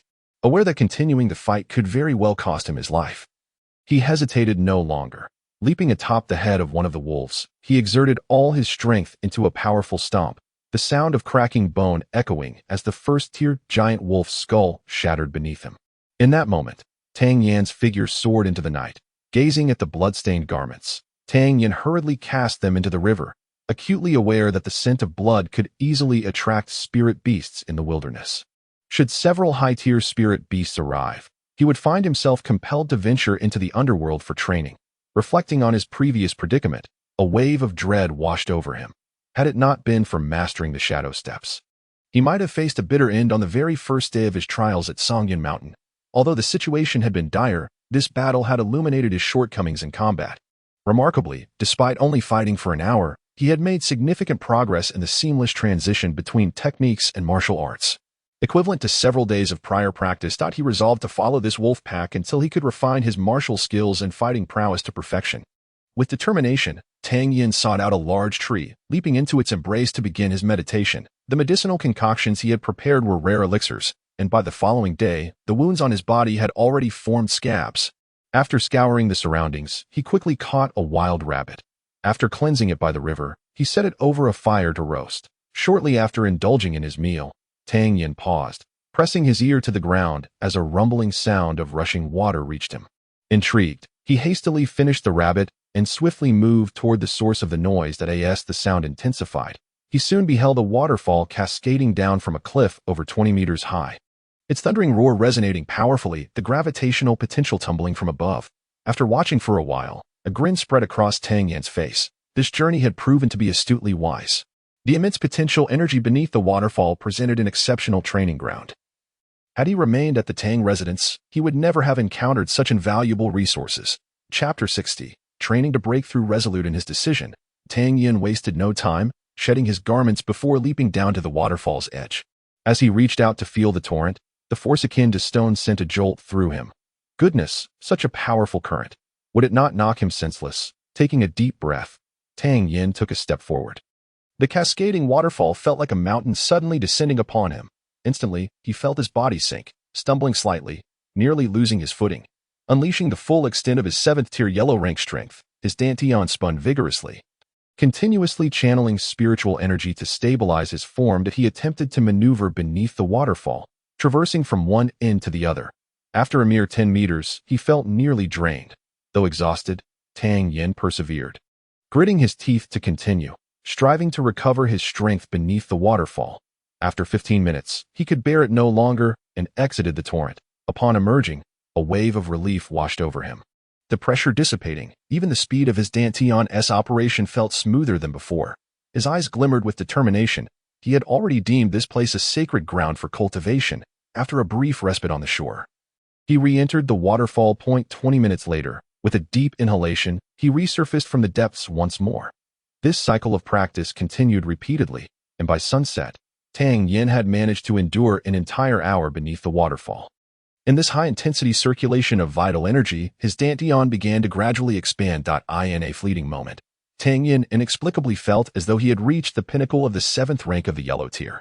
After departing from the waterfall, he meticulously gathered his belongings, prepared a picnic, and began to meditate in anticipation of the battle that lay ahead. As night fell, Tang Yan, having adjusted his state of mind, slowly opened his eyes. A faint smile graced his lips as he moved, employing the shadow step technique to seek out the wolf pack. The sheer number of wolves was overwhelming, and the occasional howls that pierced the night served as constant reminders of their location.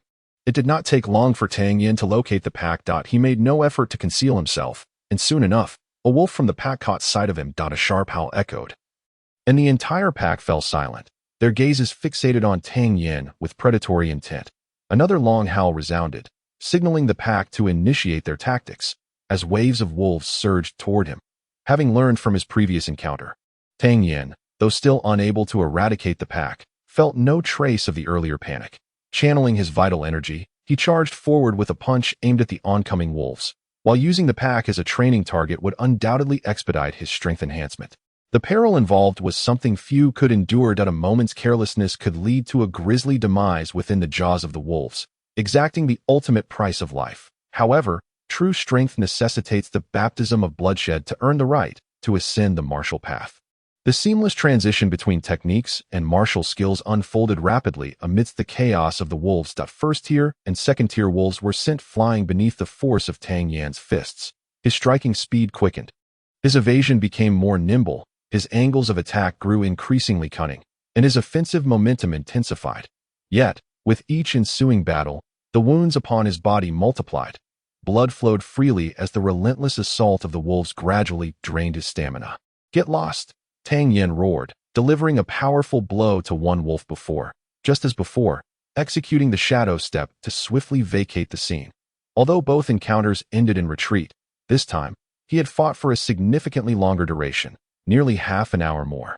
Time and again he faced defeat, yet he persisted until victory was finally his. Weary, he returned to his temporary dwelling, cleansed his wounds, and commenced his training. A new 7 days swiftly elapsed, through the aid of spiritual herbs, the waterfall, and relentless skirmishes. Tang Yan ascended from the 7th to the 8th rank of the yellow tier. As he sensed the burgeoning power within him, his heart swelled with indomitable resolve. After days of rigorous training, the suffocating pressure beneath the waterfall had dissipated, allowing him to practice his martial techniques freely. With a series of dull thuds, the waterfall momentarily fractured under the force of his strikes, though the fissure quickly mended. The sound was soon drowned by the thunderous roar of the waterfall. Yet, Tang Yan had indeed managed to unleash 4 resounding strikes of the 1,000-mountain fist against the formidable gravitational potential of the waterfall. If he could achieve such power under such immense pressure, what devastation could he unleash on solid ground? 3 more days passed, now firmly established at the 8th rank of the yellow tier. Tang Yan had solidified his strength in the battle with the wolf pack last night. Tang Yan distinctly sensed that fighting had become considerably less arduous. After more than 10 days of exploration, he had gained an unparalleled clarity regarding the tactics of the Wolf King. Initially, he would employ the first-tier wolves as a diversion, allowing the second-tier wolves to inflict substantial damage upon him. Although the number of wolves was significant, the majority were merely of the first tier, with few at the second tier, coupled with the second-tier wolves he had injured or slain over the past few days. The overall combat strength of this pack had been significantly diminished. Furthermore, after enduring numerous bloody encounters, Tang Yan had mastered the seamless transition between martial techniques and combat, achieving a level of proficiency that was almost second nature. Engaging in further skirmishes with the wolf pack seemed of little consequence, unless the Wolf King took the field personally. Tang Yan had observed the Wolf King, whose strength was at least at the 3rd tier. And given its leadership abilities, its intellect was undoubtedly formidable. Aware of his own limitations, Tang Yan intensified his training. The Qiashan fist technique became increasingly refined through his relentless practice. Yet under the pressure of the waterfall, executing the 5th punch remained exceedingly challenging. Half a month slipped away in the blink of an eye. With Tang Yan tirelessly practicing the Qiashan fist beneath the waterfall, the resounding thuds echoed throughout the mountains. On solid ground, he could undoubtedly deliver the 5th punch. However, submerged in the torrent, the relentless cascade fell upon him like a heavy hammer, consuming considerable energy with the 4th punch, leaving him perpetually short of the necessary force to perform the 5th. Tang Yan lost count of how many punches he had thrown beneath the waterfall. Yet, after delivering the 4th punch this time, a sudden surge of energy blossomed within his dantian, and an unending stream of true qi began to emanate from it. Stunned for a moment, Tang Yan's heart surged with joy. This was a breakthrough. Without hesitation, he executed a swift spin, letting out a furious roar as the true qi from his dantian surged violently towards his fist. Explode for me. He thrust his fist forward, and an overwhelming force erupted beneath the waterfall. Boom! The nearly 10-meter-wide waterfall shattered under the impact of this punch, scattering into disarray. The once thundering cascade fell silent in an instant, and the water that had plummeted from over 10 meters above seemed to vanish entirely, creating a vacuum. The 5th punch, a glimmer of astonishment flickered in Tang Yan's eyes, as he had not anticipated such a miraculous breakthrough in his strength during practice. Stepping out from the waterfall, he took a deep breath, positioned himself at the riverbank, and began to practice the Qiashan fist once more, eager to assess the power he could unleash now that he was free from the waterfall's constraints. Boom! As the 1st punch was unleashed, a deep, resounding explosion reverberated through the surrounding air. The airflow splashed violently, demonstrating remarkable power under his 9th-tier yellow rank strength. Sensing the potency of this 1st punch, a smile crept upon Tang Yan's lips. It appeared that his days spent beneath the waterfall had not been in vain. Boom, boom, boom, boom. The techniques flowed seamlessly, delivering 4 consecutive punches. The Qiashan fist, by its very nature, built upon each preceding strike. Without the waterfall's resistance, each punch resonated with a distinct increase in sound and power compared to the last. After the 5th punch, Tang Yan exhibited no hesitation, swiftly pivoting his feet and slightly turning his body. Harnessing the force of his spin, he unleashed a powerful punch forward. Bang! The surrounding air seemed to warp at that moment, as his fist tore through the atmosphere, roaring towards the sky. Subsequently, the air around him erupted, producing a deafening explosion. Tang Yan maintained his momentum, his body spinning once more, and he struck forward again. This time, he sensed his internal vortex, the dantian, rapidly depleting. His arm felt as if it were armed with explosives. Charging towards the target, the 7th punch. Boom! A tremendous sound reverberated, sending dust swirling into the air. Tang Yan stared in astonishment at the ground before him, his eyes widening in disbelief. He had actually created a crater with his own strike. "What on earth?" he exclaimed after a moment of stunned silence. Day's calm returned. He contemplated his burgeoning strength. He surmised that even if he were to encounter a first-tier expert of the Xian rank now, he would possess the capability to engage in battle. Eager to test his abilities after his recent advancement, Tang Yan looked toward the setting sun, a faint smile gracing his lips. "Wolf King, tonight you shall be my target." As the sun dipped below the horizon, Tang Yan, replenishing his energy with roasted wild boar, suddenly heard a howl from afar. Why were the wolves appearing so early today? Curiosity piqued. He listened intently. Oh, more howls echoed through the air. While gnawing on a pig's leg, the piercing and anguished tones of the howls caused his expression to shift dramatically. He discarded the leg and darted toward the source of the sounds. After days of tormenting the wolf pack, he had never encountered such a sorrowful noise, suggesting something was amiss within the pack. Like a nimble cat, he weaved through the mountainous terrain, the howls growing increasingly mournful. Upon arrival, he parted the dense underbrush to peer inside. Bathed in moonlight, he discovered 5 or 6 corpses on the ground, with 2 individuals engaged in a fierce battle against the wolves. Sensing the air, Tang Yan's heart sank. A distinct odor of toxic powder lingered. Holding his breath, he retrieved an antidote pill from his pocket and swallowed it, quietly surveying the scene. The first time he encountered the wolf pack, there had been approximately 1,300 wolves, but after days of conflict, only around 700 or 800 remained. Nearly half of the second-tier wolves had fallen to his blade. Analyzing the situation, Tang Yan deduced that these individuals had come prepared. Their apparent target was likely the Wolf King. They intended to use a poison known as scion to incapacitate the great wolf by rendering it powerless. However, judging by the current circumstances, their plan had only partially succeeded, as only some wolves had lost their fighting spirit. As for the deceased, he could not ascertain their strength, but the 2 individuals in the fray appeared formidable. The woman's prowess seemed to lie at the 2nd tier of the Xian rank, while the man was at the 9th tier of the Huang rank. Now, within the wolf pack, Tang Yan counted over 100 wolves. Predominantly 1st tier, with a few 2nd tier giant wolves interspersed. The silver-haired Wolf King lay among its kin, seemingly ensnared by the intentions of this group. "Chang'ing, provide me with cover and handle the 1st-level giant wolves surrounding us. Let us resolve this swiftly and directly slay the Wolf King," the woman exclaimed, brandishing her long sword as she charged ahead. "Very well." The man responded without hesitation, wielding a heavy blade as he pursued. Tasked with dispatching the 1st-level giant wolves, the number of these beasts dwindled one by one, and it appeared that the duo was on the verge of reaching the Wolf King. That a howl erupted from the giant wolves guarding the king. Their cries filled with sorrow and rage. Suddenly, Tang Yan's gaze shifted to the side. An arrow, sharp and deadly, pierced through the underbrush, hurtling towards the Wolf King. The already poisoned king, stripped of its combat prowess, watched helplessly as the arrow approached. In a desperate bid, a nearby wolf leaped forward, colliding with the arrow, allowing the king to narrowly evade disaster. A mournful howl escaped the Wolf King's lips before it could react. Several more arrows flew in, aimed at both the king and the surrounding wolves. These arrows, infused with a fierce energy, struck true, piercing the vital areas of several wolves, while the Wolf King was struck in the throat. Collapsing to the ground in violent convulsions, clearly nearing its end, the sudden turn of events left the surviving man and woman momentarily stunned, gripping their weapons tightly as they turned their attention to the source of the disturbance. "Who goes there?" the woman queried sharply. "Wan Gunyang, what a pleasure to see you again." A coarse laughter rang out from the distance, causing the expressions of the man and woman to turn icy. No sooner had the voice faded than 6 figures emerged from the woods. Tang Yan focused intently, discerning that the leader of this group was a burly man, a long blade slung across his back and a curved bow in hand. Likely responsible for the earlier arrows. Upon further scrutiny of their auras, Tang Yan felt a twinge of surprise that if he was not mistaken, the leader's strength had reached the 1st rank of the Xian stage, while the others ranged from the 7th to the 9th rank of the Huang stage. That a team of such caliber was unheard of in Yan City. Could they be from elsewhere? Qing Lang.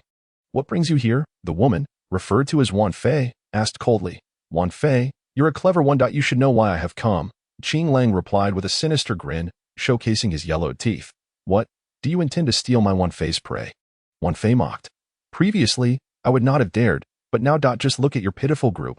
Only the 2 of you remain. and both are grievously wounded. Do you truly believe you can stand against me? Qing Lang laughed heartily, his gaze lecherously fixed on Wan Fei's words. The coldness in Wan Fei's expression deepened, though she recognized that they were indeed no match for Qing Lang and his band at this moment.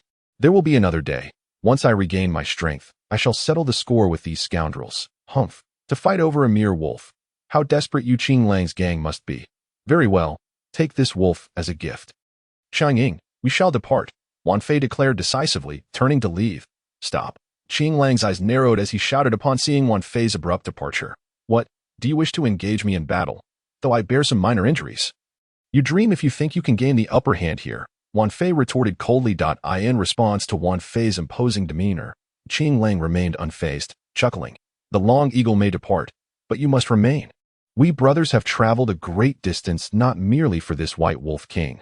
We wish to savor the essence of Wan Lao Hu.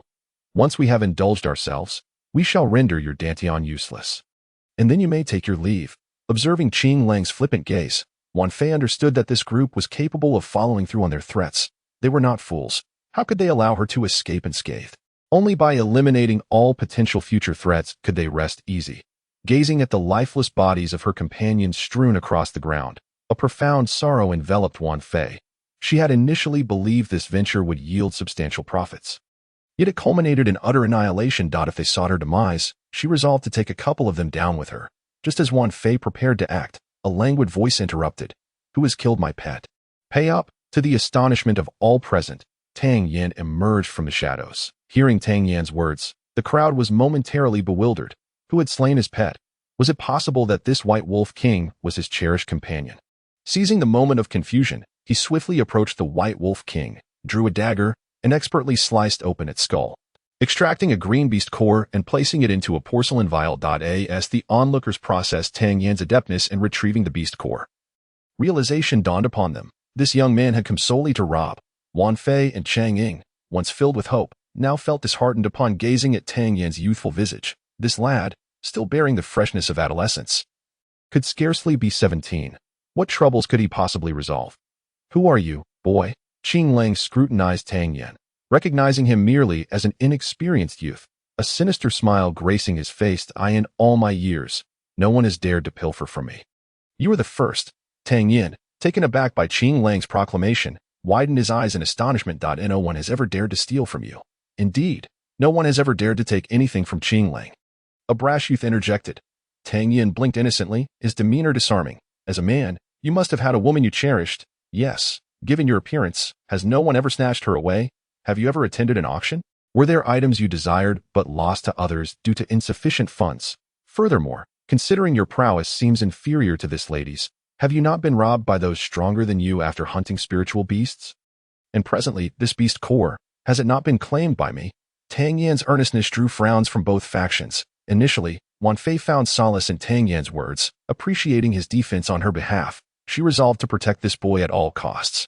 Yet the scoundrel. How dare he refer to her as aunt? I swear, I am merely 22 years old. She fumed internally. Qing Lang's countenance darkened at Tang Yan's remarks. What had begun as a mere jest had been taken to heart. And the boy's words struck at his vulnerabilities, akin to a slap to the face. In the midst of the gathering, the most jubilant figure was undoubtedly Xiangying. This carefree man paid no heed to Tang Yan's address towards Wan Fei. And at that moment, he clasped his fists and smiled at Tang Yan, saying, Young brother, your words strike at the heart of the matter. That old rascal loves to boast, yet I never expected you to see through him so effortlessly. Young lad, you shall come to regret your presence in this world. Lao San, go fetch that brat. Qing Lang's piercing gaze scrutinized Tang Yan, his mind already concocting ways to make this young man wish he were never born. The individual referred to as Lao San was the very youth who had just spoken. Standing at approximately 1.70 meters, he was robustly built with a rather large mouth. His prowess had already reached the 8th rank of the yellow class. With a smirk, Lao San stepped forward, theatrically cracking his knuckles, and derisively taunted, Brat, will you kneel and surrender obediently, or shall I take matters into my own hands and render you utterly incapacitated?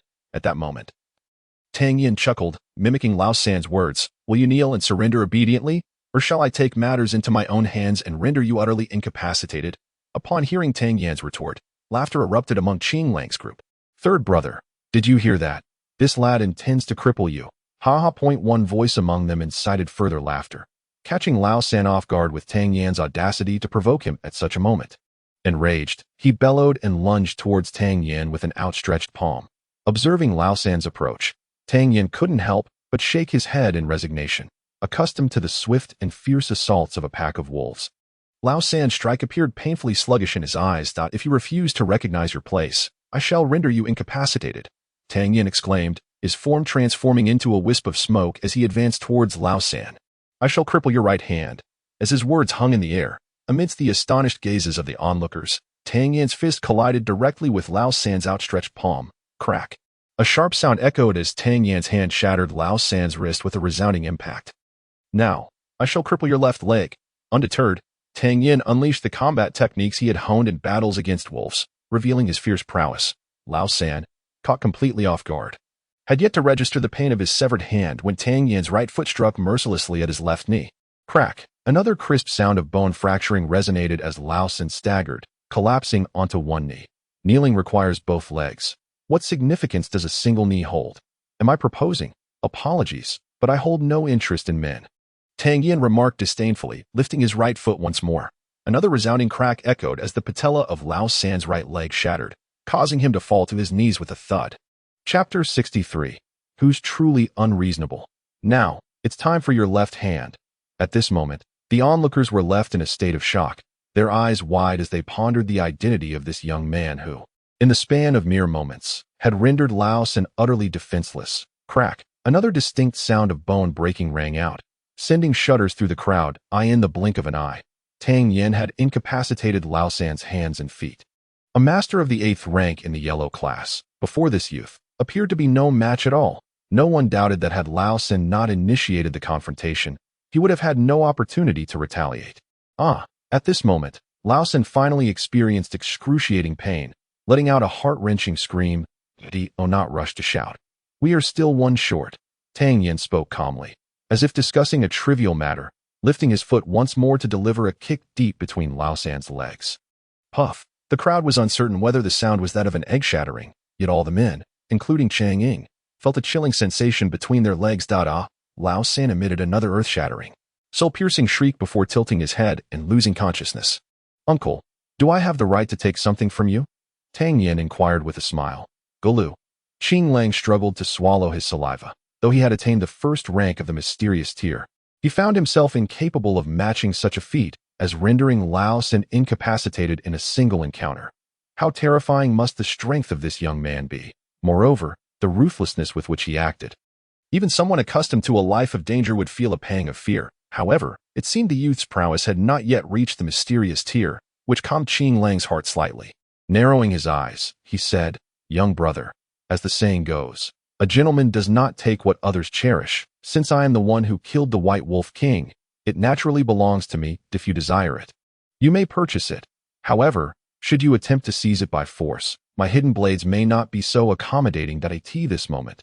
Qing Lang's demeanor, though still assertive, lacked the initial arrogance. This unknown youth, with such formidable strength, alongside Wan Fei, who had already reached the 2nd rank of the mysterious tier, posed a threat.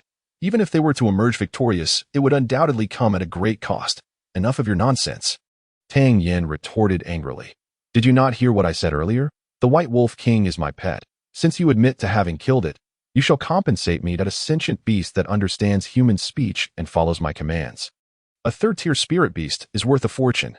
Given your ignorance, I, being benevolent, shall not demand much. 30 million taels of silver will suffice. Puff. Qing Lang felt as though he might vomit blood. He was known for his arrogance.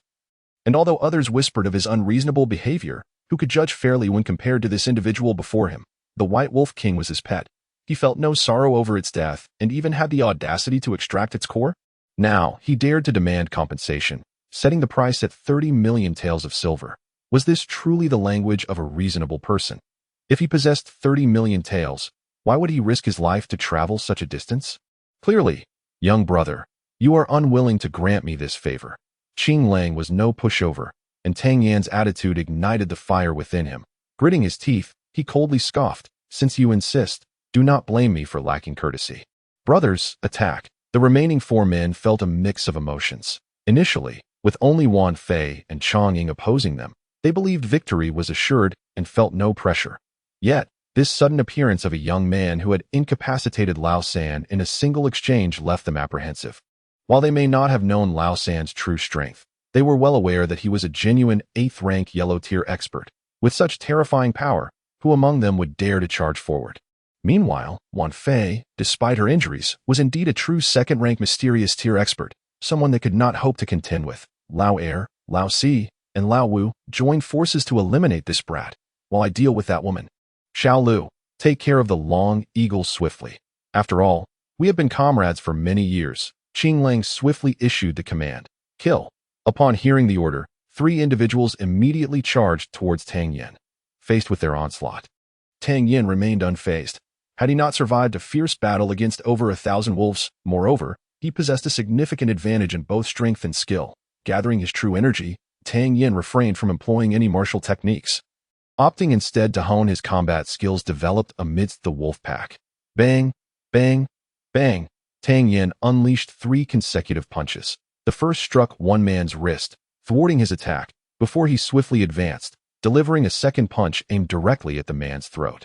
The throat, being a vital target, succumbed to Tang Yan's powerful blow, rendering the man unconscious. Yet, without hesitation, Tang Yan followed up with a heavy punch to his heart. This was not an act of redundancy, but rather a lesson learned from his encounters with wolves. Many wolves, upon sensing a formidable opponent, would feign death after sustaining a blow, waiting for the right moment to deliver a lethal strike. Having learned from past missteps, Tang Yan was determined not to be fooled again. Thus, the first assailant, Lao Er, lay on the ground, uncertain of his fate. Meanwhile, Lao Si had already maneuvered behind Tang Yan, swinging a heavy blade with lethal intent. Tang Yan seemed to possess an awareness at his back, deftly retreating at an angle with a shadow step, his form appearing mysteriously behind Lao Si. Bang, bang, bang. Once more, he delivered 3 decisive punches, each striking Lao Si's vital points. Blood erupted from Lao Si's mouth, and he collapsed to the ground. 2 formidable fighters crumbled before this young man, proving utterly defenseless. Lao Wu, who had intended to charge in, now trembled in fear. Enough dilly-dallying. Lie down and rest. In a flash, Tang Yan delivered a series of heavy punches, rendering Lao Wu unconscious as well. The others quietly observed the unfolding situation. This sudden emergence of a young man introducing a plethora of uncertainties into what was once a guaranteed victory for the Qing Lang group. Witnessing Tang Yan incapacitate 3 of their elite fighters in mere moments, the expressions of both factions revealed a stark contrast. Long Ying and the woman Tang Yan referred to as Auntie Wan Fei were filled with elation. In stark opposition, the remaining 2 members of the Qing Lang group displayed ashen faces. With such a terrifying presence among them, how could they hope to win? Uncle, will you truly compensate the 30 million? After dispatching the 3, Tang Yan sat down, taunting, look at your pathetic appearance. I doubt you can afford it. Hearing Tang Yan's words, the Qing Lang members were rendered speechless with frustration. Where had this monster emerged from? And how had they found themselves on the wrong end of his wrath? If you cannot afford to pay, then your lives shall suffice as recompense. Auntie, though injured, you still possess strength. Fear not, you can surely overcome him. Show your might. Look closely at the right flank of Qing Lang. Is there not a gap? Strike fiercely there. Chapter 64.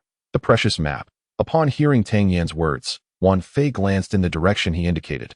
And to her surprise, a vulnerability indeed appeared in Qing Lang's formation. With a swift motion, he brandished his long sword and lunged forward, startling the blue wolf, who wondered how the young man had so easily identified his vulnerable spot. Auntie, he is surely going to block your long sword. Angle it downwards by 3 degrees and strike. The words of Tang Yan echoed once more at that moment. Wan Fei began to trust Tang Yan's advice, sweeping her long sword downward. Indeed, another opening was revealed. The blue wolf, now at a loss and bereft of tears, realized it was too late to evade. With a sharp sound, a grievous wound appeared on his leg, exposing the bone. Injured on his right leg, his weight shifted to the left, leaving his right neck vulnerable. Strike swiftly at his neck. Tang Yan's voice rang out again. As soon as Tang Yan's instruction fell, without a moment's hesitation, Wan Fei followed his command and swung her longsword towards the blue wolf's neck. Crack! To her astonishment, the blue wolf's head was severed with such ease, stirring a tempest of emotions within her. She had anticipated a fierce battle, fraught with danger, yet this young man had merely instructed her to employ 3 moves or rather, 2 moves, before the blue wolf met his demise. Such a remarkable feat would be difficult to achieve even at her peak. Who was this young man, endowed with such extraordinary prowess? Witnessing the Blue Wolf's fall, Xiao Lu was utterly demoralized. Noticing Wan Fei approaching him with her sword raised, he was gripped by sheer terror. In his frantic state, he was swiftly dispatched by Wan Fei's blade. The outcome, which had seemed a foregone conclusion of failure, was entirely reversed in less than a quarter of an hour, a result that took Wan Fei completely by surprise. With a mixture of complexity and gratitude, she regarded Tang Yan and said, "I am Wan Fei. May I inquire your name, noble hero?" "Just call me Tang Yan." "Andy," he replied, preoccupied with searching the Blue Wolf's body. After thoroughly inspecting all 6 bodies and finding little of value aside from a stack of silver notes, he continued his task. Wan Fei, who had felt immense gratitude, could no longer tolerate being addressed as Auntie. Was it merely her slightly mature attire, the abundance of wounds on her body, and the dirt from battle that rendered her so disheveled? Yet, how could one overlook her alluring figure, flawless visage, and seductive voice? "Look closely. I am merely 22, not some Auntie." Hearing her protest, Tang Yan regarded her with astonishment and replied, "Auntie, you must be 62, right? I shall have it out with you." Wan Fei could no longer contain her indignation. Brandishing her sword in a rush, Sister, he is our benefactor." Chang Ying quickly restrained the furious Wan Fei. "Humph." Wan Fei inhaled deeply, her heart racing. "My sister has a rather fiery temperament. Please do not take offense." "Young Master Tang, we are grateful for your assistance today." Chang Ying expressed with ABOW offense taken. By the way, where do you hail from? What brings you to Tsungyun Mountain? Tang Yan inquired with curiosity. "We are mercenaries, typically hunting spirit beasts, gathering spiritual herbs, or serving as bodyguards. That we lead a nomadic lifestyle, predominantly operating within the eastern region. That we frequently frequent Fong City. After all, it is the largest city in the eastern region, offering more opportunities." Chang Ying replied, "Mercenaries sometimes operate solo, while at other times they band together. Typically, Sister Wan Fei and I act independently, unless the task is particularly formidable, in which case we will join forces." The personnel this time were assembled on an impromptu basis. Tang Yan understood that mercenaries were often renowned for their prowess, primarily existing between the Yellow and Xian tiers, due to their inherent love for freedom. They preferred to engage in fierce battles rather than be subjugated by families. "May I inquire where your benefactor resides? In the future, Sister and I would like to express our gratitude in person." Chang Ying asked curiously. "I cannot divulge that information," Tang Yan replied, "for my aunt was just trying to hunt me down. If I were to reveal her address, what would happen if she sought revenge at my home? You. If I weren't certain I couldn't best Tang Yan, Wan Fei would likely be in a rage again." However, she was quite intrigued. The strength Tang Yan had just exhibited certainly did not exceed the Xian tier. So how could he unleash such astonishing power? "Haha, my sister is all bark and no bite. She would never truly seek to harm you. By the way, young Master Tang, what brings you to Tsungyun Mountain?" Chang Ying, evidently more talkative, sat on the ground and began conversing with Tang Yan. "Training. Originally, this wolf pack was my training ground, but now it has been wiped out by you." Tang Yan expressed his dissatisfaction with a glance at the two. Upon hearing Tang Yan's words, Wan Fei and Chang Ying were momentarily taken aback. Chang Ying stammered, "Training amidst a wolf pack?" "Yes, I currently require some spirit beasts to hone my combat skills, having finally encountered a wolf pack. I now find myself wondering how long it will take to find another suitable training subject." Tang Yan sighed heavily. "So, young Master Tang, all you need to do is find spirit beasts?" Chang Ying suddenly inquired. "What? Do you know where spirit beasts can be found?" Tang Yan's interest was piqued. "Though Tsungyun Mountain is vast, we have managed to compile a rudimentary map based on our experiences." After a pause, Chang Ying awkwardly continued, "We came here primarily for the White Wolf King. If young Master Tang wishes for me to exchange the Wolf King's beast core for the map, no deal." Tang Yan decisively rejected.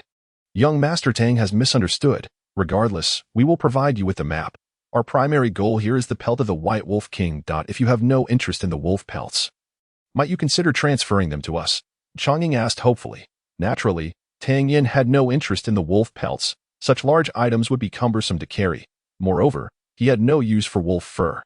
He nodded in agreement. "If you require them, take them." "Really?" Both Chang Ying and Wan Fei exclaimed with joy. "What reason would I have to deceive you? If you want them, go ahead and take them." Tang Yan waved his hand nonchalantly. "We are truly grateful."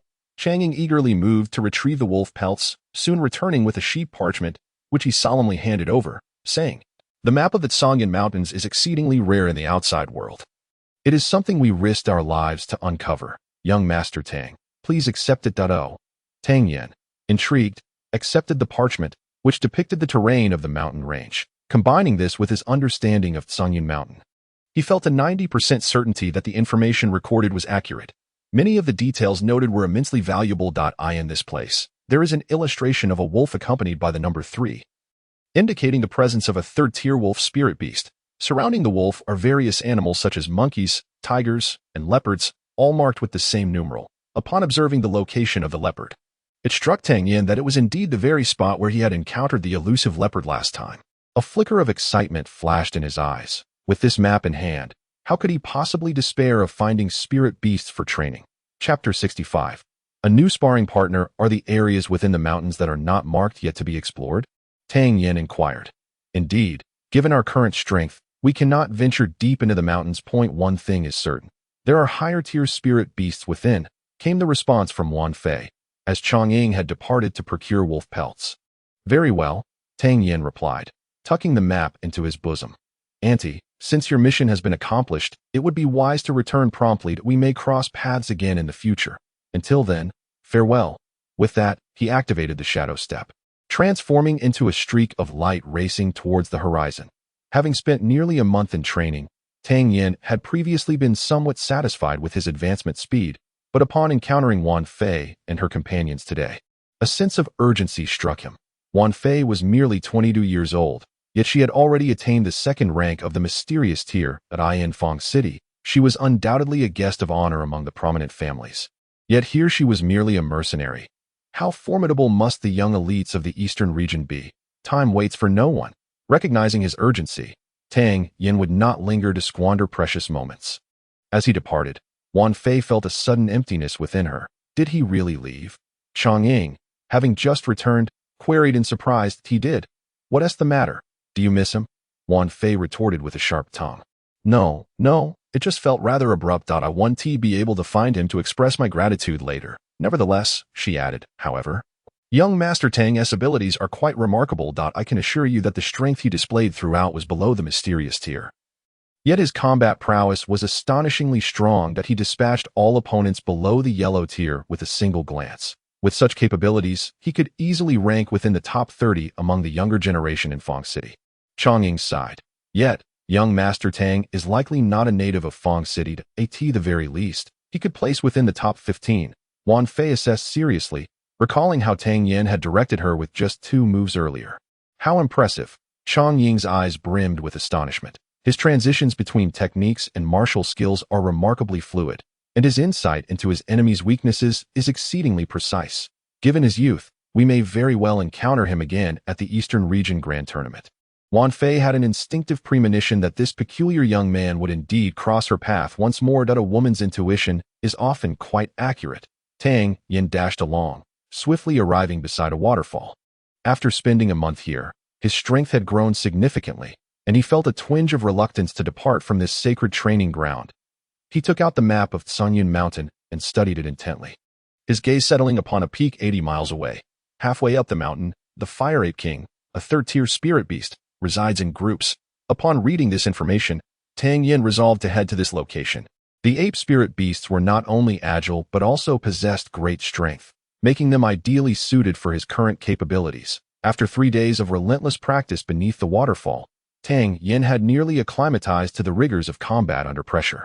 He proceeded towards the depths of Tang Yan Mountain, following the trajectory set by his preliminary goals. His footsteps were swift as they traversed the rocky terrain. The days spent training under the waterfall had led to substantial growth in all aspects of his abilities, with his shadow step reaching a new pinnacle.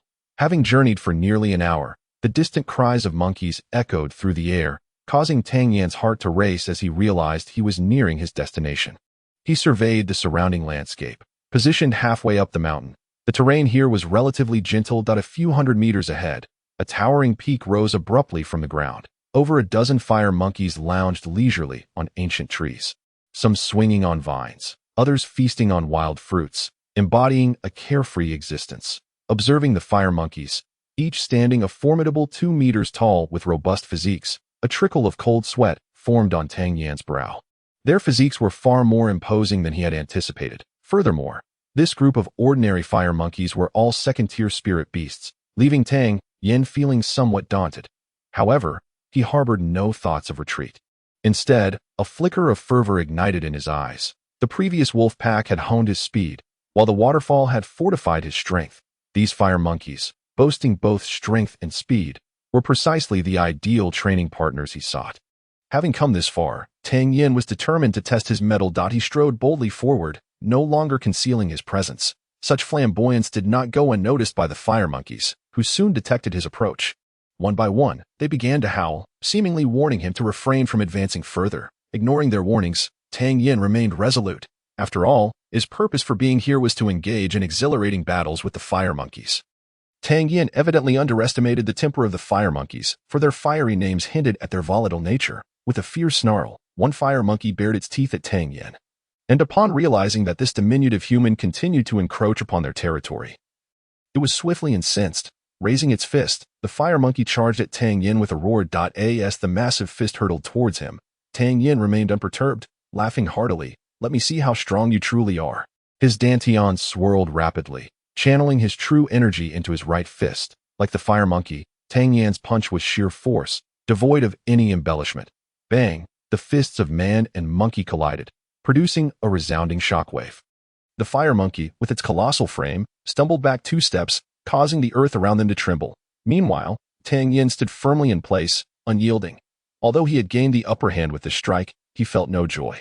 The fire monkey's strength exceeded his expectations. If it had been a second-tier giant wolf, a full-force strike from him would not have merely resulted in a 2-step retreat. If the ordinary second-tier fire monkeys were so formidable, one could only imagine the monstrous strength of a third-tier fire monkey king. The fire monkey, taken aback by Tang Yan's unexpected resilience, had anticipated that it could easily send this frail human tumbling down the mountain. Instead, it found itself humiliated, pondering how it would maintain its standing before the matriarchs of its tribe. With a furious roar, the thwarted fire monkey pounded its chest in rage and lunged at Tang Yan once more. As it closed the distance, the fire monkey leaped through the air, its body resembling a small mountain, poised to strike Tang Yan with the weight of a looming avalanche. Tang Yan narrowed his eyes slightly, and it became evident why people often remarked on the similarities between primates and humans. The fiery ape's attack bore the faint semblance of a technique. Taking a deep breath, he swiftly maneuvered mid-air, executing 2 turns, and unleashed the Qianshan fist, producing 2 resounding strikes. Bang!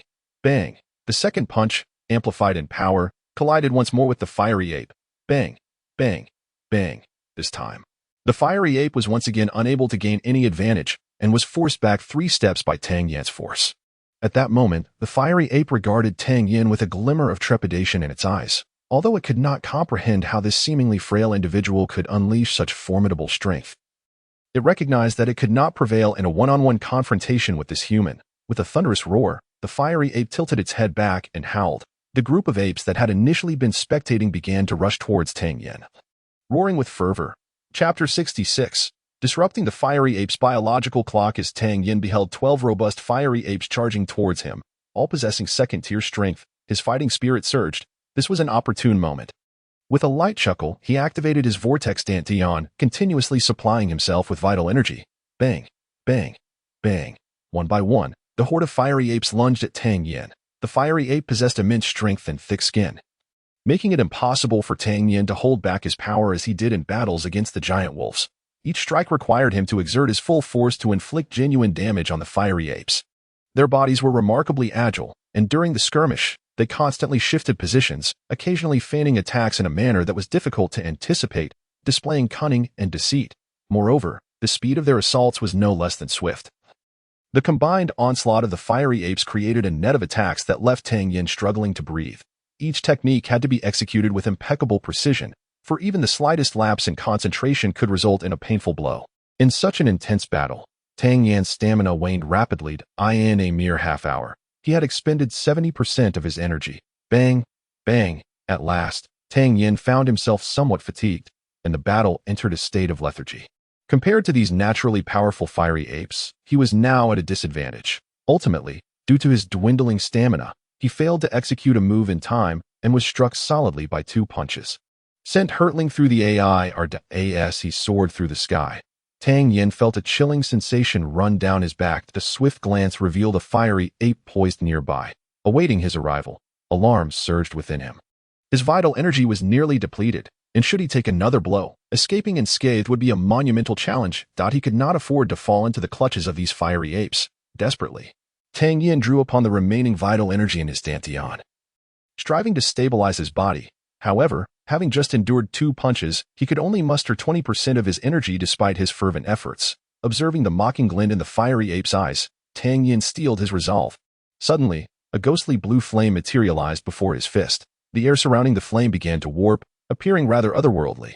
The fiery ape, initially intent on delivering a fatal blow, hesitated, a flicker of fear flashing in its eyes.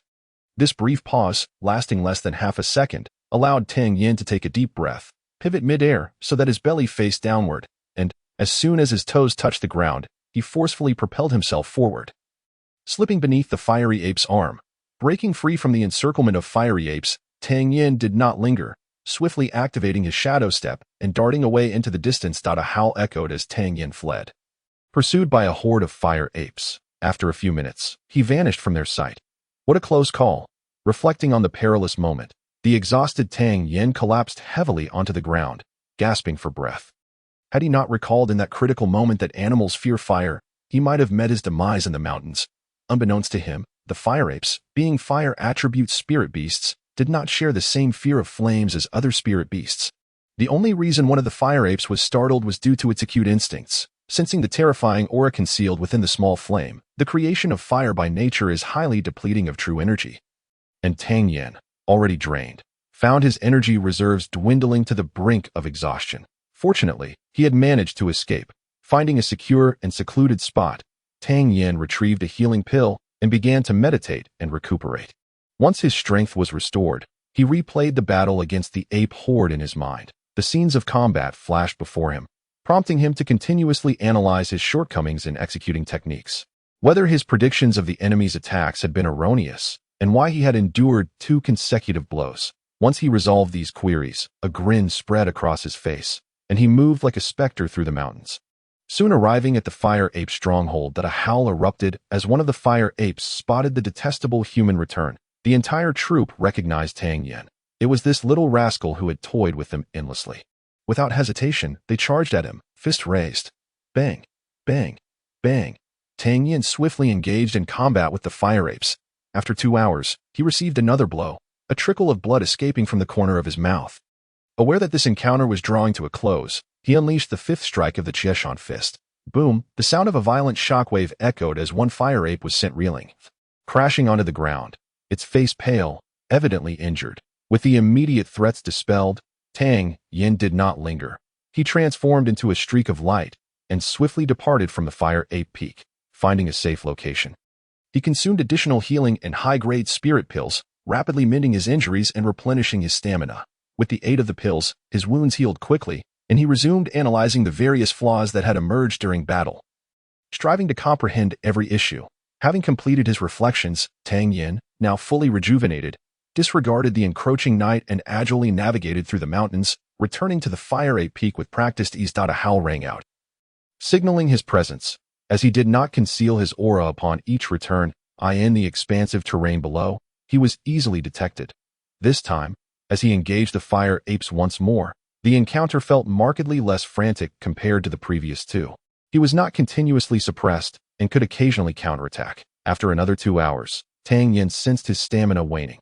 After narrowly evading several lethal strikes, he exerted himself to repel 2 encroaching fire apes and hurriedly withdrew from the area.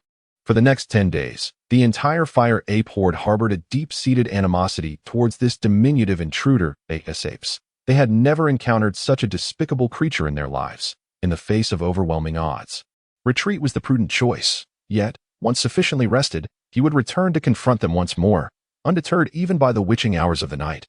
Almost invariably, after a mere 2 or 3 hours of fleeing, he would re-emerge to engage them in fierce combat. The fire apes, accustomed to their routine of daytime activity and nocturnal repose, had followed this pattern for countless generations, perhaps spanning millennia. Yet, in just a few days, Tang Yan had utterly disrupted their age-old habits. Unfazed by the fire ape sentiments, each battle left him with a palpable increase in combat prowess. This rapid improvement filled Tang Yan with an immense sense of gratification. On this particular day, as the first light of dawn broke, Tang Yan arrived at Fire Ape Peak. To his astonishment, he discovered that the fire apes, usually provoked into action solely by his presence, were now standing in an orderly fashion atop the heights, as if awaiting his arrival. Sensing something amiss, Tang Yan scanned the assembly of fire apes. It wasn't long before his gaze fell upon a particularly imposing specimen stationed at the rear of the group, quietly observing him from a distance. Chapter 67. Realm of Combat. Ordinary second-tier fire apes stood merely 2 meters tall, with few exceeding 2.2 meters. However, this particular fire ape towered above the others by a significant margin, exceeding 3 meters. If his instincts served him correctly, this creature was the king of the fire apes. As he felt the oppressive aura emanating from the king, Tang Yan's heart raced with trepidation. What was more infuriating was the unmistakable disdain he perceived in the king's gaze. Did it deem him too insignificant to warrant its attention? Waiting for the larger threat to emerge, Tang Yan halted a short distance away, contemplating the formidable challenge posed by this group of fire apes. If the king were to join the fray, the battle would indeed become perilous. The fire apes, sensing his hesitation, began to emit low howls, a sound that grated on Tang Yan's nerves. If he was not mistaken, they were mocking his apparent cowardice. Truly, these beasts were insufferable, with their numerous mouths and the looming presence of a third-tier spirit beast behind them. Would he dare to charge forward? Just as he continued to berate them internally, the previously motionless fire ape king suddenly opened its mouth and let out a resounding roar.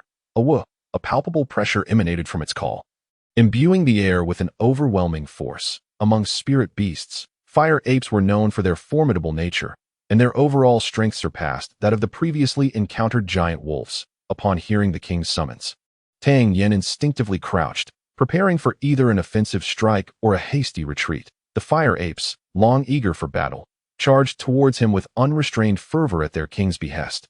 Noticing that the king remained rooted in place, not advancing a single step, Tang Yan felt a modicum of reassurance. He was confident that, with the full application of his shadow step, even the fire ape king would find it impossible to keep pace with him.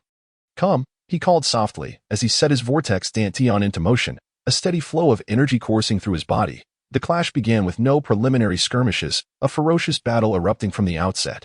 After several days of honing his skills, Tang Yan's combat techniques had undergone significant refinement.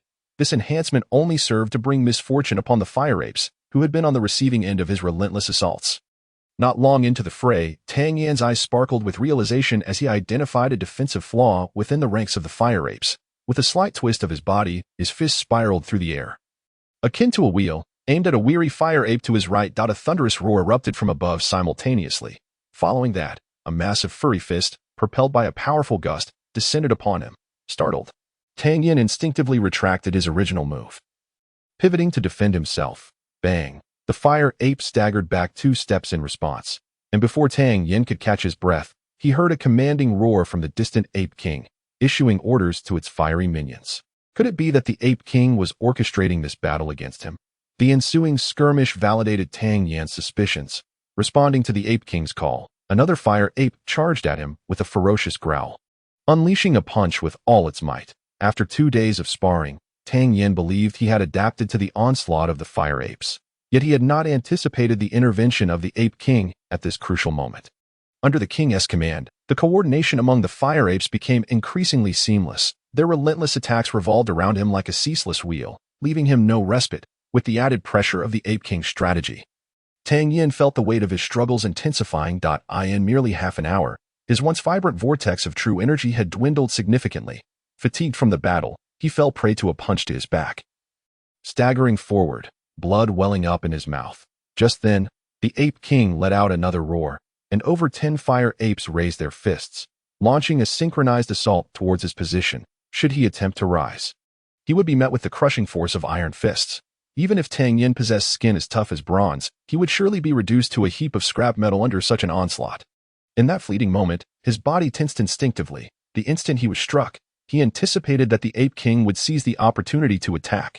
Therefore, he resolved not to rise. In a flash, a plan formed in his mind. He would not attempt to stand, instead using the force of being knocked back to bend his knee and propel himself through the narrow gap between 2 fire apes. Bursting out of the throng, Tang Yan leaped powerfully, delivering a fierce kick to the back of the nearest fire ape. leveraging the recoil to retreat swiftly. A howl of fury erupted from the fire apes as they witnessed Tang Yan's escape. However, these sentient creatures realized that the duration of this battle had significantly shortened compared to the last. They gathered together, excitedly chattering, seemingly plotting to ensure that when Tang Yan returned, he would not escape unscathed. Upon reaching his resting point, Tang Yan was drenched in sweat. By heavens, the Ape King possessed such intelligence. Under its command, the combat prowess of those beasts had tripled. Gasping for breath, he retrieved a medicinal pill and consumed it. Beginning to recuperate his strength, after more than 10 consecutive days of combat, with a skirmish occurring every 4 hours on average, each battle had been fraught with peril, as he narrowly evaded death time and again. Each escape from the brink ignited the latent potential within him, shattering his previous limits. Over the course of these 10 days, including this morning's ordeal, Tang Yan had endured 31 life or death encounters, with the assistance of the elixir. Tang Yan typically requires merely 2 hours to restore himself to his peak condition. However, this time, after the 2 hours elapsed, he did not awaken as usual. At this moment, Tang Yan's mind was engulfed by memories of the battles he had fought over the past days. From the onslaught of the giant wolf pack to the current encounter with the fire apes, each battle had pushed him to the brink of life and death. Furthermore, each confrontation subtly transformed close-quarters combat into an instinctive reflex.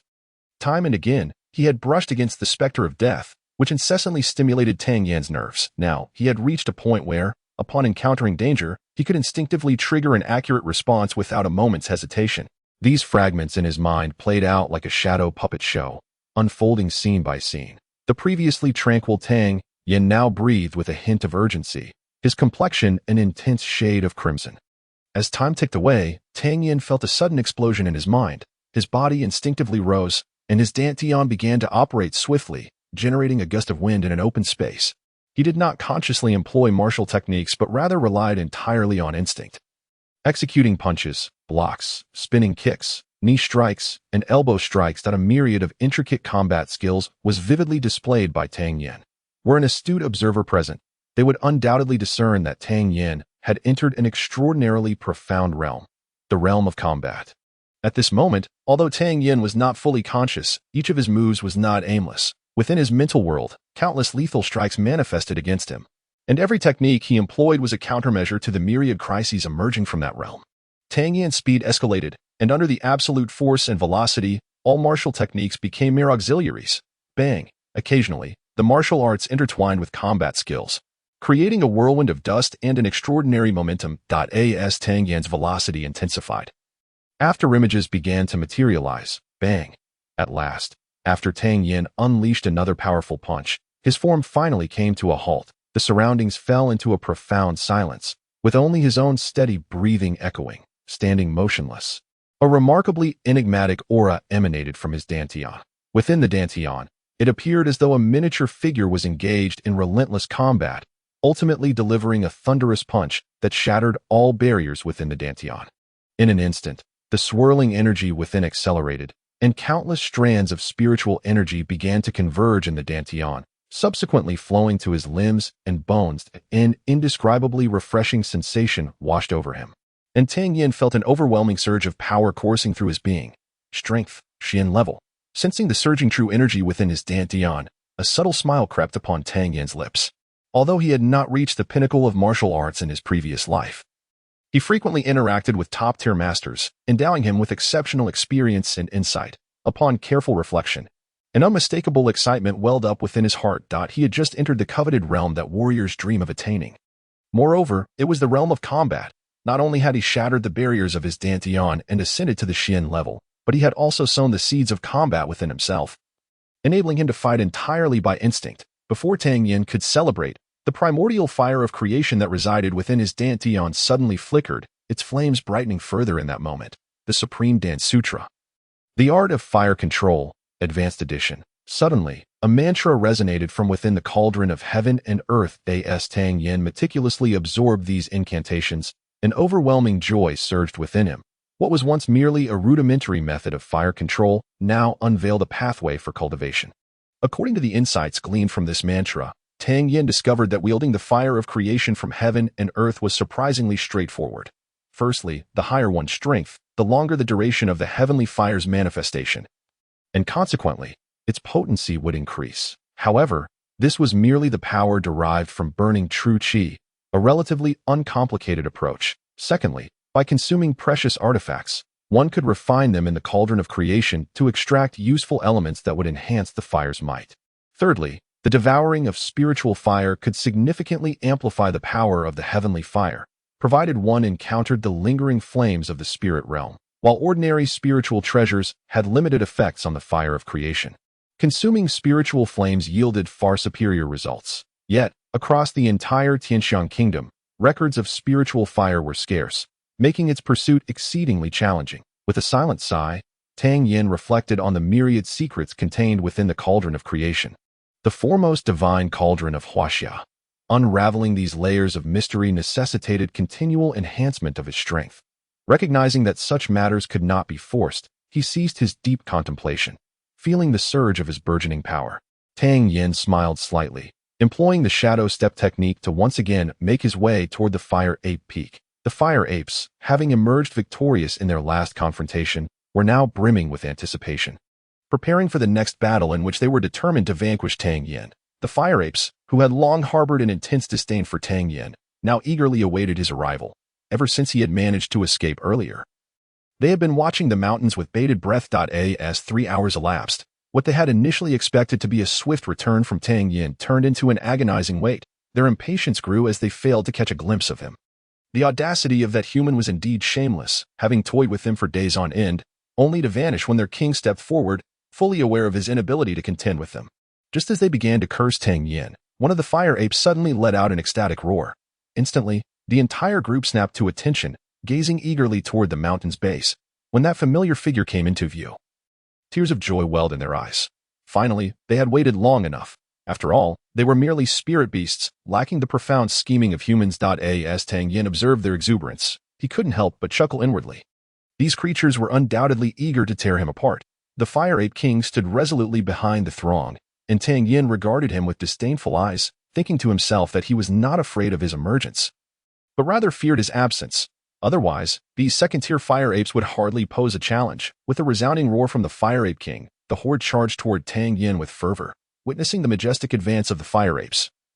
Tang Yan remained unfazed, matching their momentum with his own swift dash into their ranks. Before long, the Fire Ape King's expression shifted to one of seriousness, his previous disdain evaporating under his command. This shameless human had once been easily dispatched, yet now, to his astonishment, the fellow seemed to have become remarkably adept. Moreover, while the speed of this young man had been impressive before, his techniques had displayed vulnerabilities. Now, however, his movements were fluid and seamless, displaying an artistry that was nothing short of natural. In the brief span of half a day, this individual's prowess had seemingly escalated to such an extent. Roar, unwilling to concede defeat, the Fire Ape King continued to command the assault of the Fire Apes. However, as time inexorably passed, the Fire Apes failed to make any significant impact on Tang Yan. Instead, under Tang Yan's fierce onslaught, one by one, the Fire Apes began to sustain injuries, and the battle tilted increasingly in Tang Yan's favor, with only 5 of the original 13 Fire Apes still capable of fighting. Given the state of affairs, it seemed they would soon succumb. With a ferocious roar, the Fire Ape King looked to the heavens, prompting the engaged Fire Apes to suddenly abandon their attacks and retreat to the sidelines. As the Fire Ape King approached with measured steps, a flicker of gravity crossed Tang Yan's eyes. The Ape King bared its teeth and charged at Tang Yan with a thunderous roar. Undeterred by the King's fierce advance, Tang Yan, having already stepped into the realm of Xian level, was eager to determine how his current strength measured against that of a third-tier spirit beast. With a resounding clash, the fists of man and ape collided, producing a tremendous sound. Tang Yan staggered back a step, while the Fire Ape King merely swayed slightly, though he lacked a fraction of strength. Tang Yan felt that his current prowess should suffice to handle the Fire Ape King. With a clearer understanding of the king's power, he felt reassured that he surged forward, unleashing a flurry of punches upon the Fire Ape King like a torrential downpour. The king, possessing innate divine strength, had previously gauged Tang Yan's power and deemed it slightly inferior, charging forward without fear. Yet, the Fire Ape King underestimated the explosive might of martial techniques, and could not have anticipated that with each successive punch of Tang Yan's Qinshan fist, the force would surpass the last. With the first punch, the Fire Ape King's momentum still overpowered Tang Yan. By the second punch, Tang Yan's form merely swayed, his strength now nearly matching that of the king. With the third punch, the Fire Ape King's body trembled violently, as Tang Yan's unleashed power exceeded the king's. By the fourth punch, the Fire Ape King staggered back a step under the terrifying surge of Tang Yan's exponentially growing strength.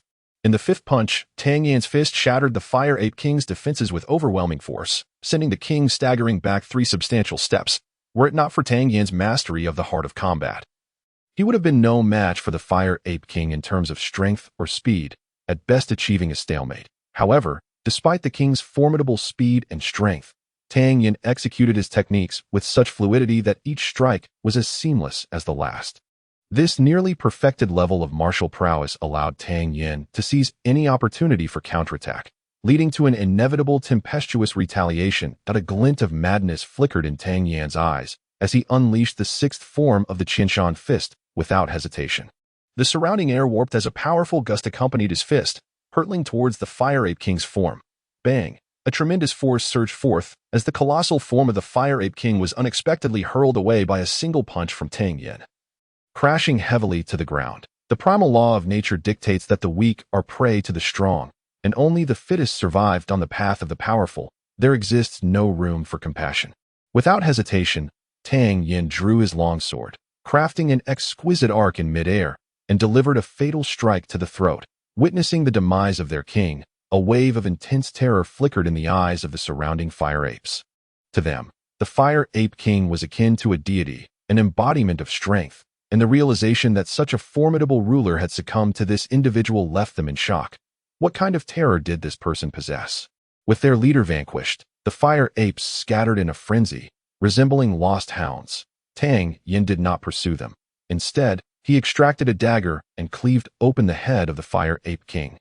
Revealing a crimson beast core that fell into his grasp, he immediately absorbed the core into the cauldron of creation, where it was swiftly refined, sending a tremor of energy coursing through Tang Yan's spirit. The Fire Ape, being inherently fire-attributed, provided significant enhancement to the cauldron of creation. Once the core was fully assimilated, Tang Yan felt invigorated and revitalized. Calculating the passage of time, he noted that his expedition had nearly reached the 2-month mark. With just 10 days remaining, in this brief span, he had accomplished the remarkable transition from the 8th rank of the yellow tier to the 1st rank of the profound tier. Such a pace of advancement would surely astonish many. With 10 days left, Tang Yan was unwilling to squander a moment. He consulted the map left for him by the Long Eagle, pinpointing his next target, the 3rd-tier spirit beast, the striped rock tiger. In the ensuing days of battle, Tang Yan endeavored to suppress his own strength. He consistently challenged spirit beasts that typically required the 9th rank of the yellow tier to confront using only the 8th or even the 7th rank, thereby honing his resilience under pressure. Indeed, having grasped the heart of combat, Tang Yan found his combat prowess significantly enhanced after 6 days of relentless effort, during which he eliminated 3 3rd-tier spirit beasts. He chose to cease his search, for before him lay a more magnificent waterfall. This waterfall soared approximately 40 meters high and spanned 16 meters wide, with a majestic curtain of cascading water that exuded immense kinetic energy. Tang Yan resolved to dedicate his final days to solidifying his strength in this awe-inspiring locale. Although this waterfall was merely twice the height of the previous one, the potential energy required to withstand its force, based on the principles of acceleration, had increased manifold. With a resounding crash, in this unparalleled training ground, Tang Yan, a fervent practitioner, eagerly plunged into the water's embrace to practice the Thousand Mountain Fist. Under the gravitational pressure that was nearly 30 times that of the outside world, he bore the incessant sensation of being crushed, yet he stood firm, gradually acclimatizing to the weight. The rhythmic thuds echoed, thud, thud, thud, thud, thud. After 5 days of fervently training the Thousand Mountain Fist beneath the waterfall, Tang Yan finally progressed from his initial 3 strikes to the 5th. Reflecting on the time, he realized that he would soon need to return to Cloud City, as his training neared its conclusion. An audacious idea surged within him, practicing the flame burst palm beneath the waterfall. This technique demanded profound strength to master, despite being only at the 1st rank of the profound tier. Tang Yan yearned to train the flame burst palm in such a challenging environment. Though daunting, a boundless fervor flickered in his eyes. Should he succeed in his training, the power of his flame burst palm would undoubtedly multiply exponentially. The flame burst palm compresses the internal true energy and then detonates it swiftly. With the explosive force of the airflow, tremendous damage can be inflicted upon the enemy. Puff! The first attempt resulted in failure. Puff. The second attempt also met the same fate. Each time he summoned his strength, it was dispersed by the cascading waterfall. Yet Tang Yan was unwilling to concede defeat. As time ticked away, just as the final day was drawing to a close, a powerful surge emanated from beneath the waterfall. An aura of overwhelming ferocity and chilling intent suddenly surged upwards, piercing the heavens and charging towards the waterfall. Explode for me. With a furious roar, accompanied by a thunderous crack, the waterfall, soaring over 40 meters high, was utterly shattered in that instant. Tang Yan was taken aback. The might of this punch exceeded his expectations. Gazing up at the cascading waters, he felt a moment of disorientation. After 2 months of arduous training, he had presented a rather satisfactory report today.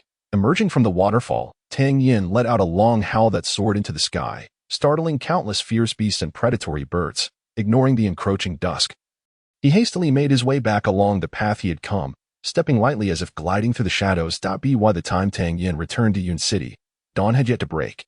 His figure danced through the night, swiftly arriving at the Tang family's estate. Like a phantom, he slipped back into his room, remaining completely silent throughout, observing the immaculate state of his quarters. Tang Yan realized that Xiao Chui continued to clean every day.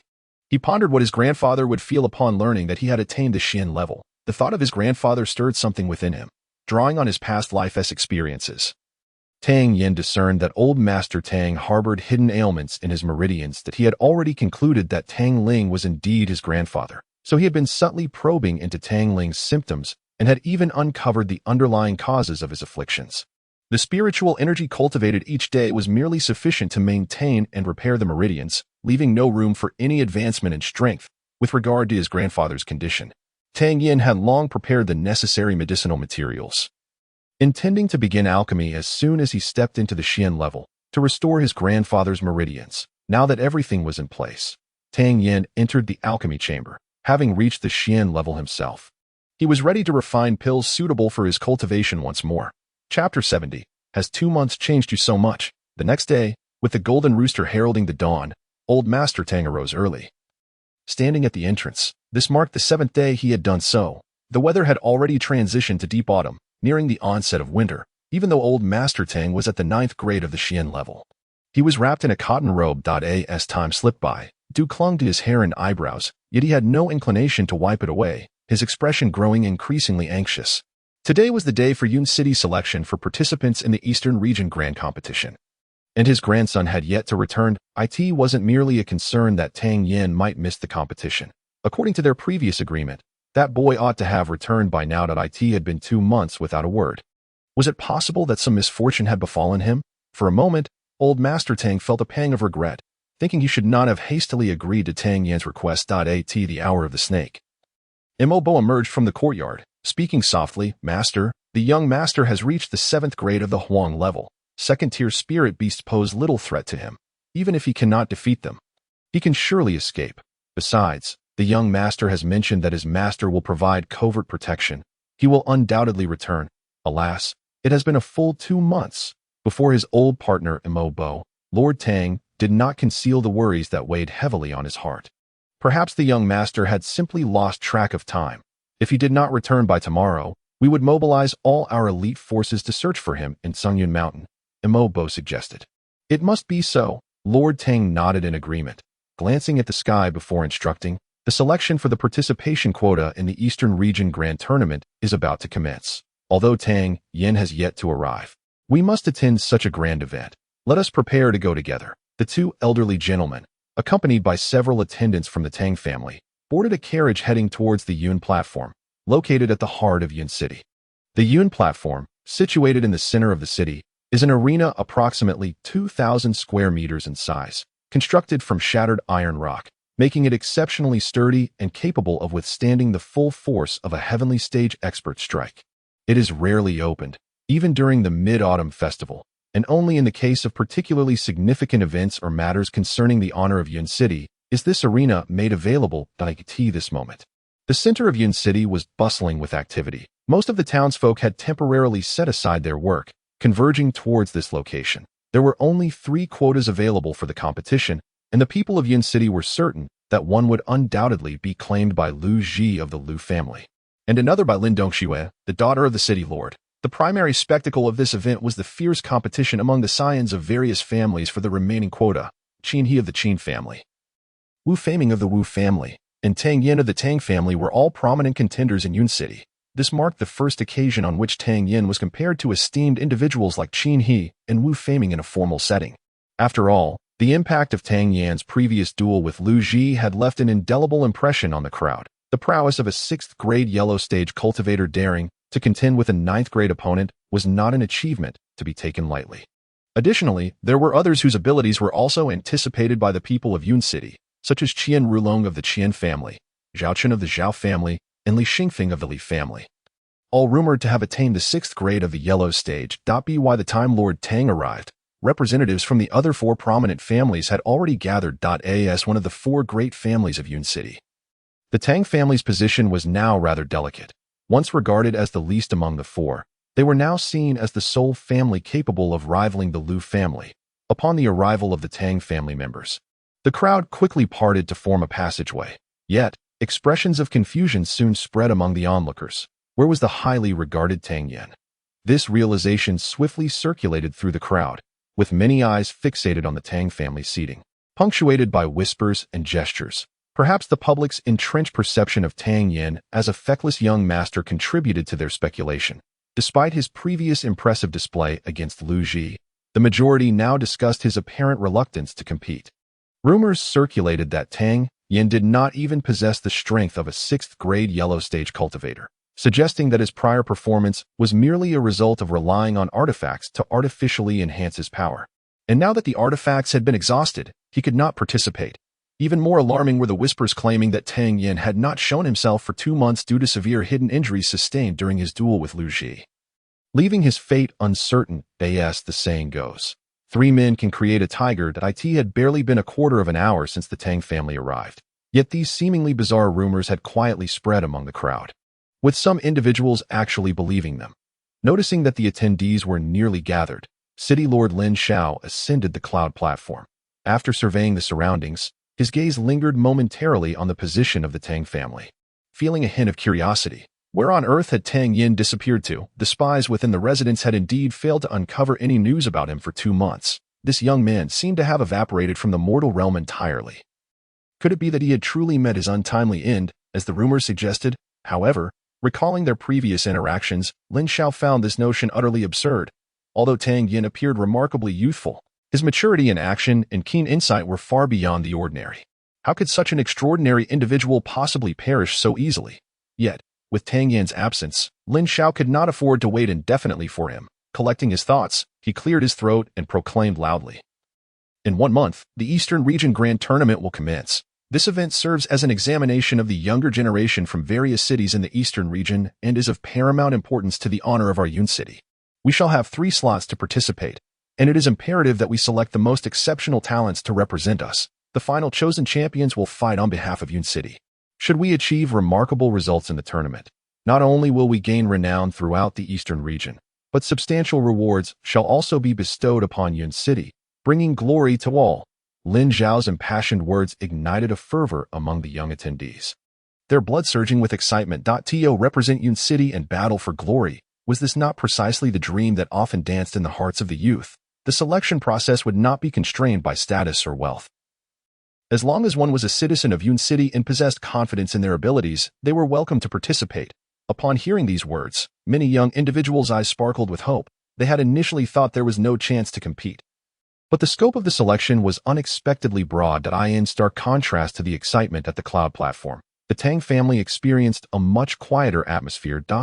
As Tang Yan finished refining his elixir, took a shower, and changed his clothes, preparing to seek out his grandfather, he was suddenly startled by a piercing scream. The powerful soprano truly took Tang Yan aback, and he glared at Xiao Chui with displeasure, exclaiming, "What are you screaming about in broad daylight?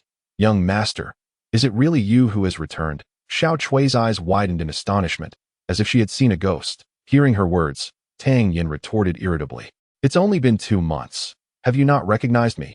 No. Xiao Chui quickly waved her hands, speaking in a fluster. "Young master, when did you come back? The master has been waiting at the front gate since before dawn. And I heard he was waiting for your return. I thought you were not home." Upon hearing this, Tang Yan felt a sharp pang in his heart. His grandfather had been standing at the door waiting for him to return home. Having arrived last night, he decided to visit his grandfather. Just as he was about to head to the study, Xiao Chui called out, "Young master, the master is not at home. Where has grandfather gone?" Tang Yan halted and turned to inquire. "I heard today is the Eastern Region Grand Tournament, and the master has gone to watch the match. Where is it being held?" Tang Yan asked again. "At the cloud platform." "Hey, young master, young master." As soon as Xiao Chui mentioned the location, Tang Yan suddenly leaped and vanished from sight. "In a daze," she called out a couple of times, then stamped her small foot and murmured, "Disappearing right after we met. What on earth is wrong with the young master?" On the platform, the city lord Lin Xiao shared some encouraging words before revealing the selection rules. In this competition, the results from the Mid-Autumn Festival would be taken into account. The 4 participants, Lu Ji from the Lu family, Lin Dongxue from the city lord's residence, Qin He from the Qin family, and Wu Feiming from the Wu family, would compete to determine the top 3 places. The remaining contestants would engage in a tournament, with the last standing participant battling for the final spot against the 3rd-place winner. Is there any dissent regarding this method, given its relative fairness? The crowd had no objections. Just as everyone was about to echo their agreement, a discordant voice suddenly rang out. "I disagree." The voice was not loud, yet every individual present heard it distinctly. The crowd turned in astonishment to see a slender figure emerging from a corner, gradually making their way to the platform. It was Tang Yan. Upon recognizing the newcomer, gasps of surprise rippled through the crowd. Old Master Tang sprang to his feet, excitement illuminating his face, which flushed a deep red. Overwhelmed by emotion, his body trembled slightly, and fearing he was imagining things, he scrutinized the figure closely. After 2 months apart, his grandson appeared to have changed little on the surface. Could it be that this lad had been gallivanting about, indulging in pleasures? After a brief moment of exhilaration, this thought unexpectedly crossed old Master Tang's mind. It was not unreasonable for him to speculate. Tang Yan had mastered the Supreme Dance Sutra, the foremost alchemical text in existence, embodying the principles of nature, rendering it difficult to perceive his true strength. Moreover, his refined and fair appearance bore no trace of the hardships typically etched by time. "Grandfather, I have come to see you." Tang Yan approached briskly and bowed to Tang Lin. "Good. Good." Old Master Tang patted Tang Yan's shoulder.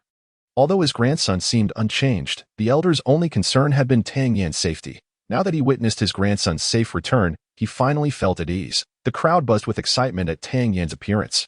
Although he had interrupted the selection process, his presence only promised to heighten the festivities. Moreover, Tang Yan's arrival effectively dispelled the previous rumors. The higher-ups of the Qin and Wu families wore grim expressions. Why had this fellow chosen to stir trouble at such a moment? The city lord maintained a composed demeanor, yet Tang Yan's emergence inexplicably filled him with unexpected delight. What surprises might this young man bring? Observing the Tang family reunion, Lin Xiao chose not to intrude. Instead, old Master Tang realized that this was not an appropriate setting for lengthy discussions and nodded apologetically to Lin Xiao. "Tang Yan, you previously expressed your disagreement. Do you have any objections?" Lin Xiao inquired, directing the crowd's attention toward Tang Yan. Unperturbed, Tang Yan took a couple of confident steps forward and declared, "I believe that Lu Ji, Wu Feiming, and Qin here unqualified to enter the challenge list." In response to Tang Yan's challenge, the city lord refrained from hurriedly voicing his opinion. However, the elder of the Wu family could not contain himself. Leaping up to point an accusing finger at Tang Yan and shouting, "Nonsense! If they lack qualification, do you possess it?" Tang Yan, unabashed, laughed heartily. "Old Master Wu has an eye for talent. Indeed, I possess it." His audacity was palpable. Old Master Qin, with a sardonic tone, retorted, "The city lord has already established the rules. Why does the Tang family sing a different tune?" At that moment, the gazes of thousands were keenly fixed on the clash among the prominent families. Once the clamor subsided, City Lord Lin Xiao inquired with a smile, "How do you propose the rules should be set?" "I shall be recommended alongside Miss Lin." Tang Yan paused before continuing, "while all others shall participate in the arena competition, with the first place earning the qualification for the Eastern Domain Grand Tournament." As soon as these words escaped his lips, the atmosphere erupted in astonishment. If Tang Yan's dissent against the city lord's arrangements was deemed arrogant, this suggestion could only be labeled as brazen. The challenge directly excluded Lu Ji from contention. With Tang Yan's declaration, the crowd's attention shifted once more to Lu Ji. How would the young master of the Lu family respond to Tang Yan's provocation? What audacity! Lu Ji scoffed, a smirk curling at the corner of his mouth. Although the prowess Tang Yan displayed in their previous encounter 2 months prior had left him greatly astonished, he did not regard it as a true reflection of Tang Yan's capabilities, believing it merely to be a desperate means of survival. Moreover, he himself had made considerable progress during these past 2 months. With a frosty tone, he challenged, "Since young Master Tang believes I lack qualification, let us engage in a duel. Should you prevail, I shall willingly enter the selection for the arena competition." In their last encounter, Tang Yan had managed to withstand 20 exchanges against Lu Ji, an experience that lingered in his memory like a fly caught in his throat, filling him with revulsion. This time, he saw it as an opportunity to redeem himself. As Lu Ji's words echoed through the air, silence enveloped the arena, all eyes turned towards Tang Yan. Old Master Tang's face displayed a hint of anxiety, while Imobo, beside him, remained composed, softly reassuring, "Rest assured, my lord, the young master has been quite measured in his actions. He would not make rash decisions without confidence." Upon hearing Imobo's words, Tang Ling felt a slight relief, remaining seated and awaiting Tang Yan's response. Tang Yan's heart swelled with delight. Disrupting the competition was not a reckless act. If bound by Lin Zhao's rules, he would have to endure the lengthy selection process, only to face the third-place contender in the end. Now, with the opportunity to challenge Lu Ji directly, victory would not only grant him entry but also create a sensation in Yun City, elevating the Tang family's prestige. As for any potential offense to the city lord, he believed Lin Zhao's magnanimity would prevent him from holding a grudge. "Very well, I shall request a duel with Lu Ji," Tang Yan declared confidently. City Lord Lin Zhao pondered momentarily before nodding. "Since both of you are in agreement, let it be a duel on the cloud platform." Chapter 72. Lu Ji is at the profound stage. "Let me see how much progress you have made." Lu Ji sneered disdainfully, leaping gracefully onto the platform like a nimble ape, his elegant move immediately earning resounding applause from the audience. Tang Yan smiled gently, casting a reassuring glance at old Master Tang, and sauntered onto the cloud platform. With fists and feet being unpredictable, should any injuries occur during the battle, it would be a common occurrence. And he hoped young Master Tang was prepared for the eventualities. A flicker of murderous intent flashed in Lu Ji's eyes. This time, not only would he seek to avenge past grievances, but he also aimed to eliminate future threats once and for all. "Enough with the needless chatter. Can we commence?" Tang Yan inquired impatiently. "If you wish to meet your end sooner, just say so." Lu Ji scoffed coldly. Lin Zhao signaled for the match to begin, and Tang Yan, unwilling to squander time, surged forward with remarkable speed. As the crowd sensed the aura emanating from Tang Yan, their expressions morphed into one of incredulity. Despite being at the 6th rank of the yellow tier, could he truly contend with Lu Ji? Having learned from his previous defeat, Lu Ji immediately deployed his prowess at the 9th rank of the yellow tier. As he observed Tang Yan charging towards him, a glimmer of ruthlessness crossed Lu Ji's gaze. "At the 6th rank of the yellow tier. Let us see if I do not end you this time." Tang Yan launched a swift punch, and Lu Ji responded in kind. Just as their fists were about to collide, Tang Yan abruptly altered the trajectory of his punch, striking towards the inner side of Lu Ji's elbow. Lu Ji was taken aback. How could this fellow so fluidly change the course of his attack? Hastily, he adjusted his stance to block, yet due to the sudden shift, his strength was only at 70% of its peak. And in their initial clash, even with his 9th rank prowess, he found himself at a disadvantage. Without pause, Tang Yan pressed on, seemingly unperturbed by engaging in close combat with the more powerful Lu Ji. With another incredibly swift punch, Lu Ji, having learned his lesson, only utilized the strength of the 8th rank of the yellow tier to counter, conserving some energy in case Tang Yan would change tactics. Indeed, just as their fists were about to meet once more, Tang Yan's punch trajectory shifted again. Bang, bang, bang. The sound of their fists colliding echoed continuously, leaving the onlookers in a dizzying spectacle. This thrilling confrontation elicited exclamations of exhilaration from the crowd. Tang Yan's performance astonished everyone once again. However, despite his ability to hold his own against Lu Ji, the spectators remained skeptical of his chances. After all, the gap between the 6th and 9th ranks of the yellow tier was akin to a vast chasm. Given enough time, Tang Yan was destined to lose. The city lord shared this sentiment as he observed the duel, but soon, Lin Zhao narrowed his eyes slightly, a glimmer of sharp insight flickering within them.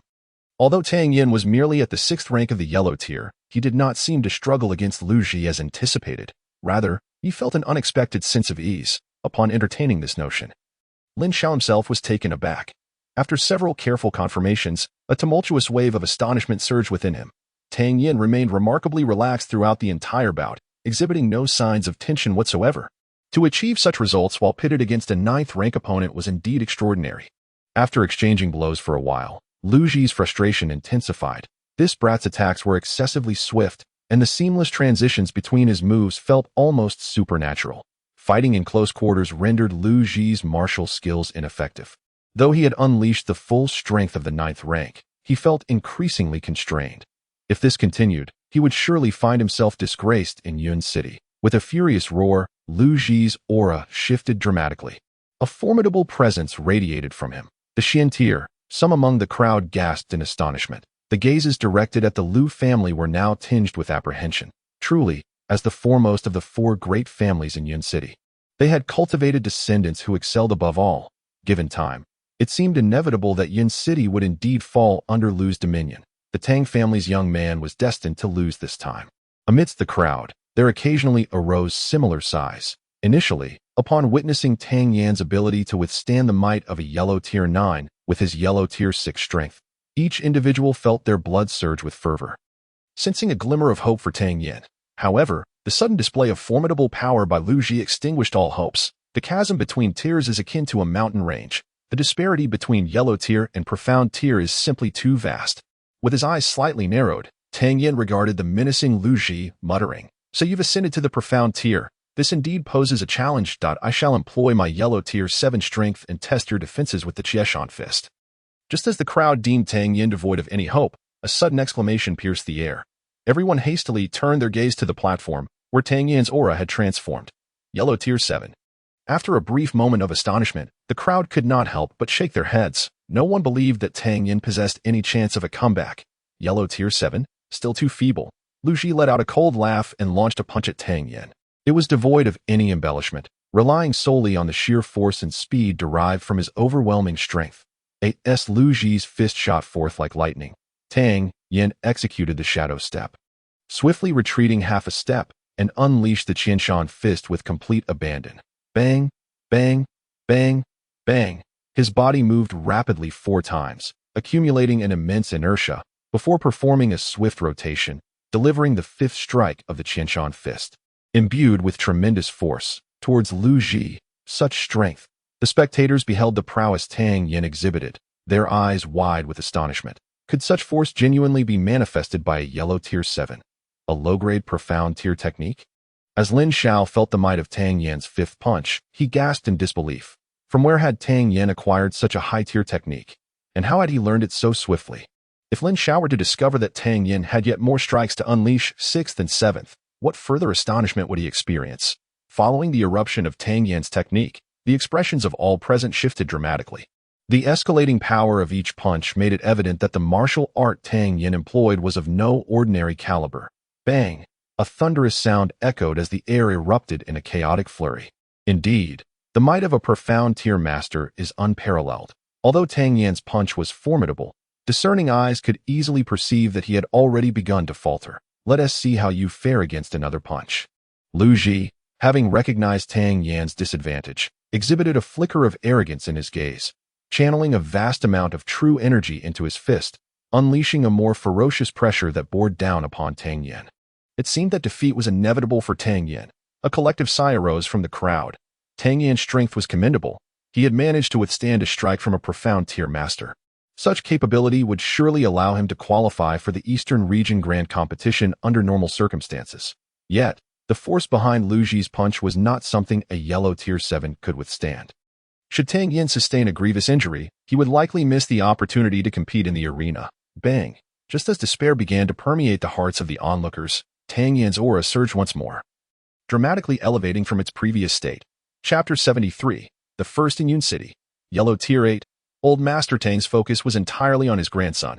Every subtle change in Tang Yan did not escape his keen observation. Sensing the formidable aura of Tang Yan, the venerable Mr. Tang finally became convinced that his grandson had indeed endured considerable trials over the past 2 months. Advancing to the 1st rank in just 2 months is a remarkable feat. With the 5th punch just delivered, Tang Yan executed a swift spin, unleashing an even more ferocious momentum. The 6th punch of the Qianshan fist. Bang! The two collided once more, producing a thunderous sound. This time, Tang Yan's form merely swayed slightly, showing little effect. Despite Lu Ziqing's profound composure, he was still a youth, unacquainted with the tempest of life. Even with his explosive display of Xian tier strength, he did not achieve a complete advantage, leading him to doubt his own capabilities. Retreating 3 significant steps, Lu Ziqing hesitated for a moment in his gaze before resolving to employ his trump card. This instant, his palms suddenly spread wide, drawing circles in the air. The speed of his movements intensified. Countless palm shadows swiftly manifested across the sky. A sharp and murderous aura erupted from Lu Ziqing, mid-tier Huang-tier martial arts. Observing Lu Ziqing's actions, those with keen insight immediately recognized the power of this martial technique. Thunderclap palm. With a thunderous shout, Lu Ziqing leaped forward, forming a circular shadow of his palm that enveloped Tang Yan. After the 6th punch, feeling the shift in Lu Ziqing's energy, Tang Yan did not pause. His aura transformed once more. This time, all present felt their pupils constrict. At this moment, Tang Yan's strength had evidently surged to the 9th rank of Huang tier. Recalling the Mid-Autumn Festival gathering, Tang Yan's prowess was merely at the 6th rank of Huang tier. In less than 3 months, this fellow's strength had skyrocketed to the 9th rank of Huang tier. Unfazed by the astonishment of the crowd, Tang Yan executed a rapid spin, unleashing the 7th punch of the Qianshan fist with great force. The surrounding air seemed to distort in that instant. When Tang Yan had bid for this martial technique at the Tianbao auction house, it was determined to be mid-tier Huang tier solely based on its first 2 forms. The power unleashed by Tang Yan's 7th punch now surpassed the Xian tier threshold. Everyone held their breath, eyes wide with tension as they watched the platform. Boom! Another resonant sound echoed, and as the crowd focused their attention, their astonishment deepened. There stood Tang Yan, still in the posture of delivering a punch, while Lu Ziqing had already staggered back 8 steps. Spurt. A trickle of blood oozed from the corner of Lu Ziqing's mouth. Such an outcome was beyond anyone's expectations. The atmosphere grew so quiet that one could hear a pin drop on the front row of the spectators' platform. Lin Dongxue appeared slightly dazed. Her first encounter with Tang Yan was marked by his audacious and shameless flirtation. In just 5 short months, he had become the center of attention. Do you concede? A smirk played upon Tang Yan's lips. He did not directly declare Lu Ziqing's defeat, nor did he gently inquire if he admitted to losing. Instead, he boldly asked whether Lu Ziqing conceded. Having long held the position of the foremost youth in Yin City, Lu Ziqing, despite not exhibiting arrogance in his daily demeanor, undoubtedly harbored a sense of pride at this moment. Persuading him to concede to Tang Yan would be akin to reaching for the heavens. Yet, should Lu Ziqing refuse to concede, he would inevitably face Tang Yan's fierce onslaught. The discerning individuals in the audience felt a tightening in their hearts, casting wary glances at Tang Yan on the stage. The legendary scion of privilege now revealed an imposing presence that struck fear into the onlookers. Lu Ji, consumed by the humiliation of the moment, reddened with rage and shouted defiantly, "I refuse to accept this." No sooner had the words left his lips than Tang Yan, swift as lightning, surged toward Lu Ji. With a heart of combat, he unleashed a powerful punch aimed directly at Lu Ji. Sensing Tang Yan's approach, Lu Ji quickly prepared to retaliate. However, Tang Yan's strength had ascended to the pinnacle of the yellow stage, 9th rank, a significant leap from the 6th rank, his combat prowess now exponentially greater. Each of his moves was executed with the utmost simplicity, flowing seamlessly from one to the next without a hint of hesitation. Caught in such a tempestuous assault, all techniques that required time and space to execute were rendered futile. Bang! In less than 3 breaths, Tang Yan shattered Lu Ji's defenses, delivering a kick that sent him flying, crashing heavily to the ground below. Lu Ji, now lying in a heap, was overwhelmed by a mix of shame and severe injury. Promptly losing consciousness, teetering between life and death. Jir, upon witnessing Lu Ji's grievous state, his family rushed forward in alarm. If anything happens to Jir, I will not let this go unpunished. Lu Wuhui, seated at the front, unleashed a formidable aura. The oppressive force of a peak 9th rank in the mystical stage bore down upon Tang Yan. Alas, having been a 9th rank alchemist in his previous life, Tang Yan had encountered countless masters. Though he could not match Lu Wuhui's strength, the pressure emanating from him seemed no more daunting than a child's play to Tang Yan. During the earlier contest, Lu Gongzi had remarked that fists and feet know no eyes. In retrospect, it appeared Lu Gongzi was indeed a man of open heart. Fearing that he might unintentionally inflict severe injury upon Lu Gongzi, and thus incur the elder's wrath, Tang Yan had clarified matters before the duel. Should Lu Wuhui delve deeper into this issue, he would not only be striking Lu Gongzi's face, but also tarnishing the reputation of the Lu family. Tang Yan's words were undeniably sharp. And though Lu Wuhui felt the urge to explode, he restrained himself with great difficulty. Holding back his fury, Lu Wuhui cast a chilling glance at Tang Yan, seated in contemplation. A collective gasp rippled through the audience as they regained their composure. After today, the title of the foremost youth in Yun City would undoubtedly belong to Tang Yan. Lin Xiao had anticipated Lu Ji's defeat to some extent, yet the sight of a mystical stage master being so thoroughly bested by a 9th-rank yellow stage fighter exceeded his expectations. With a bitter smile, Lin Xiao addressed the crowd. I did not foresee such an upheaval in the selection process. Indeed, young Master Tang's prowess is truly astonishing. Thus, we shall make appropriate adjustments to our selection rules. The victor of this contest will have the opportunity to challenge either Lu Ji or Lin Dongxue. Should they prevail, they will earn the qualification to participate in the Eastern Domain Grand Tournament. Upon hearing Lin Zhao's words, the crowd fell into a contemplative silence. Although Lu Ji had been defeated by Tang Yan, it did not negate his undeniable strength. Each individual pondered internally, if they were to face Lu Ji, they would possess no real chance of victory. Furthermore, no one would be foolish enough to challenge Lin Dongxue, whose true strength remained unknown but was undoubtedly formidable, being the daughter of the city lord. To seek a confrontation with Lin Dongxue at this moment would be to disrespect the lord's authority. Such an affront would surely jeopardize their standing in Yun City in a fleeting moment. The crowd exchanged glances, each person looking at the other, and those who had initially wished to showcase their skills reluctantly conceded defeat.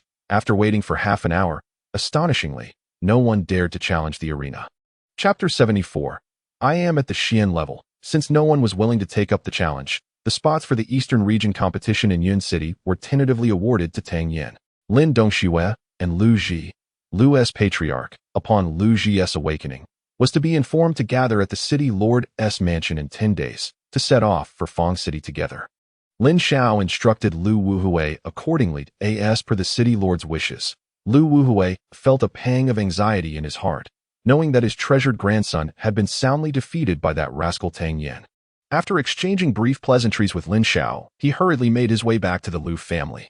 Lin Xiao gazed thoughtfully at Tang Yan. This young man had truly left him in awe on numerous occasions. It was only today that he realized he could hardly fathom Tang Yan's depths. Whether in strategy or strength, the young man seemed to perpetually present a facade that was far from his true capabilities. Having languished at the bottom of the rankings in several previous Eastern Region competitions, Lin Xiao harbored a burgeoning frustration. He had presumed that this year, Yun City would at least avoid the bottom ranks, staying somewhere in the mid to lower tier. However, Tang Yan's formidable intervention sparked a flicker of anticipation within Lin Xiao. Amidst the astonished and reverent gazes of the crowd, Tang Yan returned to the ranks of the Tang family. The old patriarch of the Tang family, having not seen Tang Yan for 2 months, was brimming with countless words to share. Once the selection concluded, he was reluctant to linger, eagerly pulling Tang Yan towards the Tang residence. As they boarded the carriage, the old patriarch could no longer contain himself, excitedly grasping Tang Yan's arm and inquiring, "When did you break through to the 9th rank of the yellow level?" "About 20 days ago, if I recall correctly," Tang Yan replied, albeit with some uncertainty. "Indeed. Splendid. Splendid." The old patriarch felt a surge of exhilaration, then suddenly recalled something and asked, "From where did you acquire that set of martial skills you used against Lu Ji?" "It's not a new martial skill. It was the 1,000 Mountain Fist I acquired at the Tianbao auction house last time. This set of techniques is not merely an incomplete fragment, but rather a comprehensive martial art. The exact rank cannot be determined at the moment, but I am certain it is above the Xian level," Tang Yan stated earnestly. Xian level. The old patriarch was taken aback. In Yun City, even yellow-level techniques were exceedingly rare. What extraordinary fortune had this young man stumbled upon? His mother had left him the Yen explosion palm, which was at least at the Xian level, and now a technique casually obtained at an auction was also at least Xian level. With so many strokes of luck befalling Tang Yan, the old patriarch felt a sense of unreality. Particularly astonishing was the fact that he had jumped 3 ranks in just 2 months. It seemed almost magical. Studying his grandson closely, he tentatively asked, "Have you truly reached the 9th rank of the yellow level? You did not forcibly enhance your strength through secret methods, did you?" "I am not at the 9th rank of the yellow level." Tang Yan shook his head. Upon hearing Tang Yan's denial, the old patriarch felt a twinge of disappointment. Though he reasoned that this was to be expected, 0.8 ranks is impressive as well, with diligent practice. Breaking through to the 9th rank is merely a matter of time. I am not even at the 8th rank of the yellow level. Tang Yan shook his head again. What? Not even at the 8th rank? The old patriarch's eyes widened in disbelief as he retorted, Didn't you say before you left that your strength was at the 7th rank? As soon as the words left his mouth, the elder Tang realized that his tone had been somewhat harsh, causing his demeanor to soften. However, it is quite normal. You had just advanced to the 7th rank of the yellow stage before you left. And consolidating your strength over the past 2 months is commendable, with just another month until the Eastern region competition. If you continue to exert yourself this month, you might have the opportunity to step into the 8th rank. Tang Yan felt a bit bewildered. In his previous life, he had only heard of advancing from a specialized degree to a regular one, but never the reverse, rubbing the back of his head. He murmured, I have already reached the 1st rank of the Xian stage. I know. The elder Tang felt as if he had been choked by the air itself, his eyes wide in disbelief as he stared at Tang Yan. Asking incredulously, What did you say? Grandfather, you heard correctly. It is exactly as you think. Seeing the elder Tang look as though he had been startled, Tang Yan wanted to smack himself. He had just admitted to being at the 9th rank of the yellow stage. How had it come to this convoluted turn of events? Is it truly the Xian stage? The elder Tang, who had encountered many astonishing incidents over the decades, found none of them matched the intensity of today's revelation. Why would I deceive you? Tang Yan affirmed with a nod. Good. The elder Tang exclaimed 3 times in succession, struggling to find the appropriate words to praise his grandson. How did your strength advance to the yellow stage in just these 2 months? The elder Tang was quite curious about Tang Yan's experiences. Under the elder Tang's persistent inquiries, Tang Yan tactfully recounted his trials during his training. Although he had downplayed the harshness of his experiences, the elder Tang could still sense the immense difficulties that Tang Yan had endured. You have suffered greatly. The corners of the elder Tang's eyes glistened with moisture. Grandfather, you must have sustained injuries to your meridians in your youth. Right. Tang Yan skillfully shifted the topic. Upon hearing Tang Yan's words, Tang Ling sighed and said, Those are old matters. Let us discuss everything once your strength reaches the celestial stage. How did you know about this? My master discerned it. He concocted a few elixirs for me to bring to you, which are said to be highly beneficial for the recovery of meridians. Tang Yan produced 2 porcelain vials from his robe, saying, This one is the Run-I Spirit pill, capable of repairing most issues with the meridians, and this is the Jin Yuan pill, which can stabilize the spiritual energy in the Dantian. After a moment's hesitation, Tang Yan retrieved yet another vial, explaining, This is called the Yang pill. It contains an immense amount of spiritual energy and can only be consumed by those at the peak of the Xian stage. Once taken, there is an 80% chance of entering the Earth stage. However, my master emphasized that you must ensure your Dantian and meridians are completely stabilized before consuming it. As the elder Tang listened to Tang Yan explain the elixirs, his heart raced, and he excitedly took the vials, asking in astonishment, Can it really restore my Dantian and meridians? My master assured me it would be effective for you. Tang Yan replied confidently. Tang Ling had always held immense trust in Tang Yan's mysterious master. And upon hearing Tang Yan's affirmation, his doubts dissipated, fueling his excitement even further. When I next meet your master, I must invite him to our home. I wish to express my gratitude in person. Tang Ling instructed solemnly. Very well. Tang Yan nodded, that moment. The carriage came to a halt at the entrance of the Tang family residence. Keep a close eye on family matters. Handle small issues directly. And for significant matters, consult with Uncle Mo. I shall retreat for a few days. With that, he dismissed Tang Yan, drawing the carriage curtain aside and vanishing into the Tang residence like a wisp of smoke. Leaving only Tang Yan alone, the carriage was in disarray. Tang Yan had already reached the Xian stage in strength, and concocting low-level elixirs had become second nature to him. With just a month until the grand competition in the Eastern domain, he was filled with immense anticipation for the so-called Qinglong Academy. In his heart, he had resolved to break into the Qinglong Academy and step into a broader realm. Furthermore, after joining the Qinglong Academy, he intended to seek out his parents. Although they had never met, the blood flowing through his veins undeniably belonged to the Tang family. He had long accepted his identity within. However, before departing, he must eliminate all potential threats to the Tang family.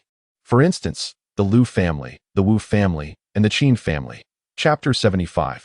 Tang Lao's advancement. Upon returning, Tang Yan immersed himself in the alchemy chamber. The guards of the Tang family, who previously enjoyed a high-grade elixir every half-month, now received one every other day. Fortunately, the marketing strategies of Miaodong Workshop were indeed commendable. And Guming did not deceive Tang Yan. Starting from the second month, the monthly dividends exceeded 500,000 taels of silver.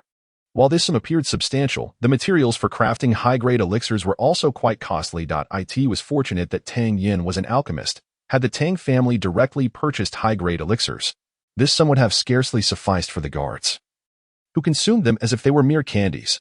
Tang Yan subsequently introduced several reward policies, further igniting the fervor for cultivation among the Tang family guards.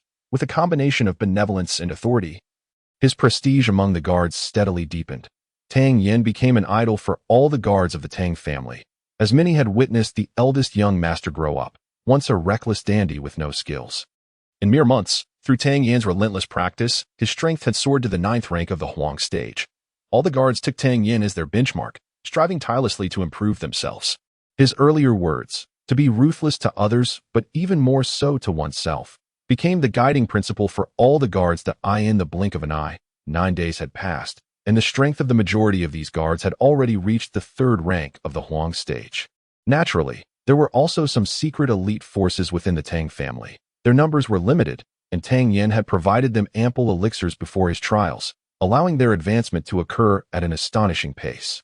Witnessing the significant enhancement in the overall combat capability of the Tang family guards, Tang Yan knew that his efforts had not been in vain. Over the span of 10 days, aside from supplying elixirs to the family guards, Tang Yan had also accumulated a substantial stockpile of elixirs. On a recent morning, as Tang Yan practiced the Extreme 6 techniques, he suddenly felt a terrifying aura sweep past, causing the hairs on his body to stand on end. Surprised at first, joy swiftly followed that if all went well, it should be his grandfather who had broken through. With a thought, Tang Yan lifted his feet and made his way to his grandfather's training room. From a distance, he spotted the old master, striding with the grace of a dragon and the might of a tiger, eagerly approaching him. "Grandfather, is your hidden ailment cured?" Glancing at the radiant Tangling, Tang Yan immediately felt relieved. The old master's eyes sparkled with vitality, his brow relaxed, no longer bearing the gloom that once overshadowed him, suggesting that the issues with his dantian and meridians had been completely resolved. "Thanks to your master's elixirs, he is a benefactor to our family. May I know your master's name? I intend to set up an altar for him in the Tang family." The old master spoke with a tone filled with gratitude and respect. Tang Yan was taken aback and hastily responded, "Master never mentioned his title. When I invite him to the family next time, Grandpa, you can ask him directly." "All right." Tangling nodded repeatedly. Just now, he felt a powerful aura. "Was it Grandpa?" Tang Yan quickly changed the subject. "Yes, I have reached the Earth stage." Tang Laoi replied with joy, then shifted his tone to a more serious note, asking, "Are you leaving today?" "I'll be heading to the city lord's mansion shortly." Tang Yan replied. Tang Laoi suppressed his excitement about the advancement and with a solemn expression said, "Although you have achieved the 1st rank of the profound stage, remember that there are always greater beings beyond. In Yun City, you may find it hard to encounter rivals among your peers, but once you step outside, you may not be able to compete with others. Conceal your strengths when necessary and strike without hesitation." "I understand these matters, Grandpa, so you can rest assured." Tang Yan nodded, a glint of determination flashing in his eyes. "Grandpa, our Tang family's current strength is no longer inferior to the Lu family. The time for our family to demonstrate weakness must come to an end." Tang Ling's expression grew serious as well. "What do you think our next step should be?" After a moment of contemplation, Tang Yan replied, "The city lord once asked me what path our Tang family intends to take." A sense of urgency gripped Tang Laoi's heart. How could the city lord discuss such matters with Tang Yan? He immediately perked up his ears to listen intently. My belief is that our Tang family should adopt the doctrine of moderation. If others do not provoke us, we shall not provoke them. If they do offend us, even if they are distant, they shall face retribution. Hearing Tang Yan's words filled with a chilling resolve, Tang Laoi's eyes sparkled with satisfaction. He understood his grandson's intent. If others come to challenge them, they shall retaliate fiercely. Yet, in daily affairs, they should still prioritize harmony and avoid oppression. The Lu family, in their ambition to become the sole premier family in Yun City, acted with undue force, constantly devouring and undermining other families. Their vast resources and insatiable ambition, coupled with their prowess, made them a threat. Although the city lord appeared indifferent to worldly affairs, maintaining a superior status, he could not help but harbor resentment towards the Lu family. However, if the Tang family embraced moderation, curbing their desires and fostering goodwill with their neighbors, they could thrive steadily in Yun City. Grandpa's thoughts align perfectly with yours. Tang Ling exclaimed with a hearty laugh. Seeing his grandfather's clarity of thought eased Tang Yan's mind, and he led Tang Laoi to the alchemy room, retrieving his reserves of elixirs. Upon seeing the various bottles and jars Tang Yan presented, Tang Laoi's mouth fell agape in astonishment. This upcoming departure would last nearly a month, and he had specially prepared some elixirs. He planned to give the elite guards a high-grade elixir every 2 days while maintaining their strength daily. At present, the priority was to arm themselves, preventing encirclement by the 3 families. This was not the time to be stingy with silver. When I return from the Eastern Domain Grand Competition, I will seek cooperation with Nyadon Workshop. Any issues that can be resolved with money are not problems. These elixirs were intended for Mo Bo and Grandpa's cultivation, with one to be taken every 3 days. Observing Tang Yan's organized arrangements, Tang Laoi appeared somewhat dazed. In less than half a year, merely 5 months, his grandson had transformed from a source of great concern into a figure of reassurance. Truly, the heavens were favoring the Tang family. After a while longer of discussion, Tang Laoi patted Tang Yan on the shoulder, smiling. You can rest easy and participate in the Eastern Domain Grand Competition. There is no need for you to worry about family matters. It's getting late, young man. It's time to set off. An elderly man and a young lad emerged from the alchemical chamber, while Xiao Tsui had already meticulously arranged Tang Yan's belongings. Tang Yan prepared to depart. She gazed at him with tear-filled eyes, bidding him a heartfelt farewell. Young master, take care of your health. The members of the Tang family, well aware of the eldest son's imminent departure, gathered spontaneously to see him off. Such a display of affection was unprecedented for Tang Yan before his arrival in this world. After exchanging farewells with the crowd, Tang Yan set aside his sentimental thoughts, mounted the well-prepared steed, and, with a gentle squeeze of his legs, set off towards the Lord's manor. Upon reaching the manor and entering the main hall, he discovered that Lu Ji had already arrived, standing alongside Lin Dongxue, who was by the Lord's side. As Tang Yan entered, a fleeting look of discomfort crossed Lu Ji's face, while Lin Dongxue's eyes sparkled with surprise upon seeing him. Her feelings for Tang Yan were a complex tapestry of emotions. As this young man had once professed his deep affection for her. Why did you arrive so late? Lin Dongxue feigned reproached. I was detained by my grandfather's incessant chatter, which delayed me somewhat. I hope you all can forgive my tardiness. Tang Yan explained apologetically. Not a problem. You 3 come over. I will briefly outline our itinerary, the Lord said, unfurling a map across the table. He pointed to the map, stating, Our Yun City is situated in the eastern region of Tianxiang, with Fang City being the largest and the foremost among the 5 cities of the East. It is a place teeming with talent, where individuals under 30 who have reached the Xian rank are quite common. Historically, the East Region Grand Competition has always been held in Fang City. According to intelligence, this time there are participants of the 3rd tier of the Xian rank. Chapter 76. The Lord's daughter takes a liking to me. Tang Yan maintained an impassive expression, though internally he was somewhat astonished. If such talent existed merely in the eastern region, how many prodigies must there be across the entire Tianxiang kingdom and the vast continent beyond? The 3rd tier of the Xian rank, Lin Dongxue exclaimed in astonishment. A look of shock also crossed Lu Ji's face. Observing the trio's reactions, the Lord felt a twinge of curiosity, since the day Tang Yan presented his gift. This young man seemed unfazed by any challenge, displaying a composure as if he had weathered countless storms. Indeed, there are confirmed individuals of the 3rd tier of the Xian rank, and perhaps even more than one. The majority of the competitors in this East Region Grand Competition will be above the Xian rank, Lin Xiao solemnly asserted. Moreover, the information we have is merely preliminary. We cannot ascertain the existence of talents of the 4th tier of the Xian rank. I will dispatch individuals to investigate continuously, and you will be promptly informed of any developments. After a brief pause, Lin Xiao continued. In 20 days, the East Region Grand Competition will commence, and we will require approximately 10 days to reach our destination. Once we arrive in Fang City, prior to the competition, I will take you through the Absolute Kill Tower for some training. The Absolute Kill Tower? What is that? Lu Ji inquired with curiosity. You may regard it as a training ground, open to all martial artists below the Earth rank. It comprises 6 levels, fraught with peril. Without sufficient strength and combat experience, it is exceedingly difficult to complete the challenges. Each entry incurs a fee of 50,000 taels of silver. Lin Xiao patiently elaborated. 50,000 taels. Lu Ji gasped once more. Is that the cost regardless of how long one stays inside? Indeed, even if one is forced to retreat immediately upon entry, the fee remains 50,000 taels. However, there is a provision. Those who succeed in completing the challenges may have their fee waived. Yet, successfully navigating the trials is no easy feat. Well, the itinerary is thus. Do you have any thoughts? Lin Xiao inquired. Lu Ji and Lin Dongxue both expressed that they had no objections, but Tang Yan spoke up. City Lord, I have a request. Speak. What is it? Lin Xiao replied with a smile. I wish to travel alone to Fong City. Once I arrive, I will seek you out. Lin Xiao furrowed his brow slightly, but did not refuse, calmly asking, Have you thought this through? Yes, Tang Yan nodded. Very well. Upon your arrival at Fong City, we shall convene at Wanfang Lu. That will serve as our temporary resting place in Yun City. Wanfang Lu is the most renowned tavern in Fong City.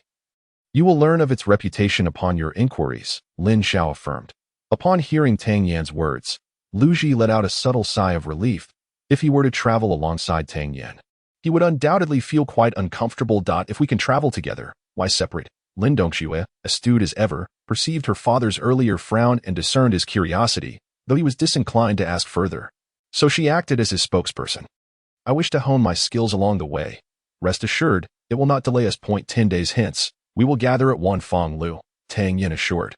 Upon hearing this, Lin Dongxue's large eyes twinkled with a sudden idea as she turned to Lin Xiao and declared, Father, I also wish to accompany Tang Yan. No.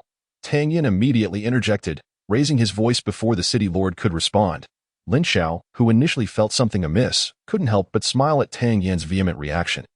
Everyone else is striving to be with Dongxue. And yet you, my good fellow, seem to turn down the opportunity.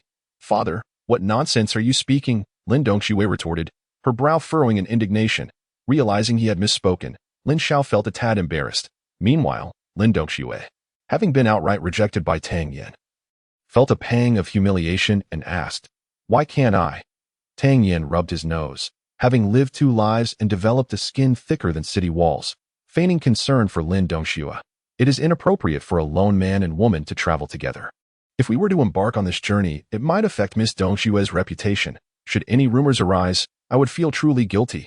Furthermore, the route I plan to take may harbor some dangers. If I am alone, I can flee if trouble arises, but with 2 people, distractions could lead to unforeseen accidents.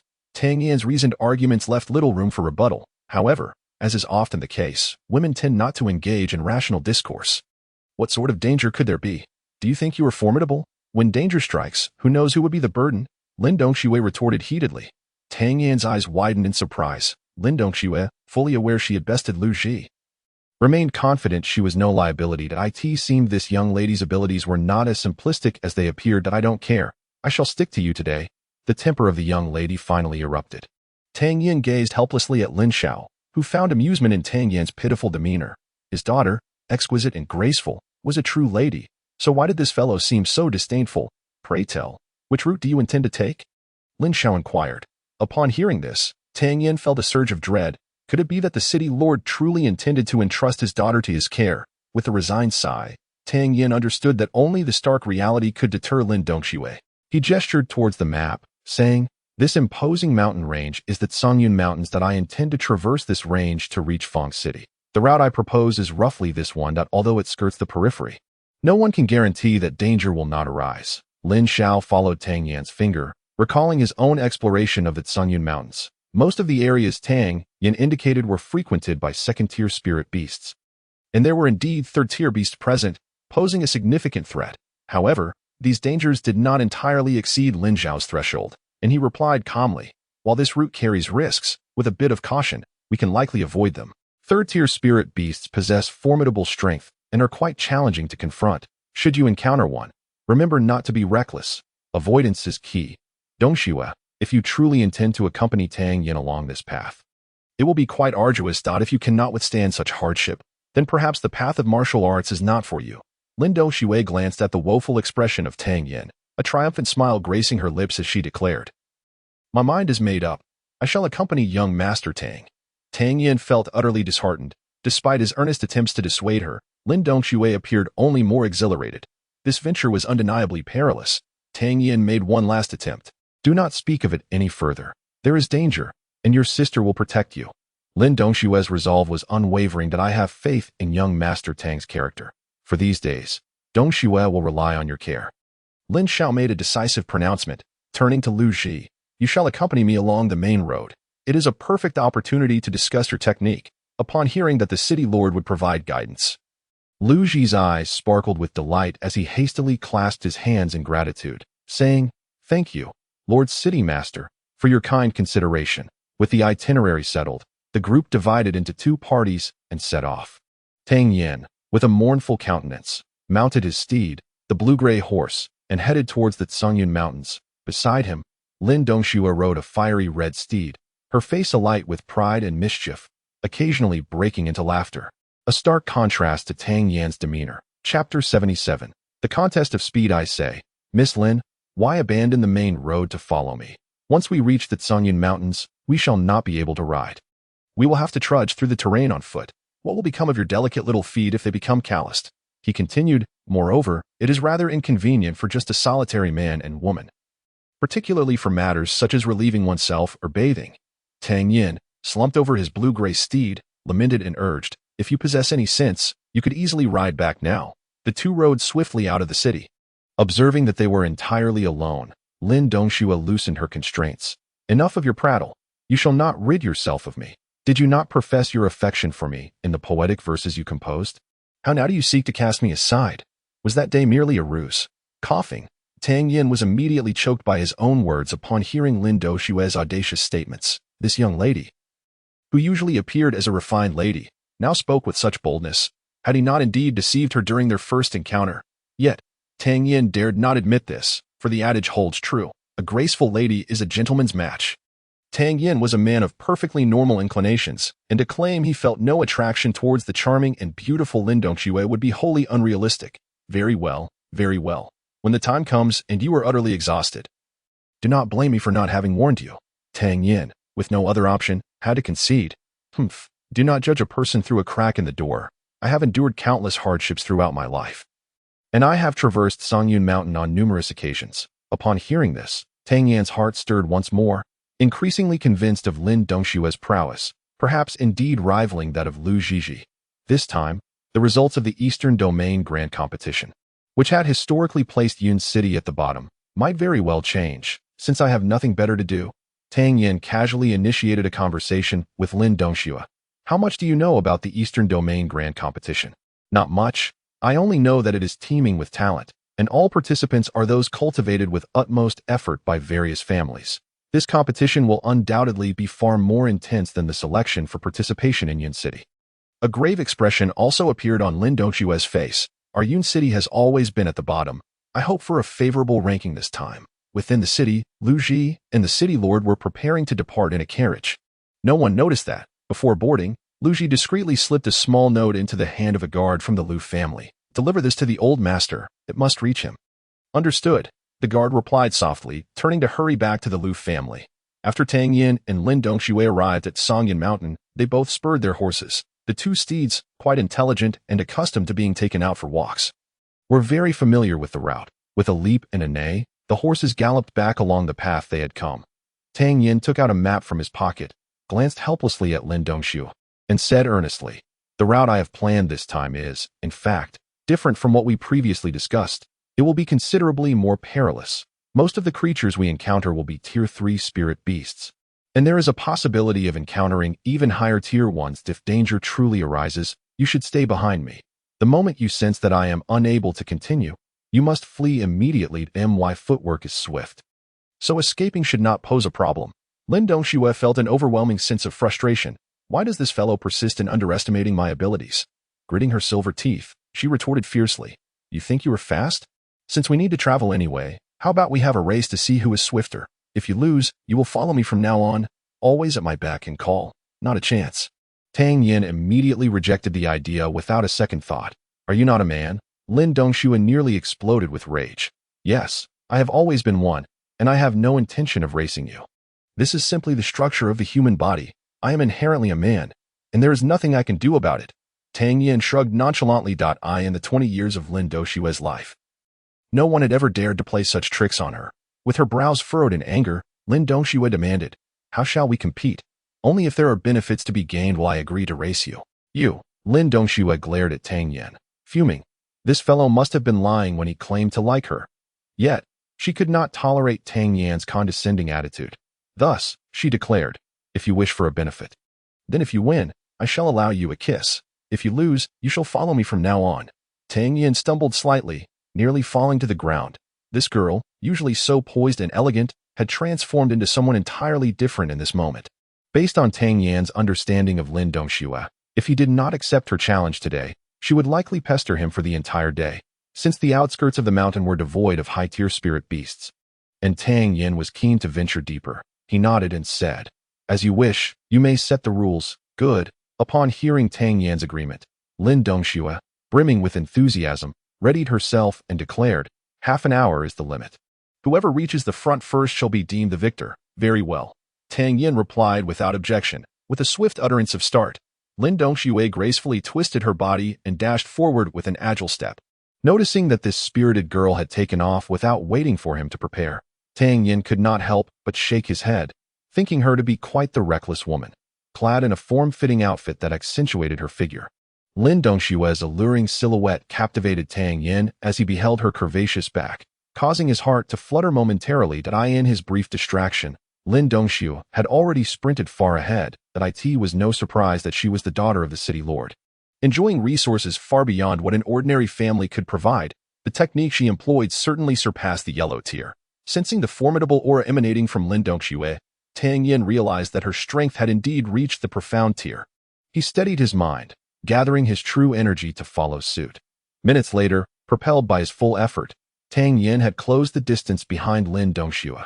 Initially, Lin Dongxue had surged ahead, running for a quarter of an hour without sensing any disturbance behind her, which filled her with pride. Concerned that she might lose Tang Yan by running too fast, she gradually slowed down, turning her head to check if he had kept up, muttering, "You foolish boy, this technique was personally selected by my father.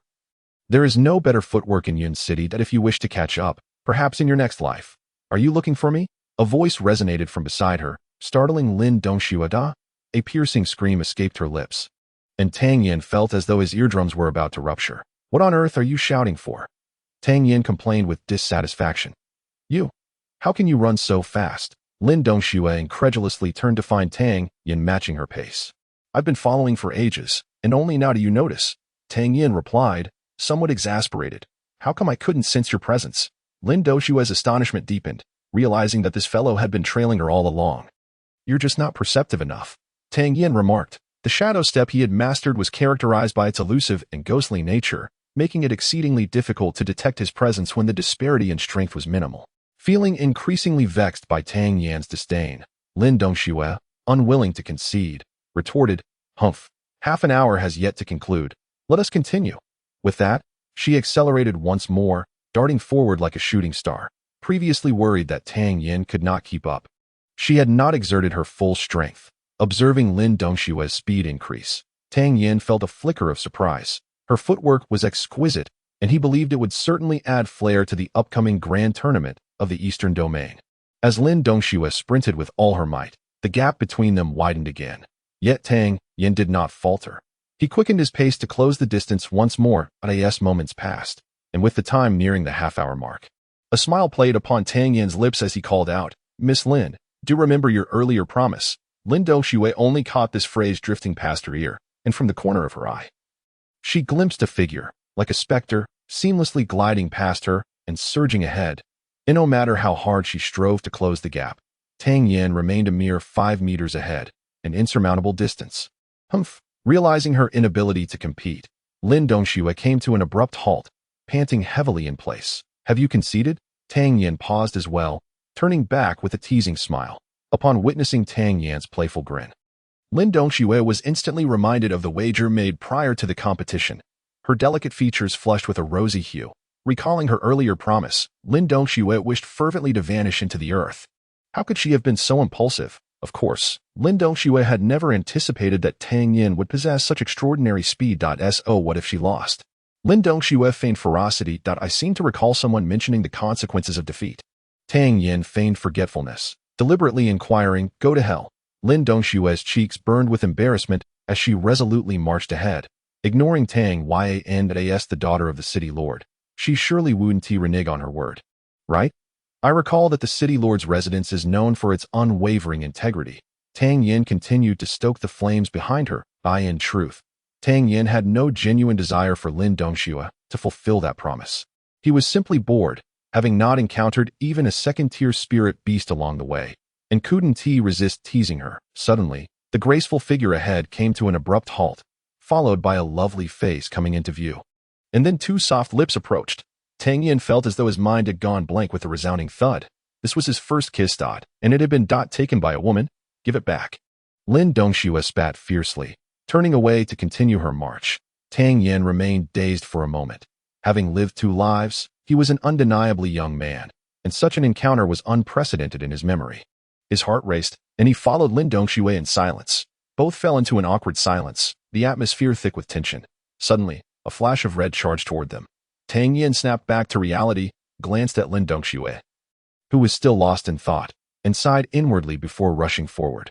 Fortunately, it was merely a second-tier spirit beast, and Tang Yan successfully intercepted it just in time, causing Lin Dongxue to break into a cold sweat. Had Tang Yan been a bit farther away, and had she remained distracted, danger could have ensued. The creature before them was just a second-tier red-striped tiger. Seasoned from battle, Tang Yan was unfazed, after delivering a powerful punch that sent the tiger staggering back. He swiftly stepped aside and said softly, "You take the lead, practice more, and you shall perform even better in the grand competition." Lin Dongxue, eager to find a way to redeem herself, recognized this red-striped tiger as the perfect opportunity to break the stalemate. Nodding, she leaped into action. Lin Dongxue's foundational skills were commendable. However, combat was distinct from martial arts, which emphasized technique. In a brawl, one must break down their moves, selecting the most suitable strike for each attack. Lin Dongxue's combat experience was limited, leading her to employ several unnecessary moves and miss numerous opportunities to subdue the red-striped tiger. Bang! Having rarely faced life-and-death struggles, Lin Dongxue found herself somewhat flustered in the face of the tiger's assault. Fortunately, her prowess had reached the pinnacle of the Xian stage, granting her an innate advantage against a second-tier spirit beast. Tang Yan did not offer any assistance, by the time Lin Dongxue delivered a powerful punch that sent the red-striped tiger flying. Half an hour had already elapsed. After such an extended battle, Lin Dongxue bore some minor injuries. Too slow, Tang Yan remarked coldly. Lin Dongxue had expected some praise from him, or at the very least a word of acknowledgement for her efforts. Yet after her victory over the red-striped tiger, Tang Yan chose to mock her instead. "Why don't you take your turn?" Lin Dongxue's latent energy finally erupted. The red-striped tiger's initial attack was directed at you. Your footwork was swift, and you held the advantage in strength. You merely needed to glide quickly beneath its belly to strike. The underbelly of a spirit beast is its critical weakness, with a single blow. You could inflict significant damage, yet you opted for a direct confrontation. Although spirit beasts possess innate strength, given your superiority, your opening move should have allowed you to dominate at that moment. You should have launched a close-range attack. The red-striped tiger was already fatigued. If you continued your assault, it would struggle to unleash its full power, while your own strength could easily suppress it, allowing you to defeat it in 3 moves. The third attack from the red-striped tiger involved a vicious bite, and though you chose to retreat, the distance between you was merely the length of your leg that a swift kick to its jaw would have inflicted damage. Yet you overlooked this opportunity. The fourth assault saw it rise on its hind legs, attempting to claw at your head. At this juncture, you should not have engaged it directly. A hulking low-tier spirit beast, once upright, exposes its flanks and rear as vulnerable points. With adept footwork, you could have maneuvered around it to deliver a powerful strike. The 5th, the 6th, the 56th. Ultimately, your victory was solely due to your ascendance to the Xian tier. Relying merely on brute force, like a stern master, Tang Yan meticulously pointed out the flaws in Lin Dongxue's combat techniques. Initially filled with discontent towards Tang Yan, Lin Dongxue's expression transformed into one of astonishment. The seemingly innocuous individual before her possessed an extraordinary mastery of combat techniques that was astonishingly profound. Reflecting on each of Tang Yan's words, Lin Dongxue realized with surprise that had she adhered to Tang Yan's strategies, she could have dispatched the red-striped tiger in mere moments, no longer disdainful of combat. Lin Dongxue suddenly felt an eagerness to seek another spirit beast to practice her skills. Chapter 79. Breaking Preconceptions. Thank you. Lin Dongxue expressed earnestly. It's nothing. Just practice more. Tang Yan replied. And one crucial point remains. When dealing with enemies, do not show them mercy. Tang Yan smiled as he reminded her, gazing at Tang Yan's bright smile. Lin Dongxue felt a moment of daze and could not help but inquire, the fighting techniques you mentioned earlier, were they all taught to you by your master? Indeed, Tang Yan nodded.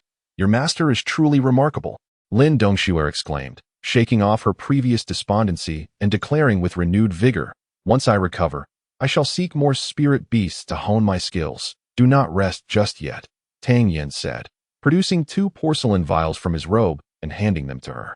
These are high-grade spirit pills that can rapidly restore your stamina. Simply swallow one and take a brief respite. As Tang Yan casually tossed over 2 bottles, Lin Dongxue assumed they contained merely ordinary first-grade elixirs, especially since each vial seemed to hold a considerable quantity of pills, suggesting they were not particularly precious. Upon consuming the elixirs, a wave of remarkably pure spiritual energy surged forth, the effects potent yet gentle, overwhelming yet exquisitely soothing, swiftly restoring her vitality in an almost uncoordinated manner. Is this a high-grade second-tier elixir? Lin Dongxue inquired in astonishment. That in her recollection, common elixirs did not possess such effects. Quite so.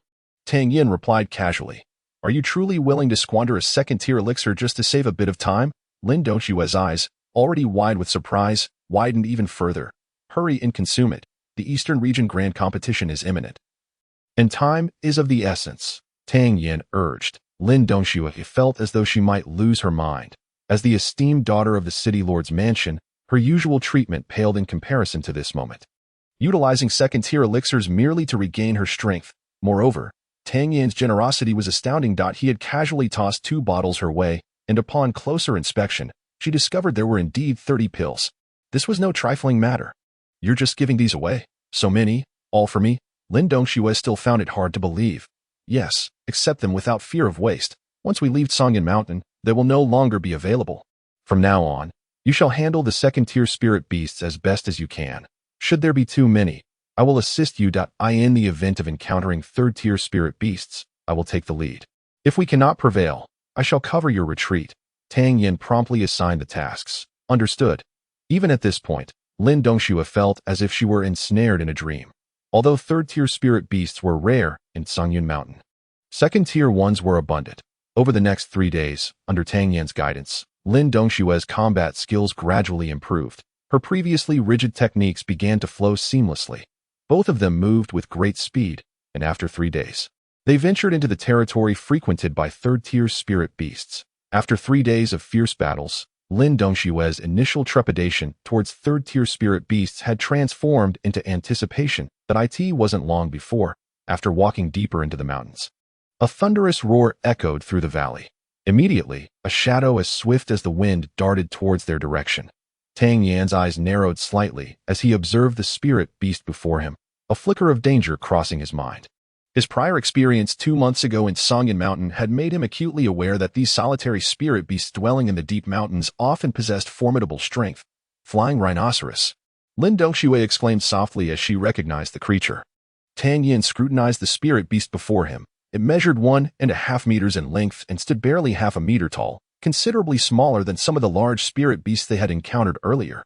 Its body was a shade of gray, covered in a thick hide, resembling a rhinoceros. It bore a gaping mouth revealing 2 rows of sharp fangs, and its elongated eyes glinted with a ferocious light.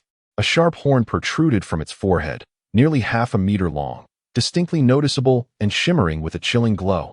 Tang Yan had heard of the flying rhinoceros. Among third-tier spirit beasts, it was regarded as a highly advanced species. Its claws, teeth, and the horn on its forehead were all formidable weapons, and any wound inflicted by it during battle was notoriously difficult to heal. Its physique was not particularly large, yet its speed was remarkable, earning it the moniker of Flying Rhinoceros. Unconsciously positioning himself in front of Lin Dongxue, Tang Yan softly instructed, "You should step back a bit and observe how I engage in battle." Over the past 3 days, most encounters had been with second-tier spirit beasts, and perhaps out of sheer luck, he had faced no more than 2 at a time, thus he had not needed to strike. Upon hearing that Tang Yan was about to take action, a flicker of curiosity danced in Lin Dongxue's eyes. Be cautious. As a member of the rhinoceros spirit beasts, the flying rhinoceros possesses immense strength and remarkable speed, making it quite formidable, she cautioned, nodding slightly. Tang Yan fixed his gaze on the flying rhinoceros, which was less than 4 meters away. The creature regarded him with a hint of disdain, sensing the feeble aura emanating from this human. However, its expression shifted to one of mild seriousness as it turned its attention to Lin Dongxue. Boom, boom, boom. Despite its modest size, the flying rhinoceros was far from light, charging headlong towards Tang Yan in an instant. The 4-meter gap was closed. Lin Dongxue clenched her fists in anxiety. Such rapid speed and force made it challenging to evade, leaving her to wonder if Tang Yan could dodge the impending onslaught. With his eyes slightly narrowed, Tang Yan leaped high into the air, kicking towards the back of the flying rhinoceros with remarkable swiftness. Much to Lin Dongxue's astonishment, her mouth fell slightly agape, filled with admiration and surprise. Not only had he evaded the attack, but he had also countered with an assault of his own. Executing a spinning kick mid-air, Tang Yan's foot landed squarely on the back of the flying rhinoceros. The creature's reaction speed was astonishing, far surpassing ordinary expectations. The once fiercely charging beast abruptly halted, arching its back as if attempting to withstand Tang Yan's powerful kick. Thud! Tang Yan felt as though he had struck an iron plate. His foot momentarily tingling from the impact. Using the recoil to his advantage, he executed a backflip, retreating swiftly. Meanwhile, the flying rhinoceros let out a pained roar. Utterly astonished that the individual who had seemed devoid of any significant energy just moments before could unleash such overwhelming power. Upon sensing the formidable strength Tang Yan had displayed, Lin Dongxue was shaken to her core. Just how much power was he concealing from everyone? Had she not been following him, she might have assumed he was merely at the 9th rank of the Huang tier. Roar! Before Tang Yan could touch the ground, the enraged flying rhinoceros charged at him once more. Bang! Bang! Bang! Though the flying rhinoceros was swift, it paled in comparison to Tang Yan, who had mastered the essence of combat. He adeptly exploited every weakness in its attack, swiftly finding openings and countering with precision. His strikes were rapid. Within mere moments, he gained the upper hand through a relentless onslaught. Lin Dongxue, watching from the sidelines, was drenched in sweat. With each assault from the flying rhinoceros, she found herself on the brink of exclaiming in surprise. She acknowledged that had she been in Tang Yan's position, fleeing would have been her only option against such a fierce attack. Yet, what left her even more astounded was Tang Yan's relentless counterattacks. He did not merely evade the strikes of the flying rhinoceros. Instead, he continuously retaliated. Each attack from the beast narrowly grazed Tang Yan's vital points, while he seamlessly followed up with successive assaults after every evasion. The seamless and instinctive fighting movements evoked in Lin Dongxue a profound sense of artistic appreciation. She realized that evasion could be executed with such a graceful sidestep. She discovered that following a punch, if the force had not entirely dissipated, one could launch a second assault using the elbow. Rolling on the ground was not merely a means of dodging. It could also deliver a powerful kick, inflicting harm upon the adversary. It dawned upon Lin Dongxue that the offensive techniques she had mastered over the past 20 years paled in comparison to what Tang Yan had imparted to her in just a few days. The ever-changing combat skills, the seamless integration of martial techniques and foundational moves, unleashed an astonishingly formidable power. All of this shattered her previously steadfast belief in the supremacy of martial prowess. Chapter 80. You were so quick, having failed to vanquish Tang Yan after a considerable time. The fury in Fei Shi's eyes intensified, and he charged at Tang Yan once more, panting heavily. Tang Yan, however, chose not to evade. Instead, he swiftly executed 5 pirouettes. Bang, bang, bang, bang, bang. The Qianshan fist resonated with 5 thunderous strikes in midair. At that moment, Fei Shi coincidentally lunged forward. Tang Yan seemed to have anticipated the angle of Ling Xi's attack, spinning his body effortlessly. The sharp horn, half a meter in length, grazed along Tang Yan's left arm. While Tang Yan's 6th Qianshan fist was unleashed without reservation, his fist, accompanied by a fierce gust of wind, struck heavily against Fei Shi's side. Crack! The battle prowess of the first rank of the Xian tier erupted in full force. Even though Fei Shi possessed immense strength, at that instant, his momentum was deflected to the left, exposing an opening on his right side. Tang Yan's gaze sharpened, and he lunged forward with a powerful step, swiftly lifting his right foot to deliver a fierce kick towards Fei Shi's abdomen. Bang! Tang Yan's full-force strike landed on the relatively soft underbelly, rendering Fei Shi completely paralyzed and unable to muster any defense. Seizing the moment, Tang Yan unleashed a torrent of strikes upon Fei Shi's vital points without a moment's pause. Soon, Fei Shi coughed up blood and slumped to the side, unconscious. With Fei Shi dispatched, Tang Yan retrieved a dagger from his pocket, skillfully extracting the beast core. Just as he was about to converse with Lin Dongxue, he turned to find her staring at him, her face a picture of shock. What's wrong? Are you stunned? Fei, she has already been dealt with. Tang Yan waved his hand in front of the dazed Lin Dongxue. No. You were so quick. Truly impressive. Lin Dongxue exclaimed, regaining her composure from her astonishment. I'm quick. Tang Yan, observing Lin Dongxue's innocent expression, felt a mischievous impulse arise within him. I have been for quite a while. He quickly corrected himself, jesting. Though I am still a young lad, I maintain confidence in my abilities. No, you are just incredibly fast. Lin Dongxue, devoid of Tang Yan's intricate thoughts, was merely struck by the fact that he had dispatched a third-tier spirit beast in just a quarter of an hour. She felt that words were inadequate to convey her emotions. Their differing perspectives made it evident that Lin Dongxue could not fathom Tang Yan's wicked thoughts. In the future, it's acceptable to say, I am formidable, but not that I am quick. Tang Yan firmly instructed. Why? Lin Dongxue inquired with curiosity. Just remember that. Now, let us take a break and continue our journey. Tang Yan hastily changed the subject. Lin Dongxue wished to press further. But suddenly, an unsettling sensation gripped Tang Yan's heart. A foreboding sense of danger surged within him, prompting him to urgently warn. Someone is coming to an alchemist. Tang Yan possessed an acute sensitivity to his surroundings. When a distinctly targeted murderous intent surged towards him, even if the assailant concealed their aura exceptionally well, it would still fail to escape Tang Yan's perception. He swiftly turned his head, only to behold a figure clad in black approaching their direction. Following Tang Yan's alert, Lin Dongxue also pivoted to gaze at the advancing figure. Tang Yan, unwilling to underestimate the situation, bent his knees in preparation, readying himself for combat. The pressure emanating from this cloaked figure was formidable. You go first, Tang Yan urged in a hushed tone. You go first, Lin Dongxue retorted defiantly, standing shoulder to shoulder with Tang Yan. Tang Yan's nostrils flared in exasperation. Why was she being so obstinate at this moment? What do you mean go? We should remain here. The black-clad figure chuckled darkly, his voice dry and raspy. Pray tell, who might you be? We harbor no grievances against one another, Tang Yan inquired, perplexed. No grievances, no conflicts. I merely desire to kill. The black-clad figure declared, transforming into a streak of meteor-like speed as he charged towards Tang Yan, delivering a powerful strike. A mystic stage practitioner, at least 5th rank. Tang Yan's pupils contracted, a chill racing down his spine as his hair stood on end.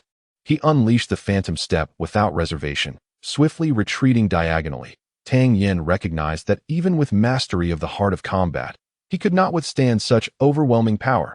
I am the daughter of Lin Xiao, the Lord of Cloud City. If my father does not see me again, you shall find yourself in quite the predicament, Lin Dongxue interjected.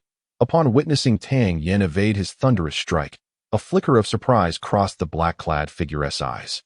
Then, upon hearing Lin Dongxue's veiled threat, he scoffed derisively. Scion Mountain is abundant with beasts. Should you perish, your bones will soon vanish. Who could possibly discern your fate? Furthermore, who would know it was I who did it? The girl is quite charming. Before you die, I shall ensure you enjoy yourself thoroughly. The black-clad figure cackled sharply, lunging towards Lin Dongxue with outstretched hands. Dodge. Tang Yan did not hesitate, charging towards the black figure. Seeing Tang Yan approach, a glimmer of hatred flickered in the black-clad figure's eyes, and he forsook Lin Dongxue to strike once more at Tang Yan. Tang Yan's eyes narrowed, though the figure harbored clear murderous intent towards him. The techniques employed were merely fundamental, seemingly intent on obscuring his true capabilities. Nevertheless, the overwhelming power of a 5th-rank mystic stage practitioner was not something he could contend with. He felt the suffocating pressure emanating from his opponent. A wild thought suddenly flashed through Tang Yan's mind. Boom. Time was too limited. Tang Yan managed to unleash only the 4th punch of the Thousand Mountains Fist. As the force behind Tang Yan's strike registered, a flicker of astonishment crossed the black-clad figure's gaze that a mere 1st-rank mystic stage practitioner could produce the strength of the 2nd rank. Yet, even if you are an unrivaled genius, the story of your exploits will not continue. A flicker of delight danced in his eyes as he unleashed a dual palm strike towards Tang Yan. Tang Yan's vortex-like dantian spun rapidly, his spiritual energy surging towards his fist. Whoosh! An ethereal blue flame suddenly materialized, enveloping Tang Yan's fist in a peculiar aura of azure light. The black-clad figure's momentum halted abruptly, his gaze fixated warily on the blue flame. What on earth has this lad unleashed? Despite possessing the formidable strength of the 5th rank in the mysterious realm, I felt an overwhelming sense of threat emanating from that ethereal blue aura. Fearing to compete with its brilliance, the cloaked figure swiftly darted to the side. However, in close combat, Tang Yan excelled. Witnessing the cloaked figure's trepidation towards his heavenly transformation fire filled him with delight. With agile movements, he closed the distance and unleashed a powerful punch. Dongxue, flee at once, Tang Yan commanded with urgency, realizing that he could only utilize the heavenly transformation fire to buy time for Lin Dongshue's escape. The cloaked figure, enraged by Tang Yan's audacity to attack, struck back with a fierce palm. A glimmer of anticipation and madness flickered in Tang Yan's eyes. In this perilous moment, he had conceived the idea of integrating the heavenly transformation fire into his technique. He was eager to discover the formidable power that the Thousand Mountain Fist, enhanced by the heavenly transformation fire, could unleash. Bang! The clash between fist and palm reverberated violently. The azure flames were instantly dispersed by the cloaked figure's strike. Tang Yan staggered back a step, gazing at the unmoving figure before him, inwardly lamenting the overwhelming strength of his opponent, realizing he was no match. The heavenly transformation fire consumed an immense amount of energy, and Tang Yan was uncertain how long he could endure. Casting a glance at Lin Dongxue, who remained stationary, he bellowed, "Hurry and leave. No one shall escape." The cloaked figure let out a sharp, eerie laugh. Initially wary of Tang Yan's heavenly transformation fire, he now recognized that the flames posed no threat to him and felt entirely at ease. He advanced forward, lunging once more at Tang Yan. "You must be a member of the Lu family to have dared to infiltrate Songyan Mountain and attempt to kill me," Tang Yan suddenly declared, causing a jolt of anxiety within the cloaked figure. The fleeting flicker of fear in his eyes did not escape Tang Yan's notice. "Wishing to uncover my background. As long as I remain silent, you would never unravel it, no matter how much you ponder," the cloaked figure declared, as his palm winds approached Tang Yan. Taking a deep breath, Tang Yan felt the swirling energy within his dantian reach its peak, as the true qi continuously transformed into the heavenly transformation fire. Meeting the cloaked figure's palm winds with another strike of the Thousand Mountain Fist, your reluctance to employ martial techniques and resorting to mere brute force indicates your desire to conceal your origins from us. The only reason for such trepidation is that we must be acquainted. When you previously attacked Lin Dongxue, your eyes betrayed hesitation and fear, revealing your knowledge of her identity. If you recognize us and are aware of our whereabouts, aside from the city lord, it must be Lu Ji who has informed you, disclosing our movements. And with your strength at the 5th rank of the mysterious realm, Lu Heir, you possess quite the audacity to attempt to assassinate the city lord's daughter." As Tang Yan spoke, he exchanged several blows with the cloaked figure. Ultimately, the disparity in strength became apparent, and Tang Yan felt his internal energy roiling. Puff! A thin line of blood trickled from the corner of his mouth. Upon hearing Tang Yan's deductions, a glimmer of cruelty flashed in the cloaked figure's eyes as he tore away his mask, revealing his true visage. "Lu Jing." Lin Dongxue gasped in shock at the sight of his face. "I had initially intended to kill Tang Yan and merely incapacitate you, but now that you are privy to my identity, you have only one fate awaiting you today. Do not blame me for my ruthlessness. Rather, blame Tang Yan for exposing who I am." Lu Jing's voice transformed, and his aura shifted, launching a more ferocious attack towards Tang Yan. "I will hold him off. You must escape." As Lin Dongxue stood there, seemingly dazed, Tang Yan's eyes burned with a fierce crimson hue. A jolt of realization struck Lin Dongxue's heart. She was acutely aware of Tang Yan's swiftness. He could have easily abandoned her and fled. Yet, he did not. Lin Dongxue felt a warmth swell in her eyes. Overwhelmed by a torrent of intense emotions and reluctance at that moment, having already reached the pinnacle of the 1st rank of the Xian level, she suddenly sensed a surge of warmth in her dantian. As if a barrier had been shattered, but a more potent stream of vital energy began to flow freely within her. She had ascended to the 2nd rank of the Xian level. Elated by her recent breakthrough, she shouted fiercely as she charged towards the battlefield. "If we are to flee, let us flee together. If we are to fight, let us fight together." At that moment, Tang Yan felt an overwhelming urge to spit blood in frustration. "My dear aunt, why must you put on such a brave front at this time? If you escape, I too would find an opportunity to flee." Meanwhile, Lu Jing, who had been entangled by Tang Yan, was concerned that Lin Dongxue might suddenly abandon the fight. Upon seeing her return to the fray, a glimmer of joy flickered in his eyes. Tang Yan felt the vital energy within his dantian surge forth like a torrential flood, depleting at an alarming rate. Seizing the moment as Lin Dongxue dashed towards him, he swiftly uncorked the ceramic vials at his side and swallowed the pills in a hurried frenzy. "Damn it! Since death is inevitable, I shall fight to the last." He consumed several bottles of pills, including pulse-cleansing pills, high-spirit pills, and energy restoration pills. Any elixir beneficial for cultivation was hastily ingested. A tremendous surge of spiritual power erupted within him, akin to a volcanic eruption, rapidly coursing outward from his Dantian. As he felt the violent energy within him swell uncontrollably, Tang Yan's heart sank. Damn it, I've overdosed. His Dantian and meridians could barely withstand the influx. Nevertheless, he refused to relinquish his desire to survive. A true man may perish heroically in battle, but will never succumb to death passively. His swirling Dantian spun rapidly, striving to regulate the burgeoning energy. Lu Ji and Lin Dongxue remained vigilant, observing Tang Yan as his skin flushed a fiery red, small welts appearing all over his body. Lu Ji halted his assault, pointing at Tang Yan and bursting into laughter. Ha ha ha. Truly worthy of the title of Yun City's foremost wastrel, even in ruin, he finds a unique path, while others choose poison to end their lives. Young Master Tang opts for the audacious route of devouring pills. To be honest, in all my years, I have never witnessed anyone explode from consuming too many pills. Young Master Tang has truly opened my eyes today. Hearing Lu Ji's mockery, Lin Doxue's gaze was filled with concern, her delicate fist clenched tightly. This fellow, usually so astute, how could he be so foolish at such a critical moment? Tang Yan was at a loss for words. Despite his earnest efforts to suppress the surging energy, the sheer volume contained within the pills was overwhelming. His body was visibly inflating with alarming speed, and if he could not devise a solution soon, he knew he would meet a grim end. A ninth-tier alchemist, perishing from an overdose of pills. If word of this reached the martial world of his past life, he would certainly be the subject of ridicule. A wave of intense pain washed over him, and his consciousness began to fade. The only sounds that reached his ears were Lu Jing's scornful jibes. As his thoughts began to scatter, he recalled his past life. The rich tapestry of Chinese civilization, Pangu creating the heavens, Nuwa mending the sky, and Du controlling the floods. Wait, Du controlling the floods? As Tang Yan's awareness waned, a flicker of clarity sparked within him. What was it that he truly sought? Rather than being obstructed, it is better to find a way to alleviate the situation. With a sudden burst of clarity amidst the brink of unconsciousness, Tang Yan, on the verge of succumbing, experienced a moment of enlightenment. Finally discovering the answer he sought, by biting down on his tongue, he restored a flicker of lucidity, and a frenzied glint ignited in his eyes as he halted the cultivation of spiritual energy. He stood resolutely, his crimson gaze fixed upon the mocking Lu Jing. If he could not contain this spiritual energy, then he would strive to release it so long as the speed of release surpassed that of the medicinal pill's catalytic effect. He might grasp a slender chance of survival. Tang Yan was uncertain if this method would succeed, but retreat was no longer an option. Lu Jing, who had previously appeared relaxed, felt a tremor of alarm as he sensed the madness in Tang Yan's eyes.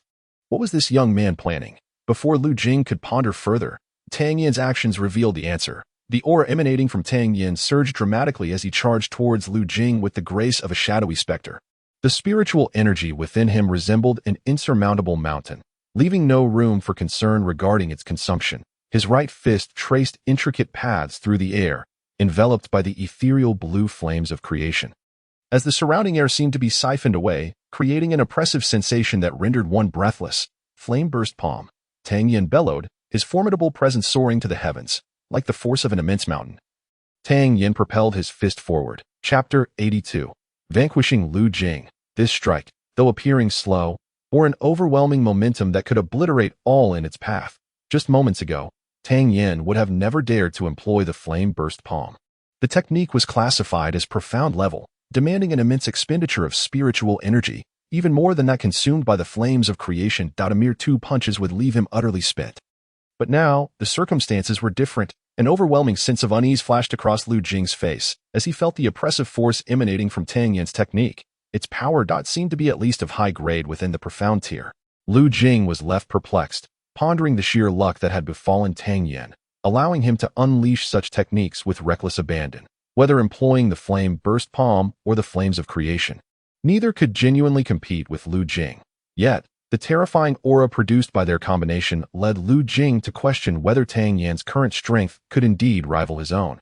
Unwilling to accept defeat, Lu Jing inhaled deeply, unleashing the power of the 5th tier of the profound level. With a fierce stride, he lunged forward like a descending tiger, unleashing a devastating punch towards Tang Yan. Bang! A violent gust of wind erupted, sending debris flying in all directions. Both Tang Yan and Lu Jing staggered back a step, observing from the sidelines. Lin Dongxue wore an expression of astonishment, initially worried that Tang Yan might explode from the strain. She was taken aback by his ability to deliver such a domineering punch even while in distress. The fifth tier of the profound level was rendered ineffective against Tang Yan. Lu Jing's heart raced with a mix of shock and disbelief. How could this individual, possessing near first-tier profound level strength, withstand his punch without showing any signs of defeat? Before Lu Jing could catch his breath, Tang Yan's flame-burst palm surged towards him once more. At this moment, Tang Yan no longer adhered to martial techniques. If technique was required, the flame-burst palm encapsulated supreme skill. If power was needed, the flame-burst palm possessed unparalleled might. If devastation was sought, the flames of creation held absolute destructive force. In essence, it was all about maximum output. Once again, it was a single palm, slowly propelled forth by Tang Yan. Once again, the same domineering aura re-emerged, and Lu Jing, having previously experienced Tang Yan's formidable technique, found himself momentarily overwhelmed. However, Lu Jing still harbored doubts about Tang Yan's ability to truly contend with him, and he unleashed another powerful punch. Boom! The two strikes collided, stirring up a whirlwind of dust and debris. After a series of exchanges, it was only after the 30-second clash that Tang Yan felt a slight alleviation in his nearly bursting dantian. Just as he sought to catch his breath, an overwhelming sensation surged forth, compelling Tang Yan to act without hesitation as he swiftly executed the flame-burst palm. Boom! Lu Jing charged forward once more. Tang Yan resembled an unyielding machine, delivering blow after blow. Each strike was as forceful and incisive as the first, leaving no room for evasion. After more than 30 consecutive clashes, Tang Yan remained vigorous and imposing. Yet Lu Jing was on the verge of exhaustion. Despite his esteemed status as the second master of the Lu family, the medicinal pills he routinely consumed could not compare to those of Tang Yan. The pills he had accumulated were all used for immediate cultivation. He wished he could be as extravagant as Tang Yan, carelessly stuffing pills into his mouth, but alas, he could not. Furthermore, though he possessed the strength of a fifth-grade practitioner, he had never anticipated needing to reserve his strength against an opponent like Tang Yan. Bang! Another earth-shattering palm strike landed. Stomp. This time, Tang Yan remained firmly planted while Lu Jing staggered back a step. This retreat signified Lu Jing's formal descent into disadvantage. Bang! Stomp stomp. Following yet another collision, Lu Jing retreated 2 more steps. Tang Yan showed no signs of relent, and finally, after delivering his 58th strike, Lu Jing could no longer withstand the force. Being sent flying by Tang Yan, the shadow step unfolded swiftly, and the heart of battle surged into action without a moment's pause as Tang Yan seamlessly executed another flame-burst palm, simple and direct, devoid of any unnecessary flourishes. With his vital energy completely shattered, Lu Jing found himself devoid of any capacity for counterattack. Don't kill me. Lu Jing's eyes were filled with intense fear and resentment. How could a fifth-grade master such as himself be defeated by a junior like Tang Yan? Not only will I kill you, but I shall spare no one from the Lu family. Tang Yan's icy voice echoed, for this was not the first time the Lu family had plotted against him. In light of their continuous provocations, Tang Yan had resolved to annihilate the Lu family. With a decisive strike, Tang Yan targeted Lu Jing's heart, and as the defeated Lu Jing fell to the ground, his eyes brimmed with unfulfilled rage, pointing at Tang Yan as if to speak. Yet he was granted no further opportunity. Witnessing Tang Yan's lethal blow to Lu Jing filled Lin Dongxue's eyes with a sense of relief akin to surviving a calamity, collapsing onto the ground. She gasped for air, her beautiful eyes filled with curiosity as they rested upon Tang Yan. What secrets lay hidden within this young man? The enigmatic footwork, the overwhelming palm technique, the mysterious azure glow. These were not resources one could acquire in Yun City. Under the exhilarating onslaught of Tang Yan, the state of near explosion within him had considerably abated. Sensing that his dantian still brimmed with a continuous source of spiritual energy, Tang Yan contemplated seeking a spirit beast to unleash his pent-up energy. At that moment, the previously tranquil heavenly transformation cauldron began to tremble violently, as an immense surge of spiritual energy was completely absorbed by the cauldron in the blink of an eye. Enraged, Tang Yan felt the urge to smash this cursed cauldron. As I was on the brink of a catastrophic demise, you remained utterly silent. Now that the danger has passed, you audaciously consume the surplus spiritual energy? How dare you aspire to be a cauldron? Suddenly, a vibrant aura surged forth from the cauldron, cascading towards the meridians along with the dantian as this life-infused essence flowed through. The severe damage inflicted upon my dantian and meridians due to the expansion of spiritual energy began to heal at a visibly remarkable pace. Simultaneously, an exceedingly familiar presence emanated from within the Dantian. The previously despondent Tang Yan now felt an overwhelming surge of joy. What a magnificent cauldron, truly deserving of the title of the foremost treasure of the inner Jianghu. Protect me, for I shall meditate for a moment. Tang Yan sought a secluded spot and seated himself cross-legged. He understood that, barring unforeseen circumstances, he was on the verge of another breakthrough. Rather than rushing into it, he opted to wait until the life energy had completely restored his Dantian and meridians before he settled his mind and began to meditate. During the battle, overwhelmed by the tension of the atmosphere, Tang Yan had focused solely on expelling spiritual energy, neglecting to consider the extent of the burden on his Dantian's meridians. To his astonishment, he discovered that his meridians had expanded to twice their previous size. Moreover, the capacity of his Dantian to hold spiritual energy had significantly increased. This incident, though perilous, had turned fortuitous, serving as an extreme trial for his Dantian and meridians. Despite the substantial gains and the transformation of danger into safety, surviving this ordeal was indeed a stroke of great fortune. The spiritual energy had reached a critical point. Any slight delay in the outflow could result in an explosion. Such a perilous situation was one Tang Yan wished to avoid experiencing again. The true energy swiftly circulated within the Dantian, gathering momentum. Once the spiritual energy accumulated to a threshold, it surged forth effortlessly. Shin stage, second rank. However, everything was not yet concluded. The aura surrounding Tang Yan surged once more. Chapter 83. You really know how to play pretend. Lin Dongxue watched Tang Yan from the side, his handsome and radiant visage causing her heart to flutter. She lamented her previous superficiality, having been swayed by rumors and kept her distance from the notorious Tang. Had she befriended him sooner, she would have undoubtedly recognized his uniqueness. Suddenly, the fluctuations emanating from Tang Yan startled Lin Dongxue. Could it be that he had also achieved a breakthrough? After a moment of shock, Lin Dongxue regained her composure. After all, Tang Yan was inherently strong, and given the numerous spiritual pills he had consumed, such a breakthrough was entirely plausible.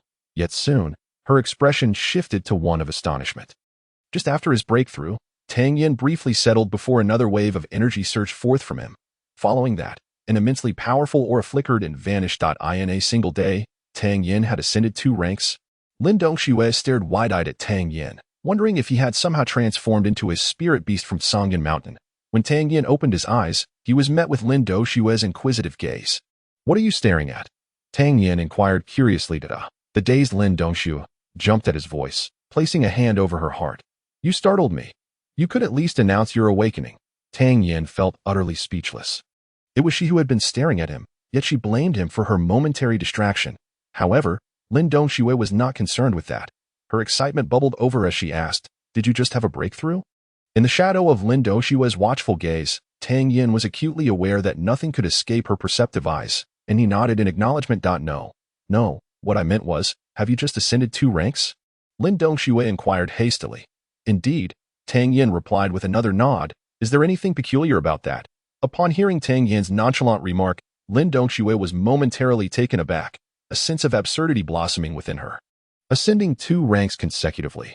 What could possibly be unusual about that? Or are you simply pretending? Do you realize that throughout the entirety of Tianxiang Kingdom, those capable of breaking through 2 ranks in succession are unparalleled geniuses?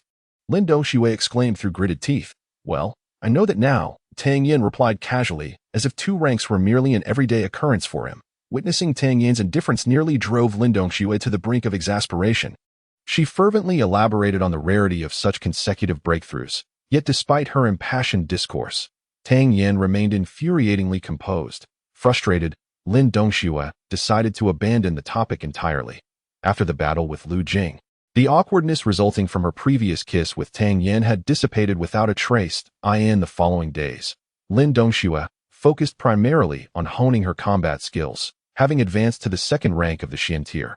Her combat prowess had markedly improved. Under Tang Yan's guidance, her progress was nothing short of remarkable. Meanwhile, following his encounter with Lu Jing, Tang Yan had managed to merge the heavenly creation fire with martial techniques. Sparking a deep interest in this innovation, over the ensuing days, he diligently refined the seamless integration of the heavenly creation fire and his fighting spirit. After 6 full days of effort, Tang Yan finally succeeded in smoothly incorporating the heavenly creation fire into his combat style. Lin Dongxue found herself repeatedly grateful for her impulsive decision to accompany Tang Yan. It was undoubtedly an astute choice. The Scion mountain was teeming with spirit beasts, and as they ventured deeper, they frequently encountered third-tier spirit beasts. Truly, Scion Mountain was a paradise for her cultivation. After traversing yet another mountain peak with Tang Yan, a grand city came into view not far ahead. Lin Dongxue cast a glance at Tang Yan, feeling an unexpected pang of disappointment, as if she were reluctant to leave so soon. Realizing the sentiment within her heart, she was startled, her cheeks flushing crimson, noticing that Tang Yan seemed oblivious to her change in demeanor. Lin Dongxue felt a wave of relief wash over her. According to the map, this was indeed Fang City. In 10 days' time, they would be meeting with the city lord. Come on, Tang Yan called out. Let's head down the mountain. Half an hour later, they arrived at the city gates. Fang City. Confirming the location was accurate, Tang Yan and Lin Dongxue stepped inside. Shortly after entering, the surroundings became bustling with activity. True to its reputation as the foremost city in the eastern region, it was far more prosperous than Yun City. Tang Yan marveled. Just as he finished speaking, he felt a sharp pinch at his waist and turned to find Lin Dongxue glaring at him fiercely. Realizing that his earlier comment could be interpreted as a veiled reference to Lin Xiaoshan, Tang Yan offered an awkward smile, bemused by the severity of her reaction, rubbing the sore spot where she had pinched him. He said, "Let us proceed to the designated meeting place." Hailing a carriage, they both climbed inside. Before long, the carriage came to a halt. They had arrived at the city center, where the surroundings were even more vibrant. The most conspicuous structure here is undoubtedly the Wanfang building. As soon as Tang Yan alighted from the carriage, his attention was immediately drawn to this establishment. Its height is impressive, and it occupies a vast expanse. While most surrounding buildings are merely 3 stories tall, this one boasts 6 stories, standing out like a crane among chickens. Esteemed guests, please come in. Are you here to dine or to lodge? Upon their entrance, a cheerful innkeeper promptly approached them. We have a reservation for a room. Could you kindly assist me in checking? Tang Yan inquired amicably. Certainly, if you would kindly provide your esteemed names and the name of the person who made the reservation, I will be able to assist you, the innkeeper explained with enthusiasm. After Tang Yan shared their names, the innkeeper produced a ledger to verify their reservation. Upon locating Tang Yan's room, a hint of humility graced his expression, and he quickly said, "Please, follow me."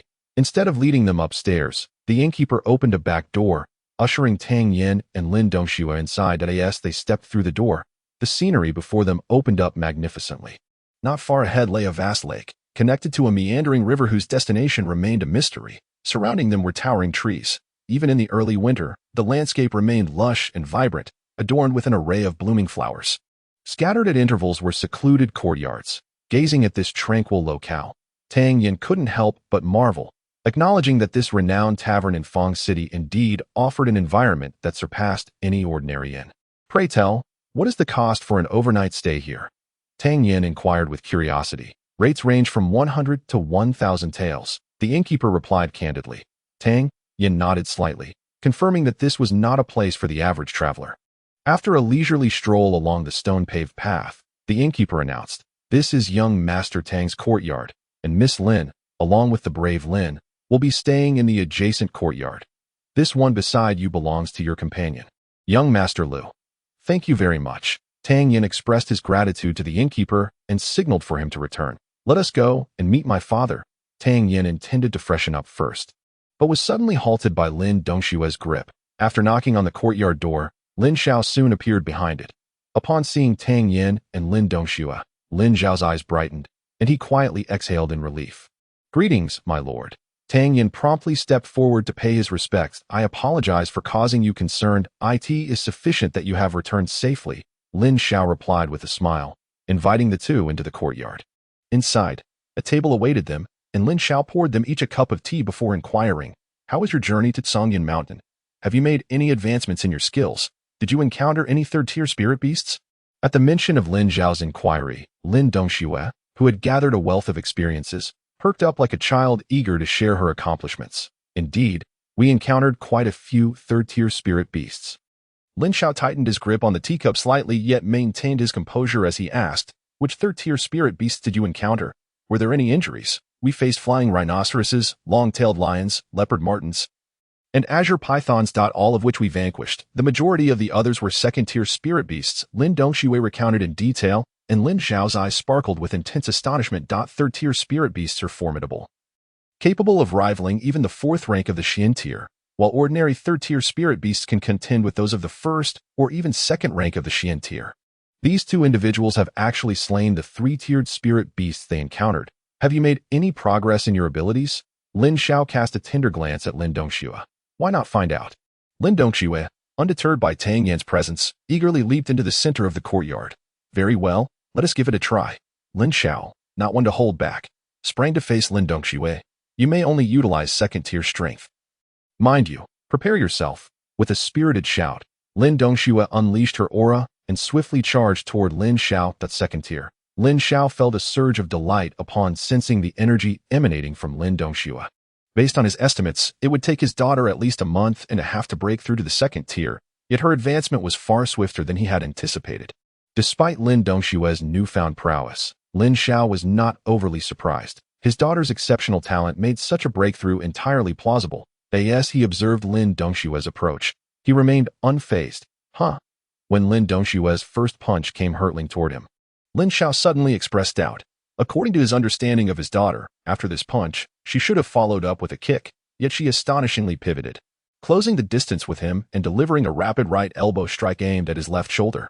This maneuver, both swift and fierce, truly caught Lin Xiao off guard. Fortunately, his extensive combat experience allowed him to evade it, or he might have found himself embarrassed before Tang Yan, an outsider. As he maneuvered with an unusual stance, intending to commend Lin Dongxue for her progress, she launched her third attack. This time, Lin Dongxue swiftly raised her leg, targeting Lin Xiao's abdomen. In the span of mere breaths, the father and daughter exchanged over a dozen moves in the courtyard. Each of Lin Dongxue's assaults left Lin Xiao profoundly shaken. The seamless succession of her techniques was not only fierce but also remarkably swift, each strike aimed directly at vital points. Should a similarly ranked opponent underestimate her, they would likely find themselves at a disadvantage by the first exchange. As the sparring continued, Lin Xiao's astonishment grew, and his curiosity deepened. What had his daughter endured over these past 10 days? A mere 10 days prior, when she had sparred with him, he had effortlessly countered her moves, identifying her flaws almost every third strike. Now, however, he found himself needing to muster every ounce of concentration to keep Lin Dongxue under control. Whenever he sought to offer guidance, he was met with a sense of helplessness akin to a dog trying to bite a porcupine. After sparring for nearly half an hour, Lin Xiao finally identified a flaw in Lin Dongxue's technique and seized the opportunity to swiftly subdue her. Although victorious, a flush of embarrassment crept across Lin Xiao's face. In their previous practice sessions, he would seldom exploit such minor flaws in his daughter's technique. Yet this time, had he not capitalized on that small opening, defeating her with second-tier strength would have required considerable effort. Well done. Excellent. Lin Xiao generously praised her, clapping in delight. I had thought I would easily win. Lin Dongxue shook her head with a sigh, causing Lin Xiao to nearly stumble. You little rascal, just 10 days ago, you were utterly defeated by me, and now you are contemplating besting your old father. Lin Xiao was no fool, although he was unaware of what transpired over the last 10 days. He was certain that Tang Yan played a significant role in Lin Dongxue's development. If his daughter's strength had reached such heights, one could only wonder how formidable Tang Yan must be. Suppressing the curiosity that stirred within him, Lin Xiao, after conversing with Tang Yan for a while, instructed him to meet at the Killing Tower the following day before bidding him farewell. Once the courtyard gate was closed, Lin Xiao immediately pulled Lin Dongxue over, his face brimming with curiosity, and inquired, "My dear, please recount to me in detail everything that has transpired over the past 10 days. So you wish to probe into Tang Yan's strength, do you?" Lin Dongxue replied with a playful glint in her eyes. Having been seen through by her, Lin Xiao did not deny it and chuckled. "I am indeed curious. How have you progressed so remarkably? It has only been 10 days, and your strength has multiplied. It is thanks to Tang Yan," Lin Dongxue candidly revealed, without concealing anything from her father. She recounted their first encounter with the red-striped tiger, detailing how Tang Yan had taught and disciplined her, leaving Lin Xiao utterly astonished. "Are you implying that Tang Yan's combat prowess surpasses yours?" Lin Xiao inquired urgently. Lin Dongxue shook her head. "He doesn't just surpass me. He is leagues ahead, my dear girl. Must you always speak in riddles?" Lin Xiao chided with a laugh before asking, "Has he already stepped into the profound realm?" Upon hearing her father's question, a peculiar expression crossed Lin Dongshue's face as she nodded. He is at the third tier of the profound realm. How remarkable! Lin Xiao was genuinely taken aback by her response. Indeed, he is at the third tier of the profound realm. Lin Dongxue confirmed once more. That lad first displayed his strength while battling Lu Qian from the Lu family, and at that time, he was merely at the 7th tier of the elemental realm during the Mid-Autumn Festival. His strength was only at the 6th tier of the Yellow Realm, and at the selection competition, he was just at the 9th tier of the Yellow Realm. In such a short span, he has ascended to the 3rd tier of the Profound Realm. Lin Xiao calculated carefully, his expression turning to disbelief. In less than half a year, Tang Yan had accomplished a leap from the Elemental Realm to the Profound Realm. Before entering Scion Mountain, his strength was only at the 1st tier of the Profound Realm, and just 4 days later, he had advanced 2 tiers to reach the 3rd. Lin Dongxue added fuel to the fire. 2 tiers in a row? Lin Xiao raised an eyebrow, quickly pressing. How did he achieve that? Pray, tell me. We were ambushed by Lu Jing, the second master of the Lu family in Songyun Mountain. Lin Zhao's heart tightened abruptly. Lu Jing, that was a genuine master at the 5th tier of the Profound Realm. He interrupted his daughter anxiously. What? Lu Jing attacked you? How did you escape? Chapter 85. The Killing Tower. We did not escape. Lu Jing was slain by Tang Yan, Lin Dongxue stated, her words shocking. Lin Zhao's face instantly displayed an expression of disbelief, yet he understood that his daughter would never lie when it came to serious matters.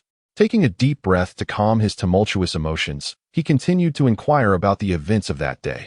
Lin Dongxue recounted the entire ordeal without reservation, and Lin Zhao's countenance darkened progressively. His daughter's harrowing account was not something that could be fabricated. The Lu family deserved nothing less than death. Veins bulging on his arms, Lin Zhao's heart surged with murderous intent. If not for Tang Yan's desperate struggle, his daughter would have perished in Songyun. After a lengthy pause, Lin Xiao suppressed his violent emotions and solemnly remarked, in a situation where death was inevitable, Tang Yan fought with all his might to grant you a sliver of hope. He is a man of deep loyalty and responsibility. I truly did not misjudge him. This favor is weightier than mountains. Once the Eastern Region Grand Tournament concludes, I shall return a kindness to the Tang family. After conversing with Lin Dongxue for nearly an hour, Lin Xiao finally permitted her to take her leave for rest. He then settled into a rattan chair, casting a glance towards the direction of Tang Yan's courtyard, his eyes reflecting a myriad of emotions: curiosity, anticipation, gratification, and admiration.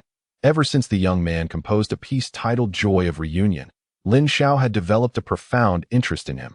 Yet, the more he sought to understand Tang Yan, the more elusive he became. Reflecting carefully on Lin Dongxue's words, Lin Xiao found himself harboring unprecedented confidence in Tang Yan's abilities. The previous iterations of the Eastern Region Grand Tournament had left Lin Xiao physically and mentally exhausted, unable to hold his head high during the competitions. However, this time, all 3 slots representing Yin City were filled with individuals of the Xian stage, not to mention his daughter who had already reached the 2nd tier of the Xian stage. Alongside the prodigious Tang Yan, for the first time in many years, Lin Xiao felt a surge of hope for the Eastern Region Grand Tournament. Upon returning to his residence, Tang Yan considered the bustling market surrounding him and deemed it unsuitable for practicing martial arts. Thus, he commenced training in the extreme 6 forms within the confines of his small courtyard. The day swiftly passed. Early the next morning, after rising from bed, Tang Yan soon heard a series of knocks at the door. Merely from the rhythm of the knocking, he surmised it was Lin Dongxue. With a smile, he opened the courtyard gate to behold a striking beauty clad in athletic attire. Dressed like that, are you eager to return to Songyun Mountain?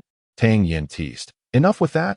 Did my father not mention before that upon arriving at Fong City, he would take us to experience the Killing Tower? Lin Dongxue shot him a glance. Tang Yan immediately recalled this matter. Remembering that entry required a staggering sum of 50,000 taels of silver, the exorbitant fee ignited an insatiable curiosity within him about this place.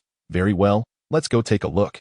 Without further ado, Tang Yan followed Lin Dongxue towards the city lord's small courtyard. Lu Ji had been waiting there, and upon seeing the group gathered, Lin Xiao led the 3 of them to breakfast before they set out. The Killing Tower was situated near the center of the city, not far from the Wanfang Tower. In just over half an hour, the quartet arrived at an imposing edifice. The structure covered an expansive area, with its ground floor presenting a square layout, each side measuring 100 meters, towering 6 stories high. Its outer walls were not constructed of bricks or stones, but rather forged from bronze that appeared incredibly robust. delivering a striking visual impact. Between the second and third floors, 3 colossal characters spelling Killing Tower were embedded, exuding an extraordinary aura. The Killing Tower was renowned not only in the eastern region but also held a significant influence over surrounding cities. Many were drawn to this notoriously challenging trial ground. Countless talented individuals had faced defeat here, yet this did not diminish its reputation. Rather, it ignited the determination of many to conquer it. Achieving success within its confines would bring immense honor. This is the Killing Tower. Standing 6 stories tall, each level presents a challenge. Upon entry, one is at high risk of severe injury, and even death is a possibility. Therefore, you must exercise utmost caution and refrain from overestimating your abilities. Lin Xiao cautioned gravely. What if we cannot withstand it? Lu Ji's eyes flickered with a hint of trepidation. Before entering, each participant would possess 2 tokens, one to hold in hand and the other to place in their mouth. By crushing or biting the tokens, all attacks on that level could be halted. Just as Lin Xiao finished his explanation, a voice resonated from ahead. A door on the 3rd floor swung open, and a young man emerged. Impressive indeed. Upon seeing the young man emerge, his companion immediately approached him. Indeed, it was disheartening that he had not even reached the 4th level. This time, the competition seemed perilous. The young man wore a look of dejection. Tang Yan, sensing the individual's prowess with a sliver of his consciousness, was taken aback to discover that this person's strength had already reached the pinnacle of the Xian rank. Yet he could not even surpass the 3rd level. Noticing that the gazes of Tang Yan and his companions were fixed on the young man, Lin Xiao aptly explained, traditionally, those who come to Fang City to compete partake in a challenge here. Based on past experiences, anyone capable of emerging from the 4th level has a chance to contend for a place among the top 15. Successfully navigating the 5th level guarantees entry into the Qinglong Academy with near certainty. Of course, even emerging from the 3rd level should not be a cause for despair, as there are individuals who have only progressed to the 3rd level and were still chosen by the Qinglong Academy. Understanding this, Tang Yan realized that the Destruction Tower served as a preliminary assessment of one's strength prior to the competition. Very well, you 3 wait here. I shall assist you with the registration. Lin Xiao instructed before making his way to the registration desk. Miss Lin, may I inquire how confident you are in reaching which level? After Lin Xiao departed, Lu Ji immediately struck up a conversation with Lin Dongxue. Lin Dongxue, possessing unparalleled beauty and an extraordinary lineage, exuded an exceptional aura. To marry Lin Dongxue would not merely mean acquiring a splendid partner, but would also signify the backing of the city lord's residence. Lu Ji racked his brain to bridge the distance between him and Lin Dongxue, yet his aspirations were destined to be in vain. Perhaps previously, Lin Dongxue had harbored a modicum of admiration for Lu Ji. However, after the assassination attempt by Lu Jing, her sentiments towards the Lu family had soured entirely. The movements of herself and Tang Yan were likely divulged by this fellow. Regardless of others, young Master Lu must strive diligently. At the very least, aim to emerge from the 3rd level. It would be a minor inconvenience to waste silver, but it would be a grave disgrace to bring shame upon Yun City. Lin Dongxue remarked coldly. Upon hearing the sharpness in Lin Dongxue's words, Lu Ji felt a wave of confusion wash over him. Why had this woman suddenly turned so frosty towards him? Lu Ji did not dwell on the possibility of Tang Yan returning alive. He had explicitly instructed in his letter that his second uncle should take action personally, with his second uncle's strength at the 5th rank of the Xian level. The failure to eliminate Tang Yan must mean that his second uncle had not located the 2. Tang Yan, how many levels do you believe you can conquer? Despite her frosty demeanor towards Lu Ji, Lin Dongxue engaged Tang Yan with keen interest. The stark contrast in Lin Dongxue's attitude towards Tang Yan ignited a flicker of resentment in Lu Ji's heart. Could it be that this couple had indulged in some indiscretion on their way to Fang City? Uncertain, he resolved to give it a try. Tang Yan's eyes sparkled with a hint of anticipation. How about we compete to see who can clear more levels? Lin Dongxue proposed a challenge. What is there to compete about? Your prowess is indisputable. Tang Yan replied dismissively. Lin Dongxue resorted to a rather feeble provocation. Are you afraid to compete with me? Have you lost your masculinity? Tang Yan was suddenly reminded of the scene atop Sungyun Mountain, where Lin Dongxue had insisted on racing. The memory of her sulky kiss after her defeat lingered vividly in his mind. After all, it had been his first kiss. Lost in contemplation, Tang Yan impulsively exclaimed, "If the wager is the same as last time, then I shall compete with you." Chapter 86. The Peril of Lu Ji. The embarrassing secret they both recalled remained unspoken between them, as they maintained a tacit understanding. Suddenly mentioned by Tang Yan, Lin Dongxue's delicate face flushed a vibrant red, reminiscent of early spring peach blossoms. Tender and enchanting. How infuriating! Lin Dongxue spat in annoyance. Observing the flirtatious banter between the two, Lu Ji, who had recently felt neglected, was increasingly consumed by jealousy and rage. Wretched couple. Lu Ji cursed inwardly as the trio awaited Lin Xiao. A group of individuals meandered towards them. This group, youthful and exuding a potent aura of spiritual energy, was likely participants in the Eastern Region Grand Tournament. Lin Dongxue, already possessing a captivating charm, had drawn considerable attention upon her arrival. Now, her bashful demeanor rendered her even more alluring, leaving those around her utterly mesmerized. The newcomers also took note of Lin Dongxue's flushed cheeks, that a fair-skinned young man in white, his eyes sparkling with mischief, halted in his tracks and, grinning widely, addressed Lin Dongxue. I feel an instant connection with you, fair maiden. Might I have the honor of inviting you and your companion for a leisurely boat ride on the lake? Perhaps followed by a cozy gathering over wine.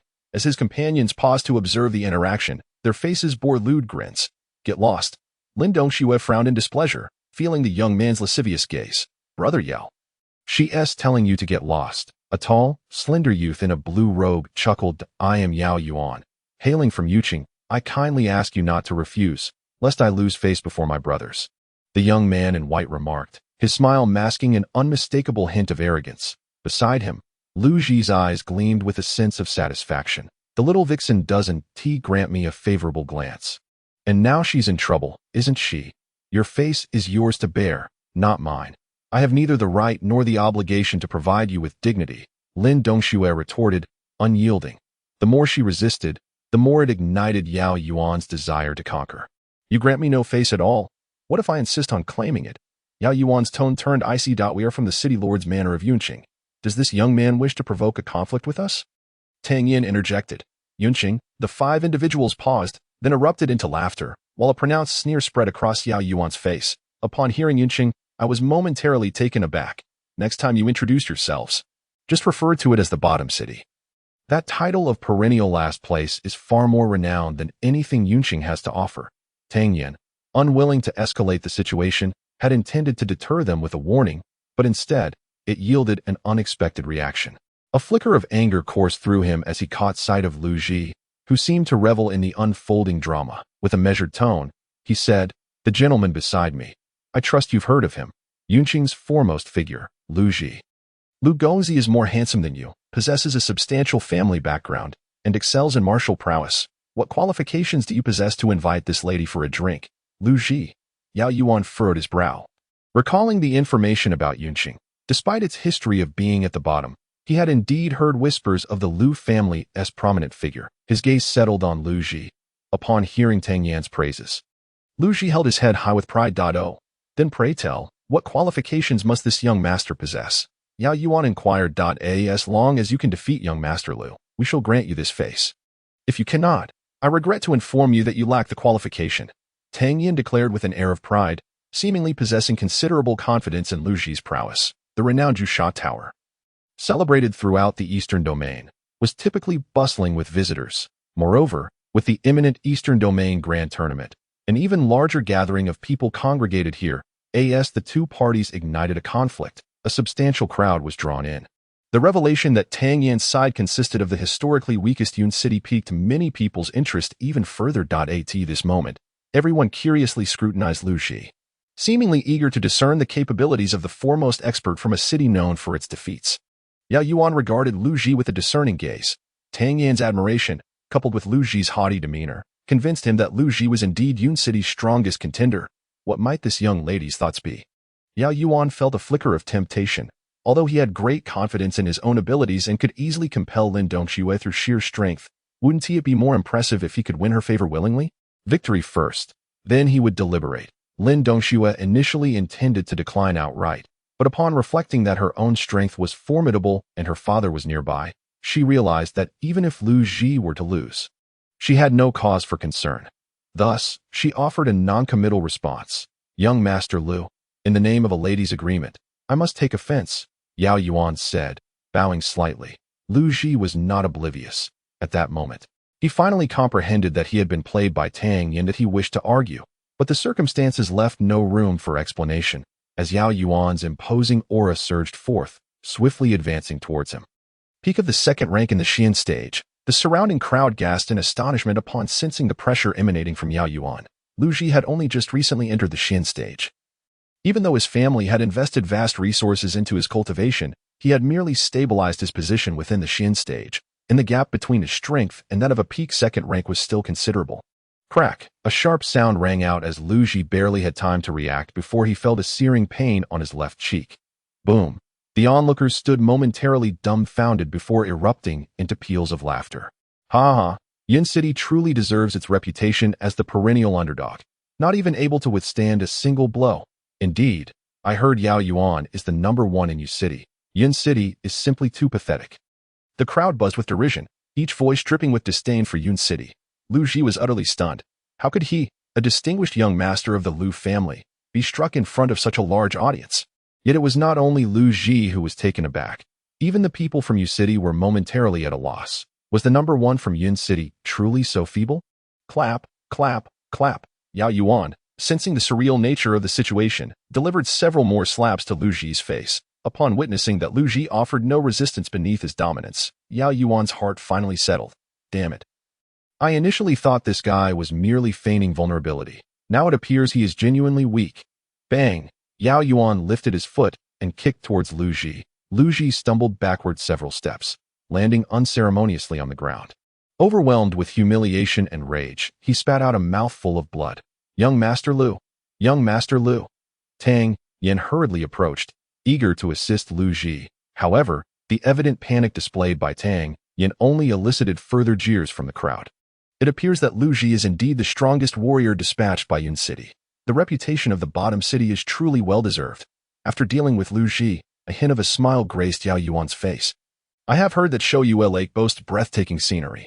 Later, my lady, let us share a boat and indulge in fine wine while admiring the radiant skies and shimmering waters. I assure you, this day will be etched in your memory. Chapter 87. Wagering the dignity of a city upon hearing Yao Yuan's words. Those around him displayed expressions laden with innuendo.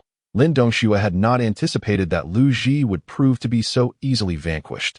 Just as she was about to decline, a deep male voice resonated. What are you all doing? An invisible pressure descended, and the crowd immediately parted to make way for the tall and imposing figure of Lin Xiao. Lin Dongxue's face brightened as she turned and rushed into Lin Zhao's embrace, pointing at Yao Yuan and his companions. Father, that man is bullying me and has even injured young Master Lu. Lin Xiao frowned in displeasure, briefly assessing Lu Ji's injuries. With a darkened expression, he fixed a cold gaze upon Yao Yuan and his companions, inquiring icily, "What is the meaning of this, gentlemen?" Feeling a flicker of trepidation towards Lin Xiao, Yao Yuan's heart raced at that moment. A tall young man in a blue robe, who had remained silent until now, stepped forward with hands clasped in greeting. My brother here found an instant rapport with 3 esteemed gentlemen from your city and engaged in a few casual conversations. In a surge of enthusiasm, they simply exchanged some techniques before the competition. Given the situation, this individual appeared to be the leader among them. Nonsense. Father, that fellow named Yao Yuan attempted to coerce me into drinking with him. When I refused, a dispute ensued. Lin Dongxue immediately reported the matter. Lin Zhao's icy gaze fell upon Yao Yuan, whose previously frivolous demeanor now seemed to crumble under scrutiny. This young lady speaks with exaggeration. Crack. Before he could finish speaking, Tang Yan felt a flicker in his peripheral vision, followed by the sharp sound of a slap, abruptly cutting off Yao Yuan's words. Slap, slap, slap. For more crisp slaps followed, and the 5 young men from Yuqing found themselves utterly defenseless, each bearing a mark upon their faces as the daughter of the city lord. To offend her is tantamount to offending Yun City itself. Given that this is a first offense, a light punishment shall suffice. However, should there be a next time, I shall not show leniency. Lin Zhao's voice rang out coldly, exuding an aura of authority that momentarily stunned all present. The might of a city lord unfurled in that instant.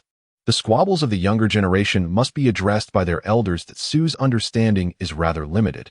Even within the eastern domain, he remains unaware of such protocols in Yun City. The blue-robed youth, despite his lack of strength, could not refrain from making a derisive remark.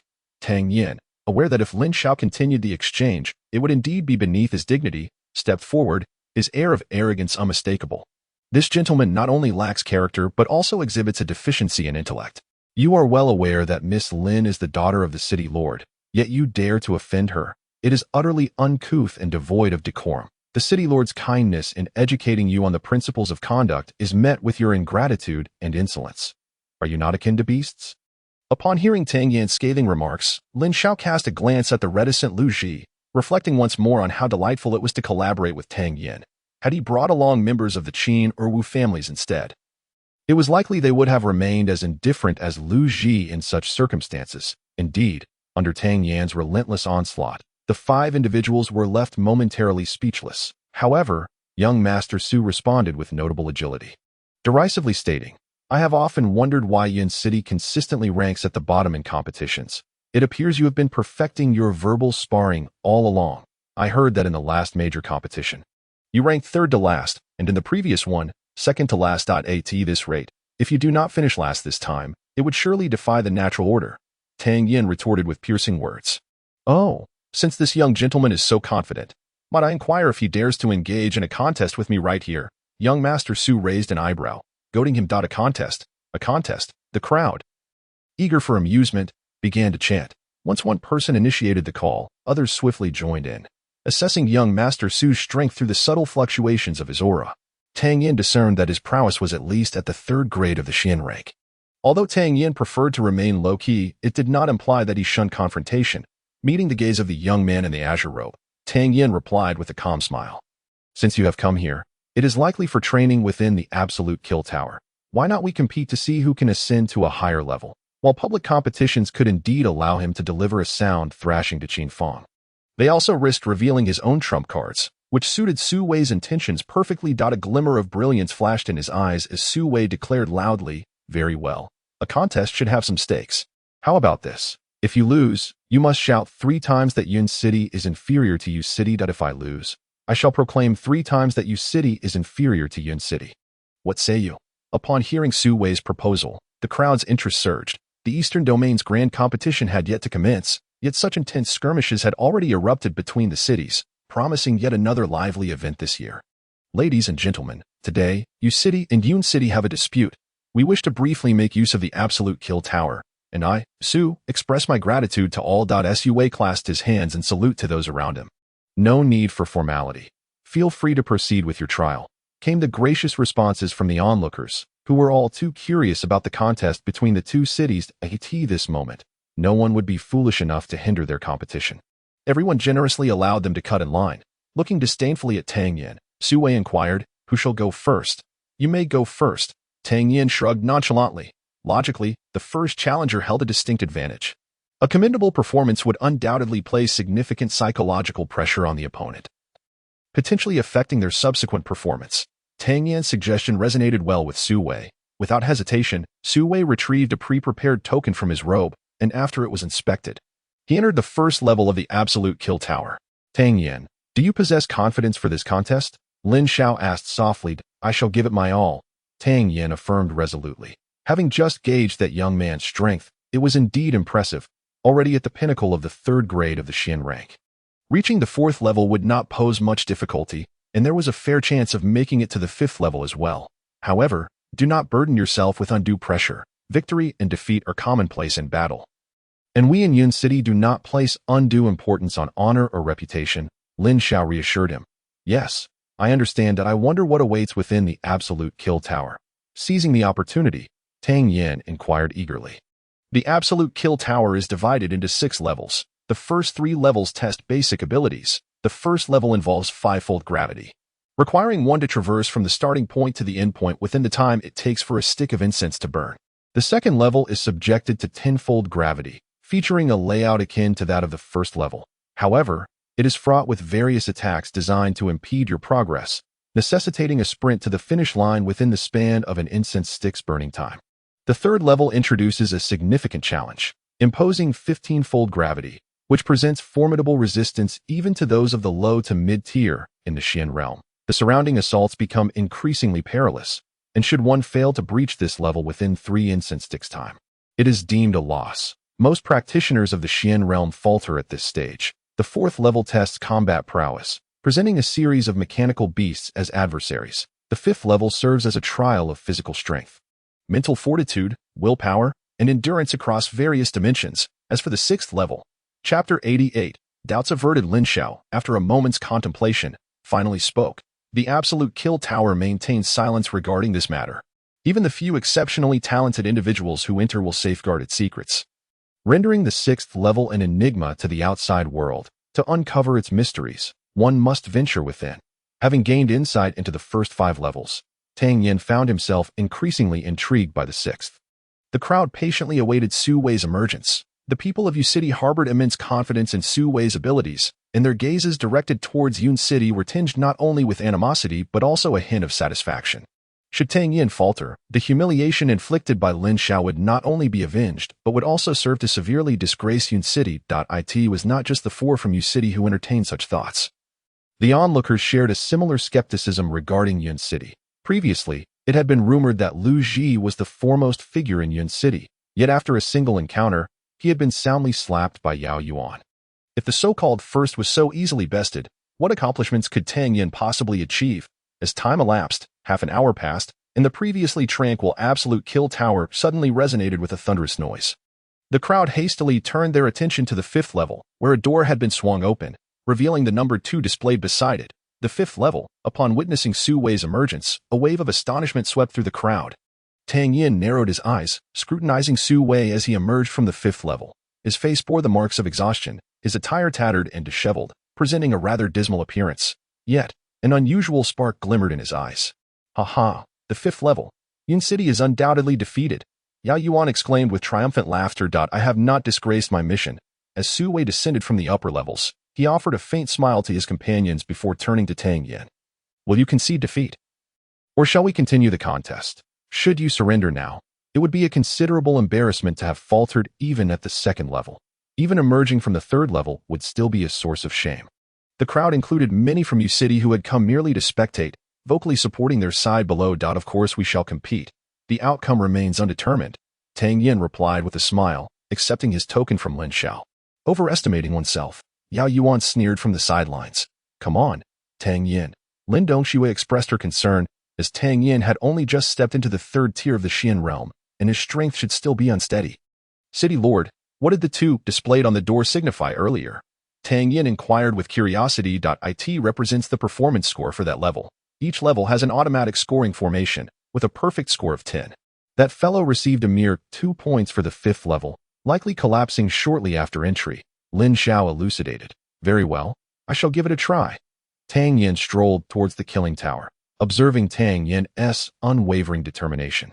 The onlookers regarded him with expressions brimming with mockery. At this juncture, his tenacity seemed merely an invitation to humiliation, ignoring the scrutinizing gazes of those around him. Tang Yan presented his token to the burly gatekeeper, who grinned widely and handed him 2 jade orbs. "For your survival, hold on to these tightly. Shatter them with your vital energy, and all attacks will cease." "Thank you," Tang Yan replied with a slight bow. "Enter, young man. Your courage is commendable," the gatekeeper remarked, before opening the 1st layer of the door. Tang Yan lifted his leg and stepped inside. Place your bets. 10-1 on young Master Tang Yan winning.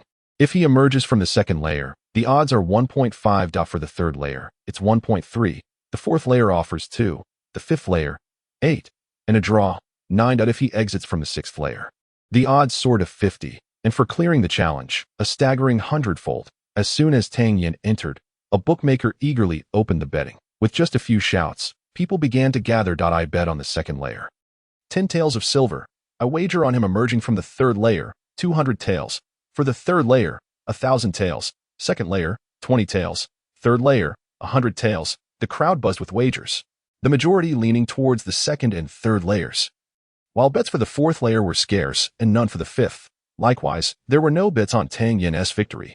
Lin Doxue's eyes glinted with indignation as she turned to tug at Lin Xiao's arm. "Pouting, father, you should place a bet." "On which layer?" Lin Xiao inquired with interest. "Bet on his victory, 100,000 taels." Lin Dongxue replied immediately. "100,000 taels." Lin Xiao's eyelids twitched at her words. "My dear niece, do you truly regard money so lightly? Betting on him emerging from the 4th layer might offer better odds, but wagering on Tang Yan's triumph." Lin Xiao felt uncertain. "I'll bet that lad emerges from the 2nd layer." 1,000 taels, Yao Yuan declared, producing a stack of banknotes from his pocket and tossing them before the bookmaker. He then shot a provocative glance at the crowd from Yun City, his disdain and flippancy unmistakable. Bet on Tang Yan winning. 100,000 taels. Lin Doshue's temper flared, and she placed her bet without hesitation. As her words fell, an immediate hush enveloped the crowd, many staring in astonishment at the remarkably poised girl before them. She appears rather clever. How could she act so foolishly? Lin Zhao's heart sank. Little girl, I haven't even agreed yet. However, since his daughter had already made her declaration, Lin Zhao chose not to embarrass her.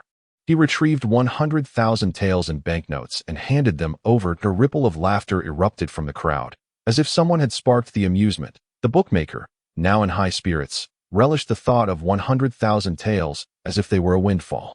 Unfazed by the mockery and whispers of the crowd, Lin Zhao settled at a tea stall, ordering a pot of tea to savor leisurely. As Tang Yan stepped into the killing tower, he immediately felt a weight pressing down upon him. Yet, it was not as formidable as he had anticipated. The quintuple gravity was far less oppressive than the force he had endured beneath a waterfall. Surveying his surroundings, he noted the dimly lit hall, where the illumination was weak and shadows loomed. Ahead lay a vast water pool, with the opposite bank marking the finish line. The water was approximately half a meter deep, and the bottom appeared murky, possibly concealing other entities. Upon closer inspection, Tang Yan's scalp prickled with alarm. The pool's floor was entirely strewn with sharp, elongated steel spikes. Should one inadvertently plunge into the water, one would be left with at least several holes in their body.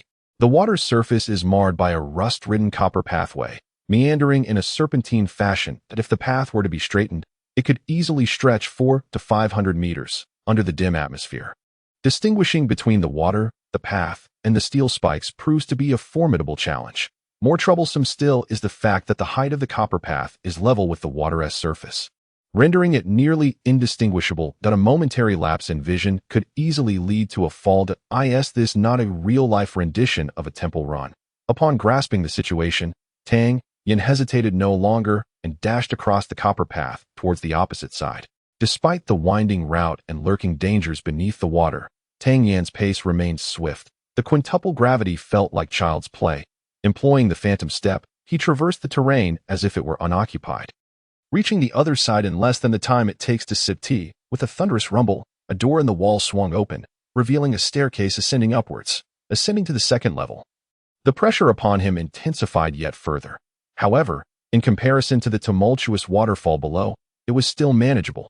The layout of the second level bore a striking resemblance to the first, albeit with subtle differences, such as the copper path being even more convoluted. Scattered within 2 meters of the path were numerous massive stones. Recalling Lin Zhao's earlier descriptions, Tang Yan narrowed his eyes.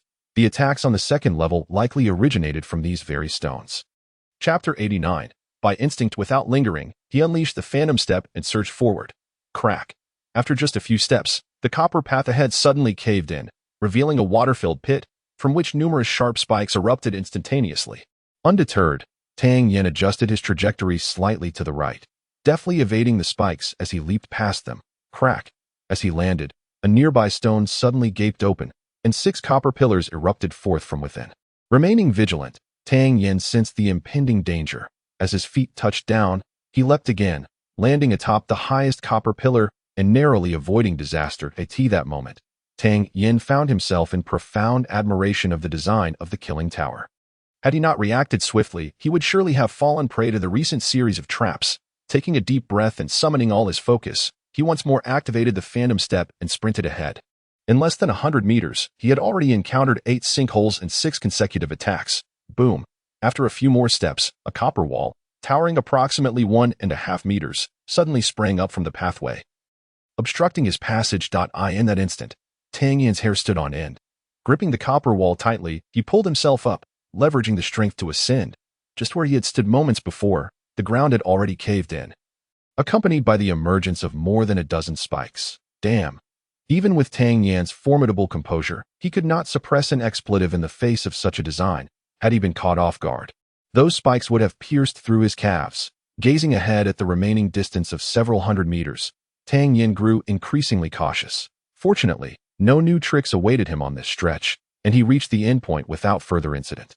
Taking a deep breath, he glanced back at the serpentine copper path, silently acknowledging the prowess of the killing tower. Beneath such immense pressure, A lack of reflexes or strength would have surely resulted in dire consequences on the second level. Following the passage to the third level, he felt an even greater weight descend upon him, as an even more formidable pressure bore down relentlessly. With the gravity increased 15-fold, Tang Yan found himself straining slightly. As he surveyed the surroundings, his eyes narrowed with determination. Ahead lies a still water pool, yet the winding copper pathway has vanished, replaced instead by floating wooden planks atop the water's surface. These planks vary in size. Some as large as basins, others as small as bowls, tethered beneath by slender iron chains. Their spacing is erratic, positions scattered haphazardly, devoid of any discernible pattern. Scattered within the pool are several rocks of irregular shapes. Drawing upon his experiences from the second floor, Tang Yan is convinced that these stones conceal hidden mysteries. With a piercing gaze, he takes note of the plank's positions, inhales deeply, and unleashes his full cultivation of the third tier in the Xian stage. With a spirited shout, his body leaps like a nimble monkey towards one of the planks. However, the moment he lands upon it, a tremor of trepidation surges through him. The once tranquil plank, floating serenely on the water, begins to shift. Thousands of planks, each moving at varying speeds and directions. Some travel in straight lines, others trace arcs, and some unexpectedly change course, veering towards unforeseen paths. Tang Yan feels as though countless alpacas are stampeding within him. As the landing points he had initially chosen are utterly disrupted, could the designer of this formation be the reincarnation of the Minister of Justice? What a torturous array of tricks! Fortunately, Tang Yan possesses exceptional agility. He swiftly adjusts his course towards a nearby drifting plank. This time, he employs wisdom, pushing off forcefully from the plank to launch himself higher. From this elevated position, selecting a landing point becomes much easier. Whoosh! Just as he prepares to descend, a sound of slicing air reaches his ears. A fleeting glance reveals a dark shadow hurtling towards him. Having faced numerous battles, Tang Yan remains unfazed, channeling his vital energy.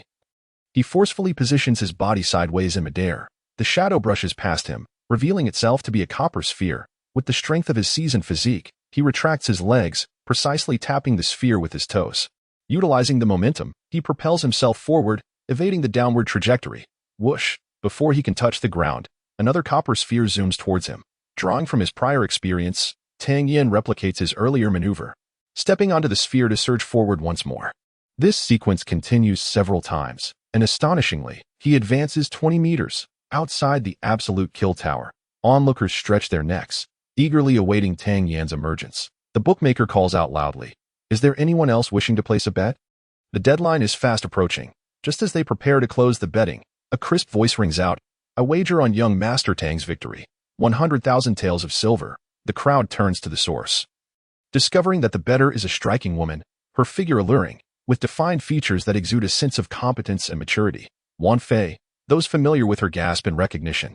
Wan Fei is an exceptionally unique presence within the mercenary ranks of Fang City. She emerged merely 6 months ago, and her origins remain shrouded in mystery. Despite being a woman, she leads a life fraught with peril. Fierce in strength and decisive in action, she rivals any man.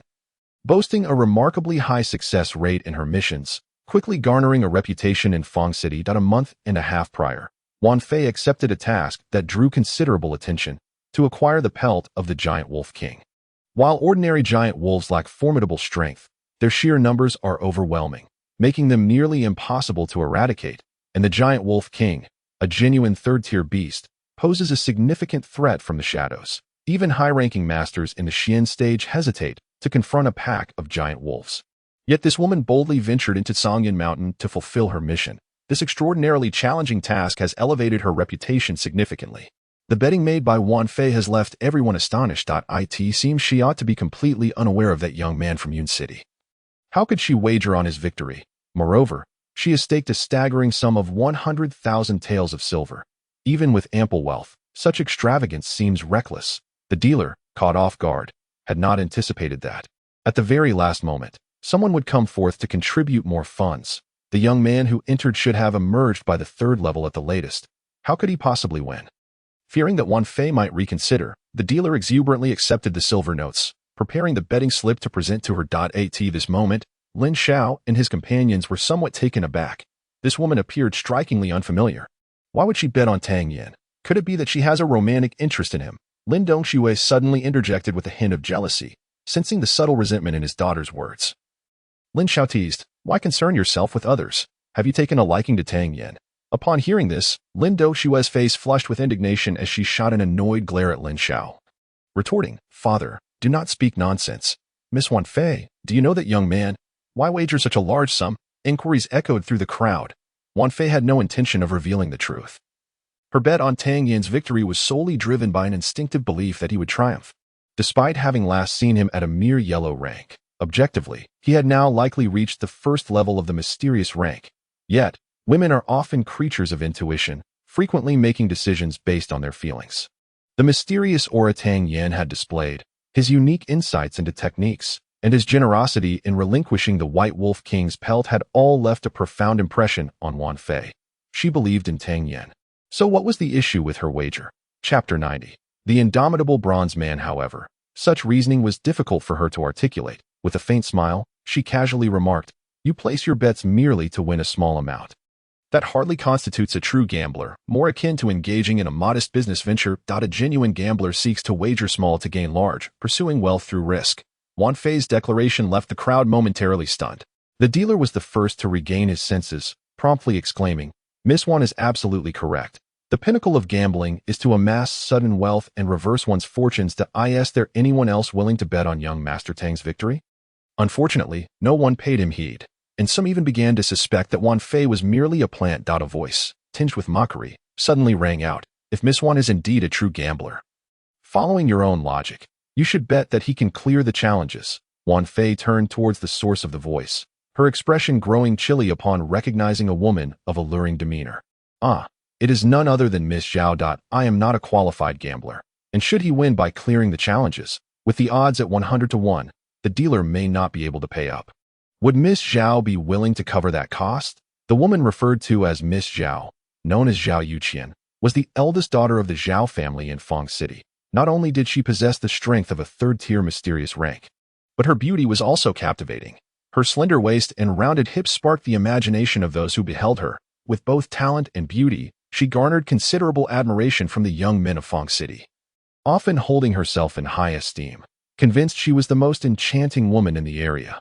Yet, Wan Fei, like a celestial being, had suddenly emerged in Fang City and rapidly gained notoriety. Frequently, comparisons were drawn between the two, with Wan Fei's popularity even eclipsing Zhao Yuqian's. The proud and haughty Zhao Yuqian has begun to take notice of Wan Fei, upon learning that Wan Fei has taken up the mantle of a mercenary. She too has started accepting missions. However, her success rate and execution efficiency have consistently been overshadowed by Wan Fei. A month and a half ago, when Zhao Yuqian discovered that Wan Fei had accomplished the daunting task of slaying the giant wolf king, eclipsing her own reputation entirely, her animosity towards Wan Fei surged to unprecedented heights. Today, Zhao Yuqian would not let the opportunity to undermine Wan Fei slip by. She not only doubted that Tang Yan would emerge victorious, but she also scoffed at the notion that he could even clear the challenge. Yun City, a place that has consistently languished at the bottom of the rankings in past competitions. The foremost individual of the younger generation could barely withstand a single strike from Yao Yuan, let alone that young lad. "Very well, should you win, I shall wager 100-fold. Zhao Yuqian smirked disdainfully, deliberately provoking, "I wonder how much our esteemed gambler one can stake. Surely, she wouldn't attempt to hoodwink us with a few thousand taels? Then let us wager 100,000 taels. Miss Zhao, you wouldn't renege on your word, would you?" Wan Fei felt a surge of anger. This woman had been persistently antagonizing her like a madwoman. "Humph, would my Zhao family renege on such a trifling sum?" Zhao Yuqian scoffed, her lips curling in contempt. Although 1,000,000 taels is a significant amount, she had no intention of losing, not to mention 100-fold wager. Even 1,000-fold wouldn't deter her from challenging Wan Fei.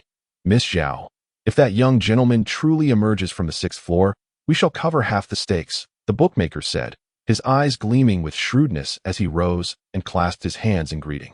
With a knowing glance at the bookmaker, Zhao Yuqian was no fool. She immediately saw through the bookmaker's intentions. The 100,000 taels that Wan Fei had wagered was a sure loss, and the bookmaker was merely concerned about bearing the risk of the odds without receiving his share of the winnings. "Very well, 100,000 taels. I shall take not a single cent." "This amount is beneath my notice," Zhao Yuqian proclaimed with pride. "Miss Zhao, your noble spirit is commendable. However, the winnings must still be divided," the bookmaker replied, a crafty smile flickering in his small eyes. He dared not seize the Zhao family's fortune. "By the way, Where does young Master Tang hail from? Wan Fei suddenly inquired. Having just arrived, she had only seen Tang Yan enter the kill zone from afar and was unaware of the events that had transpired earlier. A hush fell over the crowd, all eyes wide with astonishment as they stared at Wan Fei. Did I just hear that correctly? Did Wan Fei just speak? One incredulous individual asked his companion. It seems she did, another bystander replied, equally dumbfounded. They staggering 200,000 taels. An ordinary person might toil a lifetime and still not amass such wealth. To place such a hefty bet without even knowing the name of the contender? A sense of absurdity began to rise in everyone's minds. Had Wan Fei taken leave of her senses today? Lin Zhao's expression was equally perplexed, while he could understand Zhao Yuchuan's support of Tang Yan. The girl's actions were utterly beyond his comprehension. Yet, witnessing her unwavering support for Tang Yan, he stepped forward with a smile. My dear lady, the Tang Yan who entered is one of our own from Yun City. Upon hearing this, Wan Fei was momentarily taken aback. Yun City.m. Isn't that the place that has always languished at the bottom of the Eastern Domain competitions? A person of Tang Yan's caliber could emerge from Yun City? Ha ha, Wan Fei, it seems you don't even know who he is. Zhao Yuqian laughed uproariously, her mirth shaking her like a flower in the wind. Humph, feigning anger with a huff, Wan Fei strode towards Lin Zhao and his companions. Accompanied by the Long Ying, Wan Fei was particularly intrigued by Tang Yan, while Lin Zhao was equally curious about the reasons behind Wan Fei's confidence in Tang Yan's victory, with a shared topic of interest. The two parties quickly became familiar with one another, within the confines of the Jusha building. Ever since Tang Yan stepped onto the first iron ball, his form had not descended even once. Whoosh! A copper rod erupted from within a stone with lightning speed, and with a twist of his waist, Tang Yan leapt onto the rod, propelling himself forward. In just a few leaps, he reached the finish line. Remarkably, the entire endeavor took less than the time it takes to burn a stick of incense. On the third level, many profound tier masters had arrived only to be thwarted by the immense pressure, either unable to evade or running out of time to exit. Tang Yan's astonishing speed was indeed rare. This advantage was partly due to his innate capabilities. After all, no one would be eccentric enough to train madly under a waterfall. Upon arriving at the fourth level, Tang Yan felt a lightening of pressure on his shoulders. Returning to a normal state, he lifted his gaze to survey the layout of this level, where he beheld 8 bronze figures standing silently in the center of the grand hall. These bronze figures were nearly the same height as an average person, around 1.70 meters. Their surfaces gleamed with a brilliant sheen, appearing flawless, each figure wielding a copper rod in both hands. 10 meters away, a red line marked the boundary, above which hung a sign that read, 4th level, Bronze Warrior Armor Gate. Crossing the red line would place one within the combat zone, while stepping outside would result in defeat. The bronze warriors were estimated to possess strength equivalent to the peak of the second rank in the profound tier. Upon seeing the prompt, Tang Yan took a deep breath and confidently stepped inside. At that moment, the eyes of the 8 bronze figures glowed red simultaneously, and they sprang into action. Thud, thud, thud. Observing the swift movements of the bronze figures, Tang Yan felt a surge of caution. Their speed was impressive, and their joints were as agile as those of a living being, allowing them to unleash formidable power. What kind of mechanical genius designed these bronze warriors? Taking a deep breath, Tang Yan advanced. The foremost bronze figure swung its short rod, aiming to strike Tang Yan. With an uncanny shift of his body, Tang Yan evaded the blow, delivering a heavy punch to the bronze figure. Clang! A crisp sound resonated. Despite landing a successful hit, there was no trace of exhilaration on Tang Yan's face, only an ominous sense of foreboding. Throughout the encounter, the bronze figure showed no intention of evading attacks after being struck. The bronze figure staggered back 2 steps, leaving the extent of any damage uncertain. Meanwhile, the remaining 7 bronze figures wielded their long rods, launching an assault from all directions, faced with the relentless barrage.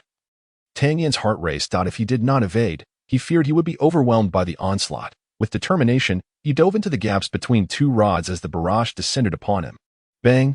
Just as he emerged from the narrow space, a sudden gust of wind struck from behind, startling Tang Yan. Where had the attack come from? Maximizing the limits of his shadow step, he narrowly avoided the blow, though his back was still grazed, sending a sharp pain coursing through him. A quick glance revealed that the bronze figure he had just repelled had launched a counterattack, showing no signs of having been affected by his previous strike. Unconvinced by the odds, Tang Yan took a deep breath and activated his shadow step, preparing to test one of the bronze figures. Thud, thud, thud, thud, thud, closing in on his target. He unleashed the 5th punch of the Qian Shan fist towards the bronze figure with great force. Thud! Two dull thuds reverberated through the air as the bronze golem staggered back 2 steps, yet it remained unfazed. The remaining 7 golems simultaneously swung their bronze staffs at Tang Yan, sensing the overwhelming force behind their assault. Tang Yan was taken aback and quickly retreated. However, the speed of the golems was impressive, and their coordination impeccable. Despite Tang Yan's best efforts to evade, one of the bronze staffs swept past him. Tearing a corner of his garment, Tang Yan furrowed his brows tightly. The strength of the golems appeared to be at the first rank of the mysterious tier, although it was somewhat inferior to his own power. One crucial factor could not be overlooked. The bronze golems felt no pain. Regardless of the techniques employed against them, they would not retreat but would instead relentlessly attack. The 8 golems worked together in perfect harmony. The combined might of a united team far exceeded the simple arithmetic of 1 + 1. Tang Yan's gaze darted like lightning, swiftly scanning the 8 golems. Their bodies were impervious to damage, and engaging them head-on would surely lead to his exhaustion. Suddenly, a thought struck Tang Yan.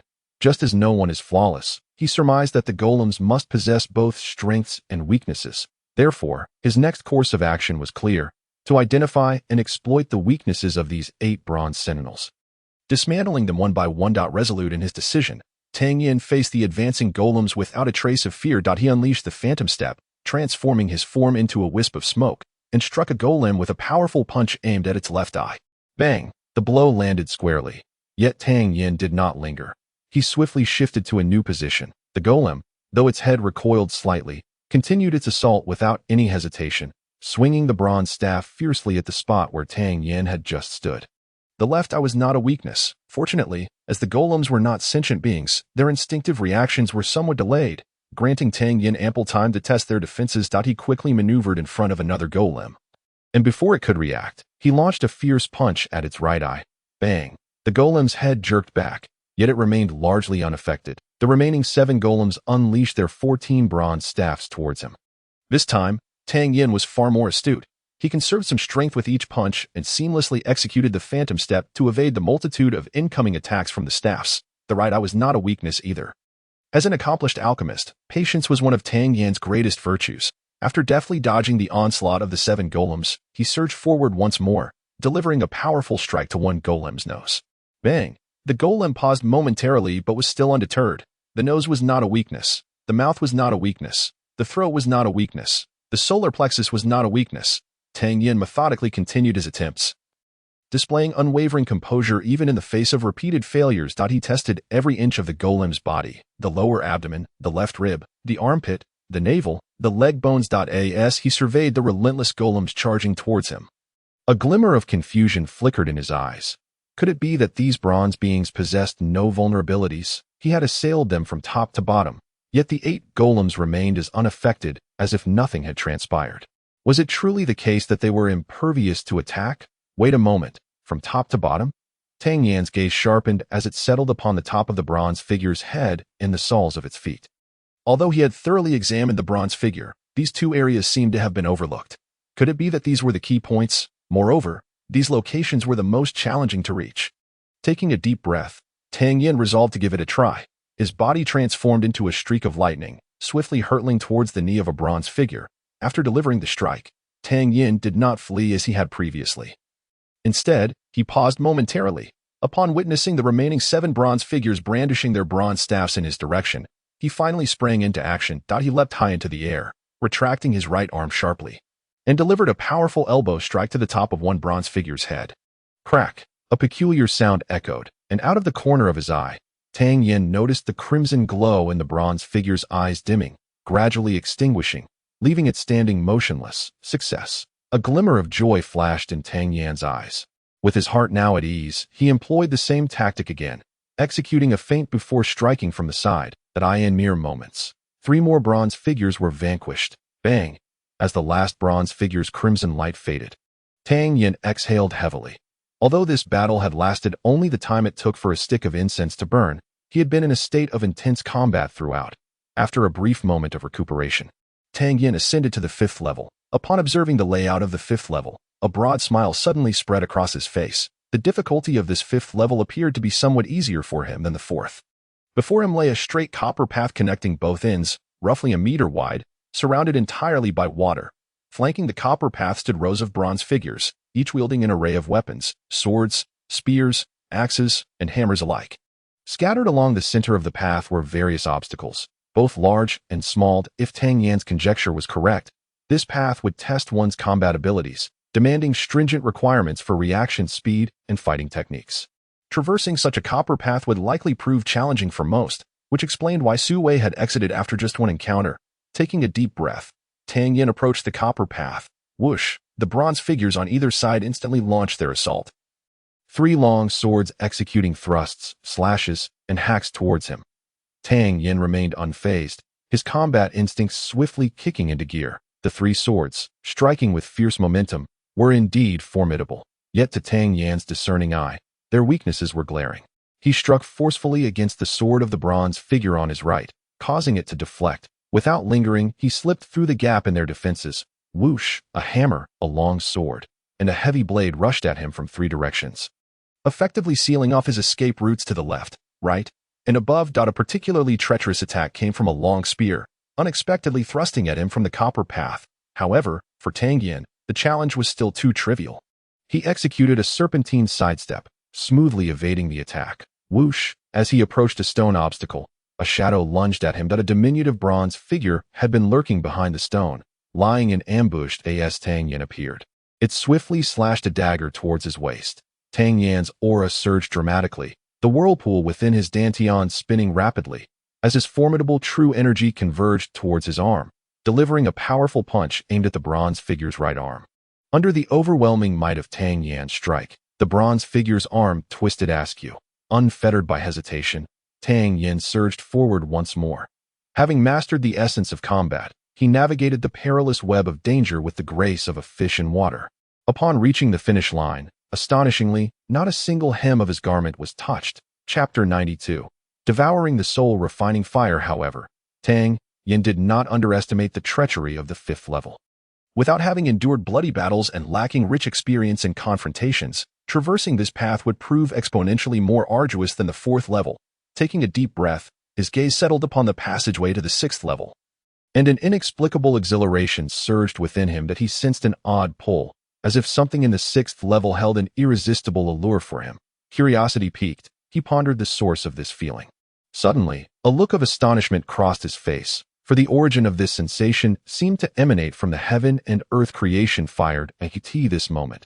Within Tang Yan's dantian, the heaven and earth creation fire began to flicker sporadically. Although its rhythm was not rapid, such a peculiar entity seldom exhibited erratic behavior. Any slight movement was swiftly detected by Tang Yan. Adjusting his state, he stepped into the passageway, progressing toward the 6th level. Upon arrival, a wave of heat enveloped him. Tang Yan distinctly felt the cadence of the heaven and earth creation fire quickening with exuberance. Curiously surveying the 6th level, he noted that its layout was strikingly bizarre compared to the 5th level below. On the northern wall, 2 powerful characters for refining soul were inscribed. The ground was adorned with concentric circles, resembling a target, all converging toward the center. In the midst of this lotus-like pattern, a white flame danced and flickered upon the ground. The unusual activity of the heaven and earth creation fire was incited by this very flame. A sudden thought flashed through Tang Yan's mind. This flame might very well be the spiritual fire that exists within the realm.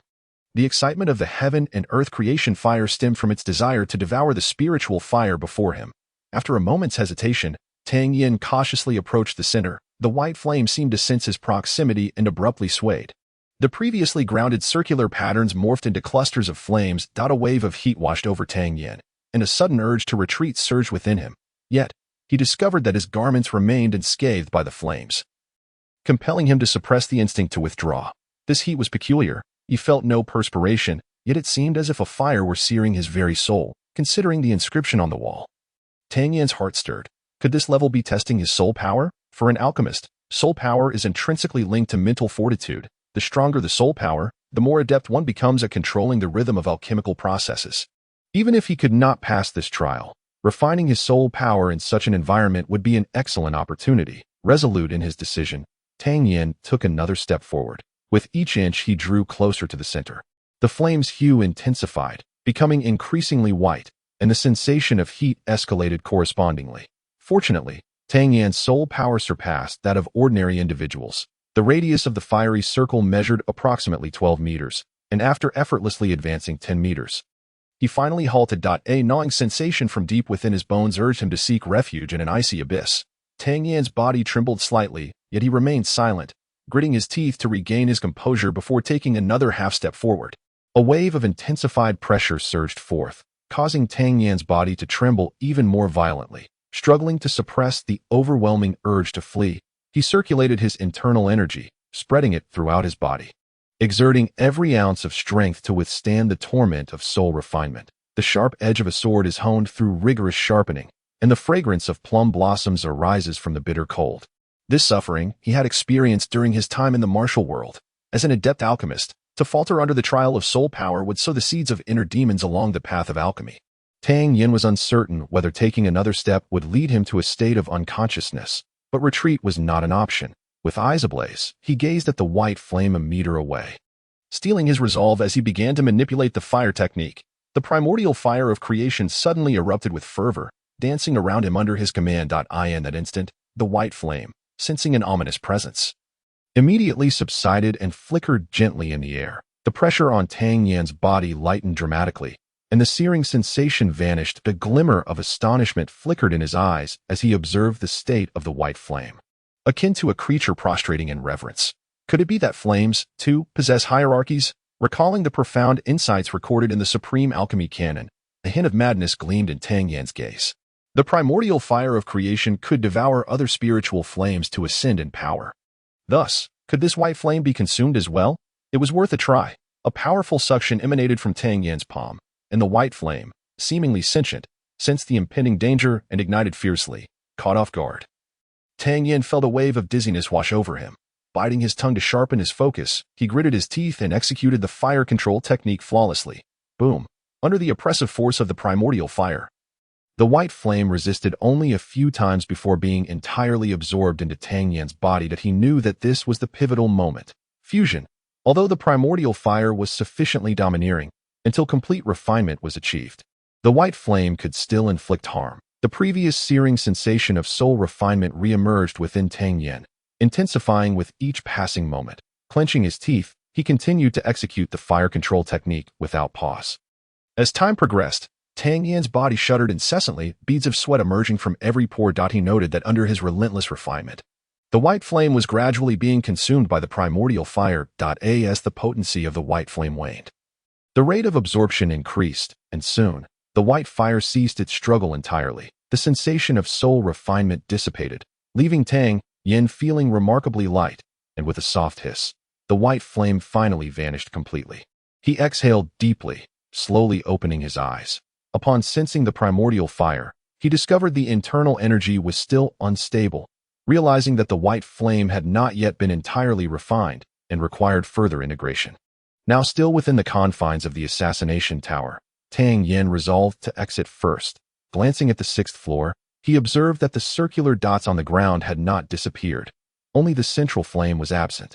He wondered how the assassination tower would react upon discovering the absence of the soul refinement fire in his heart. He hoped that the situation on the 6th floor would remain undetected for the time being. Meanwhile, outside the assassination tower, the onlookers buzzed with speculation. It had been nearly half an hour. Why had that young man not emerged yet? Could it be that he had truly ventured into the 3rd floor? Perhaps he has perished within. Let us wait a moment longer. Everyone is eagerly anticipating the outcome. Among those present, with the exception of Lin Xiao and Wan Fei, nearly all have staked their bets on Tang Yan emerging from either the 2nd or 3rd level. Master Lin, which level do you believe Tang Yan will emerge from? Wan Fei inquired. A glimmer of anticipation flickered in Lin Xiao's eyes as he pondered, before replying, the 4th or 5th level. I wonder how Miss Wan draws her conclusions? At the very least, the 5th level, Wan Fei asserted resolutely, recalling Tang Yan's performance within Sungyun Mountain. Let us hope so. Lin Xiao nodded in agreement. Suddenly, a resounding sound of a door opening echoed through the air.